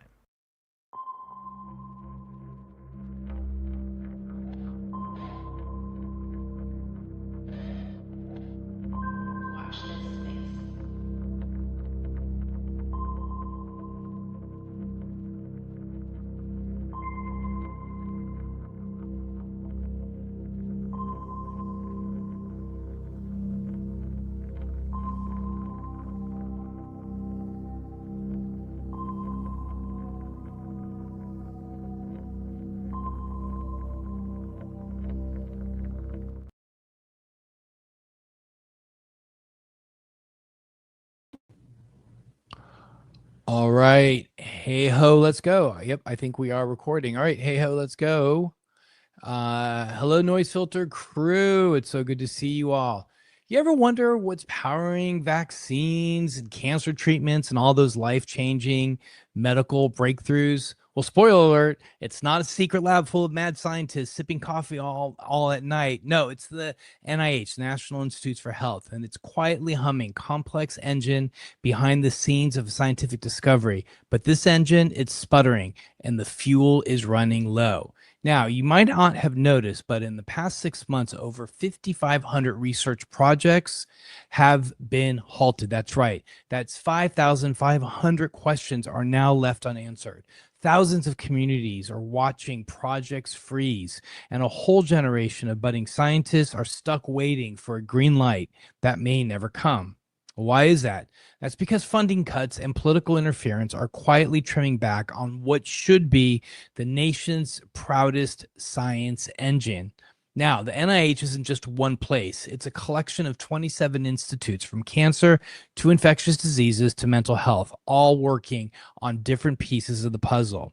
Now, winning an NIH grant is like winning the scientific lottery. It's fiercely competitive, and getting that funding means you get to work on what matters most to you and your field for years. It pays salaries, it supports student training, and it builds the future of medicine.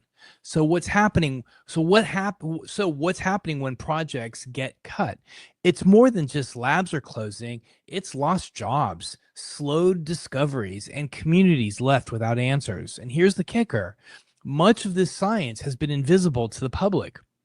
Research hidden behind jargon and paywalls.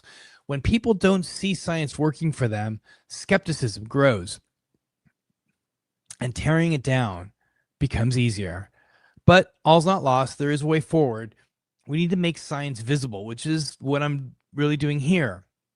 We need to make the applications for NIH also simpler, and we need to spread funding more fairly, especially for social issues like housing, nutrition, and behavior. Scientists, tell your stories, open your labs, share your data in plain language, invite the community in, show the magic behind the scenes, because scientific discovery is one wild ride, and every American deserves a seat on that journey. It's time to keep that quiet engine roaring, not letting it fade into silence. So the next time you marvel at a breakthrough or at a new treatment, remember who fueled it. And until then, keep asking questions. It's the only way to keep science humming.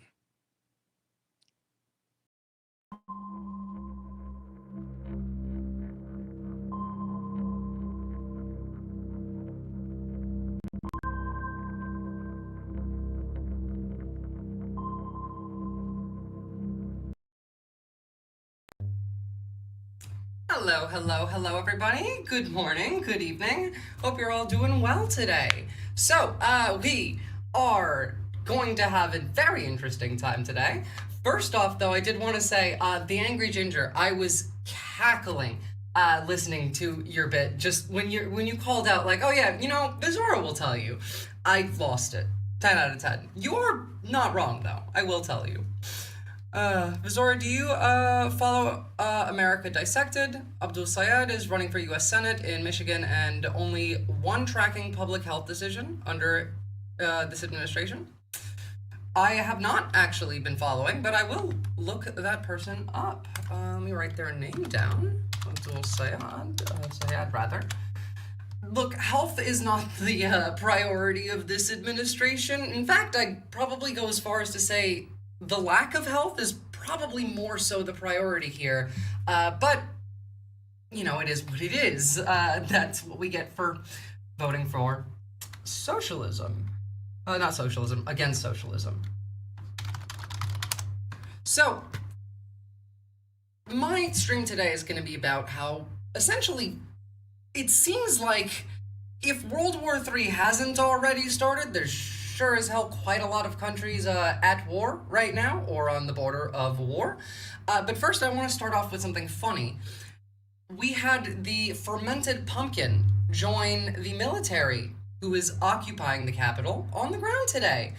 He decided to go on patrol. Now, me hoping to God that they would dress this man up as, you know, the cosplay LARPer that he is, in full kitted out ice gear, and no, they didn't.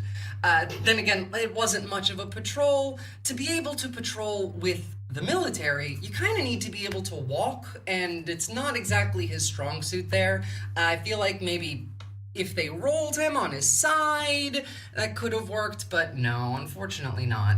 But let's take a look.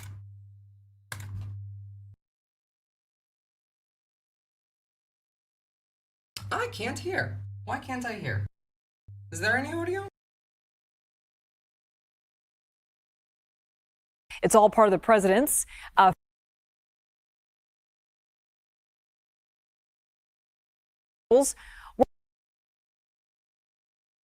Sorry, my bad. I had the video muted. Well, in recent weeks, residents of Washington, D.C. have seen a growing number of National Guard troops on the streets of the nation's capital. It's all part of the president's federal takeover of the D.C. Police Department. And this evening, those troops and other law enforcement officials were joined on patrol by none other than the commander-in-chief. Ed O'Keefe has the details. Liz, tonight the president thanked dozens of federal law enforcement officials working out of U.S. Park Police headquarters in the Anacostia neighborhood of Washington. That's closer to where a lot of the violent crime in this city can occur, not where we've seen National Guard troops deployed in recent days. Okay, first off, I am glad that they at least mentioned the fact that, no, they're not going where all the crime is. In fact, they're terrified of going where all the crime is. That would mean they actually have to face crime. Well, I mean, most of the crime is. All of the crime is generally tightly packed into 1600 Pennsylvania Avenue. They didn't have an ICE uniform that would fit him. Almost certainly they did. I've seen the ICE tanks, for example. But you know that he just went out there for the photo op and then he went home. You could already tell that it is already just a photo op. He went and he shook some hands with some of these fascists and then took some pictures and then went home. He probably didn't even walk home. He got driven home. The president's visit comes as polls show an overwhelming majority of Washingtonians oppose the president's federal takeover of the city's police force. The vice president, for example, was even booed during a visit with Guard troops on Wednesday. Restaurant owners in the city have said that foot traffic is down considerably just in the last week since the federal takeover began, despite the president saying again tonight that people are going out because they're feeling safer. Now, since that takeover began last week, I mean, how unsafe could it possibly be that the 80-year-old soup for brain president of the United States can go on patrol looking for crime? Do you really think that if there was even a chance of danger that they would let him? You guys do understand that the president doesn't just get to do whatever the fuck that they want, right? The president, after they finish being president, can't even open a window in their house pretty much ever again. You lose all of your right to privacy. Obama can't go and walk around at night by himself without Secret Service. Everything Trump touches turns to copper, which gets stolen by tweakers. I mean, you know what? Good for those tweakers. Maybe he is helping some of the people that actually need help in this country. Not very many of them, but... Federal agents working with D.C. police have arrested at least 630 people and seized at least 86 illegal firearms. And D.C. police can... The seizing of firearms. I thought there was no such thing as illegal firearms, right? I thought the only thing about guns that were an issue was gun control. I thought the only thing that could stop a bad guy with a gun was a good guy with a gun. They're seizing guns now?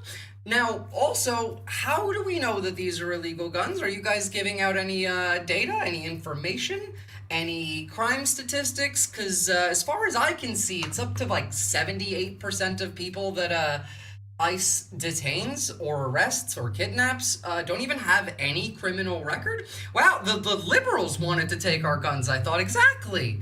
I mean, if we're being honest, this is liberal fascism. But... From the CBS News, there has not been a homicide in Washington since last Wednesday. Another issue on the president's mind tonight, a big legal victory for him, at least a partial one. An appellate court in New York.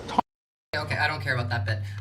On the subject of, like, they're failing to justify the D.C. occupation to most people, I mean, yeah, they absolutely are. But beyond that, it's not even just failing to justify it.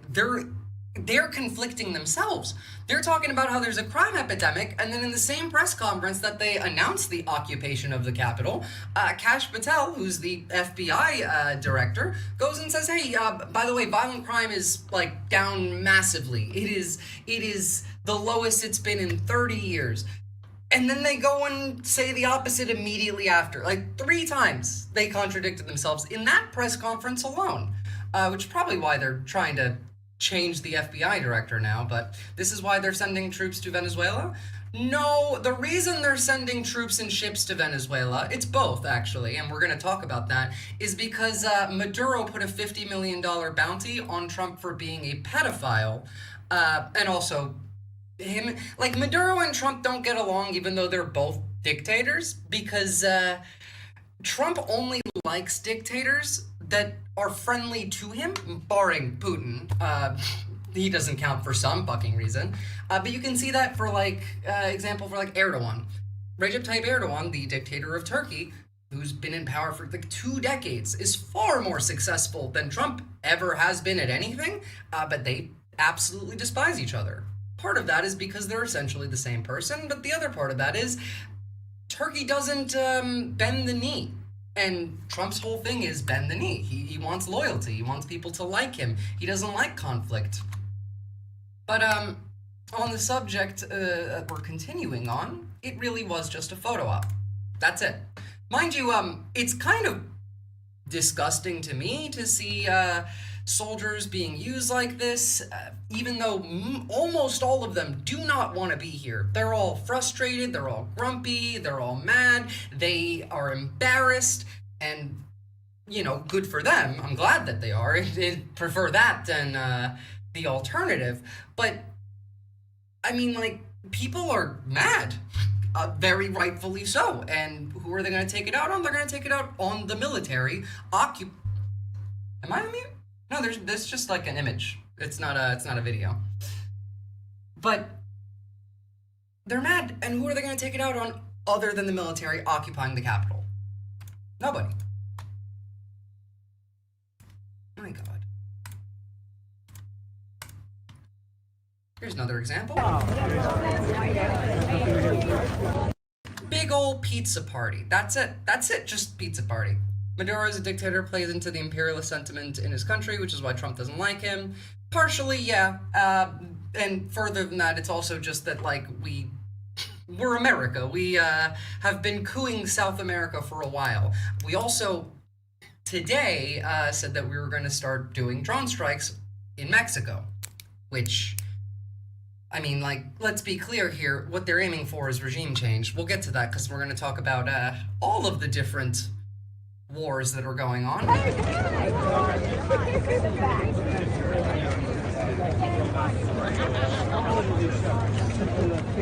This is what we're doing, like a giant glaze fest. Mind you, right now, we know for a fact that it is costing the taxpayers 4 times more money every day that we are occupying DC than would have cost to just house all of the homeless in DC. Because remember, the justification for this was there's too many homeless people.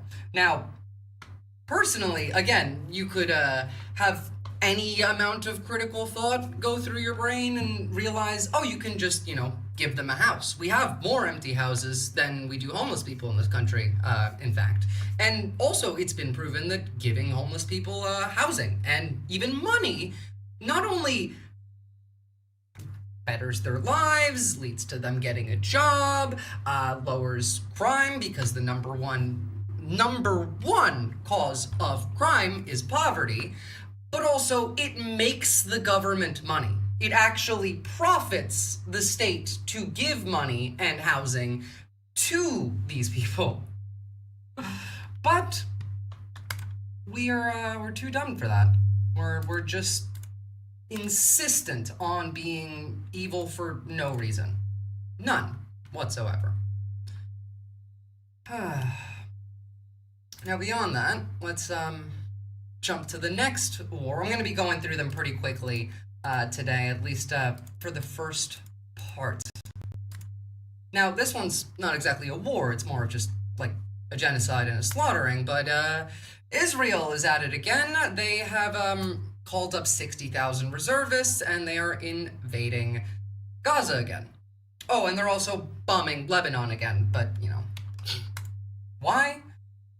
Because they're demons, and because they actually just really enjoy suffering. The Good Liars have an amazing video they just put up on the DC thing, interviewing people. Yeah, I saw some of that yesterday. I need to really watch that one in full. would have thought that improving material conditions fixes crime and improves GDP? Literally everybody with a brain, basically. So, let's see, where's our video? Here it is. So Gaza has begun its, well, rather, Israel has begun its expansion into the last part of Gaza where there's people living somewhat freely from being bombed every day. And by somewhat, I mean, let's be clear, they're being bombed every day anyway. It's just they're still alive for now. Well, turning now to the situation in the Middle East, where Israel says it's begun the first stages of its expanded ground offensive to take control of Gaza City. This as Prime Minister Benjamin Netanyahu has instructed his military to shorten timelines for taking control of terror strongholds in the enclave and defeating Hamas. Terror strongholds, as if anyone with any kind of a soul can look at what's going on over there and think of anyone other than Israel as the terrorists, but it is what it is.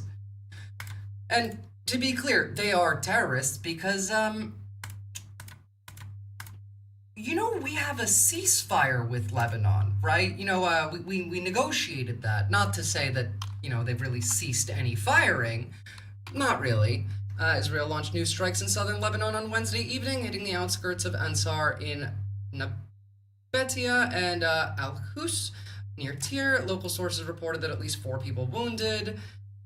Yeah, we're going after Hezbollah, even though, you know, Syria collapsed because Hezbollah got so weak. They literally had a 12-day war with Iran, and then we bombed Iran. Not, like, anything that helped with that, you know, anything that we did here that would prevent them from needing to bomb Lebanon again. Well, I mean, we did everything that we could do, bar just stopping giving them money to prevent that. It's more just that we don't want to prevent that, and neither do they. And I mean, it's not like they're even trying to hide it. Here's Netanyahu saying, oh yeah, no, we were gonna go and, you know, kill everyone in Gaza anyway, even if Hamas just like surrendered today. Literally saying these words. Again, is this word appeasement a direct reference to how Europe dealt with Hitler in the 1930s? A small democracy like Israel that was accused by Hitler that it took away land from the German minority in the Sudetenland that's part of Czechoslovakia. You have to give it up. You have to give them a state. And if you give them a state or independence, you know, I'll let you go. I won't start a war. Well, okay, the democracies pressed Czechoslovakia to make that concession. They gave that part to, we're not going to repeat that. Israel is millions and millions of people, Here we go. innocent people dead. Well, we're not going to. Sky, Australia's Fox. Yeah, mind you, Australia actually acknowledged that Palestine is a state recently, and we're still arresting people for pro-Palestine protests. Meanwhile, the Nazis are having a giant, like, rally in every major city in Australia on the 31st, even though it's literally illegal to be a Nazi, and even though Australia literally just this week recognized Palestine as a state, and the prime minister is currently being called anti-Semitic and a loser by Netanyahu over here, the fucking Hitler terrorist. We're still somehow arresting people for doing Palestine protests. Make that make sense to me. PB got bullied for dem big ass ears, and now we all have to pay for it. Didn't get bullied enough, in my opinion. Repeat that. Israel is a small democracy, the only democracy in the Middle East that is being assaulted by terrorist organizations and other The fact proxies that of you the call Iranian yourself a regime. democracy is also laughable. And by Iran itself, and they openly call for our destruction, and they openly say that you're going to be, you, the West, will be their next target. And what do these countries do? Exactly what the Western countries did. Okay, I can't even bother to listen to that man continue speaking. I'll just read what he wrote instead, because I don't want to sit here and find the bit of the video where he says it. Where does he say? I don't care. There it is. From Azor, fantastic journalist on the subject. Netanyahu, Times of Israel today. Israel will conquer Gaza regardless of whether Hamas accepts a hostage deal. As if any one of us had any doubt that it wasn't going to stop there, but continuing going on? Oh, I forgot. Just making sure that we can all agree. Revealed, Israel's military's own data indicates a civilian death rate of 83%. 83%. Their own data. Their own data. Also, just running through these quickly, just because there is a lot going on. Here is the torture device that Israel invented called the Palestinian chair. The Palestinian chair that was taught to American torturers at Abu Ghraib during Iraq. Damn, machines are taking volunteer jobs. I mean, true, but just so you could really understand how much they enjoy suffering. There are probably people who have kidney stones older than TV's apartheid state. I mean, true. Probably Joe Biden for one. And on the subject of that red heifer that you were talking about, the Angry Ginger, here is that. Yeah, no, they sacrificed this red cow that they got from Texas. Center stage, evangelical Christian and Texas rancher, Byron Stinson, a successful businessman, I guess, sure, whatever, went along with, by the way, Mike Johnson and a lot of other Republican leaders who are very much in favor of the death cult. Remember, this is literally about bringing on the end of times. There is nothing that anyone can say that will make it incorrect to call this a death cult. Anyone who's talking about, the Temple Institute, rebuilding, like the third temple or building the third temple, tearing down Al-Aqsa Mosque, all of this specifically is about the end times. And I don't know, generally, if we're talking about someone trying to start the end of the world, then that would be a death cult, wouldn't it? Here is them talking about it. I don't know who the hell these people are. I was just looking for a quick video while we were watching the Angry Gingers stream, but let's hear. Build the third temple. The heifers have been they sacrificed that red heifer and they kept the and then they disqualified the other four, and I found out they kept the ashes from the first one. That's the one. That's what I was on. I wanted to ask you about that. How excited are these people for the end of the world? Again, like, you think any of you are, like, first off, I don't believe in any of this shit. I'm an atheist, but do these people think that if, like, what, Jesus comes back, that he's gonna like them? The brown socialist that, like, has like have any of you read the Bible? Any of you heard, it's easier to, I don't know, what is the quote? Like, thread something through a needle than a rich man get into heaven. Didn't Jesus specifically, like, talk about gouging people's eyes out for having adulterous, like, views towards women? Jesus literally washed the feet of, like, sex workers, all of that. Like, they're 100% gonna deport Jesus. Correction, they're 100% going to crucify Jesus, the Angry Ginger. That's what these people want to do. I wanted to ask you about that. Okay, let's shift since you went there. When I heard that they had disqualified all the ones, I went, how is this different from ISIS, by the way? Because ISIS also wants to start the same end of the world. It's just from their perspective. Now, again, they're about as Muslim as evangelicals or Christian, or about, Zionists or Jewish. They're not. They're antithetical to their religious beliefs. But, I mean, like, even just one of you read the Bible? By the way, the entire prophecy, this conspiracy about the red heifer and all that, you know that we, as America, made that shit up, right? We made that up by cherry-picking passages out of Revelations. It's also an anti-Semitic, prophecy, because at the end of that prophecy, when Jesus does come back down, he throws the Jews into hell. So, now, the Zionists have their own version of it. It's pretty much the same thing, except instead of Jesus coming back, they think it's their Messiah, who the Christians think is actually the Antichrist, but that's a Jewish supremacist view of it. It's insane. But here is the Sea of Galilee turning red. Again, I don't believe in this kind of stuff, but it is really, really on the nose that we're getting like red seas. They're doing blood sacrifice rituals. They had a swarm of locusts plaguing Israel like a month ago.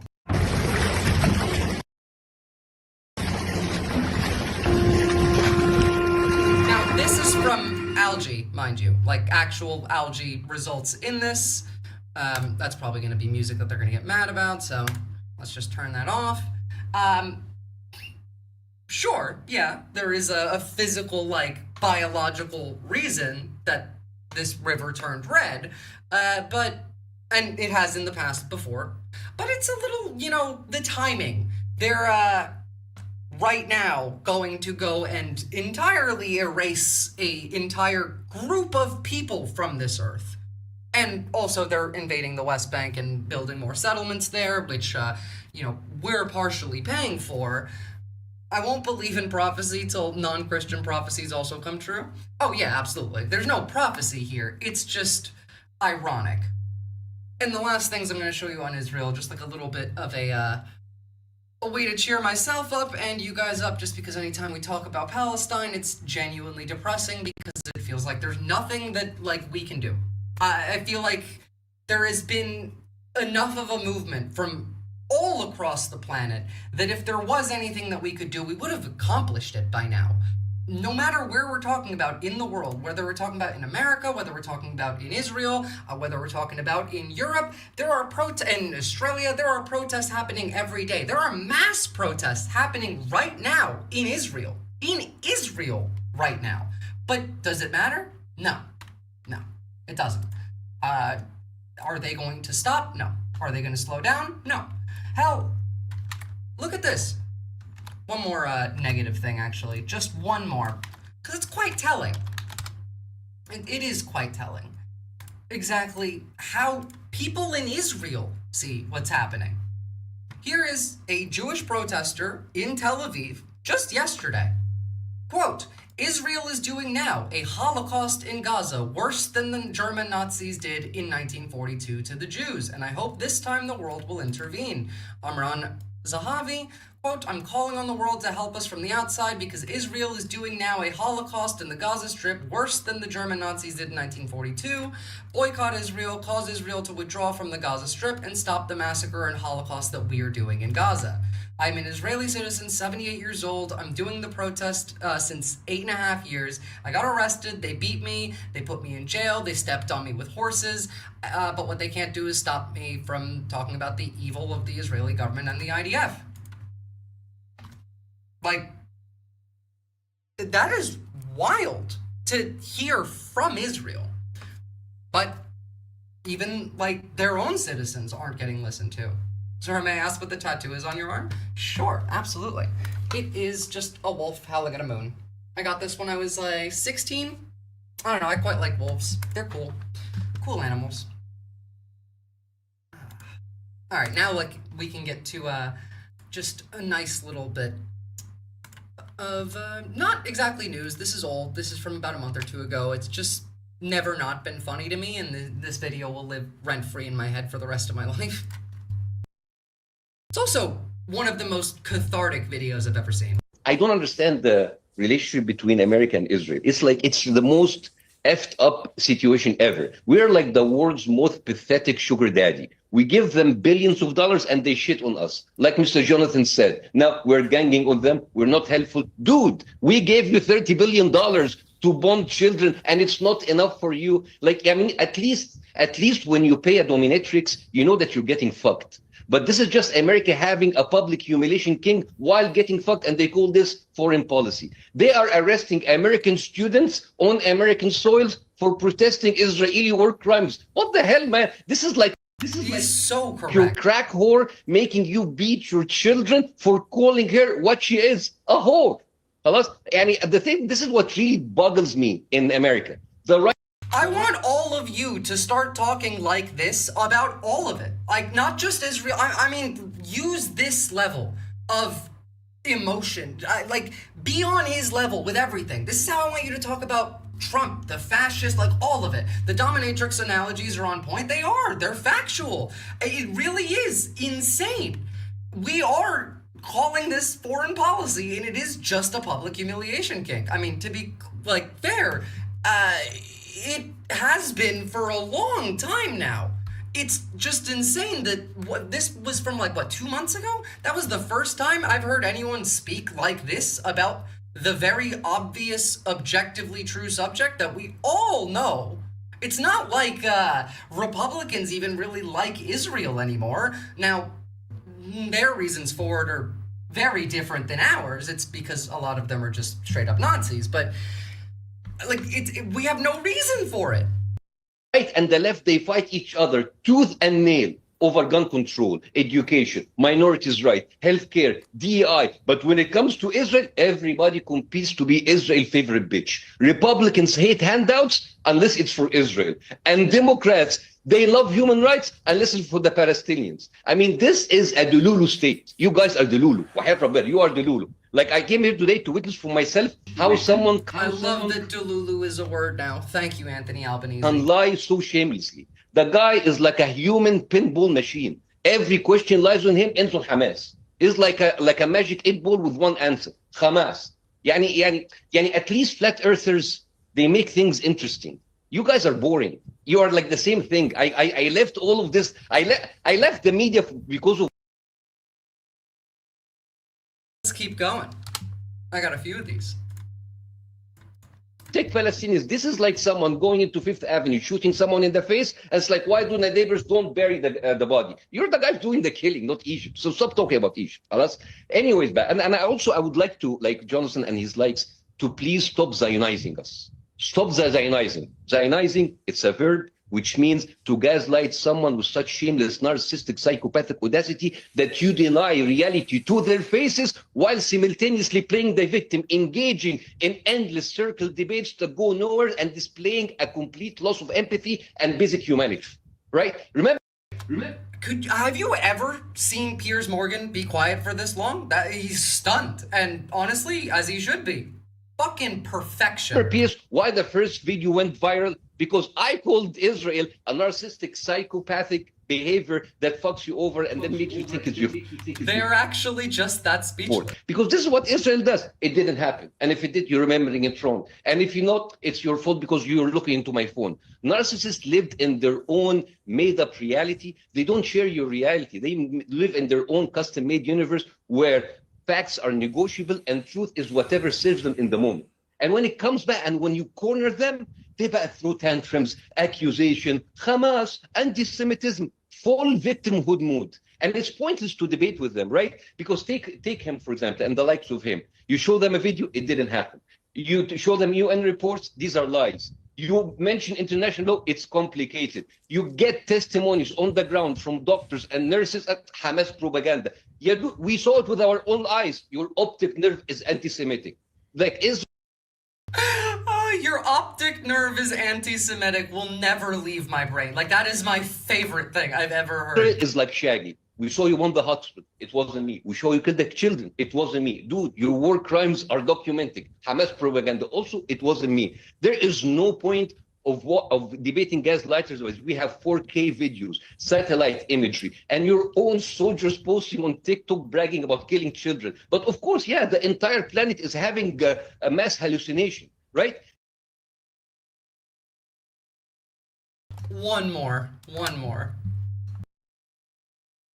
They have broken more international laws than Diddy has violated young rappers, right? This is bullshit, right? This is the Okay, that one was fucking savage. Problem with debating with pathological liars than him. It's like trying to nail jelly to the wall. It's messy, it's pointless, and everybody watching knows that you're wasting your time. Pathological liars don't argue with you. They argue to exhaust you, right? The whole point is to drag you into pointless and a maze of circular logic that you either give up or you lose your temper, right? You present evidence, they question the source. You give them the sources are biased. You show them video footage, the footage is taken out of context. You give them the context, it's complicated. For them, truth is not a destination. Truth is a moving target, right? Everything can be always debated, including gravity, right? Reality for them is another opinion. War crimes becomes allegation, genocide becomes a conflict, dead children becomes casualties in a very sad, complex situation. Words have no meaning anymore, right? So they do all of that while maintaining this calm, reasonable demeanor. You know, like him, he has like a resting genocide face.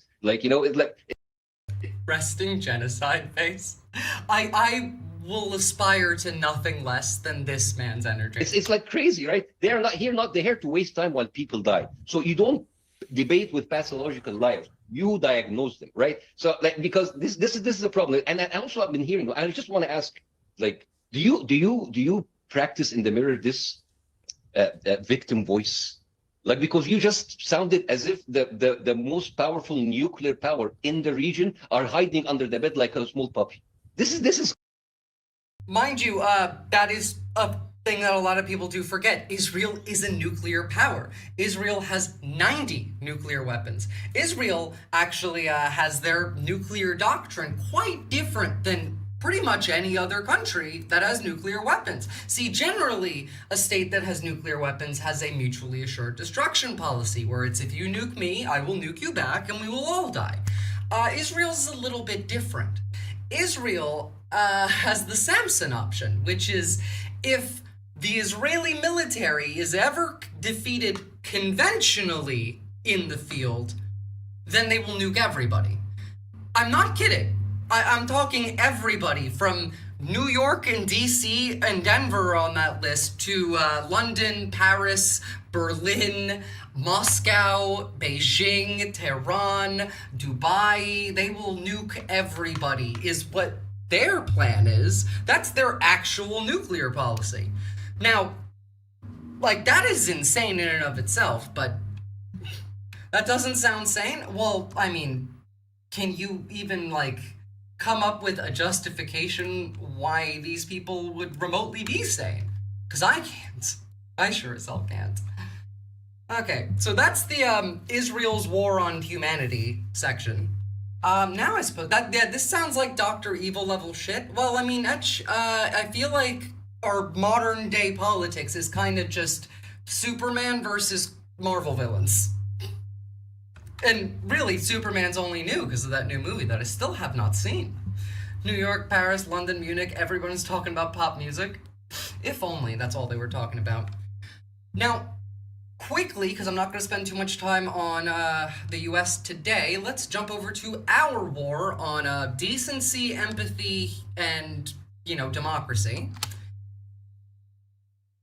Let's start with that video I linked before on how we're just doing segregation again now, I guess? Sure? Could we be seeing a return to segregation deep in Arkansas's Ozark Mountains? The New York Times reports on a new housing development that has stringent criteria. You must be white to live there. And its founders feel confident that in the current political climate, they'll win any legal challenges that come their way. One of those Yeah, sorry, the Angry Ginger. I figured I should just show you now so you don't have to spend too much time hoping that it's not real. founders sat down with Sky News to discuss his motivation. How do they determine whiteness? Definitely not based on caucasity, I'll tell you that much, because a lot of those people that think they're Caucasian aren't Caucasian.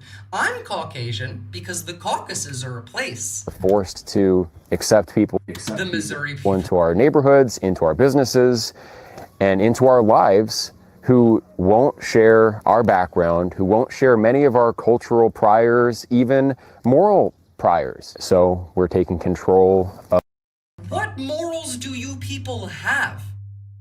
You are the most morally bankrupt. This, like, Christian ISIS is every single one of these people. That dude is, white. I mean, sure. But, is he Caucasian? Of that situation and creating an environment where my kids can celebrate their identity and not have it, you know, threatened from outside. Also wrong to brave Joining us now ambiance. with her reporting, the New York Times' Deborah Kamen. Deborah, thank you so much for joining us. I will link this to you guys just because I don't want to spend too much time watching like the actual videos, just considering the amount of stuff I want to try and get through today. But it's pretty bad. You think this will stop in Arkansas? Because I don't. I don't. The morals necessary to question the age of consent. Well, you know, kind of a lack of morals for that one, but... By the way, this is Hegseth's pastor, again, somehow calls himself a Christian, even though everything this man is about to say is not only anti-Christian, is anti-Christ shit, and also anti-human, but... People that people come out of. So you just think they're meant to have babies? Women are the kind of people that people come out of. So you just think they're meant to have babies? What a disgusting way to put that. Like, they're just people that people come out of. They're just a vessel. No, it doesn't take any talent to simply reproduce biologically. The wife and mother, who is the chief executive of the home, is entrusted with 3 or 4 or 5 eternal souls. I'm here as a working journalist, and I'm a mom of 3. Good for you. Is that Wait, what? Well, this is Hegseth's pastor claiming that women exist specifically to bear children, and also that it's not it doesn't take any talent. Yeah, it also doesn't take any talent to be this guy. It doesn't take any talent to be a pastor. You know what's a talented pastor is one who's not like this in America these days. I want to see this guy give birth. I would pay good money for that one. I would pay good money just to see him have those what are they called? The fucking electro shits that simulate muscle movements that could I don't know, like comparatively emulate birthing pains. Not that I know what that feels like. I've never given birth, but I do know that he would cry like a little bitch. Women are the kind of people that people come out of.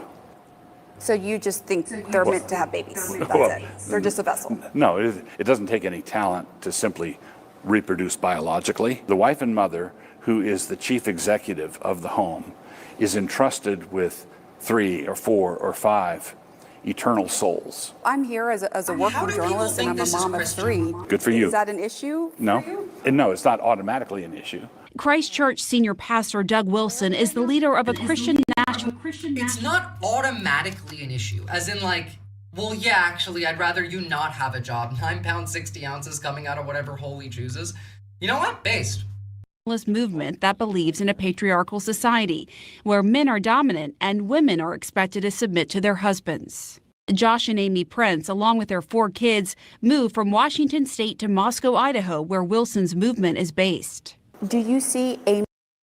That's also true. That's also true, Jason Shuv. If she was not a mother, he would also have a problem with that. Because the problem is not about children. The problem is not about the woman's place in the home. It's just about controlling women. They just hate women overall, broadly. People like him are people that stupid comments come out of. Well, this isn't even stupid. See, I don't consider this stupid. I consider this evil. If he was stupid, he'd believe it. But he doesn't. He doesn't believe any of that. He just wants to control women and also kill minorities. That's his only real belief. Yeah, Moscow, Idaho. We also have, like, you know, lots and lots of weird place names in this country. You know, there are nothing but white people in Moscow, Idaho? Yeah, probably. I want to know where in Idaho it actually is. Just, I'm curious, because we know that part of Idaho is not very, good to live. Was that not where, that Nazi went and shot the fire department a couple weeks ago, rather? Let's see, where is Moscow, Idaho? Oh, wow, it's actually right on the border with, Oregon. Surprising. Not even a little. Me as your equal? Yes and no. in the sense that we're both saved by grace, we're absolutely on equal footing. But we have very different purposes, God-given. But do you see yourself as the head of the household, as the man? He is the head of our household. Yes, and I do submit to him. So like moving. Can Christians keep their kinks out of like the public, please? Like I'm not one to kink shame. You know, you can have whatever kind of fun you want to have. If you want to like submit to your partner, go for it. Have fun. Just keep it out of like the news. I don't care about your fucking beliefs. I don't care about your BDSM kink lifestyle. Keep it to yourself. No one needs to hear about your religion. No one needs to hear about your kinks. No children want to see it. It's not like anyone's business but your own. That is for the bedroom in your house. That's it. That's it. I have some subs from Kootenai, Idaho, massive white supremacist community. Yep, makes sense. I thought that happened months ago. What a fucking month, firefighter shootings. It might have been last month. It might have been like the month before. I'm not actually sure. But yeah, it's like that's how bad it is. It's the news goes so fast. I can barely tell how long ago something was. Can they at least be consistent in the kink? Like if you submit, why you be talking now? True, exactly. In fact, why are you even in front of a camera right now? Shouldn't you go be like barefoot and pregnant somewhere? I really hate that quote submission is touted as a virtue and its verbiage is clearly about power. Well, they don't believe in virtues, only vices, Rich. That's their form of Christianity. It's just whatever the right wing envisions in their mind when they hear the word Sharia law, but the Christian version of it, and that doesn't really impact them too much, just the people they want it to impact, which does include their wives.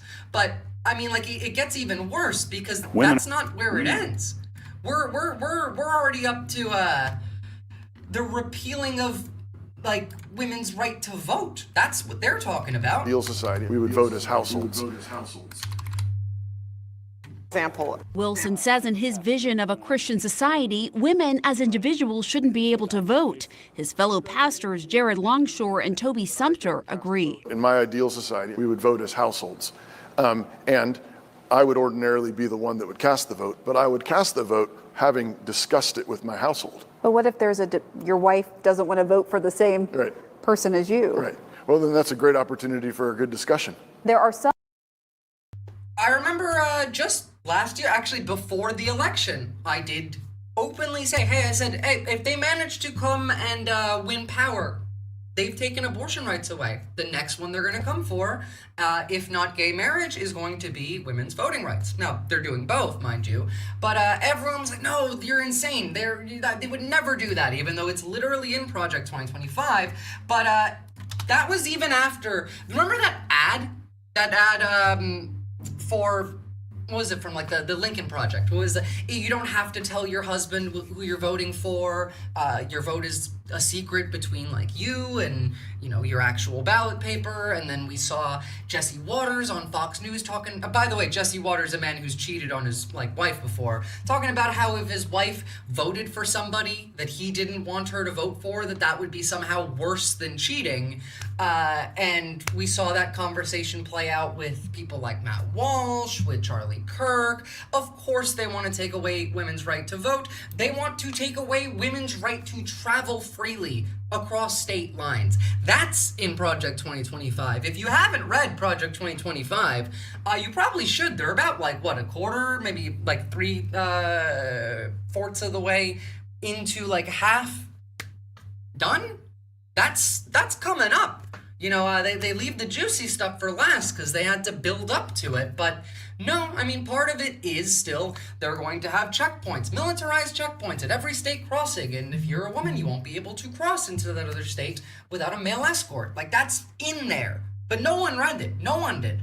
I mean, I know it's 900 pages. I know it's very long, but people made videos on it. No one watched them. People talked about it. Everyone called them full of shit.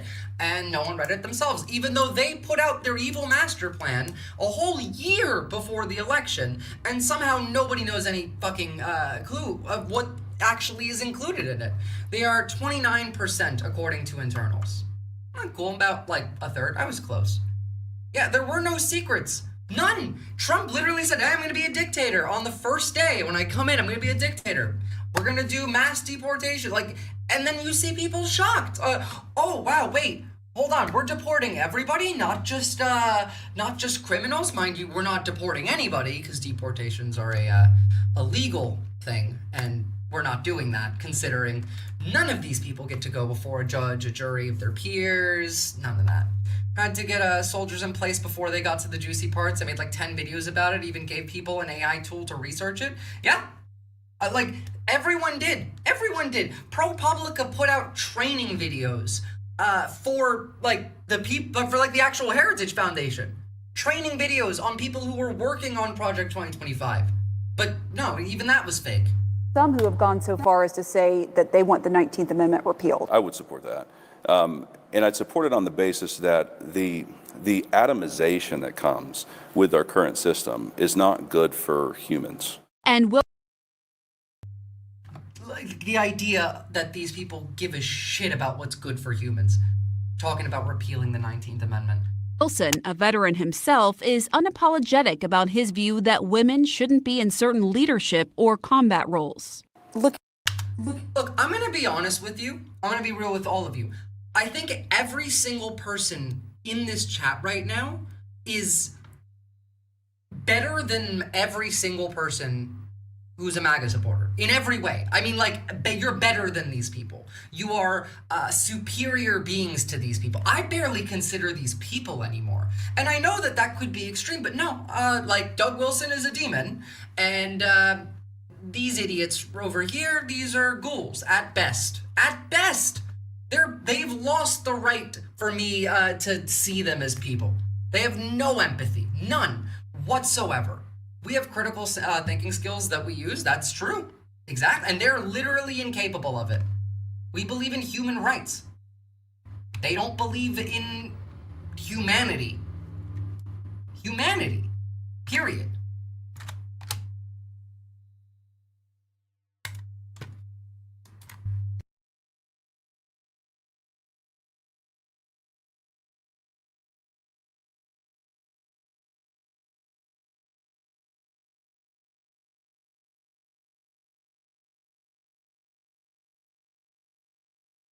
Oopsie, I hit the wrong button. If you don't actually engage with the MAGAs online, on social media, you might not see just how bad they are, just how much they hate you, just how much they want to harm people. So, you know, here's an example of exactly that. The Holocaust, did you ask yourself, how could they let that happen? Open the gates and let the alligators in. They should live stream this. Piranhas would have been better because they probably know how to barbecue alligators. Are they going to make this into a reality TV show? Because that would be awesome. Wish they had a live video of the ones trying to escape into the swamp. Dirt naps would have been cheaper. These are people they're talking about.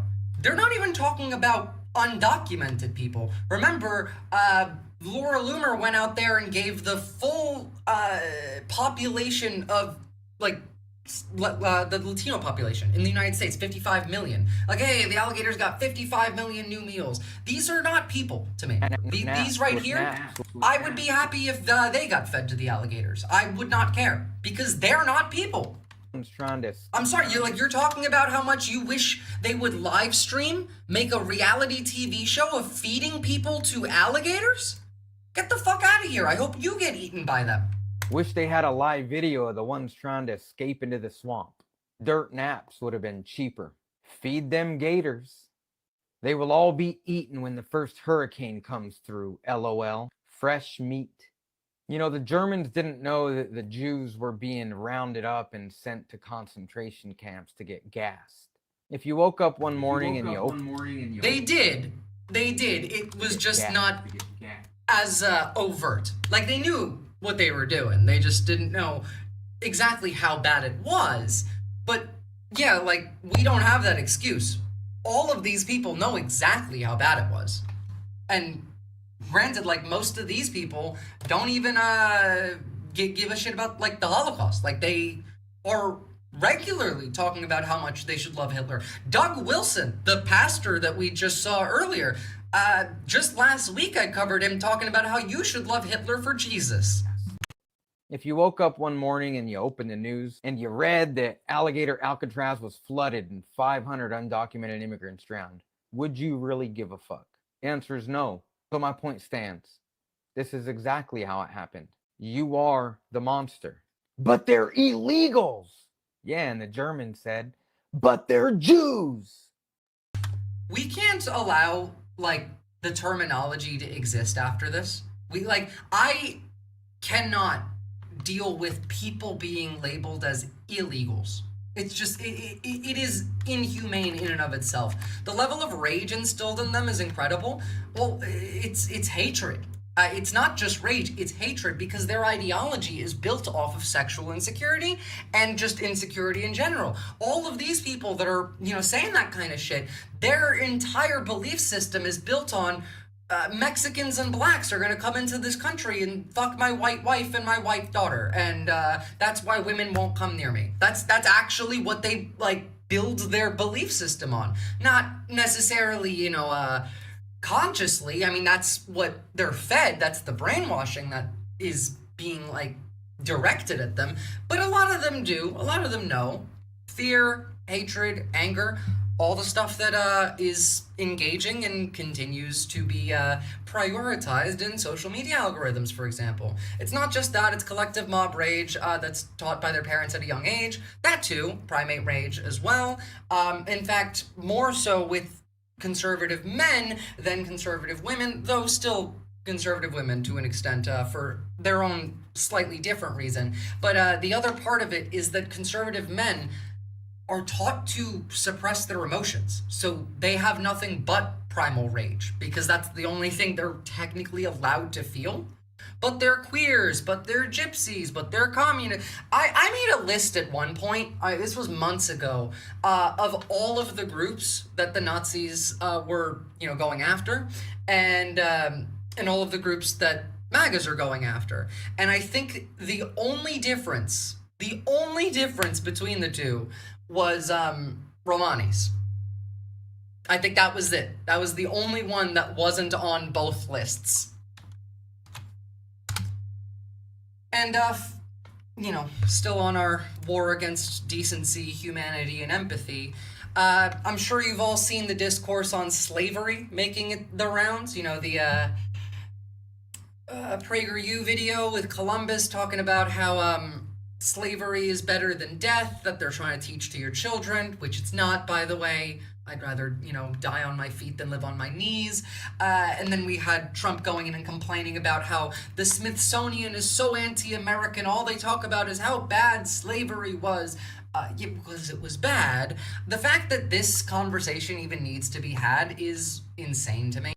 Last week on this show, a guest shocked the table by arguing in part that slavery in America can't just be blamed on one race, and that museums put too much focus on the role of white people who participated in that terrible institution.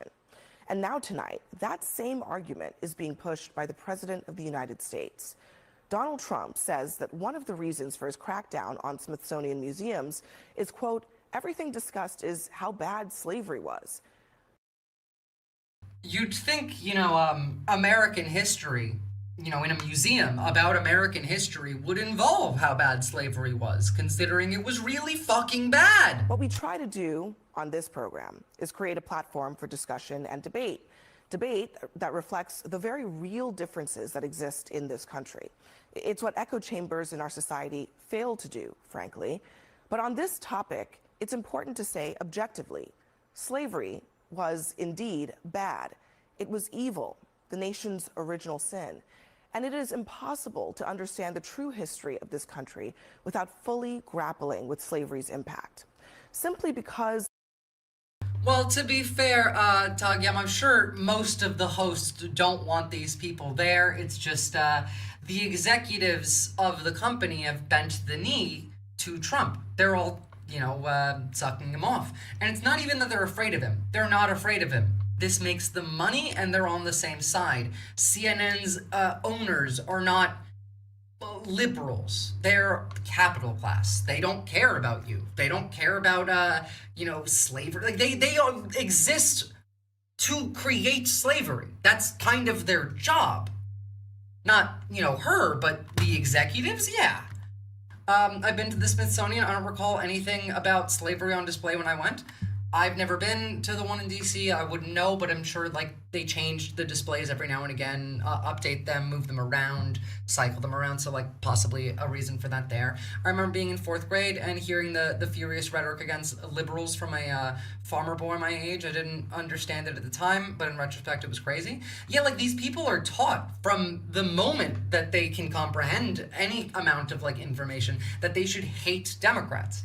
There's a reason why you're never going to change their minds. There's quite a large population of the country that doesn't even pay attention to the news, that does not follow politics even a little bit, but will vote Republican every year, every 4 years, like clockwork, even though they don't care at all. It's just because they've been taught to do so. There is an incredible capacity for anger, even when the angry person doesn't understand what they're talking about. Well, they kind of fucked up because now that incredible capacity for anger, well, now it's us displaying it. See, the thing is, the reason that Trump's reach went so far and that he was able to radicalize so many people on the right is because of this feeling of counterculture on the right. They thought that they were, doing Vietnam era protests, that they were the hippies. But now we're the counterculture. They're in charge. They have all of it. They control the media. They control both online and offline, mind you, considering quite a lot more censorship and algorithmic suppression happening now just in the last week I've seen on left-wing creators. But also, they get to decide the laws. We're talking about going back to literal segregation. We're talking about taking away women's right to vote. We're taking away gay marriage. We are now the counterculture. They are Arasaka. It's my understanding that Jillian Michaels spoke to Trump admin before going on CNN doing this media cycle. Is that the woman who said the thing about slavery? That would make sense because that's her job. Her job is to spread the evil propaganda then. So again, it makes no difference because CNN is complicit. CNN and MSNBC as well have both bent the knee. MSNBC will speak a little bit louder, but even they're genuinely pathetic as a resistance media. Of their birthplace and the color of their skin, the bodies and spirits of Black men, women, and children were exploited for profit and power. They were forced onto ships, bound by shackles and collars that ripped off their skin. One older man described it as iron entering our souls. Some It was literally evil and demonic. I don't think I need to explain to you all why slavery was bad, right? Yeah. Okay. We can continue on. And touch on the war against America. The war against the American people. Now, this was just yesterday, in fact, early this morning, an Army MATV, mine-resistant, ambush-protected MRAP, armored vehicle, was involved in a crash with a civilian vehicle on Capitol Hill in Washington, D.C. D.C. police tell me that one driver was transported to a hospital with non-life-threatening injuries. Well, DUI hire Hegseth over there clearly is doing some DUI hiring of his own. So, some details on that. First, district officers responded to the intersection on 8th Street Southeast and North Carolina Avenue Southeast for reports of vehicle crash. Upon arrival, the officers discovered a two-car accident involving a government vehicle. The driver of one vehicle was transported to a local hospital. Conscious and breathing, DC Fire and EMS, treatment for non-life-threatening injuries. Now, I saw an update on this just a little bit ago, and that was the Army says the National Guardsman who was driving the military vehicle crashed with a car in Capitol Hill yesterday after he was ticketed. Or sorry, yesterday was just ticketed, not after. That's all he got. He crashed into a car running a red light, mind you, because that's what he got the ticket for, and sent a civilian to the hospital. Had to be rescued by the jaws of life. And all he got was a ticket for running a red light. That's it. That's it. They can do whatever the fuck they want. I'm honestly shocked they even gave him a ticket. They just probably had to do that because the right would have gotten mad at that point. I mean, it's pretty hard for you to make an argument of this is protecting the community when none of the people doing so, none of the army, considering they're not National Guard anymore, and I can't stand every time I see mainstream media calling them that, they have been federalized. They are now just the United States Army. But, like, the idea that this is somehow protecting people, that's embarrassing. I'd be curious how that gets settled. Are insurance companies just going to eat these? Probably. Actually, hold on. I was going to show you this one first, but maybe this one first. Remember, we are in it. They're shooting, like opening fire with live ammunition at American citizens, by the way. So, yeah, I'm pretty sure the insurance companies are just going to eat it. A tense confrontation with federal agents in Southern California has left open questions about why the encounter ended with gunfire. Customs and Border Protection agents say they were conducting a targeted operation before a traffic stop yesterday morning in San Bernardino. Remember, none of them are doing any kind of targeted operation. We've heard ICE officials themselves say, oh yeah, no, the AI just gives us a list. It's like Amazon, but for people. As masked men, including one in a CBP hat, approach the car, an unmarked pickup truck is visible outside.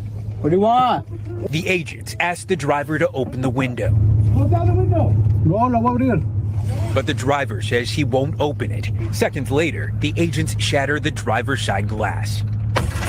Hey, you can't do that. The driver hits the gas, followed by 3 loud pops, confirmed by Homeland Security as gunfire. In another angle, slowed down, you can see the agent's hand reaching through the broken window just as the truck speeds off.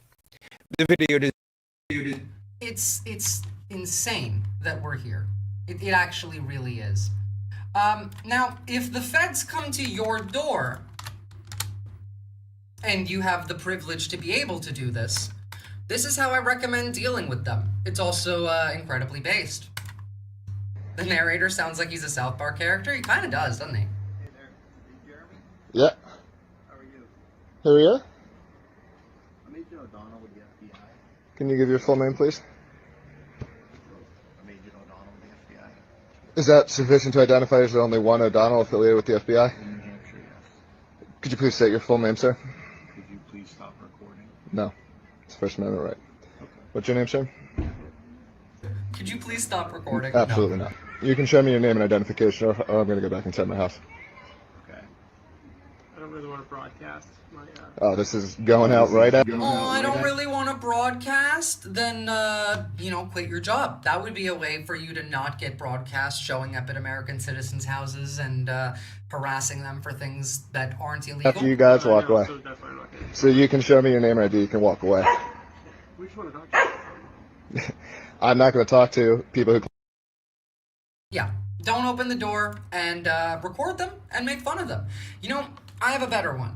This is much more my speed. This is actually how I recommend you deal with them. Go to your city council meetings, mind you. Go to your police commissioner meetings. This was filmed just this week at the LA Police Commissioners meeting. And it's fantastic. I want more Americans to embody the, values of this man right here. Going into an officer as he baton him in his face and split his face open. How about that for self-identifying? And another journalist, Sean Becker Cartmitchell, came over, raised his hand, approached, asked for a PIO, which is required under 409.7. They refused him and then batoned him in the ribs, fracturing his ribs. And then from there, this is why he's wearing his press pass, they detained him for an hour in handcuffs with other journalists.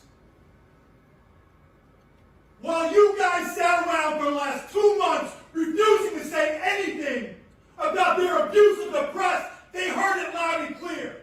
And they said, we're going to... Damn is right, and nothing less than this is even acceptable. Nothing less than this is acceptable to me. Go out here and do what the fuck we want to do. How dare you? Fuck all of you for that. Now you talk about what's your protocol for identifying press. They are identifying themselves. They are saying it outwardly. They are wearing press passes. But their supervisors on scene are not honoring them. Literally, like, the actual cops are barely identifying themselves. Hell, the cops identify themselves better than the feds do. Jake Gowdy and Carrie Schreck were detained, two really reputable journalists. They said, well, we can't verify that they're actual journalists. You had a lawyer there on scene identifying them, and they were not accepting them. Nate Gowdy is a guy who has his work on the cover of Time magazine. And then the LAPD had the nerve to go to ABC and say that they were pretending to be press. Now, I gotta tell you something. Hey, remember that Australian news broadcaster, the journalist that the LAPD shot on camera just for fun? If you hadn't seen that video, they literally look at her, think about it, look away, then look back, and then take a shot at her. Remember Badges? Yeah, I'm legit crying right now. I gotta be oh my god. Big heart bun core. This shit is emotional. It's the death of our fucking country, the death of democracy. This is the, battle that we're in. We are already in the Civil War, mind you. We are in the Civil War right the fuck now, guys. California passed the redistricting thing. Texas passed its. We're talking about arresting politicians constantly. Well, not we, they are. I wish we were much, much more.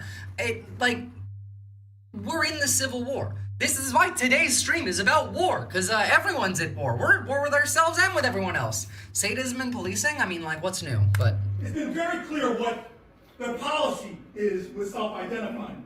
Let me read this to you. The department will recognize individuals who self-identify as media representatives and will not require specific credentials. The inability to produce identification does not disqualify you as acting as a member of the press. You know who wrote that? This guy right here, 2020. That's your own fucking words. So once again, fuck all of you. fantastic. Chef's kiss. I have no notes. None. Zero notes. Perfect. Well done. And also, fantastic that it's his own fucking words that he's going against. Jesus Christ. At this point, we need to step it up. Please, now all I can think about is Jeb Bush. We need to step it up, guys. Fight on their level. Hell, albeit it's Newsom and he's a demon, but I'm gonna give him credit for it. Dude's doing a damn good job right now. He's actually out there making a difference. Now, is he full of shit? Yes. The man grinds homeless people into paste and puts it into his morning breakfast smoothie. But right now he's making a point. He's making an actual effort to fight back. California is redistricting. They've passed that now. That proposal has gone the ballot and is going to get voted on in the next election. But one thing that I would even go further to say is they're not going anywhere near enough. Why 5? Just kick every Republican out of California. Who gives a shit at this point? Why play by any rules? Why? They're not. Let's just gerrymander all of California to the Dems. Fuck it. Have fun. Hell, we should do that in New York too. We should do that in Virginia. We should do that in Colorado. We should do that in Illinois. We should do that in Minnesota. Just kick them off entirely. It's already the Civil War. You guys understand how bad it actually can get, right? Because Trump's talking about redoing the census before 26. Do you know why? Do you know how the census might relate to voting? Well, gerrymandering is not even really necessary if you can rig the census, because districts are based off of their population densities. Schumer wants you to buy his book about how Jewish college kids are anti-Semitic, and Jeffrey's still deciding if he wants to endorse Mamdani. Yeah, literally. Meanwhile, Cuomo is actively working with Trump, but we welcome any action against fascism. Purity testing is not required. We can worry about all of the other issues after fascism is no longer a threat. 100% agreed. True. Things are way, way, way too serious for us to be arguing over, what's the correct interpretation of socialism right now. Y'all, we're invading, like, Venezuela, by the way. We're also going to start doing shit with Mexico. Why? Because we feel like it. Remember, they did say they were going to do all of this. They announced all of this right at the very beginning. In fact, I think a lot of people might forget. Remember when they put out that one image right after Trump won of Greater America, where it was like America has conquered Greenland and Canada and Panama and parts of Mexico. You know they still want to do that, right? Now, like, are they going to succeed? Probably not, but they still want to do that. It's like we forgot that that exists because they didn't do it immediately, but obviously they weren't going to do it immediately. They have to build up to it. They have to first solidify their power. They have to, do the politics game. Trump administration has directed the military to prepare for lethal strikes against cartel targets inside of Mexico. 3 military sources tell us. This is from Ken Klippenstein. Go and drop Ken Klippenstein a follow and a sub, because man does good work. Fucking American hero over here. The top secret planning order issued in late spring directs Northcom to manage attack plans, which are to be ready by mid-September. Now, if you're not aware, we already spoke with Claudia Sheinbaum, the president of Mexico, with this, about this. We offered them help in combating the cartels, and her response was, well, you could help by stopping, the sale of weapons to the cartels, considering they buy 78% of their firearms from the United States. But other than that, no, we would rather sovereignty and control over our own territory. But no, we don't care. Now, this is actually going to tie in quite a bit with what we're doing in Venezuela. Because, actually, I'm going to keep this one open, and we're going to jump to Venezuela real quick, because it will come in handy just in a minute. So, real quick first, we initially deployed 2 Navy's Iwo Jima amphibious ready groups, consisting of the USS Iwo Jima and the USS Fort Lauderdale, the USS San Antonio, which was recently ordered to the Southern Caribbean. And they had to go chill until the hurricane passed, which has now passed. So now they are on their way. They're well on their way. And what's happening while all of this is being built up? Well, things are getting way more complicated, because they're not just going to sit there and wait for us to go fuck with them. We're talking about regime change. We're actively speaking about regime change right now. Remember, this was supposed to be the peace president, the no new wars president? We're doing regime change in South America now? 3 U.S. destroyers carrying 4,000 Marines are heading in the direction of Venezuela. According to the White I wonder how the Marines feel about this. You guys ready to go to war in Venezuela for no reason? White House, the mission is to target drug cartels that traffic narcotics to the United States. The move comes just days after President Trump raised the reward for helping to apprehend Venezuela's leader Nicolás Maduro to $50 million. And then Maduro put a $50 million bounty on Trump to match, but for child sex crimes. Remember Tulsi Gabbard, blah, blah, blah, about how she will never, ever support regime change wars? Yeah, the Russian asset, Tulsi Gabbard, talking about how she wouldn't support regime change. She was saying that because of Assad, specifically, because she is a Russian asset. Honestly, Hillary Clinton is a fucking ghoul, but she has never been more vindicated than by this administration. Not to give her any credit, because I don't want to give her even remotely a gram of credit, but she was right. She was right about Tulsi. She was right about Trump. She was right about all of it. The drug cartels that do deals with the CIA to keep the drug war going, we literally sell them 78% of their guns. And also, the drug cartels in Mexico are not the same as the drug cartels in Venezuela. Now, are there drug cartels in Venezuela? Yes. Does it change anything? No, we have drug cartels in America. Look at Purdue Pharmaceutical. We're still dealing with the issue of that drug cartel. How many thousand people die per year now from opioids? U.S. opioid deaths per year. So 2021 was 80,000. It was 68,000 in 2020. What's any numbers since then? Let me see. Yeah, about 80,000. They're killing about 80,000 people a year. That drug cartel, that's only one of the American cartels. Do we do anything about that? No, actually, we go out of our way to go fight with other countries so that our cartels could be even stronger. Like pressuring Australia to drop our free public health care for everybody and move closer to an American model. That's the actual core of our drug problem. Well, I mean, that and poverty, but yeah. In response, Maduro is mobilizing 4.5 million militiamen and women throughout the country. Que el mundo lo sepa.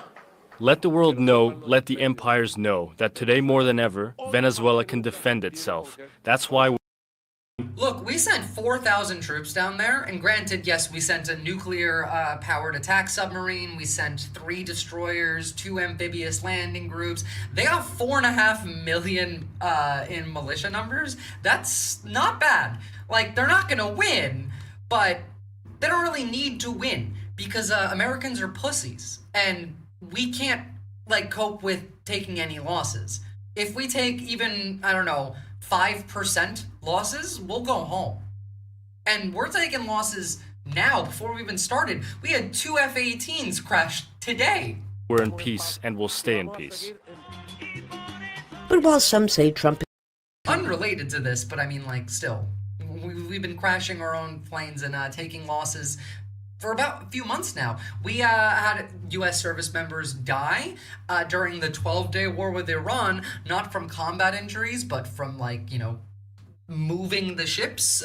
Someone died. We've had, I think, 4, was it F-35s at that point? On the aircraft carrier in the Red Sea, falling to the bottom of the ocean floor. Like, our military's not doing great, so President Grandpa doesn't know when the fuck to stop. I mean, the man is a fermented pumpkin, and he has no thoughts in his head. So what do you expect? just trying to intimidate oil-rich Venezuela's government, Maduro has grounded all drones for 30 days, an indication that he might be expecting an attack from the air rather than sea. President Trump hasn't ruled out anything, says his spokesperson. He's prepared to use every element of American power to stop drugs from flooding into our country and to bring those. God, I wish, because, you know, there's a really easy way to do that. You just legalize drug use and then create, like, safe use centers, and then you create, like, I don't know, subsidies for rehabilitation and you know, like, detox programs, and then you then can go from there. That would actually probably fix most of the issue in and of itself. The term fermented pumpkin implies the pumping, if puffing up from the gas pressure. Well, I mean, look at his chest. He has that weird, like, chest structure, doesn't he? Trump about to find out that he isn't even in the top 10 of existing dictators or dictator wannabes. He really isn't. I can guarantee you that he is the weakest dictator in the world right now, I think. I can't think of any dictator that's actually still in power that is weaker. Responsible to justice. The Maduro regime is not the legitimate government of Venezuela. It is a narco-terror cartel. In Maduro, it is the view of this. America is a narco-terror cartel. Jesus Christ, every accusation really is a fucking confession. Administration is not a legitimate president. He is a fugitive head of this cartel who has been indicted in the United States for trafficking drugs into the country.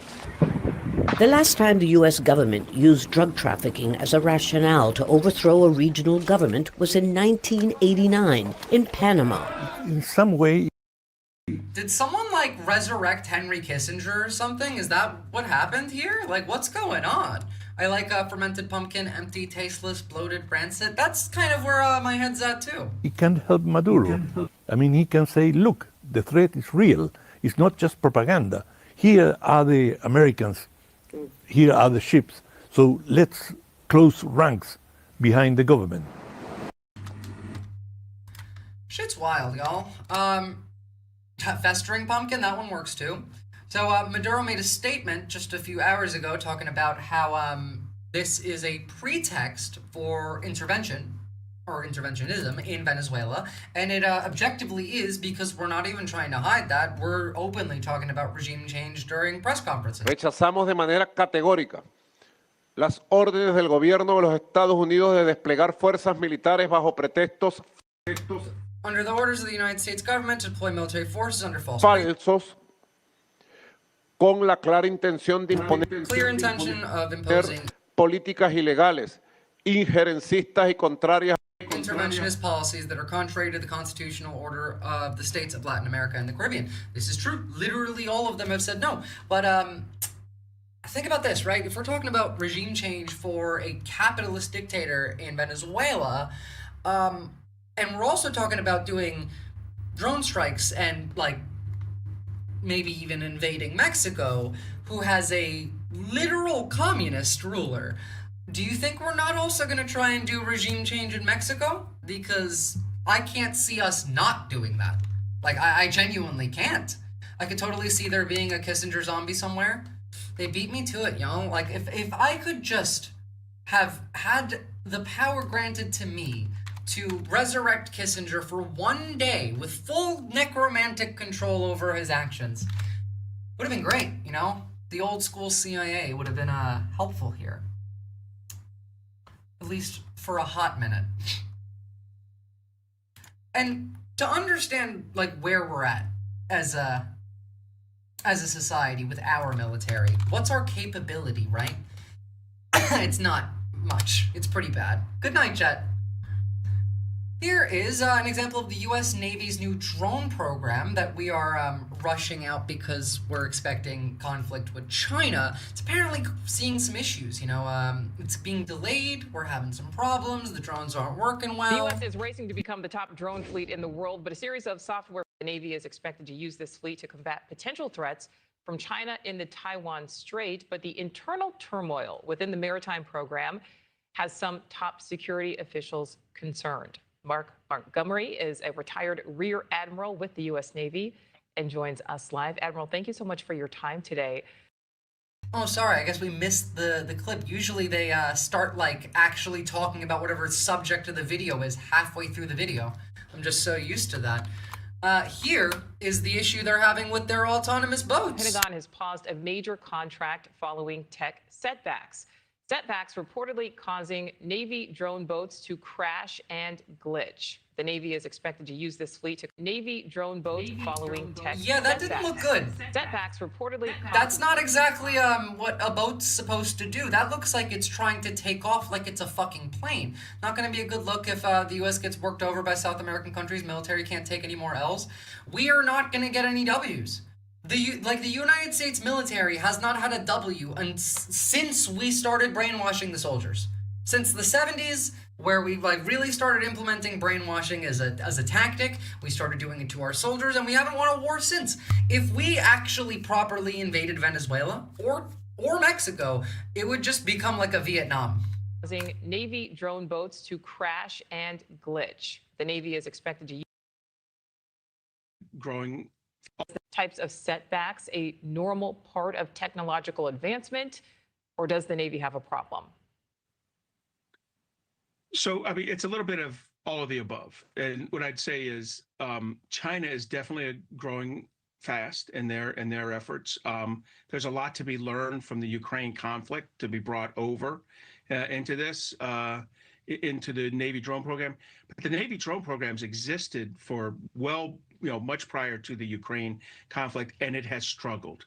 The Navy has tried to pursue large unmanned surface vessels, LUSVs, medium and small.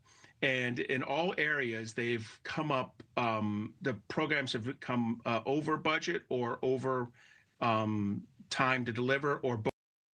Mind you, it's not just the budgeting here. We've also cut funding for other weapon systems, for upgrades to our existing artillery systems, our armor, or we are cutting from other parts of the military to spend more money on drones and AI that we haven't managed to get working yet. That's where we're at. AI is so good at tasks, much better than humans, absolutely. Chat, are y'all telling me that conservatism isn't how we get better things? Clearly not. Clearly not. Clearly, the woke Reich is actually really bad at everything they try and do. Okay, I'm back. Sorry, clip hit like turbo hard. Just didn't expect that this week. Yeah, it's pretty bad, Buncor. I don't blame you at all. It's a legitimate issue here, and the Navy really does need to work hard to get the right type of vessels out as soon as possible. So, Admiral, I'd like to listen. We're going all in on drones because we're learning the wrong lessons from Ukraine. Look at this, by the way. This one is what catches my eye. 120 millimeters wingspan. This is essentially just the hunter-seeker drones from Dune. Like, genuine, like these will just have like a little bit of explosives in them.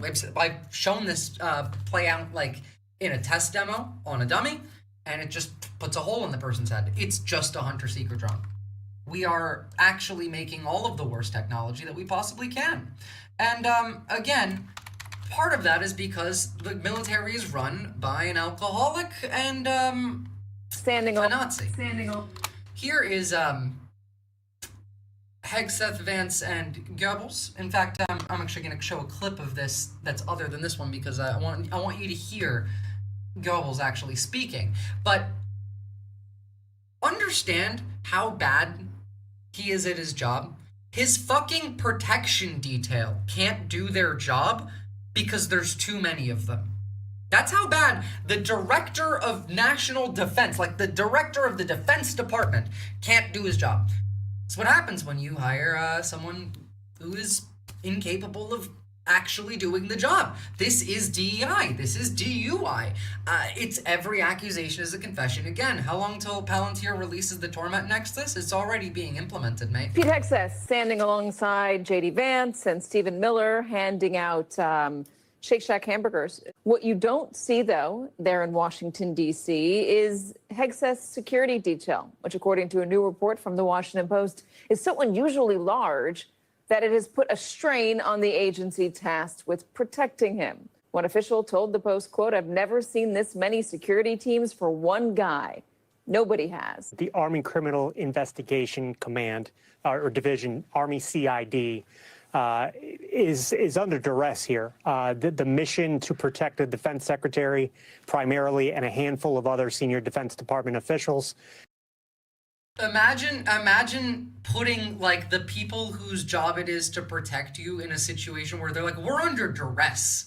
We can't do our job. Part of it's because everyone hates you and you're a piece of shit. And part of it's because you're that paranoid that you need more guards than the president does. Has kind of grown exponentially in the last several months. And as a result, we're hearing a lot of concerns raised internally about the budget, about the morale, and about the system. My God, it's just waste, fraud, and abuse every time. Remember, we're paying 4 times as much as it would cost to give every homeless person in DC a house as it's costing for us to occupy DC with the military. Here's the actual bit of this that I really want you to focus on, though, because, you know, the bit about Hegseth's security detail is a nothing burger. This right here, this is the important stuff. This is Hitler speaking. And the voices that you hear out there, those crazy communists, they have no roots, they have no connections to the city, they have no families they're raising in this city, they have no one that they're sending to school in this city, they have no jobs in this city, they have no connections to this community at all.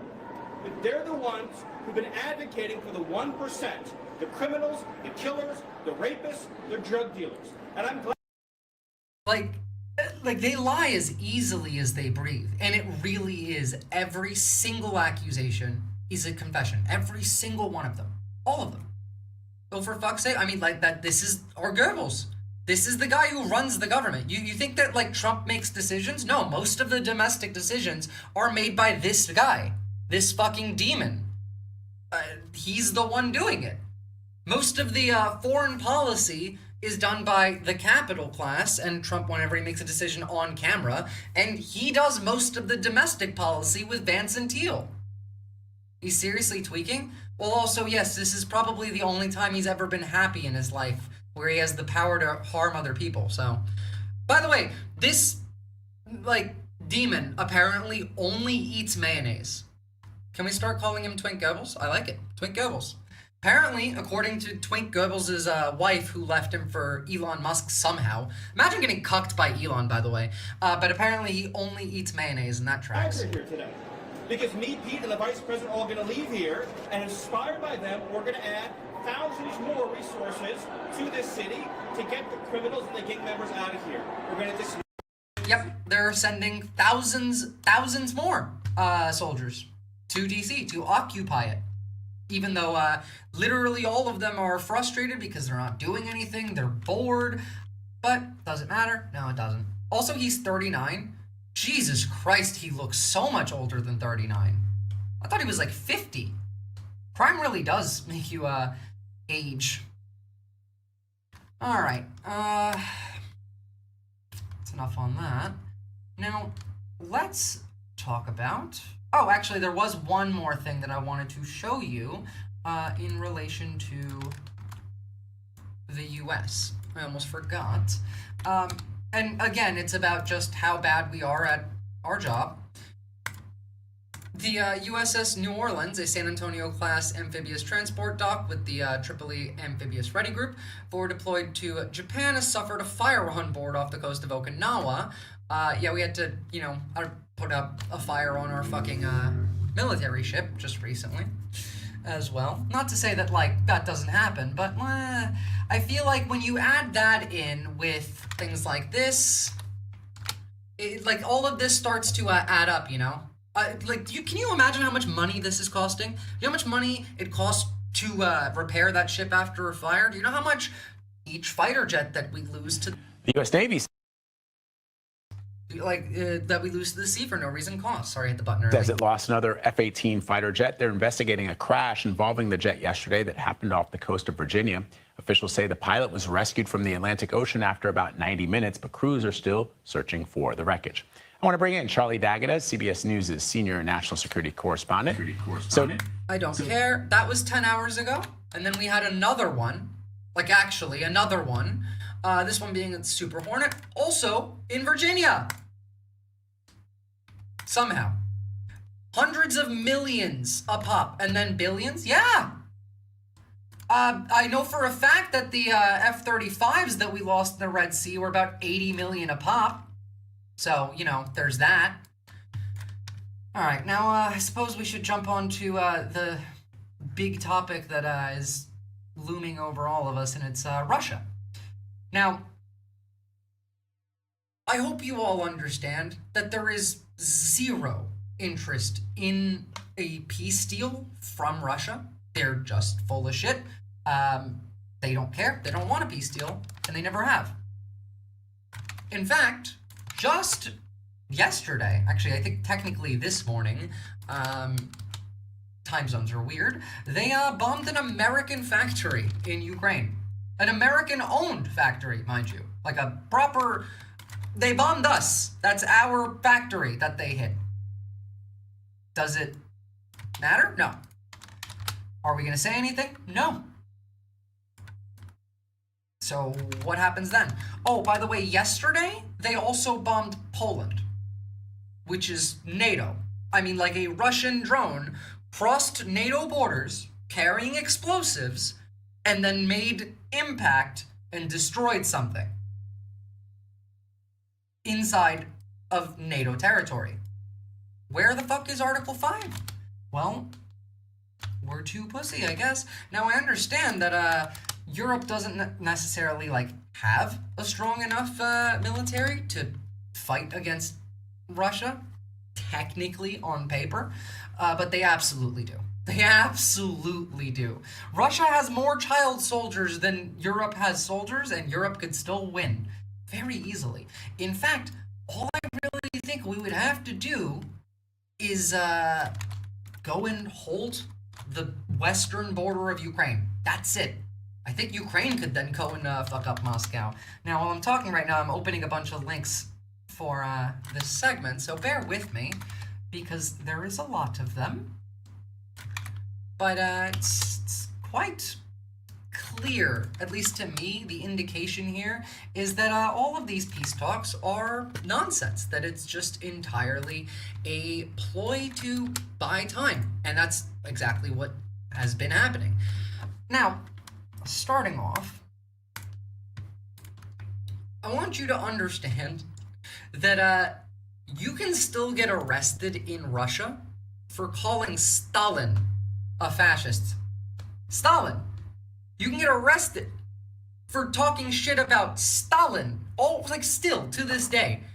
Now, most people don't actually know, but they've also recently built 5 new statues of Joseph Stalin inside of Moscow's subway system.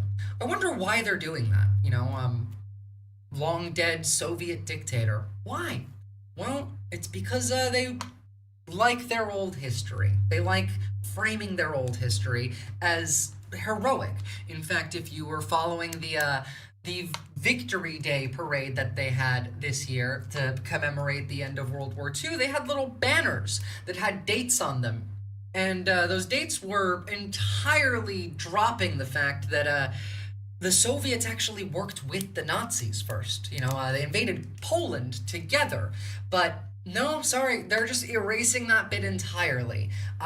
All of Russia has only ever fought the Nazis now. Meanwhile, they were up until us, the largest exporter of right-wing white nationalist Nazi propaganda in the world. They're still number 2, but this pensioner was sentenced to 1 year and 2 months on probation and banned from using the internet for 1.5 years. He was also ordered to register with a psychiatrist for saying, the court found Nikolai Dolgoshin guilty of rehabilitation of Nazism over his comments on some bucking Russian social network saying, quote, "The Second World War was started by the dictator and the murderer Stalin." Quote, "It was the murderer and dictator Stalin who declared war on peaceful Poland." That is true, mind you. Genuine, that is true. Now, was it just them? No, they worked together with the Nazis, but even acknowledging that now is just, nope, sorry, not allowed to do that. I respect your historical acumen, Visora. I actually don't know anything. I really am a dumbass. It's just, I don't know. I feel like if you're reading the news and you're learning about this stuff, you just kind of pick it up if you have the ability to do critical thinking. I personally can't understand how people can talk about Russia and the Ukraine war in depth and in detail and not pick up these facts, because they're all part of the propaganda that Russia employs. And even beyond that, I think that it's kind of mind-boggling to me that we don't acknowledge the fact that half of the culture war shit that we talk about in America is just Kremlin talking points. Hell, Trump is banning mail-in voting this week because Russia said so. Because Putin told him, as in his own words actually, that no country in the world has mail-in voting, that you can't have mail-in voting and have a democracy. Russia has mail-in voting. Russia has mail-in voting. I think we're all dumbasses a little bit. Look, I know I'm not a dumbass, but I still struggle to cope with the fact that I'm not smart enough to be this much more knowledgeable than the general population. By the way, this is the peace that Russia will bring. Also, Trump mail-in votes, that's true. And he still would. This is the peace that Russia wants to bring. Before, after. Before, after. Before, after. These people are the people that you want to make peace with? Would you make peace with Israel? Because, even when Gaza still had buildings that looked like this, I don't think anyone wanted to make peace with Israel. I think everyone was pretty fucking mad. They've been doing this for years. Rubble is not peace. If you, if you just Google, you know what? Let me do it for you. Let me do it for us. Russia says kill all Ukrainians on annexed soil. Here we go. Oh, sorry, that's a Reuters exclusive that is not exclusive. Oh,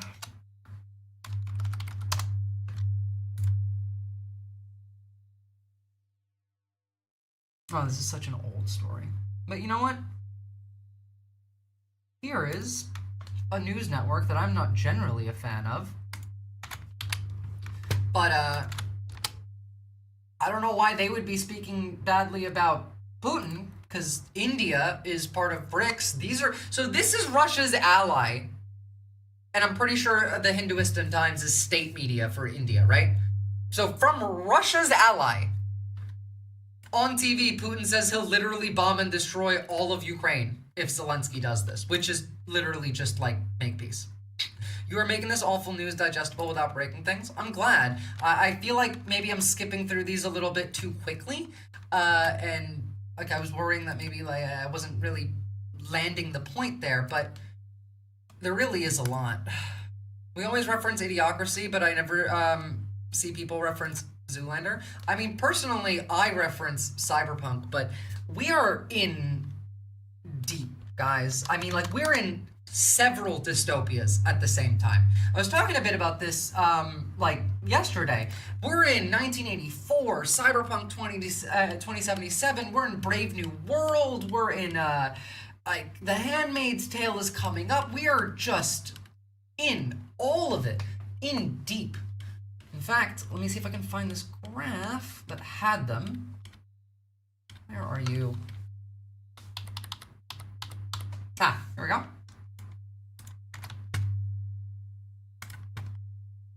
I'm gonna have to open that one in a different tab. We're like 1984, Fahrenheit 451, Lord of the Flies, The Matrix, Animal Farm, Soylent Green, Handmaid's Tale, Brave New World, Clockwork Orange, Fallout will be a bridge too far. Ironically, the only reason we're not going to get Fallout is because China doesn't want a nuclear war. Like, that's probably the only real reason. It's horrifying. By the way, again, this is Sergei Lavrov, the foreign minister, talking about, you know when they came to the United States, did anyone notice the fact that Lavrov was wearing a shirt that said USSR on it? Literally what it said. Like on his shirt. USSR. Is there a picture? Сергей Викторович, а вы первый раз на Аляске? It's in Russian, so it says C something, but no, it was a USSR shirt. Вы не в свитшоте СССР. You're not going to give me subtitles? Quote, there's nothing unusual about it. We have many products that reproduce Soviet symbols, and I don't see anything shameful in it. Yeah, CPCC. Thank you. They don't care. Like, they're not worried about optics. They're not worried about messaging. They're just doing what they want to do. And we're allowing them to. Remember, like, not even 8 years ago when Republicans fucking hated Russia? Like, just before 2016 in Russiagate? Figured he was trolling? I mean, yeah, he was having fun. They're all trolling. That's kind of like Russia's thing. But we begin this morning, where the Kremlin is responding to potential security guarantees for Ukraine. Russia's Foreign Minister Sergei. So this was yesterday, and genuinely insane. Actually, hold on. Is this the more updated one? Yes, this is the more updated one. Here's the most up-to-date version of this. Their demands for a peace deal is that the security guarantor gets to be them. Do you, like, can you make sense of that for me? Russia wants to guarantee that Russia will not invade Ukraine, and if Russia can't guarantee that Russia will not invade Ukraine, then they'll reach out to NATO for help. Like, that's the level of bullshitting us that they're doing. Warned Western countries offering to guarantee Ukraine's post-war security that without Moscow's involvement, it's a road to nowhere. The Kremlin's top diplomat has criticised European leaders who scrambled to Washington to meet with US President Donald Trump and Volodymyr Zelensky to discuss Kyiv's future protection. Many of Ukraine's allies have committed to NATO-style security guarantees for the country once a peace deal is secured. But the Russian Foreign Minister, Sergei Lavrov, says it's pointless without Moscow's participation. have you shown any willingness to negotiate? No. In fact, I can't think of a single example of Russia ever, like, maintaining a deal, ever acting in good faith without being forced to. Ever. I can't think of a single example in my lifetime. We cannot agree with the fact that it is now proposed to resolve collective security issues without Russia. This will not work. We've already explained more than once that Russia does not exaggerate its interests, but we... Well, let's quickly get through, because you'll see just how much they are exaggerating their interests. First and foremost, here is from today, straight from Putin. Russian President Vladimir Putin has reportedly doubled down on his previous demands for an end to the ongoing invasion in Ukraine, demanding that Ukraine give up all of the Donbass in East Ukraine, which, by the way, is like equivalent to America just giving up Florida. Renounce ambitions to join NATO, commit to neutrality, and keep Western troops out of the country. So literally the exact same demands that they've had for the entire duration of the war. Three sources familiar with top-level Kremlin thinking told Reuters in exchange Russia has agreed to freeze the front line in both Kherson and Zaporizhia Oblast, southeast of Ukraine. Sure, yeah, whatever. Let's keep going. Let's keep going, because the Russians are just going to pretend like they're big shit, and they are getting their shit rocked all the time. Like, literally, as we speak, they're getting their shit rocked. So, also, insane demand to have. On Wednesday, Russian Foreign Minister Sergei Lavrov denied claims that any agreement or progress on security guarantees had been made during last week's meeting in Alaska, adding that Russia expects both Beijing and Moscow will have veto powers over any security guarantees provided to Ukraine by Europe and the United States. Why does China get a veto now? Why are we dragging China in? I want you all to understand that in Ukraine right now, we have North Koreans fighting on Russia's side who were deployed by the state, not volunteers. There are Americans, British, foreign volunteers in Ukraine fighting for Ukraine. Those are volunteers. I mean, North Korea deployed troops to Russia. And also we have Chinese volunteers. So why, for example, can a foreign dictator from East Asia send their soldiers in to join the fight, but Poland can't send some forces to go back Ukraine up? That would be a red line. Sent you the independent article on the CCCP jumper. Fucking have been trying to get it in chat for 5 minutes. Oh, thank you. I'll have a look at that in just a second.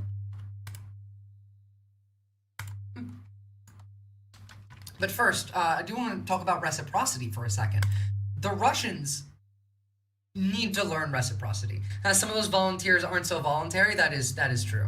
But I mean, legally, they're labeled as such. So Russia and its backers need to learn one basic concept: reciprocity. They act like it doesn't exist. It's a Russian specialty, demanding rights and privileges they deny to others. I've actually covered a former FSB spy talking about how Russia's main way that they negotiate in foreign policy, especially with the West, is they will demand everything that they could possibly want, even if they have nothing to put forward, because they know that if they keep demanding and keep threatening, that somebody in the West will appease them in some way. You can start with nothing, demand everything, and the West will give you a third of what you wanted to begin with. And you don't actually have to do anything other than whinge and cry about it. We need to stop giving into this. Russia is not going to start nuclear Armageddon. Russia can't afford to maintain its own nuclear weapons. Most of their nukes won't launch if they hit the big red button. It costs a lot of money to maintain nuclear weapons to be usable. A lot of money. And Russia doesn't have a lot of money. Russia has such little money that their central bank recently talked about how they are bankrupt, their economy is collapsing. The only reason Russia hasn't collapsed already is because they're being propped up by China, by India, by Iran, less so now by India and Iran than they were before, and also less so by China.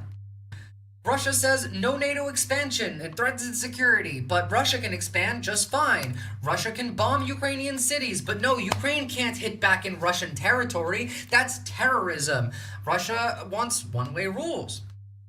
Russia uses North Korean troops and mercenaries, but Ukraine shouldn't use Western troops. Even mercenaries, like, yeah, the Wagner group. I mean, granted, I will never not be thankful for Shoigu, Gerasimov, where is the fucking ammo? The iconic moment from, fuck, what was his name? It's been so long. Oh, God, I love that guy. Hold on, Prigozhin, Yevgeny Prigozhin, who died after he tried to coup Putin.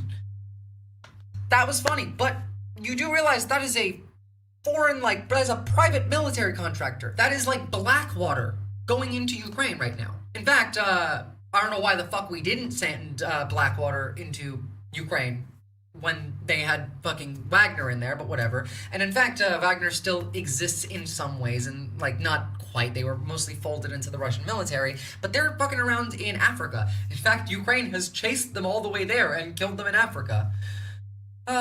Russia invades Ukraine. Ukraine can't invade Russia. Ooh, Kursk was a big no-no.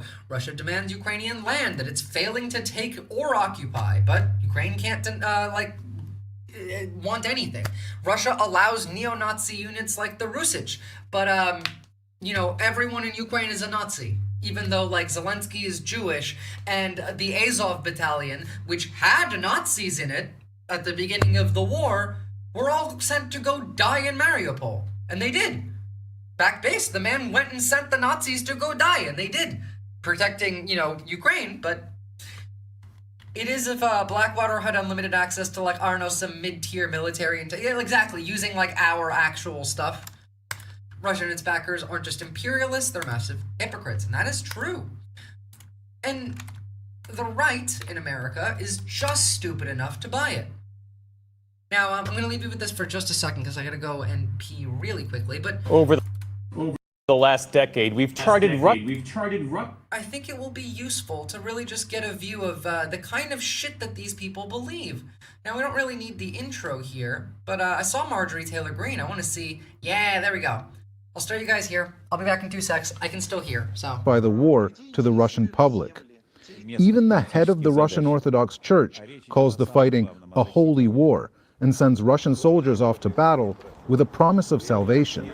But the story about a war against Christianity isn't just for Russians. It was designed for export to their Orthodox neighbors, to disillusioned Europeans, and increasingly to Americans who see in it a reflection of their own culture wars and grievances. Republican Representative Marjorie Taylor Greene. This is a war on Christianity. The Ukrainian government is attacking Christians. The Ukrainian government is executing priests. Russia is not doing that. They're not attacking Christianity. As a matter of fact, they seem to be protecting it. Especially within the MAGA movement, Moscow is no longer the old adversary. It's an anti-woke, anti-LGBTQ defender of Western civilization, a spiritual superpower. Here are former Trump campaign strategists. It is actually fucking hysterical that this is what they believe. You guys need to understand something. Russians are not Christian. They lived under forced atheism for decades. They do not have like any religious cultural beliefs that are broadly held. They have Orthodox churches. You know what they're doing in those Orthodox churches? Let's see, do I still have this one? Where is it? Where is it? It's in my index of sources. Where are you? To be indexed. There we are.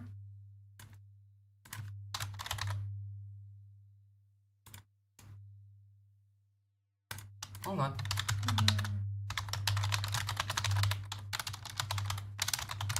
This is what they're doing in churches. God damn it. Why can't I find that? I showed this on stream the other day. They are filming literal gay porn in these churches. And we think that they're somehow like fighting for Christianity. And by the way, they are actually killing Christians as well. Here we go. Found it. This was in Nizhny Novgorod. Send that right up. it's censored, so I can show it. But no, this is what they're doing in these churches. This is the protectors of Christianity. This is for export too. They're literally forming these, filming these to sell to other countries. Protector of Christianity. The Russian Orthodox Church outside of Russia is unaffiliated with the Russian state. Take care to aim properly. Well, I mean, like the Russian state. That's, what I'm talking about. Inside of Russia. They are not Christian. They don't believe that kind of stuff. They don't care enough to. The fact that all of this is being said here, understand for a second. Justify the war. Marjorie Taylor Greene. Government is attacking. She believes this. Marjorie Taylor Greene does believe this because she is incredibly stupid.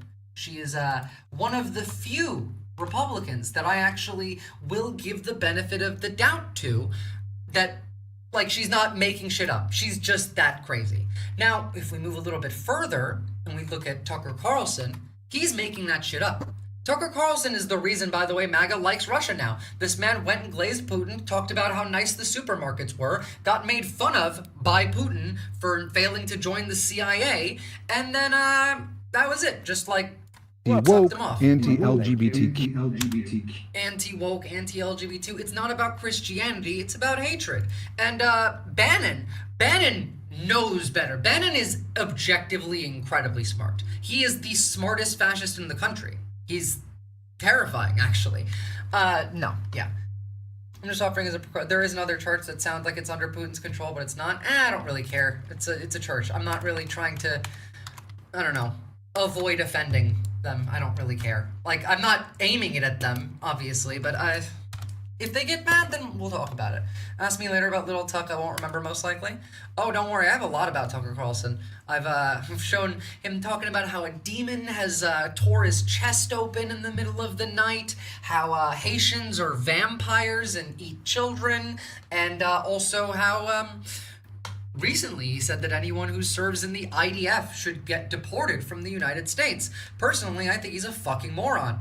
I agree that they're not good people, but why would you deport them? Just arrest them and then send them over to the ICC and ICJ for war crimes hearings. But, it's another thing. So, let's talk about what the fuck Russia's actually doing instead of what they're saying. So again, yesterday, a Russian Shahed 132-136 one-way attack drone crashed and exploded earlier today within a cornfield near the village of Ozny in eastern Poland, over 50 miles from the border with both Belarus and Ukraine. The explosion thankfully resulted in only minor property damage, but yeah, that's a Russian explosive drone flying 50 miles into NATO territory and then crashing and exploding, with authorities confirming that the drone originated from Russia, but no visible markings denoting that it is Russian. It's obviously Russian. Polish officials called the incident a direct provocation, and then promptly conceded and did literally nothing about it. Actually did nothing. Cowardly people. Every single one of them. It's actually infuriating to me. Then, we had them bomb us. God damn it, hit copy before I hit paste. Whoopsie. Here we go.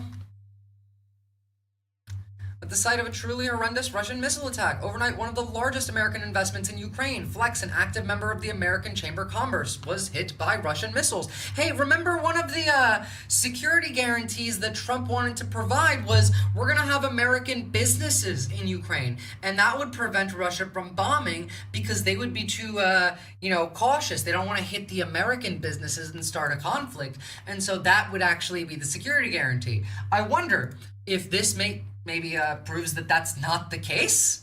This was not only an attack on Ukraine, it was an attack on American businesses. It was 2 missiles struck the factory where 600 employees were working the night shift.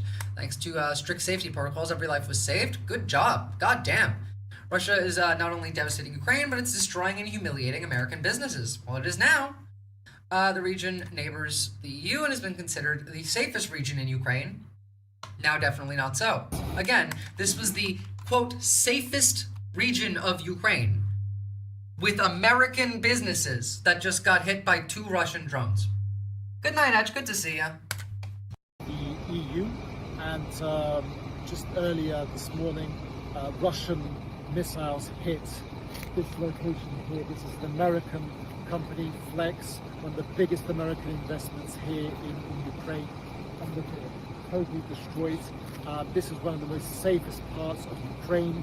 The Transcarpathia, this is the other side of the mountains, the Carpathians, and this has been really a safe part.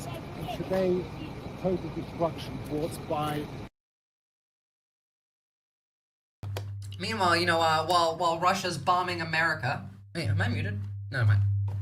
While Russia's bombing America, Trump is blaming Ukraine for the war again. Jesus, when you said drone, I thought, you know, maybe half this, just two. What the fuck were they carrying? Yeah. No, sorry. The American business was not hit by a drone. It was hit by 2 missiles. The drone was for Poland. That was 50 miles deep into Polish territory. That was the drone. We've also seen Russian drones now cross into Lithuanian territory, which is another place that Russia will likely invade. Meanwhile, our president is talking about how it's Zelensky's fault. It's very hard, if not impossible, to win a war without attacking the invader's country. It's like a great team in sports that has a fantastic defense but is not allowed to play offense. There is no chance of winning. So why don't you allow Ukraine to play offense? Crooked and grossly incompetent Joe Biden would not let Ukrainian fight back, as what you are, and only defend. How did that work out? Regardless, this war would have never happened if I was president, blah, blah, blah, blah, blah. It's insane. First of all, we're not letting them do offense. We've changed all of the discussions around aid now defensively. We were talking about, like, Storm Shadow missiles 2 months ago. We were giving them ATACMS to shoot inside of Russia. And we've now stopped. None of that. No more. We're only giving them defensive shit. Thankfully, Visora war correspondent, I've been called that before, I won't lie. Thankfully, though, you know, since we're not giving them missiles, it's okay. It's not a problem because they made their own domestically, and it's fucking sick. These are called the Flamingo. The Flamingo, which is called that actually because there was a manufacturing error when they made the first one, and it came out pink, and they just like made the name just stuck because it was funny. So the Flamingo is Ukraine's 3,000 kilometer range cruise missile with a warhead weight of 1,150 kilograms. We don't know how fast this thing goes. It's accurate up to within, I think, about 40 meters. This allows Ukraine to strike pretty much every military target in Russia. They are making about one of these per week right now. And soon that'll be one a day. There'll be 7. I'm sorry. They're making 7 per week, 1 per day right now. And within a few months, they're hoping to be making about 7 per day. Based a reason to name it the Flamingo. I love Ukraine so much. Everything is bad and someone else's fault. He's blatantly narcissistic. It's true. Thank you for your attention to this matter. By the way, notice how Trump didn't have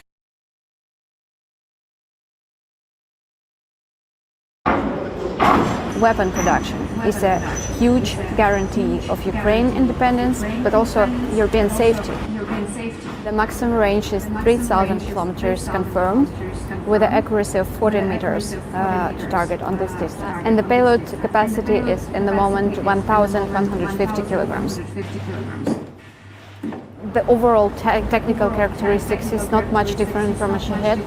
Of course, it has different construction, but the function is.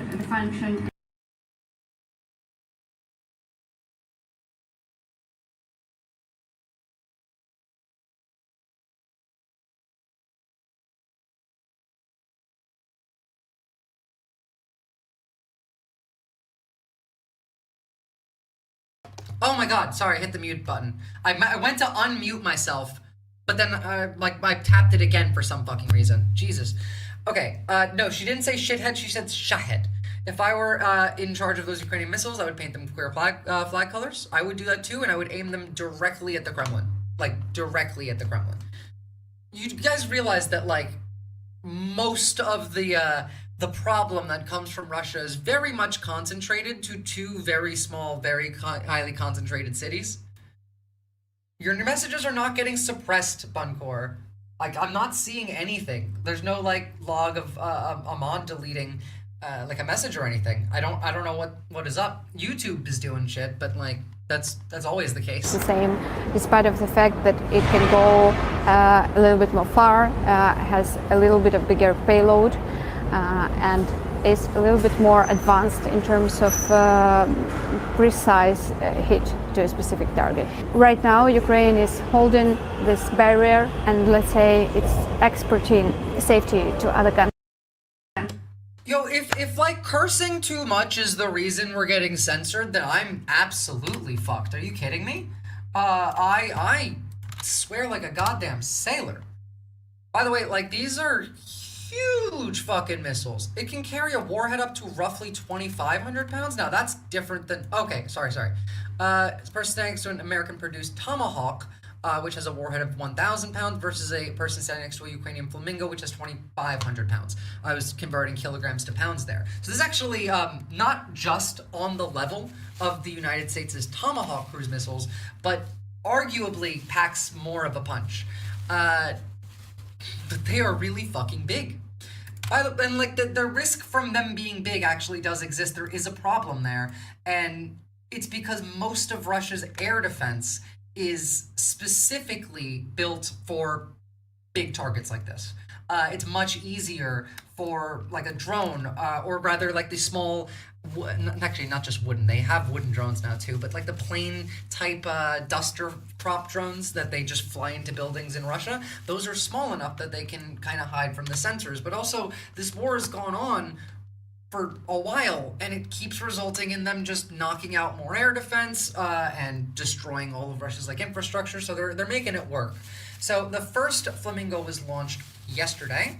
I'm excited to start seeing alerts coming from like Russian channels being like Flamingo inbound. It's very funny. Fuck censorship. Yeah, it's gonna get worse, guys. It's gonna get worse. Just yesterday I was talking on my stream about somebody who got banned from TikTok until 2032 for making a TikTok about Trump that didn't even include his name in it. Like, literally, did not even have his name in it. Now, I suppose we should just jump back for a second to the Russians, because when we get to the Ukrainians, then we can have some fun and just watch some orcs getting popped. But first, I suppose we gotta really hammer in just how big of a threat these people are to fucking all of Europe. So Norway said that in April, hackers took control of the digital systems of the Risse Vatnet Dam in Bremanger. 4 hours, the valves were fully open, releasing nearly 500 liters per second before the breach was discovered and stopped. They believe that now pro-Russian hackers were behind it, which makes sense. Russia is building this in Kaliningrad, which is, if you're unaware, right next to the Baltics. It's actually in the Baltics. It's technically should be part of, was it Estonia? No, it's not Estonia. Jesus, I need a map. State map. Gimme. What is the country right next to it? Jesus Christ. I know my geography, but I'm so bad when it comes to the Baltics. It's Lithuania, and then Latvia, and then Estonia. Kaliningrad being right here. So right here, in this Russian-controlled area, they are building a very, very large satellite. They also, in that exact area, have lots of electronic warfare equipment currently active and currently working on fucking with Finland, Lithuania, Poland, Germany. We have quite a few troops in Belarus getting ready to do some military exercises, some joint military exercises with Russia, which, by the way, is exactly how they started the invasion. They had the, joint military exercise and then tried to walk straight to Kyiv. They're not going to do that this time because that would be suicide, but I wonder if maybe they might deploy over here somewhere if we were to have peace here. Oh, also, we have them in the territory that's next to Moldova that I can never remember the name of. They're trying to secede. In fact, we'll take a look at that in a second. And obviously, all along the front. If you remember seeing the breakthrough that the Russians had near Pokrovsk, that's been pretty much cut off now. This map is actually a little bit outdated. It takes a couple days to go in, but this blue area is places where Ukraine is already cleared. This attack has failed. Like, these people are dead, and they are not an issue anymore. It was Bakhmut Demon, I think, is the one that confirmed that. These are some territories that Russia has said they'll give up. By the way, the territory that Russia wants Ukraine to give up, you know, the Donbass, is all of this. Like, the area they have not taken. Slavyansk, Kramatorsk, like, Kostanivka, Pokrovsk, all Dobropilka. None of these have been taken and held by the Russians. None. These are Transnistria, thank you. These are all win-condition cities, and they haven't held any of them. They just expect them to be given over. The only city that, like, they've even managed to take and not destroy was Kherson. I mean, they've taken other cities, like, I mean, we saw Bakhmut in some pictures earlier. They took Kherson, but then they lost it. That was the only city that they had taken without destroying first. So, no, I don't think that there's any, like, reality in which a ceasefire with these people, with these fucking clowns, makes any sense. Oh, I forgot also, not only are they in Kaliningrad doing radar and, like, electronic warfare, they're also building up military bases near Estonia, but specifically all around the coast of Finland. They want to win the war by consolation. Losers. They are losers. You don't understand, right? They're incapable of continuing at this pace. They genuinely cannot. The Russian government will collapse at this pace. For example, explain why. Here's one, just like today, the Unica oil pumping station in Bryansk getting hit and being set on fire. Then we have also today the Druzhba oil pipeline getting struck again after it was struck a couple days ago and then repaired, and now it's destroyed again. This is, by the way, the pipeline that carries Russian oil to Europe. So places like Hungary get their oil from here, even because they're, you know, pro-Russian. So blowing this up means Russians can't sell their oil to Europe, which is good, because that's most of their economy. It also means that Hungary is mad, which makes me happy. They have almost no infrastructure left, in fact, because it's not just these oil pipelines. Here is a strike on GRU headquarters just yesterday. Like, it's quite funny. The Russian GRU, by the way, is like their CIA. So this is a strike on the headquarters of, actually, no, sorry, it's like their NSA. It's their NSA. So imagine this happening to the fucking NSA building. Small fire starts getting bigger. Not doing great. I mean, also, like, what do you expect, considering these are people who lost their Black Sea fleet to a country that does not have a navy? So, and then we look at Dobropilya, which was, you know, right around here, actually right there. So it was in one of the areas that these Russians that broke through the lines were trying to get to. They were trying to take that village and hold it. Well, what did they lose trying to hold it? They lost 1,573 soldiers, 1,116 KIA, 412 wounded in action, 45 prisoners of war. They lost 12 tanks, 9 armored combat vehicles, 124 motorcycles, ATVs, and cars, 1 MLRS, 30 artillery pieces, and 126 drones. That's the losses they took failing to take a village. Also, as we're going to continue, they're like I'm trying to explain, they're not capable of continuing like this. We're just one short of 100 likes. Hell yeah, somebody go and like the stream. I've already done it on mine, but I probably could do it again. Here's another example. This was from yesterday. Where was this one? One of the few that doesn't have a geo. Jesus Christ. Oh, but you know what? Good thread. Ukraine's drone shut down 13.5% of Russia's oil refinery, triggering price crises and shortages. Now, this is getting worse by the day because we keep getting more of them. Ukraine has been bombing specifically these refineries because that's all their economy is. On top of that, they've also been bombing the railways because that is the entirety of Russia's logistics system. Woo, 100 likes. Hell yeah. Thank you, thank you, thank you. Russia moves all of their shit around via train. And Ukraine is bombing the trains, bombing the railways in general, bombing the bridges that connect them, bombing the oil refineries. The price of AL95 in St. Petersburg Stock Exchange rose by 1.08% on August 4th to 77,000 rubles per ton. This is a new historical record. Since the beginning of this year, the cost of this popular fuel has already increased by 28%. At Russian gas stations, there are crazy queues due to fuel shortages. Refineries attacked by drones have partially or completely stopped working, so the Russians might have to switch horses. You understand that, like, when a refinery like this is on fire, right? You don't just put that out and then go back to work. First of all, if it's a refinery, it's a little bit easier, but they're also hitting mines.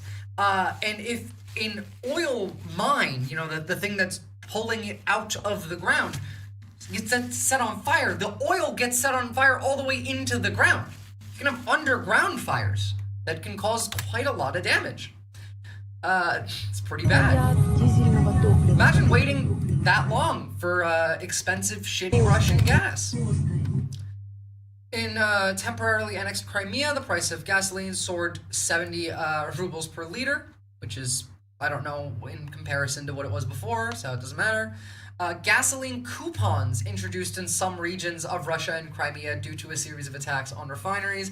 The occupation's authorities of the peninsula have recognized the shortage and stated the issue will be resolved after the war ends. As in, like, we don't care. Love that. This is their entire economy's basis. And this is what it looks like right now. This is what is happening to them. It's untenable conditions for the Russian government, for the Russian military. As an environmentalist, this makes me sad. As a politically concerned person, I think it's strategic. I agree. Like, I'd rather them not do that, but also, like, Russia started hitting Ukraine's energy infrastructure, which is why Ukraine hits them back. But also, now it's, like, their biggest weak point, so now you kind of have to. Soldiers with Azor unit of the Ukrainian National Guard carried a series of drone strikes recently against several components of the Russian S-300V SA-12 long-range surface-to-air missile battery near the front lines of which, by the way, they were using these to bomb Chernobyl. The Russians have been bombing Chernobyl for, like, the entirety of the war. They bombed real close to it. They've actually broken the sarcophagus around that, so, you know, love when they try and create a nuclear disaster and then blame Ukraine for it. It's a big shame. Now, here's another one. This is a Ukrainian strike on a Russian train near Tokmak. And these trains, again, are desperately, like, needed for the Russian effort. This is how they transport troops. This is how they transport, like, supplies. This is how they transport equipment all across the country and all the way into Ukraine. If you blow up this train, well, the train behind it can't get through now, can it? There's no, like, you know, side road for the train. It's actually a pretty easy target there. And also, like, these ones clearly were carrying fuel. That fuel was going to the front lines. This was in Zaporizhia. This was going probably to Rostov, which is Russia's, like, main staging area. Trains are easy for drones. I mean, everything's easy for drones. Most of the like, drone warfare now doesn't even involve hunting for people. It involves the drones sitting and waiting. They're spawn camping, essentially. It's Call of Duty out there now. They're using fucking Xbox controllers to pilot this shit. And, like, not to say that, like, I have any issue with what Ukraine's doing. I think drones are horrible. I think this technology is, like, devil tech, but, I mean, Ukraine is using what it can to make it work. It didn't start off that way, by the way. Like, we didn't start making these specifically for devil tech. The drones were created by, like, a couple hobby. I think CivDiv, like the YouTuber, who's a volunteer soldier in Ukraine, had a hand in like the actual basis of the beginning of the drone war. Which, like, if he did, that would kind of suck. I would be pretty upset if forever this is war now because of something I discovered. But that's just how it goes. You know, technology always advances significantly during wartime. But not to say the Russians aren't, not to say the Ukrainians aren't also having fun. Sorry, wrong video. We got this, a Ukrainian heavy bomber armed with a 155mm artillery shell. This is not a Baba Yaga drone, so I don't know what kind of drone that is. That's a big-ass fucking drone. But yeah, we can just drop artillery from them now. It's actually cheaper to use these than it would be to build artillery. In fact, we can just build the robot dogs and then launch them. That would also do the trick. I mean, like, I thought the cheap frames, etc. tech was matured pre-war for use by Azerbaijan. Not sure about that. I'm not. But remember, this would be like asking America to give up Florida for this peace deal. There's no peace deal. It's not happening. Also, Russia grooms Ukrainian children and uses them as spies and sabotage. They also kidnapped like 20,000 kids at least and are selling them. You guys know that, right? Like, I've shown you guys that the fact that you can go and buy children from Russia openly. They're not even fucking hiding it. And we're talking about the Epstein files back at home. They're literally openly selling children. Ukraine isn't just facing dangers from Russia on its borders, it's also dealing with threats from within. Authorities say they've noticed an alarming trend, a growing number of teenagers being recruited online by Russia to carry out acts of sabotage. DW special correspondent Marielle Muller met a teen who shared his story. This Ukrainian-made video depicts classic spy activities, paired with a warning, "We will find you." It's a response by Ukraine's intelligence agency, the SBU, to an alarm. By the way, Ukraine's intelligence agency is really good at their job, and for a really bad reason. The reason that they're really good at their job is because they were trained by the CIA and by Israel. So, stop talking about Epstein. Thank you for your attention to this matter. I truly wonder if, like, the reason they won't release the Epstein files is because most of the Epstein files is just Trump. Like, it could be like 3 other people, you know, there's like the Bill Clinton stuff, there's small issues, but like the vast majority being Trump would be my guess. I'm not sure there is war coverage that's in depth in left media spaces. You're kicking ass right now. Thank you. I mean, I quite enjoy doing war coverage. It's weirdly fun for me, even though it's horrifying. Trend. Ukrainian teenagers and children as young as 12 are carrying out such acts of sabotage and espionage for Russia. Prosecutors say they're being recruited and instructed by Russian FSB agents, often through... An example that I want to give you guys of this being implemented is Palestine action in the UK. Now, mind you, the big protests where they arrested all those like seniors and charged them as like terrorists, that was a real protest. Sure, it was organized by the same group, but it was a real protest. The group Palestine Action is funded by a guy who is pro-Russia, but also pro-Palestine. He's been to the Donbass since the war started. He wants Russia to win that war. And the reason that was declared as a terrorist organization in the UK is because the vandalism that they did on those weapons that they thought were going to Israel were actually weapons that were meant for Ukraine. Now, that's how Russia tends to operate, where there is some truth to mask the lie. It is a real organization that really does want to advocate for Palestine. But it is also a real organization that is funded by pro-Russian parties that want to propagandize against Ukraine and sabotage against Ukraine and sabotage in Europe. So, like, what do you do with this? Because these are children that Russia is kidnapping and then turning into fucking, like,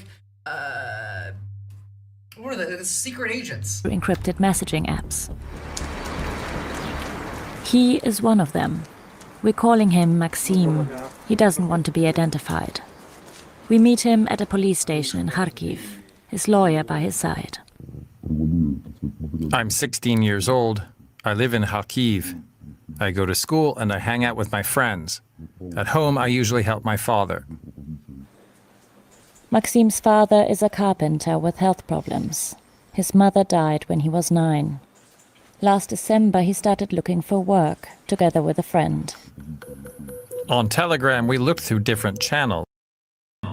I will link this because I just realized the time, and I'm not gonna actually watch like the whole 18-minute video here, but it is important.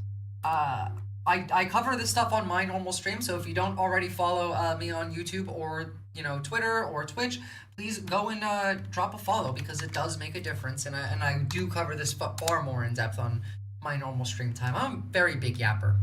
The small amount of time I have here is only enough for me to just cover broadly. I showed these people, these fucking Russians, this week. Now, this is actually older footage than I thought it was. I thought that happened this week after the Alaska summit, but actually this happened about a month ago. But this is a Russian tank or like armored vehicle flying an American flag. They died, so like, it's not necessarily a smart idea to fly an American flag in a war zone. But, I thought this was actually after the Alaska summit. It was not, so I do apologize, and I hope that correction does help. Let's talk. The inverse of Republican support position of pro-Israel and anti-Ukraine. How the fuck do people like this even function? I have no idea. Russia was targeting cities and energy infrastructure. This is 6 hours ago, by the way, attacking Lviv near the Polish border, and also energy infrastructure, as we just saw the opposite happening as well. All across Ukraine. This has become a nightly event, but this attack was unusual, not just because of its size, but because it reached the city of Lviv, that is hundreds of kilometres from the front line. And it has generally been considered one of the safer cities in Ukraine. But as this latest assault shows, nowhere is at the moment. And that attack did kill one person and injured dozens more. And these drones fell all across the country. They were almost... And we're trying to make peace right now? There are peace talks happening? Or, like, we're joking, right? No, but we're not. We're not joking. In fact, like, it's so bad that it feels like we have already, like, conceded to them. For example...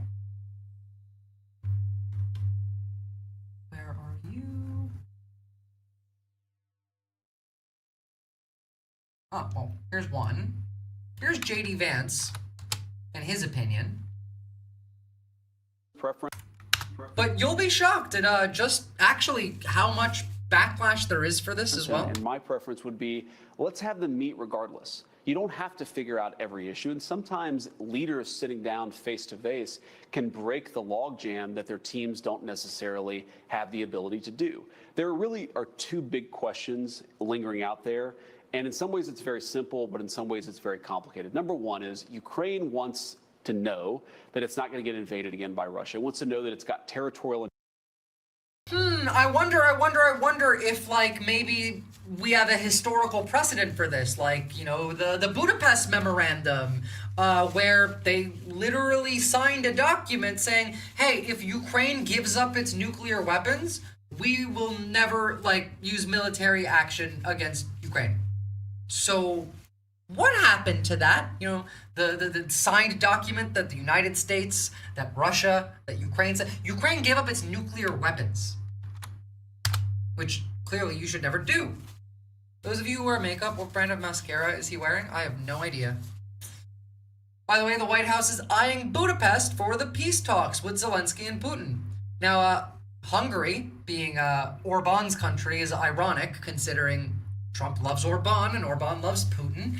But also, like, Budapest is where the last peace agreement was signed. The last agreement, rather, not peace agreement, between Ukraine and Russia was signed that they entirely ignored. So, I don't know why we would put any stock in this. Meanwhile, you've got people like Medvedev talking about the brainless Gallic rooster can't let go of the idea of sending troops to Ukraine. It's been explicitly stated no NATO troops as peacekeepers. Russia won't accept a peace such as security guarantees, but the horse pathetic bird continues to crow to prove it's king of the coop. I don't even know who the fuck he's talking about. Like, I genuinely don't. But we're just gonna pretend. We're gonna pretend. Here's something that's insane. Maybe it's Maybelline. Maybe Vance ain't born with. Offer NATO membership to Russia. Of course, for this carrot, Trump would need to get. I've got an idea. Offer NATO membership to Russia. Of course, for this carrot, Trump would need to get everything he wants out of Putin regarding the end of hostilities, economic cooperation, and territorial disputes. Before you suggest I'm crazy for thinking about NATO and Russia as partners, the idea has been floated by foreign policy thinkers on the right and left for some time. And I've got an idea. My God. First of all, Matt Gaetz, the sex trafficking, drug trafficking pedophile who was supposed to be the attorney general. Yeah, I don't listen to sex trafficking pedophiles. True depraved ambiance. Also, like, straight up a Nazi, and also incredibly stupid. And the funniest part of that to me was this has been recommended by foreign policy experts on the left and the right. The ones that he calls the left are just the right but red instead of blue. Genuinely. Oh, you know what? Surprisingly, or rather not surprisingly, seems like maybe this might be a little hard. Trump withdraws from peace negotiation. Was entirely predictable this week. Trump steps back from Russia and Ukraine peace talks for now, sources say, because you're never going to get Putin in a room with Zelensky. He's terrified to do that. He's terrified to leave his fucking house. There's still, like, rumors that it was a double that came to Alaska, and they're believable enough that I can't tell, because we know that he does have them. It doesn't matter, but, like, you know, that's how afraid he is. So, also, I want you to remember that this is what we were promised. Before I even arrive at the Oval Office, I will have the disastrous war between Russia and Ukraine settled. It will. Before I arrive at the Oval Office, doesn't seem like you did a good job Be there. settled quickly. I will get the problem solved, and I will get it solved in rapid order, and it will take me no longer than one day. I know exactly what to say to each of them. I got along very well with them. If I'm president, I will have that war settled in one day, 24 hours. How would you settle that war in one day? Because I'll meet with Putin, I'll meet with Zelensky. They both have weaknesses and they both have strengths, and within... I can't believe it, but, like, Kamala Harris actually called exactly what would happen 1-to-1. Now, like, 24 hours. She didn't really try very hard to win that one, but let me remind you exactly what it is that she said.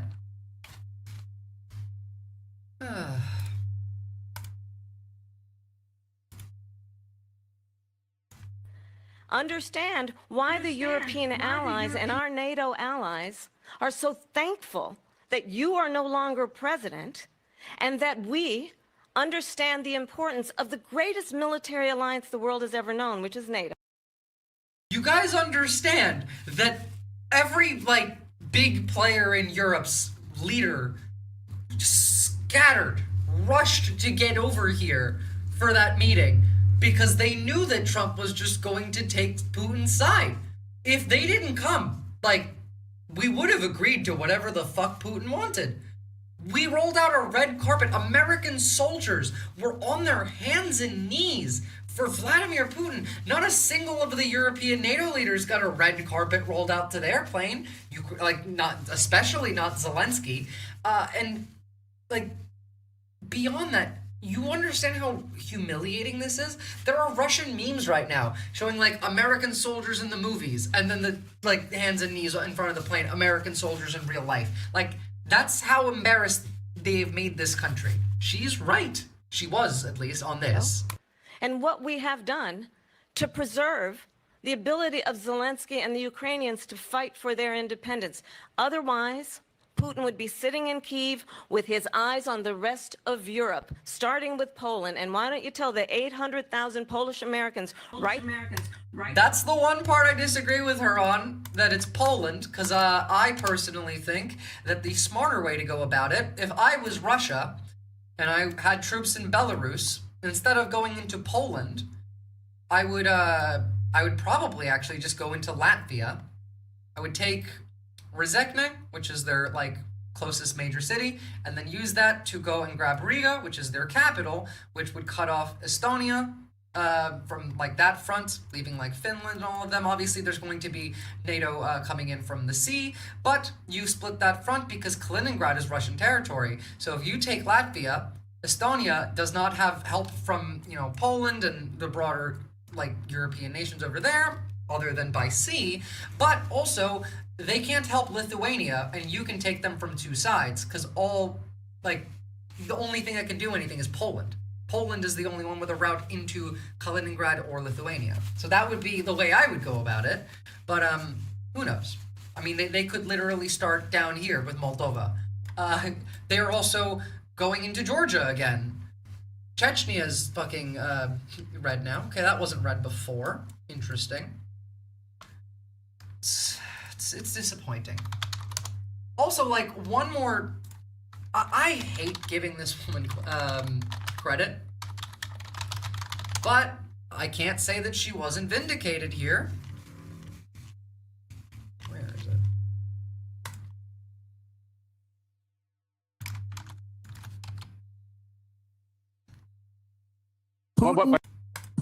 Again, Geist, demon, and a ghoul, but correct.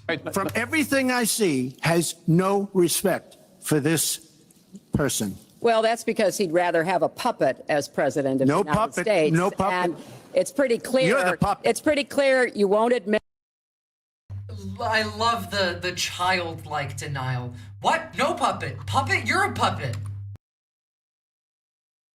For this person. Well, that's because he'd rather have a puppet as president of the United States. No puppet. And it's pretty clear. You're the puppet. It's pretty clear you won't admit that the Russians have engaged in cyber attacks against the United States of America, that you encouraged espionage against our people, that you are willing to spout the Putin line, sign up for his wish list, break up NATO, do whatever he wants to do, and that you continue to get help from him because he has a very clear favorite in this race.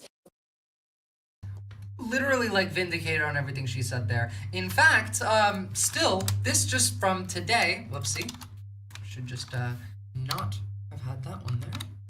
Just from today, Tulsi Gabbard is cutting our intelligence agencies, like, staff in half. I think most women who speak intelligently have that effect on him. I think most women who speak have that effect on him. Welcome back. Director of National Intelligence Tulsi Gabbard is cutting her office's staff by about 40%. The agency's headcount will still be around 1,300 after this downsizing. ODNI, that's what it's called here in D.C., had approximately 2,000 employees in February. CBS News national security contributor Samantha Vinograd joins me now. Sam, always great to have you here. You know, I want you guys to understand how big of a deal this is, because Tulsi Gabbard has been a Russian agent for this entire time. Hell, Hillary Clinton was calling her one in 2016. Tulsi Gabbard was pro-Assad, has like gone out of her way to avoid doing anything of use. She has been on Russian state television with John Ratcliffe, who is the director of the CIA, and Kash Patel, who is the director of the FBI, along with, what was this right-wing grifter? I can't remember his name. He's not important. Unimportant right-wing grifter from America. All of them went on Russian state television together. This is a big deal. Also, you have to, like, yes, it's getting rid of witnesses and whistleblowers, but it's not just that. It's about getting rid of our defenses. They fired every trans person in the military, right? That's like a half of the cybersecurity team. Beyond that now, we are openly admitting that we're cutting cybersecurity while, you know, cyber attacks are getting worse than they literally ever have. It actually is almost like we are working for Russia or China. Now, why would we be working for Russia or China? It's not like I'm not one of the people who think that Trump is bought or being blackmailed by Russia. I don't think that at all. I think Trump just likes Russia. The man called St. Petersburg Stalingrad the other day, right? Or sorry, Leningrad the other day. But China, there's evidence for, because China pays McKinsey for their own uses. You know, McKinsey, the consulting firm that all of the evil shit in the past has gone through. Now we have a new one. We have the Boston Consulting Group, who does most of the tech evil shit. But McKinsey's still up there as one of the most demonic organizations on the planet. They are a U.S. company who works with China, consulting them on how to win a war against the United States. Why? Because it makes them money. Because, like, they're going to be fine. They can just go over there.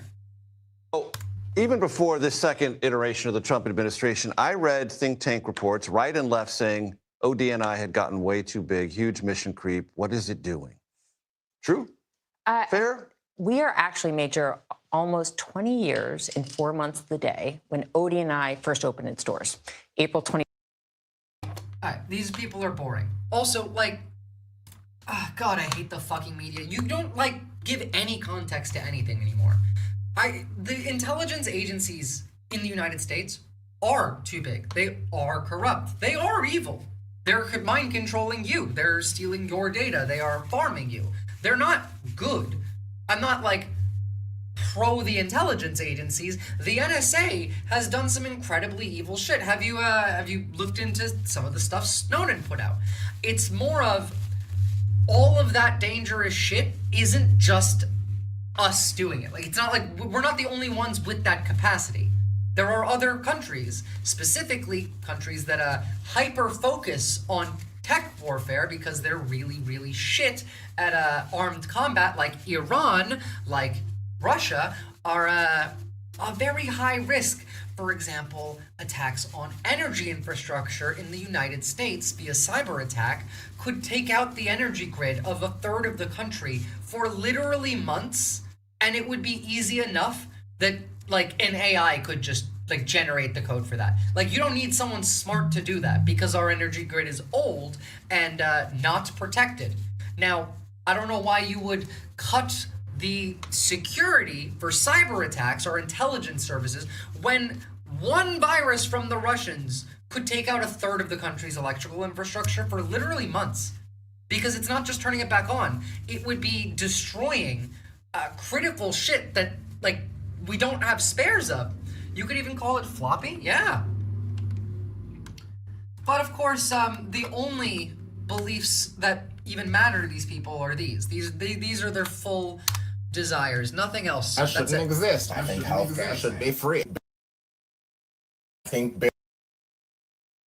think billionaires shouldn't exist. I think healthcare should be free. I think we should have a universal basic income. I don't think there should be anybody homeless. I think blacks, no gays, no Jews, no Muslims, no immigrants, no women who speak. That's it. That's the entire Republican Party right now. That's it. Mind you, even Fox News is against what we're doing. Even Fox News is calling this insane. God damn it. Cut a goddamn cuticle and now my finger is just bleeding. Bleeding. Let's have a look. Vladimir Putin wants to renegotiate the end of the Cold War. He wants to reassemble USSR, just like... Wasn't it like 2 months ago where we were hearing people in Russia, not like government officials, but important people talking about how the USSR was never actually dissolved because the process that dissolved it was done illegally? So, like, yeah. You know, Xi Jinping wants to dominate the South Pacific and Taiwan, and he wants to do that before the 100th anniversary in 2049. So I think sending assistance, further sanctions, sending military aid, surface air missiles. I do think having Poland send the MiG-29s is a very important step for Ukraine to defend itself. Vladimir Putin wants. We could definitely send them more missiles. They help. Fucking Fox News is saying, hey, okay, let's not do peace with them. It's not a good idea. You know it's bad when I'm agreeing with Fox News. Here's Republican Senator Tom Tillis also saying the same thing. Wild when I start agreeing with Republicans. President Trump on social media wrote that he was wondering if Putin was tapping him along, meaning stringing this out. Is he? How can anybody objectively look at what's happening now and conclude otherwise? I was like, yeah. So does the president need to snap out? Like, my brain broke when I heard this. I was like, wait a minute, is this a Republican who has the ability to do critical thinking? Turns out he does. And that's worse somehow, but like, still. Listen, I'm hyperbolizing, let's say, the ending comments. Okay, look, Mr. President, we'll see you in September. In the meantime, I'm going to kill hundreds more people. I'm going to kidnap and torture others, but we'll get back together after Labor. I'm going to kidnap children, bring them to my country, turn them into spies and saboteurs, and then sell them online to pedophiles. Like, that's what Russia's doing. Openly. No one's hiding it. That's what Putin was saying. He is tapping us along. And I hope that people... Yeah, Tillis is quitting after this term because, Trump was bullying him for having opinions. Might give him a bit of leave to be more truthful than others. That's actually why he quit. Is because Trump wasn't letting him say shit. He was against some of the policies. He's still a demon. It's just like, it's not benefiting him. Here's even more. This is about China supporting Russia now. Like, this is another key factor here, because one of the reasons why we want peace in Ukraine so badly as America, not Ukraine, is because we're terrified that we're going to be going to war with China soon.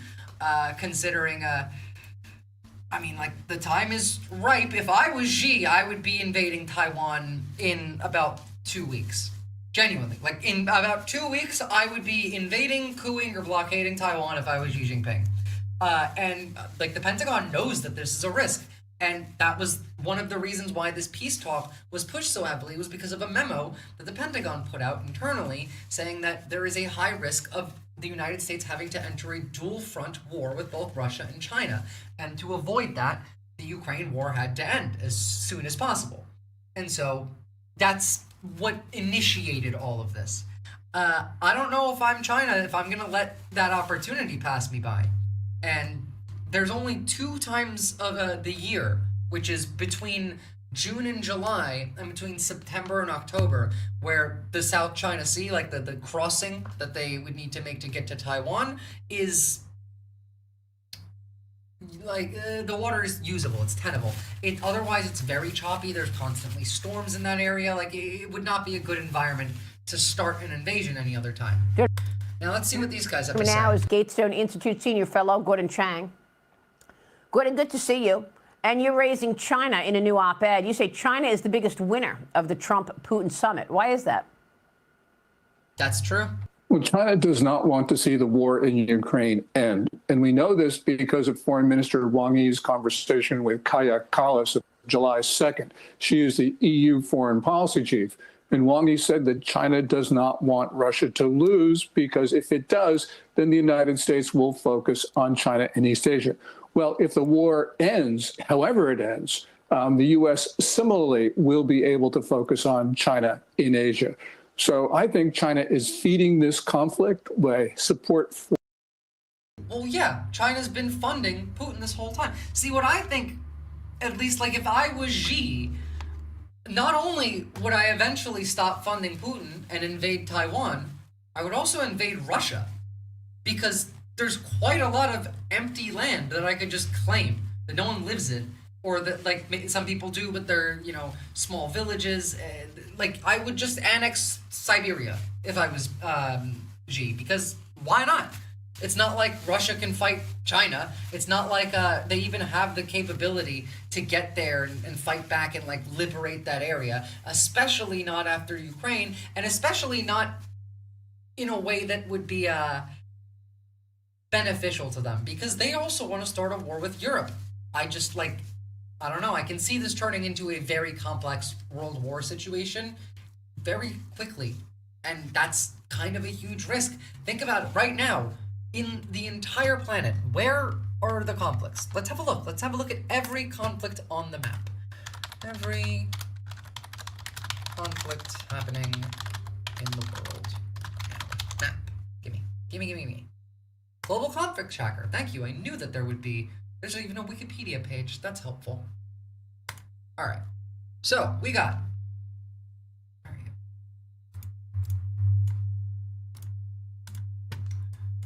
Well, we got, Mexico, which we are bombing. We have Venezuela, which we're fucking with. These are, unrelated. There is, Sudan's about to split in... I think South Sudan's actually the one about to split into two.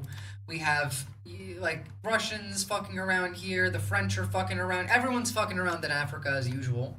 I think we're still bombing Yemen. Israel is trying to do Greater Israel. Literally, Netanyahu last week talked about how he has a spiritual connection to Greater Israel. So, Jordan, Egypt, Syria, Iraq, Saudi Arabia, all at risk from Israel. What's happening in Libya? Oh, looks like we got a civil conflict going on over there. Turkey is bombing the Kurds again, and also in Syria, working with the Syrian government, trying to fight against... I think it's ISIS being funded by Israel this time. Azerbaijan had issues with Armenia. They recently actually just came to an agreement, and now it seems like the bigger risk to Azerbaijan and Armenia is Russia. Pakistan and India are still not happy with each other. Myanmar's in a civil war. We got Taiwan that's about to happen. North Korea, I feel like would also begin when China does, because South Korea is the weakest it's going to get, the weakest it's been in a very long time. I personally, I don't think that South Korea can survive as a country, considering they have gender war in the streets. Men and women are fighting each other in the streets because of gender. So, dead country. And then we got Ukraine. There is a lot of war happening. Now, if Ukraine ends, and then Russia starts fucking with Europe, and let's say, China goes for Taiwan, and then America comes in, that drags in Japan, that drags in Indonesia, that drags in, everybody. Australia, for one, because they would use Darwin as the staging post there. North Korea absolutely would end up coming in then, as well. What happens to the entire planet? Because if everyone over here is fighting, you think Pakistan and India are going to stay chill? To be fair, India might actually fight with us against China because they have a land border issue that they recently just came to an agreement on, but probably by force or by necessity. If we were having a war with China, India is technically a U.S. ally and does like Trump a little. So maybe they would come in with us against China because of their border skirmish. And then what? Israel takes over the Middle East. Turkey, the second largest military in NATO, is going to be fighting Russia and probably Israel at the same time. It would be really, really bad. And I can see this happening really easily. It's not unreasonable to imagine how that could happen. But the last thing I really want to show you is that this isn't nuclear annihilation. That's not how this war will look. If we have World War III, none of it is going to look like anything we imagined it to look like. It's going to look like this. I really wish people would stop treating the Bible or the Torah as a history book. I'm so tired. I also wish that people would stop treating Marx like, the Bible, but, fair with this little camera, it's not a video game that I'm controlling with this little joystick. It's this thing. Ще. Хорошо. Як машинка на радіоуправлінні, тільки габаритами більше. Ми заїжджаємо туди, куди машиною нереально заїхати і вивезти. Ви бачите розвиток НРК отак, а я бачу як концепцію великого майбутнього. Я бачу її так, що навіть це піднімає морально-психологічний стан. It's more like a Mars rover or something like that. It moves so slowly, around 10-15 kilometers an hour. Вивозити 300-х – це, як би мовити, так морально тяжкувато.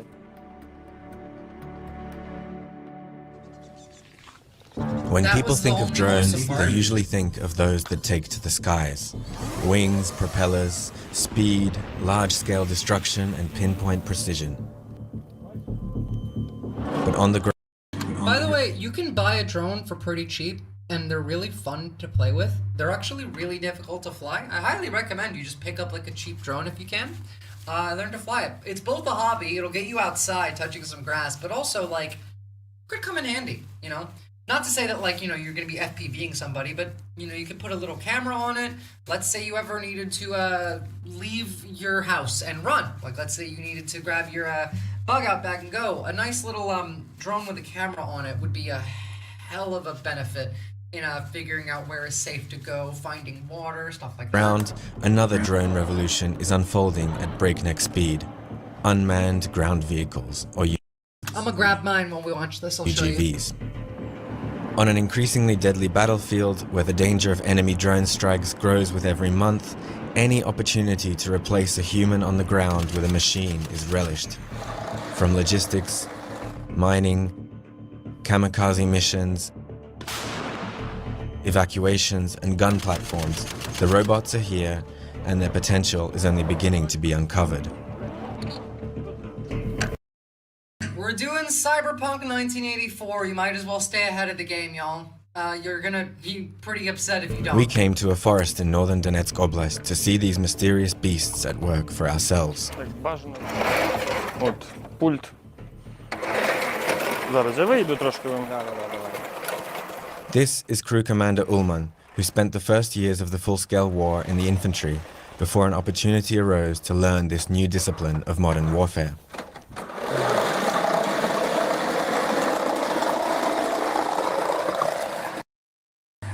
Now, these are the nice ones, right? Let's skip a little bit ahead and see some of the less nice ones. These are generally used to carry like supplies, as you can see, but they've also been used to like carry wounded soldiers back from the front line. That's been cool. Carrying the wounded has been actually a lifesaver. It's weirdly not been something that Russia's particularly adopted. Wait, does this one not have the robot dogs? Okay, hold on. Let me show you my drone, and then we can get to the robot dogs. You can buy a small little drone like this. It's like $15. Probably more if you have to, you know, buy it from Temu if you're in the US because of tariffs, but, you know, it is what it is. I just open it, that. Nice little, cute little drone. Now, this one doesn't have a camera. It's, this is the cheapest one that I could find. I bought this so I could take it apart and put it back together. Learn how it works. I've got this to fall into a bucket of water and fully submerge, and it still works. You can have these like little side things so you can practice in a way that won't break everything. Batteries kind of suck for these. This one only has a 5-minute flight time battery, which, I mean, like, what do you expect for like $15? But you can have bigger batteries. You can get your own batteries. Learning how to fly these is actually incredibly useful. I wonder if the battery works on this. Let's see if I can fly it in here. I'm gonna break a bunch of shit, but let's have a look. So, remote just looks like a regular gaming remote. It's not particularly different from anything. Actually, I'm gonna try and fly it in here. Let me put the other legs on. I don't want to break my goddamn propellers. These are exceedingly difficult to fly, though. So it's both fun, it's an activity, it's useful. I very much recommend it. And also, like, y'all need a hobby that's not being on the internet. Go outside, talk to your like neighbors, have fun. Be a human being. You do not exist to just suffer through the horrors of the daily news every day. That's my job. Come on, get on here. Okay, let's have a look. Hey, all right, we got battery.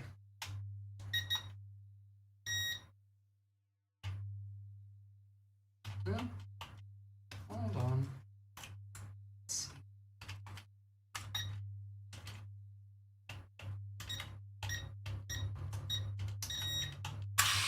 There we go. Got it. So. Aw. Really? You died?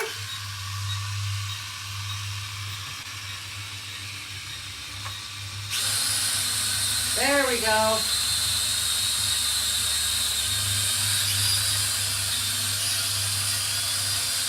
I can't, if I let go of this, it will crash right into my screen. But buy one, they're fun. Go learn how to fly it. Get a hobby. Hell, if you can afford one with a camera, it'll be way more fun. Highly recommend it. Now, let's look at the worst variants of this. This will be the last thing I show you. Thanks for sticking around so long, guys. I know I've been a bit longer than normal today, but I have a lot to yap about. I always do, but shit's getting really, really bad, and I'm not having it. This was 3 months ago. There's no evidence.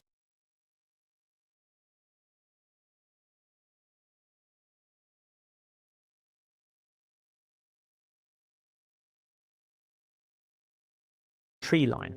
The robot handles this less well, but is still good enough to potentially save the life of its master. These images show they also tested the dog drone's carrying capacity, loading it up with medical supplies to carry up to the front line. And this video shows a terrifying vision of what war might look like if the dogs are trained to it.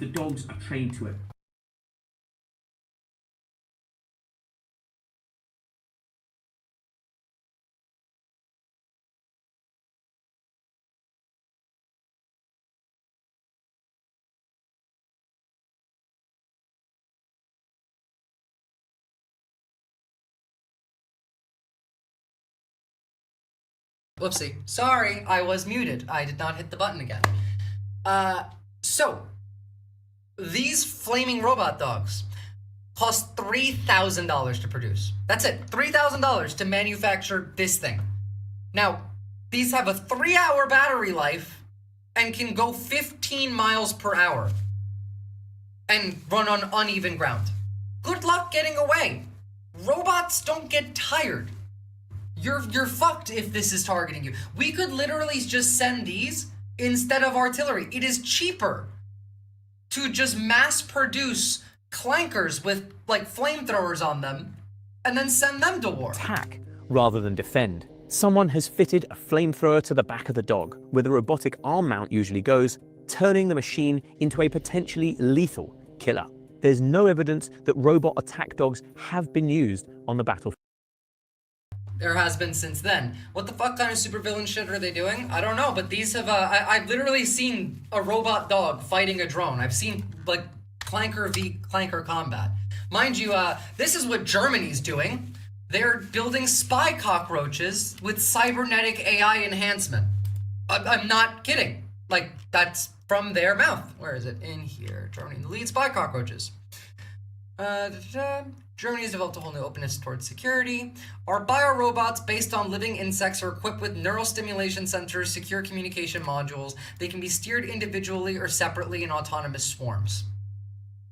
Electrical stimuli should allow humans to control insect movements remotely. This aims for them to provide surveillance information in hostile environments, for example, about enemy positions.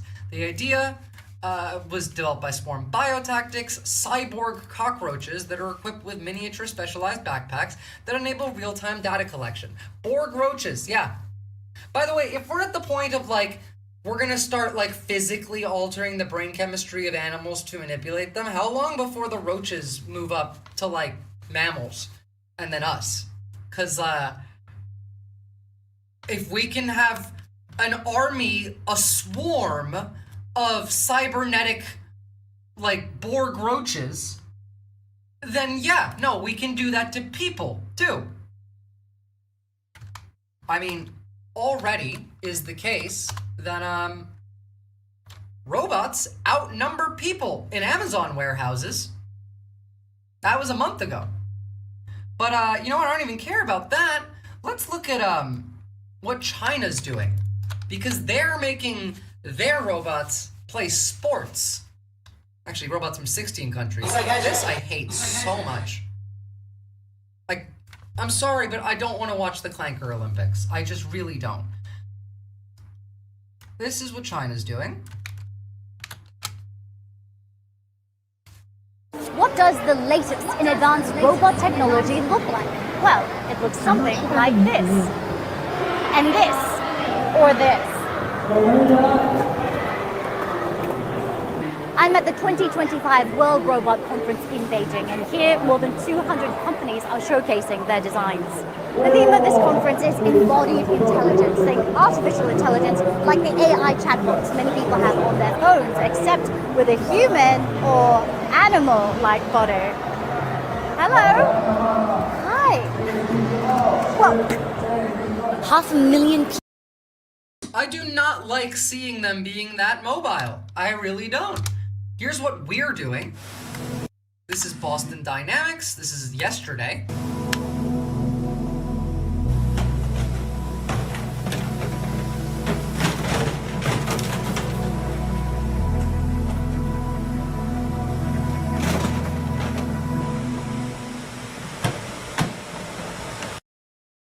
Much less impressive than China's. I'm happy because I don't want us to win the drone war. That would be really, really bad. Good news in relation to these things, though. Wait, theoretically, we can do that to people, but we're much more neurologically, theoretically rather, neurologically complex than roaches. It would take a long time to develop such tech without human experimentation. Well, that's what I mean. We're going to do human experimentation. What's, if we're the Nazi country, we have concentration camps. We're picking up homeless people off the street and then stuffing them in a camp. You think we're not going to do human experimentation? Then, good news, though. This is, the first good news I've seen in a while from Palantir. 13 employees quit Palantir and said they're increasingly complicit in normalizing authoritarianism under the guise of a revolution led by oligarchs, and we must resist this trend. Good luck. You're very late to the show.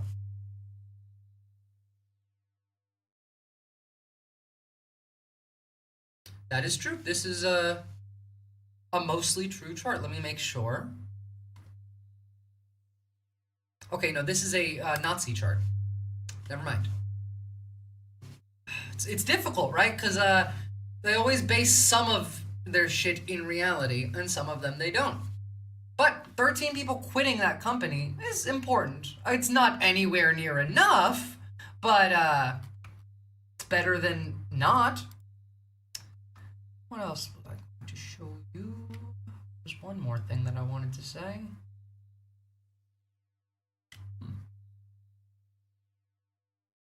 Oh, that's because I'm looking at the wrong place. Jesus Christ. Okay. No, I think that's it. I think I might actually have covered everything I really wanted to. I mean, like, we can keep going on the fucking, clankers and shit, but, like, let me see if we can end this on a happy note. I think I can find something nice.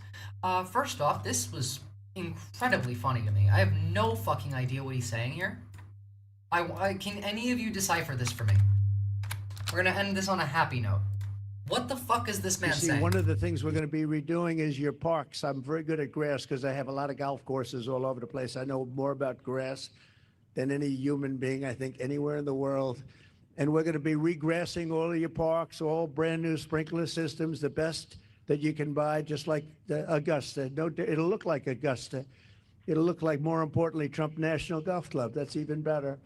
But we're going to have all brand new, beautiful grass. Like everything else, grass has a life. Do you know that? Grass has a life. We have a life and grass has a life. And the grass here died about 40 years ago. I swear, I can feel my brain cells, like, hanging themselves. What the fuck is he on about? I don't know. I don't know. I do not know. What I do know, best irrigation in the world, yeah. What I do know is, we gotta change the way that we message, and I think this is fantastic messaging because I think pretty much all of us will agree on these points. Now, personally, I think this is a great way to normalize socialist rhetoric, but I also think that this is just like a better way to talk about it because it makes sense. What does that mean? I have no idea, guys. I have no idea. Something about grass. I think the man might just legalize weed. That might be what that means. We're gonna have the best grass might just be, I'm gonna make marijuana, like, legal or something. It's Trump. But, on a final note, keep this in mind, and I want you guys to like genuinely think about it and maybe implement some of this rhetoric into your messaging, because I think it's really useful. Actually, no, human greed is not natural at all, because for most of human history, we existed in egalitarian hunter-gatherer tribes, completely devoid of human greed, because our survival was dependent upon mutual cooperation of the group. And then we invented agriculture, which created the means of production and a relationship to the means of production, which sort of incentivized human greed, or at least allowed it to flourish. Because that main relationship early on was undemocratic. It was master and slave, right? It was slavery. And then that evolved into lord and serf, right? Feudalism. And then eventually it evolved into employer, employee, capitalism. Well, what's the consistencies between these things is the undemocratic arrangement of the means of production. So in order to create a society that is agricultural and that mimics the egalitarianism that we see in pre-Neolithic or hunter-gatherer tribes, we need to have democracy in the economy and replace. This right here, I think, is fucking key to messaging to the 84 million Americans who didn't vote, who didn't pay attention. We want democracy in the economy. Saying that, like, that is essentially just socialism. That is what democracy in the economy is. But you don't have to go that far and say that big. You just say, I want democracy in the economy. Hell, look at the other side. Curtis Yarvin, the demon that is the one influencing all of the behaviors and ideals on the right, thinks about CEOs as dictators. He says a CEO should be authoritarian and a company should function like a fascist dictatorship. If you argue for socialism against that, you're going to lose. But if you argue for democracy against that, for libertarianism, like actual libertarianism, not the fake bullshit right co-opted one, then you will win. You win that message. America, even the right, was entirely consumed by rhetoric of libertarianism, freedom. If you can manage to take that away from them, they lose. Like, they will lose. They'll lose their cult. If the idea of freedom and liberty becomes associated with another group, then that group will disband. Only the like outright Nazis will stay. Because the other ones just want community. A lot of MAGA just want community. A lot of MAGA don't even like MAGA. They just hang out with them because that's their community. The world is still currently poisoned. Yep. And unfortunately, I don't think that you can clean the poison out. You know, I think we just kind of have to suffer through it and build something better. I don't want the America that we had before back. I don't. Fuck that. It was like the people who say I want my country back, I respect that and I understand where they're coming from, but could you imagine better? Like maybe, you know, a country in which we all have healthcare? You know, like, because you guys pay tax money that goes to Israel and then they pay for them to have public healthcare. You pay for Israelis to have free healthcare. Not just killing like Palestinian children, but for their healthcare. Also for their settlements in the West Bank. But beyond that, maybe you could have a country that is, I don't know, not exploiting the 99% of the population, a country that is built on egalitarianism, on democracy, not on capitalism, because you can't have them together. They are incompatible, because fascism literally just is capitalism in decline. But this kind of Undemocratic. Is new. Like, I've never heard it phrased this way myself. And if I've never heard it phrased this way myself, I can guarantee you quite a bit of the uninterested, non-political people in America also haven't heard this. And they will like it. And you know what? Just to really hammer it home.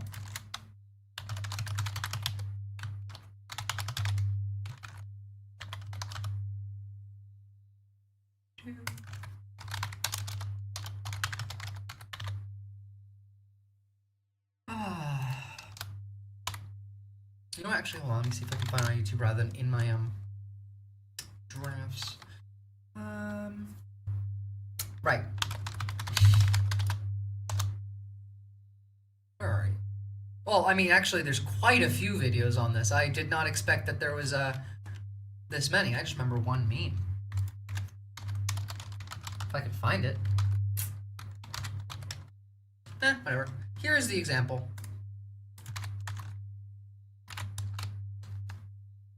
From Walter Masterson, which ironically is the actual person in the video I was looking for. This is just a much older one. We need to get rid of these corporations and these law enforcement agencies if we want to stop the socialist agenda. Exactly. I don't know if socialist is the exact word that I would use. I would call it communist agenda. Communist agenda. There really is going to be some redistribution of wealth because they stole our wealth. So there is going to be some. There should be a redistribution of wealth. Going to be, yeah. The 1%, the elitists that are. See, this is why I call MAGA retard socialism.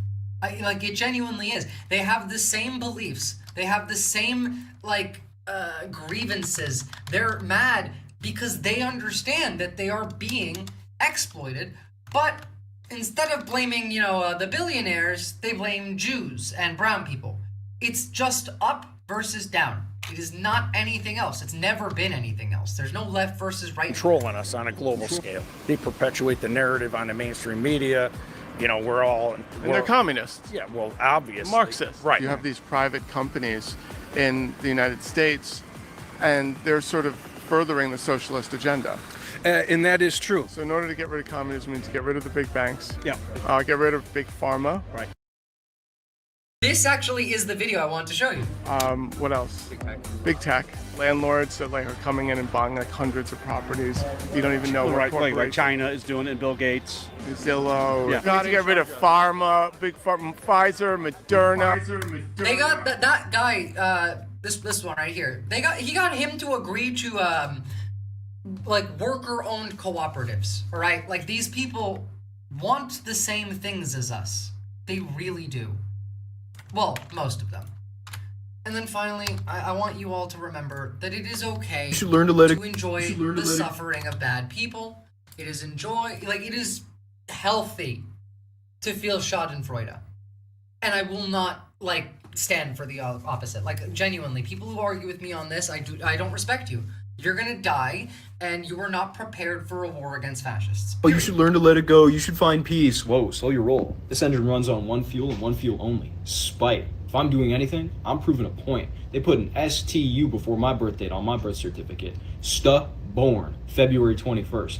Listen, the name of the game here, it's not to wish malintent on anybody, but are we really above a little minor inconvenience? Picture this. Picture that person that grinds your gears, the person that really irritates you, the person that you just don't mesh with. Now, picture them tripping on the curb. Brought you a little... My personal, imaginary joy is, what if I could magically snap my fingers and make it so that every single person that Stephen Miller engages with is black no matter what? They're not, actually. It's just to him. He sees them as black. His wife, his kids, his Trump, everyone is suddenly, African American. 100%. And he can never get it out. I want people like Matt Walsh to be stuck with gay porn playing 24/7 in their brain, with 1 day 24/7 with 1 day a month off. Doing revenge is arguably less fine, but depends on the context. I agree. No, see, we don't want retribution. You don't want resentment to build. I fully believe that if resentment is part of the movement for the revolution, then we fail. We'll just reinvent capitalism, which is why I don't I would prefer that the working class be the base of the movement, but not the leadership of the movement. I think we need 3% of the left who actually really, really, really loves to read theory and debate about it, and they're the only ones that do it. Everyone else just do the fucking shit. Stop arguing about theory, let the nerds deal with it, and then we do the rest of it. I need you all to understand that we are in a war. The Civil War has already started. Oh my god, I just burst out laughing. I fucking need that. I can't. Miller hallucinating everyone as black is just peak chef's kiss. That's great. It's great. I want,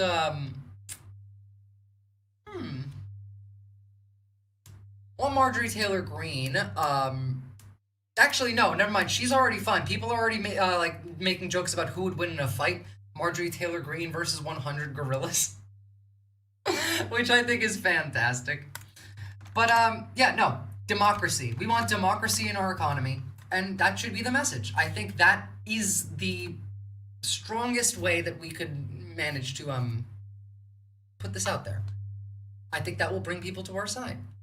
Now, share my link. No, that is not my link. Oopsie. Jesus Christ. Well, that'll be it for today, guys. Thank you for tuning in. If you haven't liked the stream, please drop a like and definitely sub to the channel. This space is a fantastic channel with the, like, only real space where I see leftists properly cooperating and organizing and engaging in things that matter outside of just slop content. And join my Discord, follow me on Twitter and Twitch and YouTube, and I will see you guys next time. And if you have any specific stories that I covered today that you want me to go more in depth in, definitely please let me know in the stream discussion part in my Discord. In fact, let me link you guys, because I'm not sure if the link is here. God, I really need a new table. I hate having to look all the fuck the way up here to see my third screen. There it is. You guys can join the Discord, and I will see you all next time. There really are no true Hebrews on this planet that have any understanding of their language. They read Torah every year, and it literally converts religion to food and says do not consume. Well, to be fair, almost nobody actually believes in their religion, because all three of the Abrahamic books are contradictory of themselves. Like, I've read the Bible, I've read the Torah, and I've read the Quran, and every single one of them contradicts themselves regularly. Minor tweak on Miller's hallucination. Everyone is Latin. They all have more money than him, and the men all have gorgeous heads of hair, and the women snicker at him constantly. That is peak right there. I can't do better than that. God damn. Thank you, Depraved Ambiance, and thank you all. I will see you guys next time. Bye-bye. Oh, wait, hold on. Wrong way. End stream. Now, bye-bye.